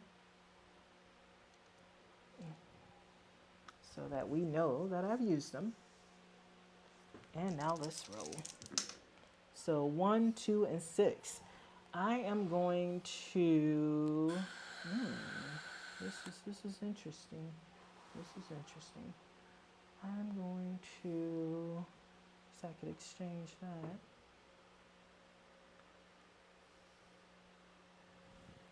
I can 1, 2, 1, 2, 4. No, 2, 3, 4. Oh no! Leave 1, me 2, 3. No, 3, 2, 2, 4, 1. 3, 2, 4. 4, 1, 3. I know, right? What's he got over there? Nothing. Ain't got shit. 2, 3. Oh, you snap, crackle, pop. Rice Krispies. 2, 3,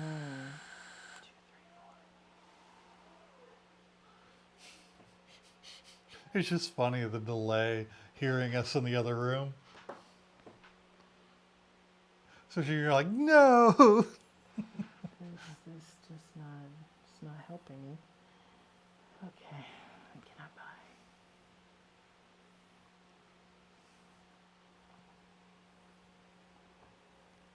Wow, wow, wow. Not good, not good, not good. Not good, not good, not good. Not good. No good? No good. No I good. got nothing. Got nothing. Nothing, nothing, nothing. Nothing from nothing. equals nothing. And I have nothing to roll. Because that will be next round. When I get my chippy, that will be next round if I don't construct.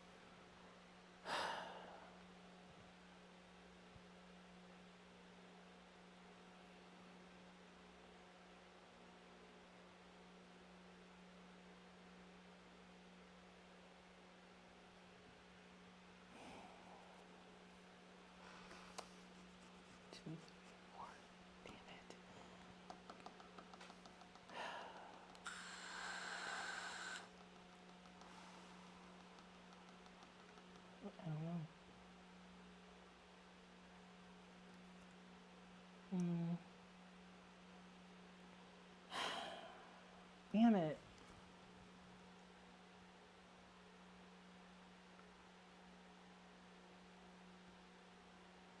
I'm gonna lose that 6, which is fine because I don't need it anyway.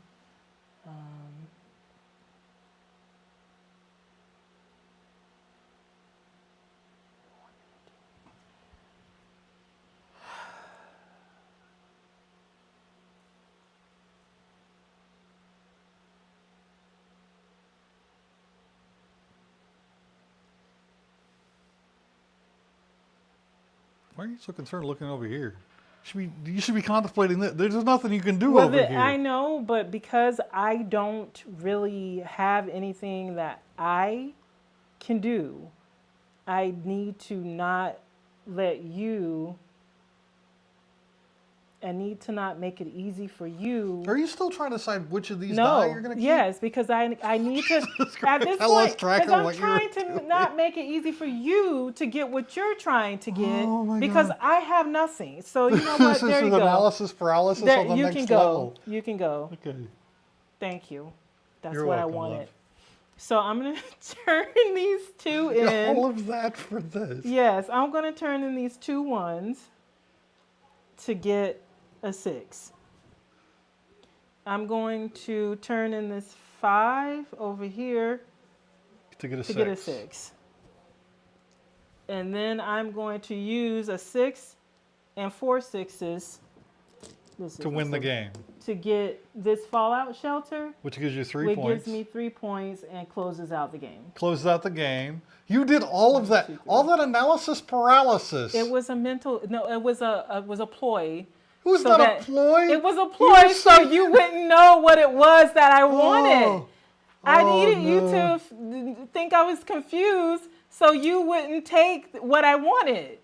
Oh, you brat. And it worked. It did not work. It totally worked. I took what I wanted. Okay. Good game, baby.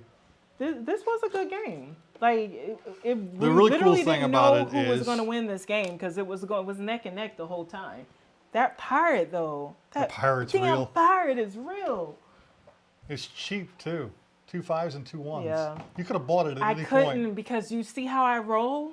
I cannot in any game play cards that rely on me rolling because I am always going to roll what I don't need. Did you notice that I got most of the stuff I wanted from your rolls, not from mine? So if you look from here down, these cards, these spaces, represent the cards that come out every game. So reference cards all the way down here, this side, and this side. And these are for player decks. So if we played with the red and the green. The other 2 players to get those 2 player decks. Now, everything from here up, we played with 1 from each color section. But you can see there's 3 in this one, there are 4 in this one, there are 3, 3. So there's a huge amount of variability and basically replayability without playing the same game over and over again. Changing even one of these things would change how the game plays. Mm-hmm. This game is like much there's better than that dice. What's that dice game? Dice Throne? No, we've got it. We don't play it. We played it, but there's one of them that allows you to trade an unstable resource for a stable, for the same resource as a stable. Just all kinds of interesting ways to. All right, don't just smush them. I know. Here, you can. Flip them over and see what actually. You no. you can do that, and I will put the coins, the chippies, and the dice back in the box while you do the hard stuff. Thank you. You're welcome. Construction, supply exchange, and upgrade. These all go in the green bin. Does You the don't order- have the. Yes. You, Thank you. The instruction of where it goes where. the green player would be on the right-hand side. Second one down, that's empty. Oh, okay. Babe, can you do what you're doing? All right, this goes in the red.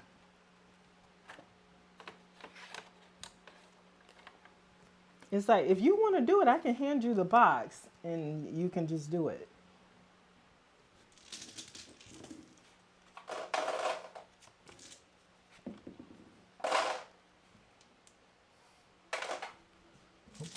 Hospitality suite's a really cool one too. If you looked at it, it would say trade with one opponent, then both of you gain a stable 2. So that would have been a good one for one or both of us to have.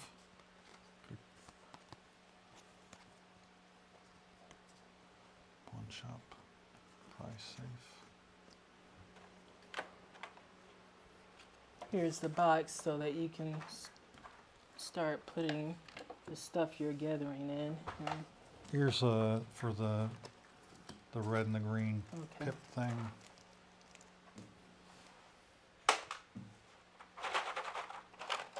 Let's see.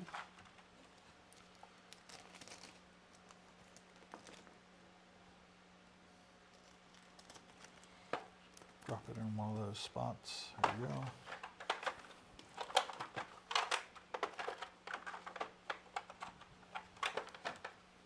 How about no?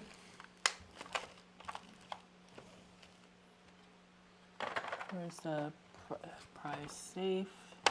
Fallout shelter is already put in, so Good. What's in the red spot? Okay, so you Your- put the red. Okay, you're good. red. Good. All right. I need the scrap shack, the fiber mill. There's a reference card. Here's the other What do you reference need? card. For some reason, this game only includes 2 reference cards for 4 players to share. Really?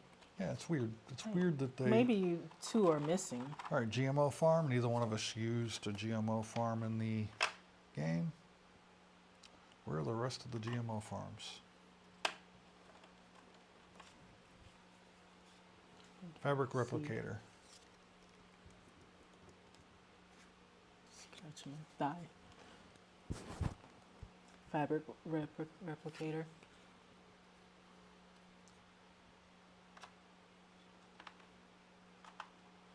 What are these? This is a part of the green, isn't it? I've got green already in here, but I'm pretty sure this is part of the green. Let me see the green, because that seems like a lot. There's the other GMO farms. Somehow they got put in the green spot. You gave me. It probably was. I don't know. Like, there should be a lot more GMO farms in here than just the 2. Because we only used 2. They just got put in the wrong spot. Not a biggie.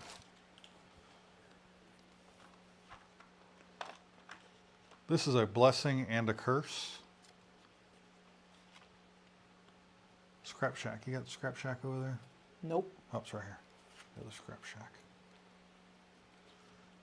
It's like a sugar shack. Uranium Nope. mine?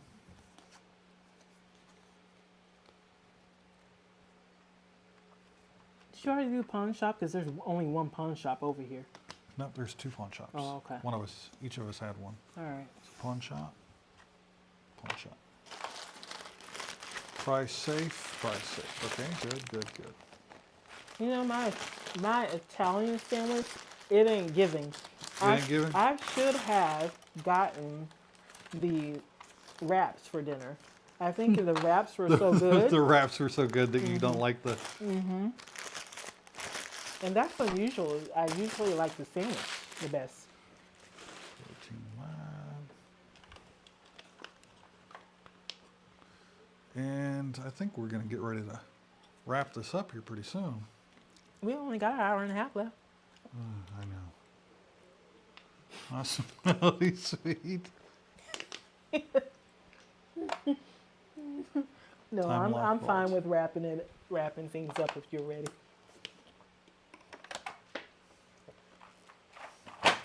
All right, it's all You put always away. throw in the towel before me. Yeah, I know when to quit. Yeah, no, you don't. When it's at late and it's time to go to sleep, you don't know when to quit. Usually when I start talking about wrapping it up, Uh-huh. we get an influx of viewers. That's not the case on this one.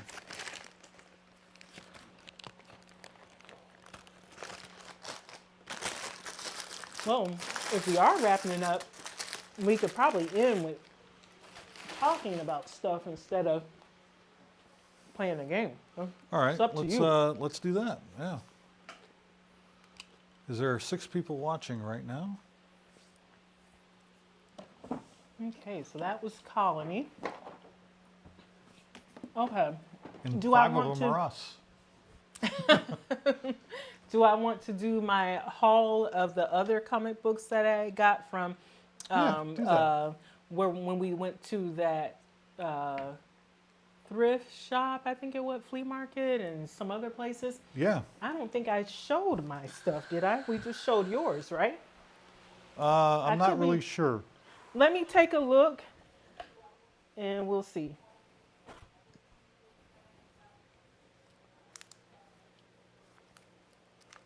So,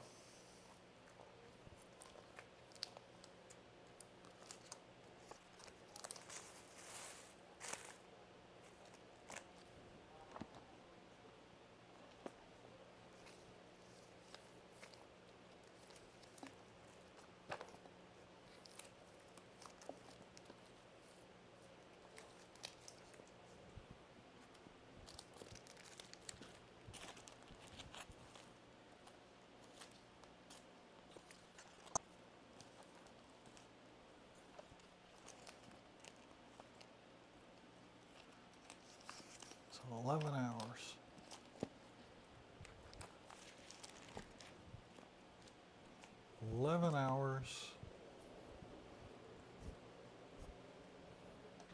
Where I did took a look and yeah, I already did that haul. I'm pretty sure I already did Yeah, that you haul. did. I think we did it on the last one. Yeah, I think so. I think it was the last one. And I don't have a game haul, at least not one that I need to show, Yeah. being that some of the games were a hot mess. Because I got them from 5 and below, and they were not the best. So, excuse me. We talked about Diablo and Fable. I do want to play Fable. Diablo, I did have some other questions about it, but I've forgotten already. We still need to play the VR RPG. Yeah. I haven't had a chance to look With into it yet. Carito. Yeah, Carito 42 Yep. and Linda. And I haven't Linda. had a chance to look into it yet. I don't think you have either. So that's No. still on the table. But I gotta look them up. I gotta go back and look, find out what they're called, and then look them up. Well, because she did say. She did say. So yes. we just have to reach out to her and find out. Yeah. So that's on the table. But speaking of RPGs, because you do that monthly RPG podcast with Beans and Dice, it's on once a month on a Friday on Beans and Dice podcast on their YouTube channel.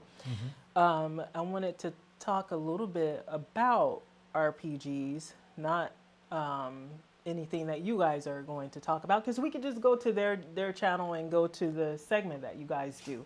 But there was something I wanted to talk Okay. about because I'm not into RPGs. How many? You should take a shot for every time I say I'm not into I'd be RPGs. floored drunk right now. But one thing about it that interests me is how to set the scene, how to set the mood, because you guys are always talking about the different ways that you can play, how to bring new people in, and for every person that would be different. Yeah.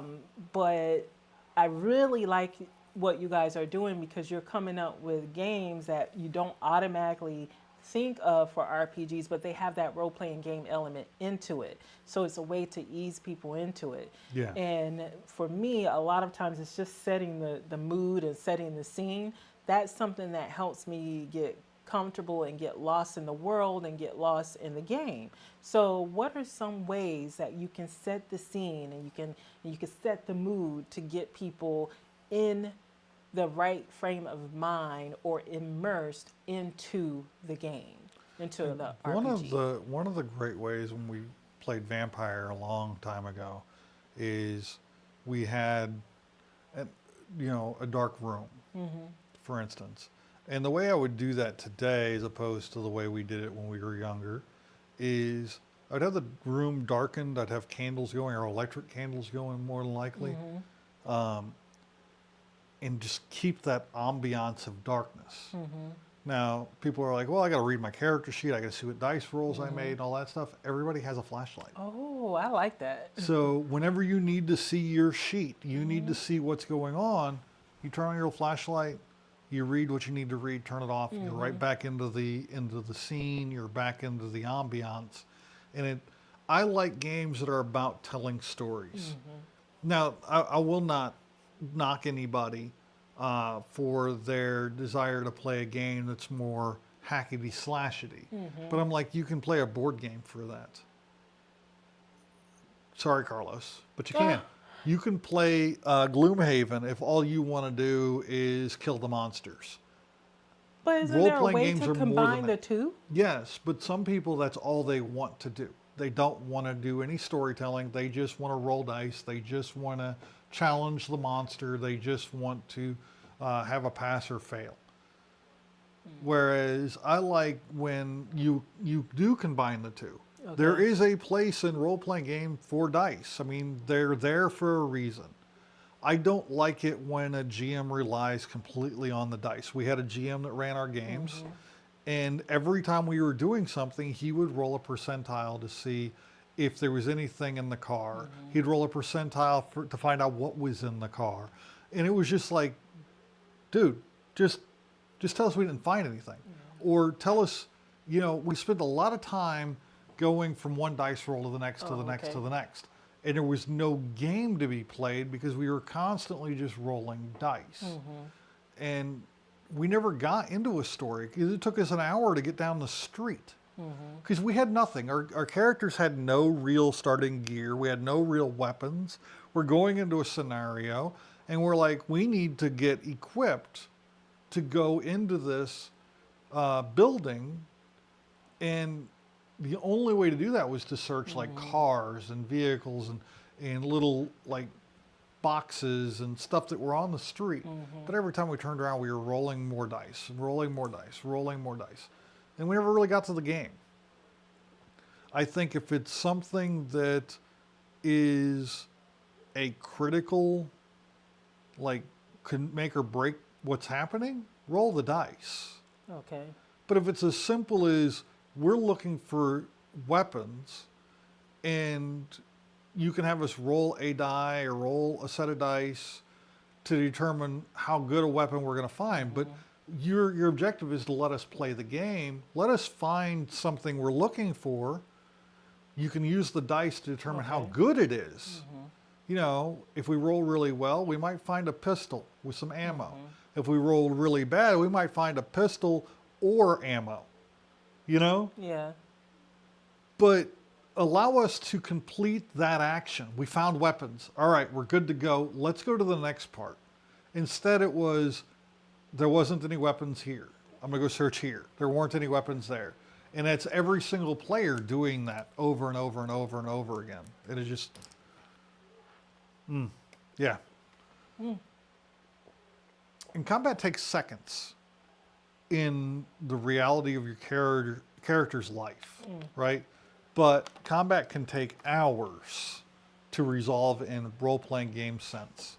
And the only thing I don't like is how long it takes sometimes for combat to resolve. Well, isn't that that's the DM's fault, not the It could be the player's combination of GM or DM and the game mechanics themselves. Sometimes you just got to keep hacking at the dragon because, they don't die easy. Okay. But if your dragon doesn't die easy, you're not high enough level to kill it. You shouldn't be fighting it in the first place. I mean, if it's there If it in can the kill game, you a lot faster than you can kill it, I mean, if it's there, you should have ran away from that fight. then you probably have to roll to see if you were able to run away or if you have Yeah. to actually engage and fight. What's the minimum number of players you can have in a role-playing game? Minimum? 2. Minimum. You can play with 1 player and a GM. Oh, Will it be as rewarding for both players? Maybe. Really depends on the 2 players' relationship. Whether or not they want to spend that kind of time delving into each other's what brains. do you mean by kind of time, though? Because a one-on-one game where you have 1 GM and 1 character, there are no other players to soak up GM's time. Yeah. So, that. like, your session 0 is going to be a very intimate affair with your GM or DM. Now, session 0 is you've created a character. It's almost fully done. Session 0, you sit down with your GM or your DM, whatever they're called, whatever kind of game, or storyteller, whatever it is. Okay. And it's a one-on-one, usually about a half hour to an hour session. And it's just you and the game master going through where your character came from and how do they get to this point. Okay. And flushing out So the character. GM has to already have a framework of a story, a foundation, whatever you guys call it, and then put the player in that setting or in that plot and see where they go based on the actions that they choose to take. And that could take like the 30 minutes to an hour. When or you're whatever. preparing a game, you can look at it in a couple different ways. You can be like, okay, I'm going to shoehorn whatever character, I really don't care about their backstories. They're going to fit in this slot. And or the GM can go, okay, I've got these threads of story that are possibilities. Okay. And they allow the player, and usually I like to do this, allow the player to fabricate their own backstory, as detailed as they want it to be. And then figure out which of those threads I can tie into parts of the player's backstory. So before a session 0, the GM will usually be like, you got your homework, you've got to do this, this, and this. You got to come up You with lost your character. me. I'm out. I'm not Well, this is doing the thing. any homework. It's not- School is out. Well, I'm not doing it. And then I gotta make a character I need sheet. you to create a character. With That's the subs. easy part now, because you have apps You have like apps for that. pacing and story. Keep it as interesting as combat, and it's always a fun challenge. Yeah, pacing a story and keeping it as interesting as combat is always a fun challenge. Yeah, it really is. And that's the part the GM gets to have fun with. A lot of GMs get burned out because they just feel like their players are just, not doing what they want them to do. But then the players, sometimes you're going against what the GM wants because they're not jiving. Some players want to be the role player. Some people want to play the game the way it's meant to be played. And some people want to just act silly and be... The act I silly don't know people, what I want to do. I don't like because dealing I'm with. just I not can deal with a comfortable role playing. player, guy, ROL player. I can deal with them. I can keep them happy. I can throw crap at them and let them swing swords all day. I just got to find a way to allow him to do that while engaging the people who want to ROLE. Okay. And then discourage or eliminate the players that don't want to take it seriously, don't want to be there, want to act a fool all day. Well, he's not talking And about troll me the because game. I don't play enough. And then the few times I have played, I'm just kind of like a wallflower. So what's the max number of players you're comfortable with? Again, that's an interesting question. It really depends on the type of game. Dungeons and Dragons, I think, no more. I would say, as far as players with the GM, your typical game should not be above 4 at the table, 6 at the max, Oh wow. plus the GM. So it'd be 5 at the table rather. 5 at Okay. the table, 7 max. When we played, used to play with Darren and Ashley. It was Darren, Ashley, you, me, Brandon and Melissa, and every now and again it would be Dana and her boyfriend, and I think that was it. And even when they participated, it never felt bogged down. Yeah. So it'd be like 8 people. Yeah, that can work if you're playing a very simple game with very simple combat mechanics where enemies are dying fast. Everybody can get in, do your turn, kill something, feel satisfied, next person's turn. Oh, okay. Now, most of the really big RPGs like Dungeons and Dragons, and you have characters that have so many actions they can do in those instances of battle, those little tiny pieces of time that each character, each player, especially when they're getting up in 5th, 6th, 10th level, stuff like that, they take a significant amount of time to take each of their turns. Okay. When you get more than 6 people at a table, 1 round of combat can take a half hour. That's true. That's true. And it gets bogged down like playing a 5-person viticulture. Okay, so you're talking a lot from the GM or DM's perspective. I'm going to ask you As a question. player, too. Okay. Because you don't want to sit there waiting for your turn all that time. So I have a question for Brian if he's still here. Do you GM or DM? And I don't know if he's still here, but if you do, does that help with being a writer? Because you're having to come up with your story and make sure the plot points make sense and get from here to here when you're writing your novel and your comic book. Does that help with being a GM and a DM? Or a DM? In my opinion, I'm not going to speak for him. Yeah, speak for yourself. Definitely. If you really want to explore hooks and plots, get a group of people together to play D&D or any multitude, hundreds of other different role-playing games. It does not have to be D&D. Get people together who want to play the game with you and explore the world in your own way. And find a way to engage your characters, your players, in a story to where they get lost in the story. And when you're able to do that, if you were to write that story out in a book and how your characters acted and what they said and everything else, you'd have a strong framework for a standalone story that you could then develop deeper character relationships and the other things that you look for in a novel. You know, the subtexts, the inner monologues. As the author, you can add in all those things because you have the actions they took. Well, what were the thoughts that led to that action? Yeah, if you really document a really well-run RPG session with all of the actions and dialogue, and then the results of the combat rolls and stuff like that, you come up with some amazing I think framework. For you, from what I've seen, and you can correct me or not, whatever.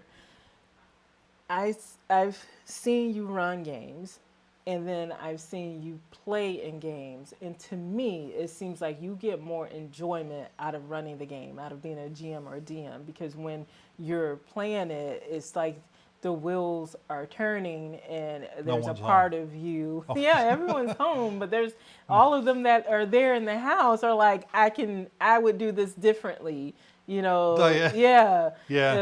And later you will make certain comments about things that played That's out. one thing I in really the game. enjoyed about playing at that game store. They had some amazing dungeon masters there that were doing it better than I ever did. Now I'm pretty decent, especially when I get a story that if I find a hook that I really like, and I find a way to bring the players into the story.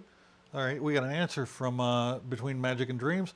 He goes, I don't get to DM much anymore, but I did it before I started writing my books. I think any campaign can become a book / story. So I 100% agree with that. Yeah. I don't want to say too much because I might use it again. Yeah. Where I put these characters, the players themselves and their characters, in a situation that really played out awesome. And it was not only manipulating the characters, but I was taking the players and separating them into different rooms and utilizing that separation to limit the details that their characters were getting. And it became a lot more effective to not allow the characters to have that meta to where, all the characters were in different places. Yeah. So why would I let the players in those different spaces understand what's happening with the meta? So that's the most difficult part for players to get over, is meta knowledge. And meta knowledge is something because you're sitting at the table with somebody who's playing characters in the other room. Right. So you physically take them into other room to give them the information so that the other players are not hearing. And until they get back in the same space. Now, this was only for very specific things. This was for a very specific purpose. Any other time, I really didn't care because, knowing what Jim Bob over here is talking about isn't going to affect how you're doing over here. But in this specific thing, the meta knowledge would have had great impacts on how the players played the situation. And, keeping that away from them made for a much more impactful story. And it was a puzzle they had to solve individually. Because none of them had the pieces, except for one, and she was kept in a room by herself. Because she wasn't there able to help. But she could see what was happening. Okay. Yeah, that sounds interesting. You have to use that scenario again. Maybe I might play. I said maybe, I didn't say definitely. And I absolutely love when players come up with the craziest ways to overcome adversities that I put in front of them. And that's one of the things that role-playing games give you that board games really don't. Even in your most RPG-like board game, there is no real room for creative solutions. Okay. Whereas in an RPG, you don't have to only use your bow and arrow or your sword. You can use a rope with a rock, tie the rock to the end of a rope, and use that to whack the guard that's standing at the bottom of the wall, if you can get the rope to swing fast enough. That sort of thing. You can't do that in a board game. You can't just go, I want to do this. There's no rules that allow you you have to do everything in a board game within the constraints of the rules. That's true. You can be creative, but they have to be within. With above and below, and that's probably because it does tie in the RPG element to it. And it's so funny because me and I think was it Kenya? Yeah, I think Monique's daughter. Me and Kenya played it really late one night. We were so tired. And you were sleep drunk. We were sleep drunk. And we were like, this game sucks because now it's asking us to do this. And now it's asking us to do this. Stick to one lane. We talked so much trash about that game. And then the next day, we were laughing about it because we remember how sleep drunk we were. And you were like, what game are y'all talking about? So we're telling you the game and explaining it to you. And then we look at each other. Like when we're going over all this stuff, me and her, we then look at each other and we're like, that game was fun. What were we talking about? We were like, that game was actually fun. Yeah, I've got so many memories of just some really cool things that happened in different role-playing game sessions. Like RD, one of my childhood friends I still talk to every once in a while today, he and I and two other people, Danny and can't remember who. I think it was just the three of us as players, and Greg was the GM. It was Robotech, and RD found this plant called protoculture. We were on Earth. It was late in the Robotech War, and we were pretty low on ways to power our fighters, our Vertex, and the power source was this stuff called protoculture, and it was this highly processed, pure spawn from a plant that only up until recently in the Robotech War only grew in one place, and it was on the Robotech Masters homeworld or something. It was someplace, only one place in the entire galaxy that this stuff would grow. Well, once they discovered that Earth could also support the growth of the plant, Earth became another battlefield for the galaxy to fight over. Well, he found a patch of protoculture growing, and he attempted to process it he had a 5% chance to not set off a million megaton nuclear explosion, destroying all of North America in the process. 5% chance? He rolled the 5%. He rolled it. Okay. And we all lost our shit because we were all going to die.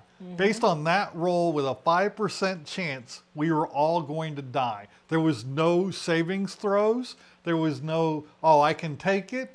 There was nothing.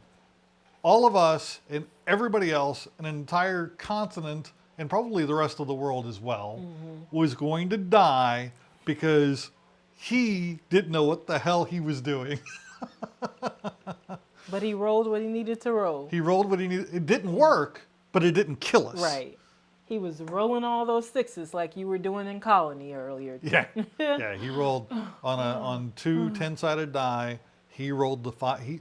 So in that instance, we get to pick where we want the 5%. And I can't for the life of me even begin to, I think I was like 14 when this happened. But I remember that night. I remember that eventually Greg got so tired that he killed all of our characters using Toucan Sam and Tony the Tiger as giants that came out and killed us. Just because he wanted to end the night, and we wanted to end on a high point, and apparently... That was the high point? Yeah, you would think we were high, but we weren't. We were sleep drunk. You were sleep drunk, yeah. We were sleep drunk. Been there a few times, sleep drunk. I'm going to be there a few more times at Dice Tower this year. I'm going to be sleep drunk. Which, speaking of Dice Tower, are you going to play any RPGs at Dice Tower? I want to try. I haven't committed to anything. Okay. I'm not a big commitment guy. I don't like to plan my days because words like premeditated get tossed around. Yeah, I was quiet to let you finish. You were waiting for me to finish that stupid joke? No, it's not stupid. It's just predictable. But you have fun saying it. I'm old and predictable. At least you have jokes. I don't even have jokes. You got jokes? You got jokes? So that was fun, learning a little bit more about RPGs. It started out with how to set the scene, because that's what I'm interested in right now. Well, it really didn't really get to that point. Well, I mean, you were the one talking. You directed the conversation. I know. You didn't want to talk about that, so you directed it away from that. I started out with like the physical ambiance. But one of the tools that I have not utilized, and I really need to, is watching Netflix on hearing impaired mode, not just subtitles. Yeah. There are titles on Netflix where they go through and they give you a description of what's happening in the scene. It's for vision impaired. Okay. It's for the They're basically impaired. Putting in alt text, which describes what's happening. It's not, but it's verbal. Oh, okay. You're listening to it. Oh, so that somebody who's blind, when they're watching something, they're not just hearing the dialogue and music, they're hearing a description. And they have people that write the description of what's happening on the screen. When we're done with this, we should look at Yeah. that. And that's a great way to learn how to be more descriptive with setting your scenes and how to talk about what's happening, because it's all in the mind's eye. And that's why White Wolf's White Wolf's the ones that did the Vampire the Masquerade, Mage the Ascension, Changeling, Werewolf the Apocalypse, all those games. They had a mind's eye theater. And that was, the White Wolf stuff was the tabletop character sheet, sitting around the table, you're describing things that are happening.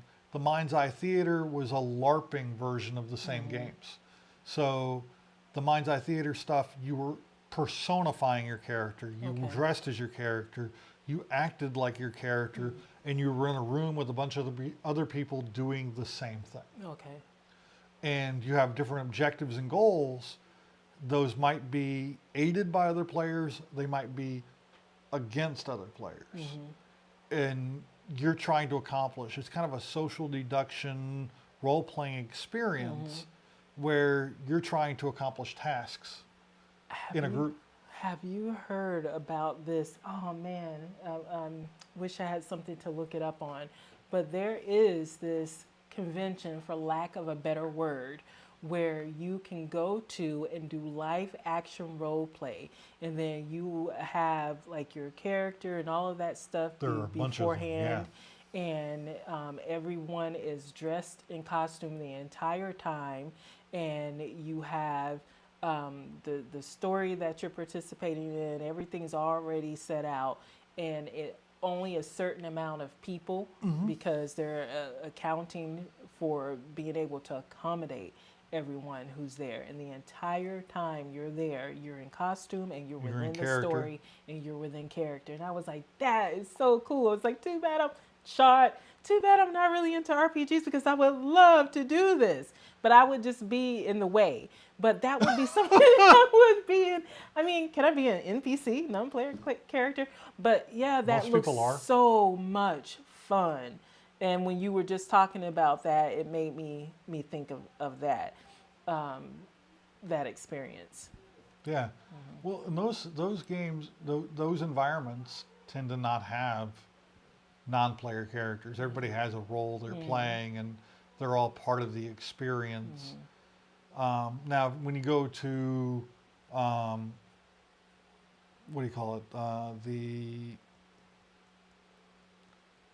Evermore, Yes. wonderful. It can be a LARP. It can very much be a LARP. You can dress up and become a character in the story. You're still an outsider, but you're an outsider that's coming in with a very familiar feel and flair. And the NPCs are the other actors. The actors around you are NPCs. They're on a script. They're on a rail, and you can change things that are happening by interacting with them. Right. But for the most part, they're on a script. They have what they're going to say. They have how they're going to respond to you, how they're going to direct you to the next thing. Still a wonderful experience if you ever have a chance and you're a fan of storytelling and you're going to be in the Salt Lake City area.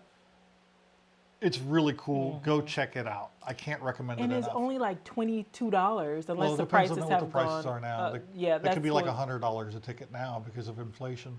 Okay, so at the time when we went, it was like $22, but it depended. Oh, why do I keep looking up at that? It depended on You're the like, time. it depends on the time. the Why don't time you of switch the- cameras? I'm just Oh, the time. I'm gonna get this thought out. I swear.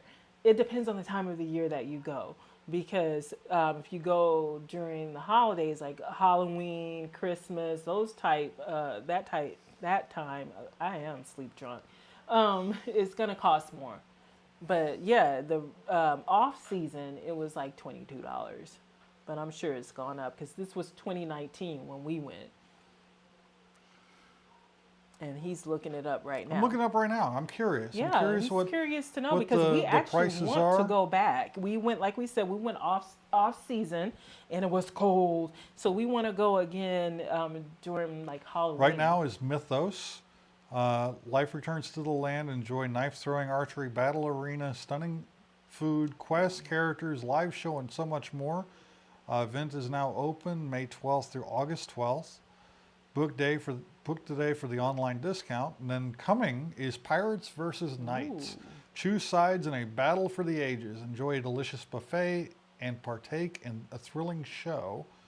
So it looks like they got some stuff going on there.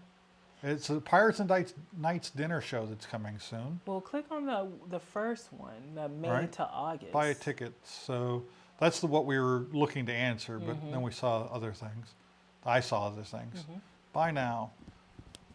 General admission is $21. Starting at $21. Oh my gosh! So they haven't gone up because it was $22 when we did it in 2019.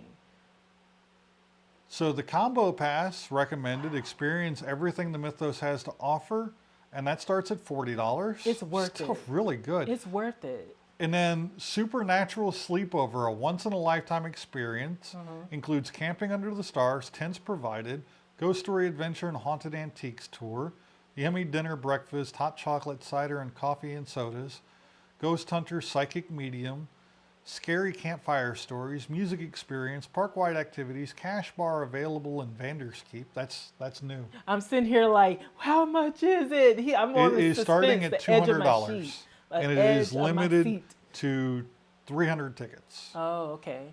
And that's August 11th to the 12th, 6 p.m. until 12 p.m.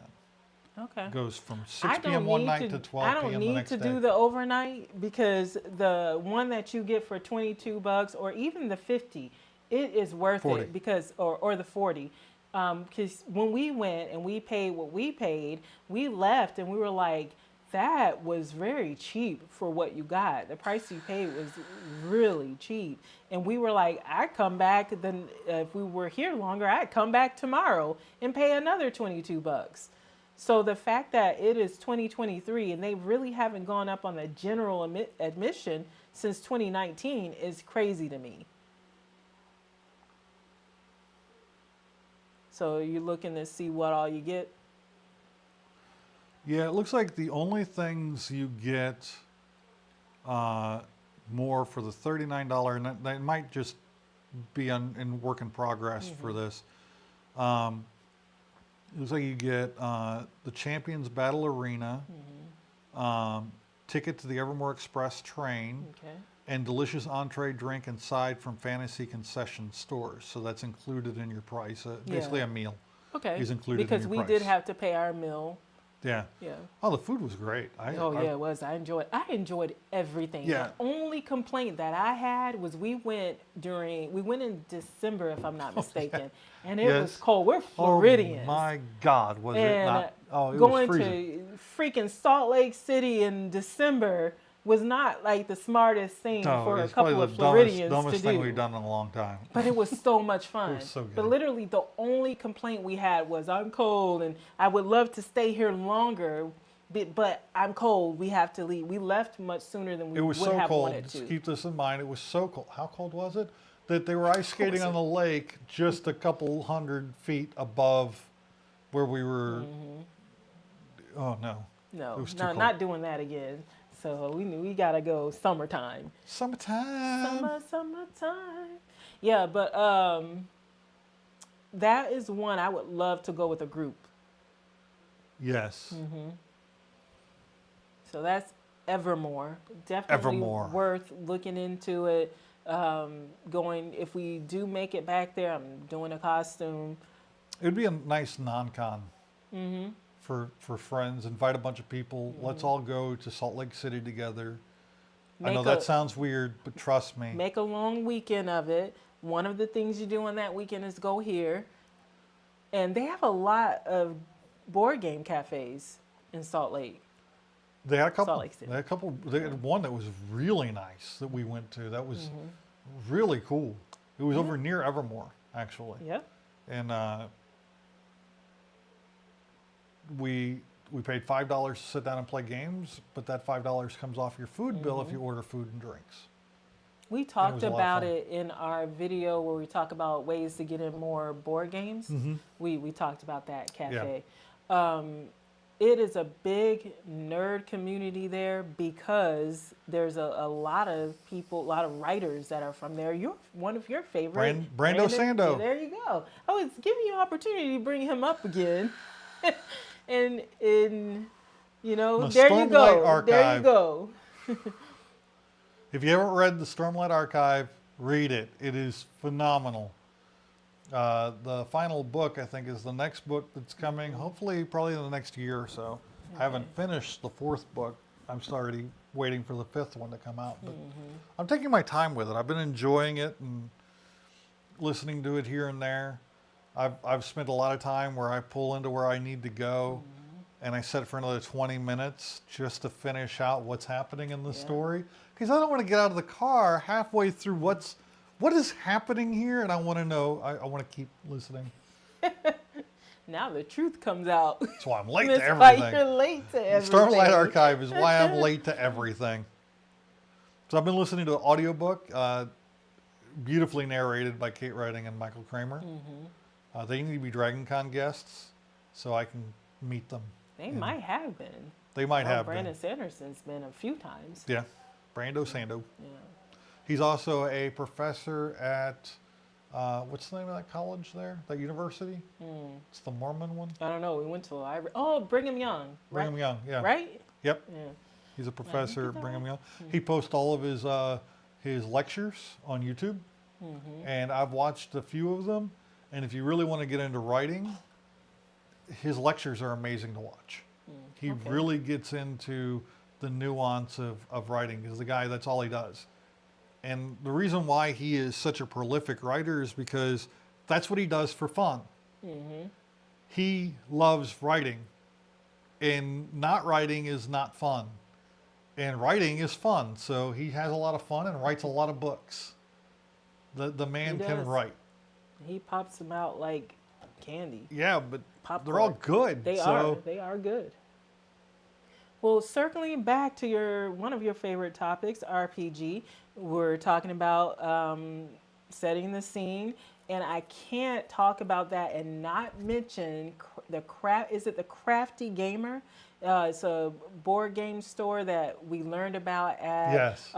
They were at what? Spooky Empire, but they were somewhere else too? I can't remember, but they were definitely at Spooky Empire, and they sell games, of course, but they also sell like candles and then the sprays that have a good smell to it, and that's a great way to help set the scene. But also, as you know, you go to a convention and where there's a lot of people crammed in the room playing role-playing games or even board games, sometimes it can get a little ripe in there. So those things help with that, but they also, I feel, help to create this the setting when you have them set up strategically and you have the lighting low and things like that to be able to get a good mood. I will agree that most of them, for the most part, smelled really good.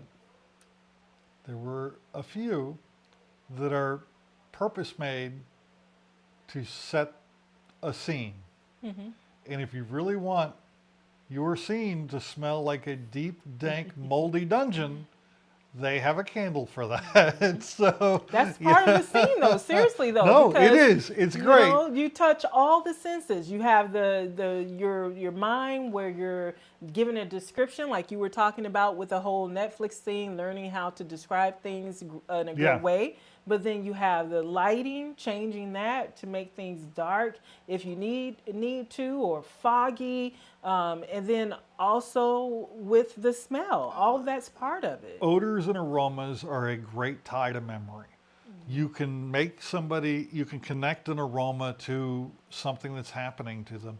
And for the rest of a person's life, every time they smell that, their brain's going to kick back into, like anytime I smell, there's a particular type of cleaning agent. I don't know what it is, but I encounter it a few times. I've encountered it many times in my life, but it kicks me right back into basic training. You know, right back into the barracks. It smelled like the barracks in basic training. And, you know, there are sometimes an aroma has a powerful mental connection. And maybe one day you might find out from somebody, you know, playing a game or interacting with them, that you provided a memory like that, which would be pretty cool. Because that's what it really is all about, is you want to provide an experience not only for the players, but also for yourself that's going to create a memory. And you can look back with them and think about all these really cool moments that you shared with them. And I think that's awesome. Well, I'm not going to say anything else about setting the scene. I don't have any other comments or questions or about it. So you are safe from that topic. Anything else you want to talk about RPGs? Other than make sure once a month go to Beans and Dice podcast here on YouTube, because every Thursday night. Every Thursday night, they do a show every Thursday night. It's a call-in show. It's really fun, really awesome. They talk about all things board game. Really exciting, but also informative stuff, because we've learned a lot of stuff from it. But on once a month on a Friday, they talk about role-playing games. So if you're a complete newbie like me and you want to learn more about it, there's a great place to start. If you are not a newbie and you're like William and you just really love role-playing games, it's another way to get more content about role-playing games in your life. Yeah. And sorry, I was manipulating this to make sure that we're not missing anything. Okay. Oh, between Magic and Dreams, I've got strong memories made great friends through role-playing. Yeah.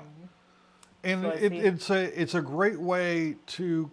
I've made a lot of great friends through board gaming. Not gonna lie, I've met a lot of really amazing people through this hobby, and we got to spend some time last night with some of them.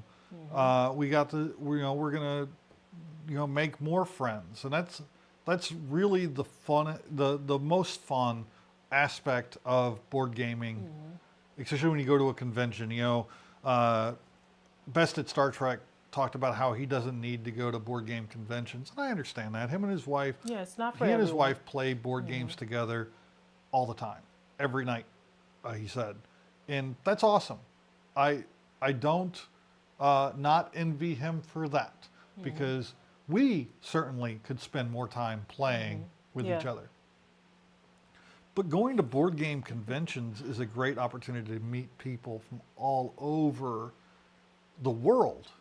I mean, we were playing with guys from Germany and a one-legged dude. Was he from Germany too? He was German.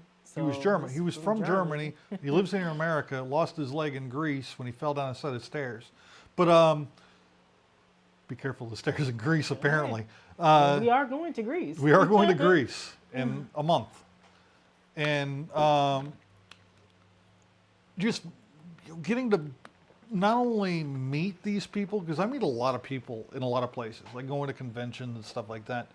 You meet somebody, you might hang out with them or in their proximity for a few minutes, an hour, a day, and never really get to know them. Sit down and play a board game with somebody, especially a big game or a series of smaller games. You've gotten to know this person, because you're seeing how they act when their guard is down, as long as you're not playing social deduction game. But because they're not concerned with their appearances when they're lost in the game. Oh, okay. People drop their pretenses, especially when they're losing. You get to see kind of a glimpse at the real person when they're losing. Because they're kind of dropped the act that we kind of maintain in our regular social lives. I'm not saying this is always true, but you get to know them a lot more than you do in just a regular conversation. Because some people really don't care about losing. That's part of their personality then. You're seeing so. the person. I guess. I think you see a lot more of a person when you're playing games with them and not just trying to maintain a social air, you know? Okay. I think it really depends on the game. Yeah. It's just my opinion. You don't have to No, agree no, with no. it. I'm just thinking. Well, I mean, I'm not going to agree with it if I don't. Yeah. I'm just thinking. I'm just thinking about some of the games, and I don't know. Some of them, I'm not always 100% in the game, and it really does depend on who I'm playing the game with. So you're not always getting that like that. I can only judge it's it not by always me. true, but if you sit down and So- play games with somebody long enough, you've gotten to Because know I know, them. like, Mansions of Madness or whatever, I was completely checked out. Yeah. Completely checked out. And it was because of someone we were playing with. Nice guy, I'm not talking about him. But you know how you play some of those co-op games, and then certain people just kind of take over the game and they're telling everyone else what to do, and You then kinda it's no feel like longer you're just fun. moving It's like their I'm just pieces. moving their pieces. I'm just holding a spot in the game. So I'm like, okay, I was completely checked out. And Yeah. then the guy next to me, he was completely checked out. He was kind of like, yeah. You got he to know was- him, didn't He was you? kind of like, yeah, I feel. The gist of his response was like, I feel you, because he felt the same way. We were both like checked out. Like, where's he want us to go? Yeah. Because What does he want us to what do does next? he want us to do next? And then you weren't informed of a type of card you already had. You'd been No, looking I for. asked him in the beginning, and because it was not important to what he wanted to do, he was just kind of like, That's just a is- light source. right. Until And it turns out it was a spell you could have used to actually fight to help monsters. in the game, but then he didn't take the time to even acknowledge it until it was something he wanted to do, it was Yeah. something he needed. And I'm like, okay, I just spent hours sitting here for nothing. So I guess, you know what, maybe you're right. Maybe you're right. Was there really any question? I didn't think there was a question. Oh, wait a minute. Did I just say you were right? Yes, you say it all Let's the time. rewind that and delete it. That's not how this works, is it? That's not how any of this works. I do say that a lot, unintentionally. You say that a lot. Whatever, William. Lo que sea. What are you doing? I was looking for something. Does it relate to what we're talking about? No, completely It's unrelated. like but completely unrelated. All right, so we are moving on from what were we just talking about? I am truly sleep drunk. talking about getting to know people and playing board games at conventions and role-playing Oh, games. how great board gaming is! Because you were about to say, you started out with kind of saying role playing games it was better than board gaming, but then you were like, oh well, you can kind of get to know. No, it's not. They're both good. They're both really if good. you like them both, they're both really good and for different. You'll get a better understanding of people's motivations from playing role-playing games with them, because really? then you find out what they're going to do outside of the constraints of, I have these 4 actions I can take in a turn, and that's it. So they both have valuable ways do. of getting to know people around you. And if you sit down and play a set of games with somebody and you leave the table going, I really like this person and I really want to spend more time with them, then you know you've made a valuable friendship. Okay. Because, you're getting from them and they're getting from you and you're both having a great time. Now, the danger is they might have walked away from the table going, that person is an idiot. I don't want to ever see them again. And I think that's what most people think when they walk away from me. That's not true. You know that's not true. You're just fishing for compliments right now. Yeah, Most I don't people get them very walk often. I'll take away, it. They're like, that guy's pretty smart. And they're like, I had a good time. And then That guy's not half as smart as he thinks he is. That's the... you and your vape. Yep. The thing is, I'm doing all right. Because you're weaning off of it, right? Yeah, this is almost zero no nic. nicotine. That's almost zero nicotine? That's good. It's probably maybe 1 milligram at this point. So the way I was doing it, is I had a full thing of 3 and a full thing of 0. I got down about a quarter of the bottle, refilled it with a 0. Got down a quarter of the bottle, refilled it with 0. Got down a quarter of the bottle, refilled it with 0. So there's very little nicotine left in this. That's good. Do you think that by the time we go on the cruise in a month, I'm not that- making any speculations towards okay, that we won't do that. No pressure. No pressure. because I'm not making any. This is a Yeah, hard you're doing process. good. You're doing good. No pressure. Just keep doing what you're doing. Yeah. Keep doing what you're doing.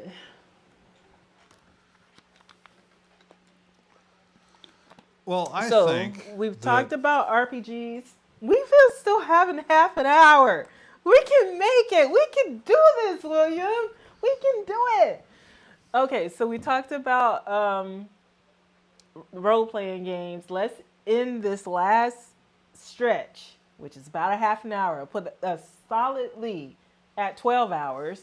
And also put us solidly above. We're already way above the last Yeah, live we're an hour and a stream half because past the last that live one was stream. 10 hours. So go ahead and give you a high five for that. But let's Give me a round of applause for that. We'll get a round of applause for that. Let's finish up with talking about things We need that more were. comfortable chairs in here. Yes, Seriously. yes, yes. I agree, but not those computer No. chairs because I said don't more think comfortable that chairs. I don't think I that. didn't say computer chair. Yeah, but I don't think. Gaming chair. Shh, let me finish my thought. Okay. Not gaming chairs, gaming chairs Yeah. because they are not comfortable, but office chairs because they Yes. actually make those to be Comfortable. and support your back. These are office chairs. But not these cheap But these are office chairs, cheap, the cheap. real office chairs. We can keep these until they're totally worn out for when we get more than 4 players in here. But I think we should get 4 really nice chairs agree. for in here. I'm on board with that. Then I'm we'll on have board with 8 that. chairs in here, and yeah. Yeah, I agree. Okay, so we talked about comic books that we've bought. We did our haul. We even did a board game haul. We played some board games. We talked about role-playing games. We talked about conventions. We talked about cosplay. We have not talked about movies or shows. So that's in the home stretch. The last piece Let's of the puzzle. That's the last piece of the Nerdy Web puzzle. Let's start out with our cult classic movie. We are still going to come up with 100 cult classic movies in our opinion that should have been on that poster that we did. If you don't know what we're talking Yeah. about, go back to the 100 cult classic movie video. We did I'm still about torn a on month how ago. to define cult classic. I'm still torn as well. So anybody who's watching right now, or you watching the replay, let us know in the comments what you think, what you would describe a cult classic movie. What would you? The problem, we keep throwing classic in there, and it's Cult just movie. cult Cult movie, movie. cult movie, because that's what the poster says. And I truly believe cult and classic are two different things. Well, cult classic is Well, let's take that out of the equation and just see what people say. What do you define as a cult movie? Put that in the comments. If you're watching right now, or if you watch this in the replay, put in the comments, what is your definition of a cult movie?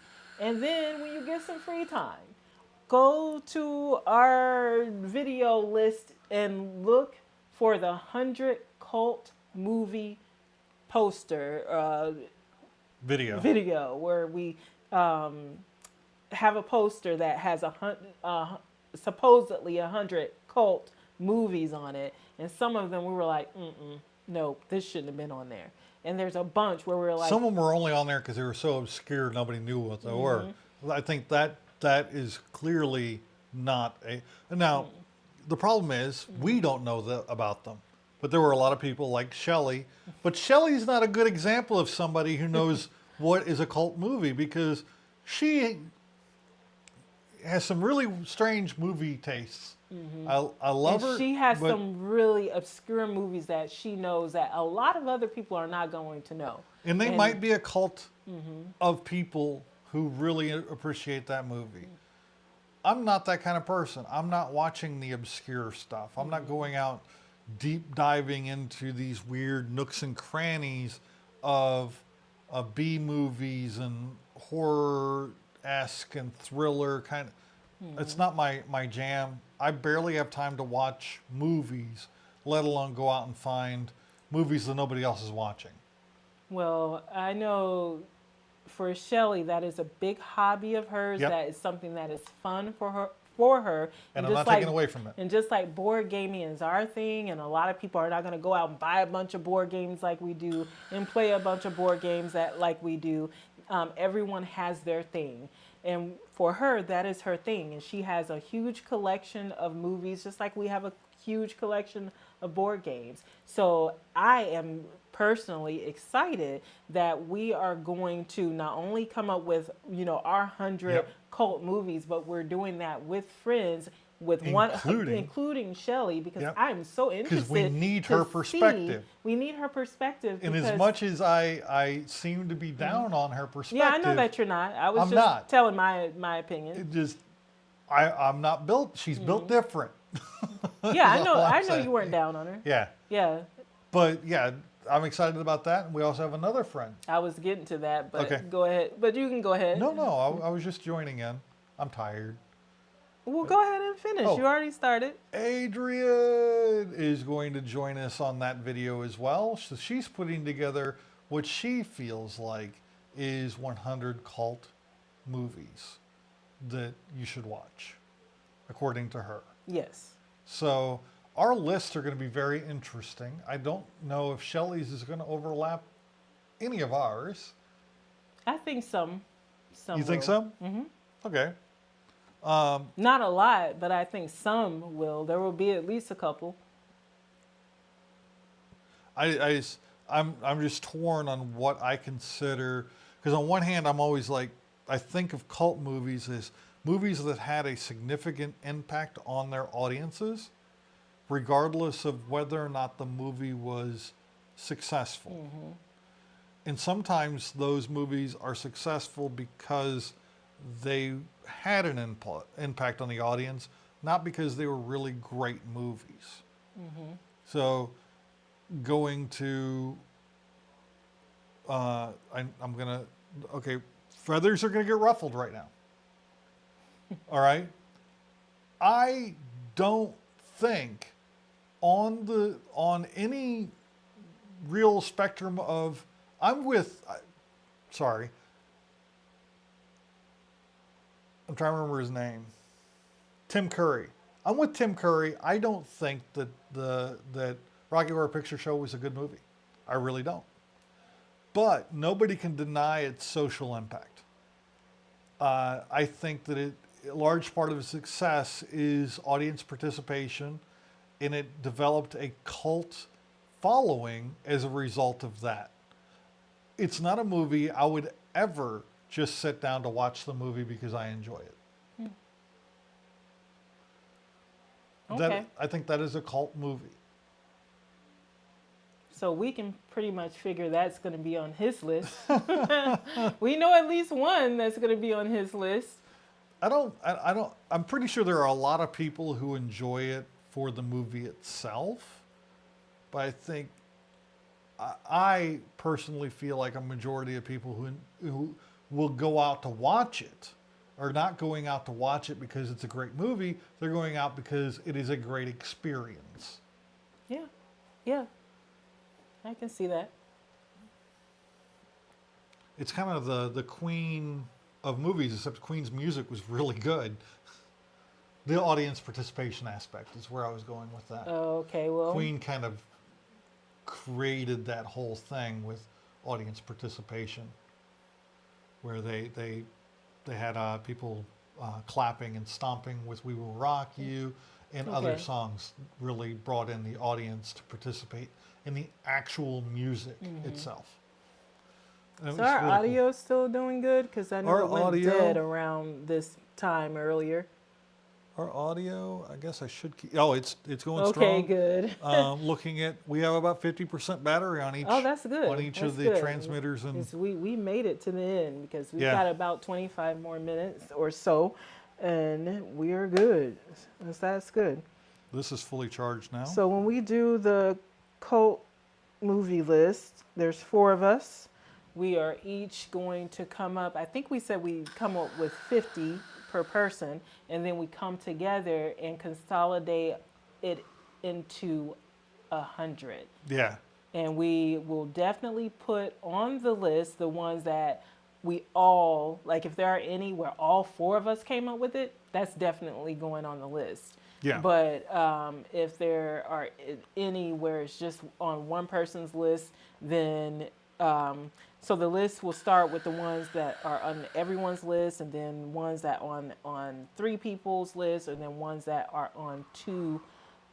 And if that gets us to the 100, then guess what? We've got our 100. But if there are somewhere, okay, there's Too much of a battle here. There's too much of a battle. We gotta kind of try to defend it. Yeah. For it to get on the list. So it's going to be really interesting. It's going to be a very interesting list. It's going to be a lot of fun recording that video. We need to find a time.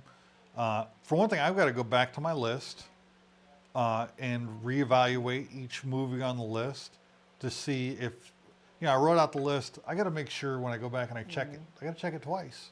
I got the white beard. Why not? Check it twice. Where's your red shirt? You got the white beard. I'm a fat dude with a white beard. No, might as well. You really are not fat. Make a list, check it twice at least, and then and come up with a more concise list of movies. Okay, so that's the cult. Now, I don't know if you watched any movies lately. Have you watched any movies lately? Movies lately.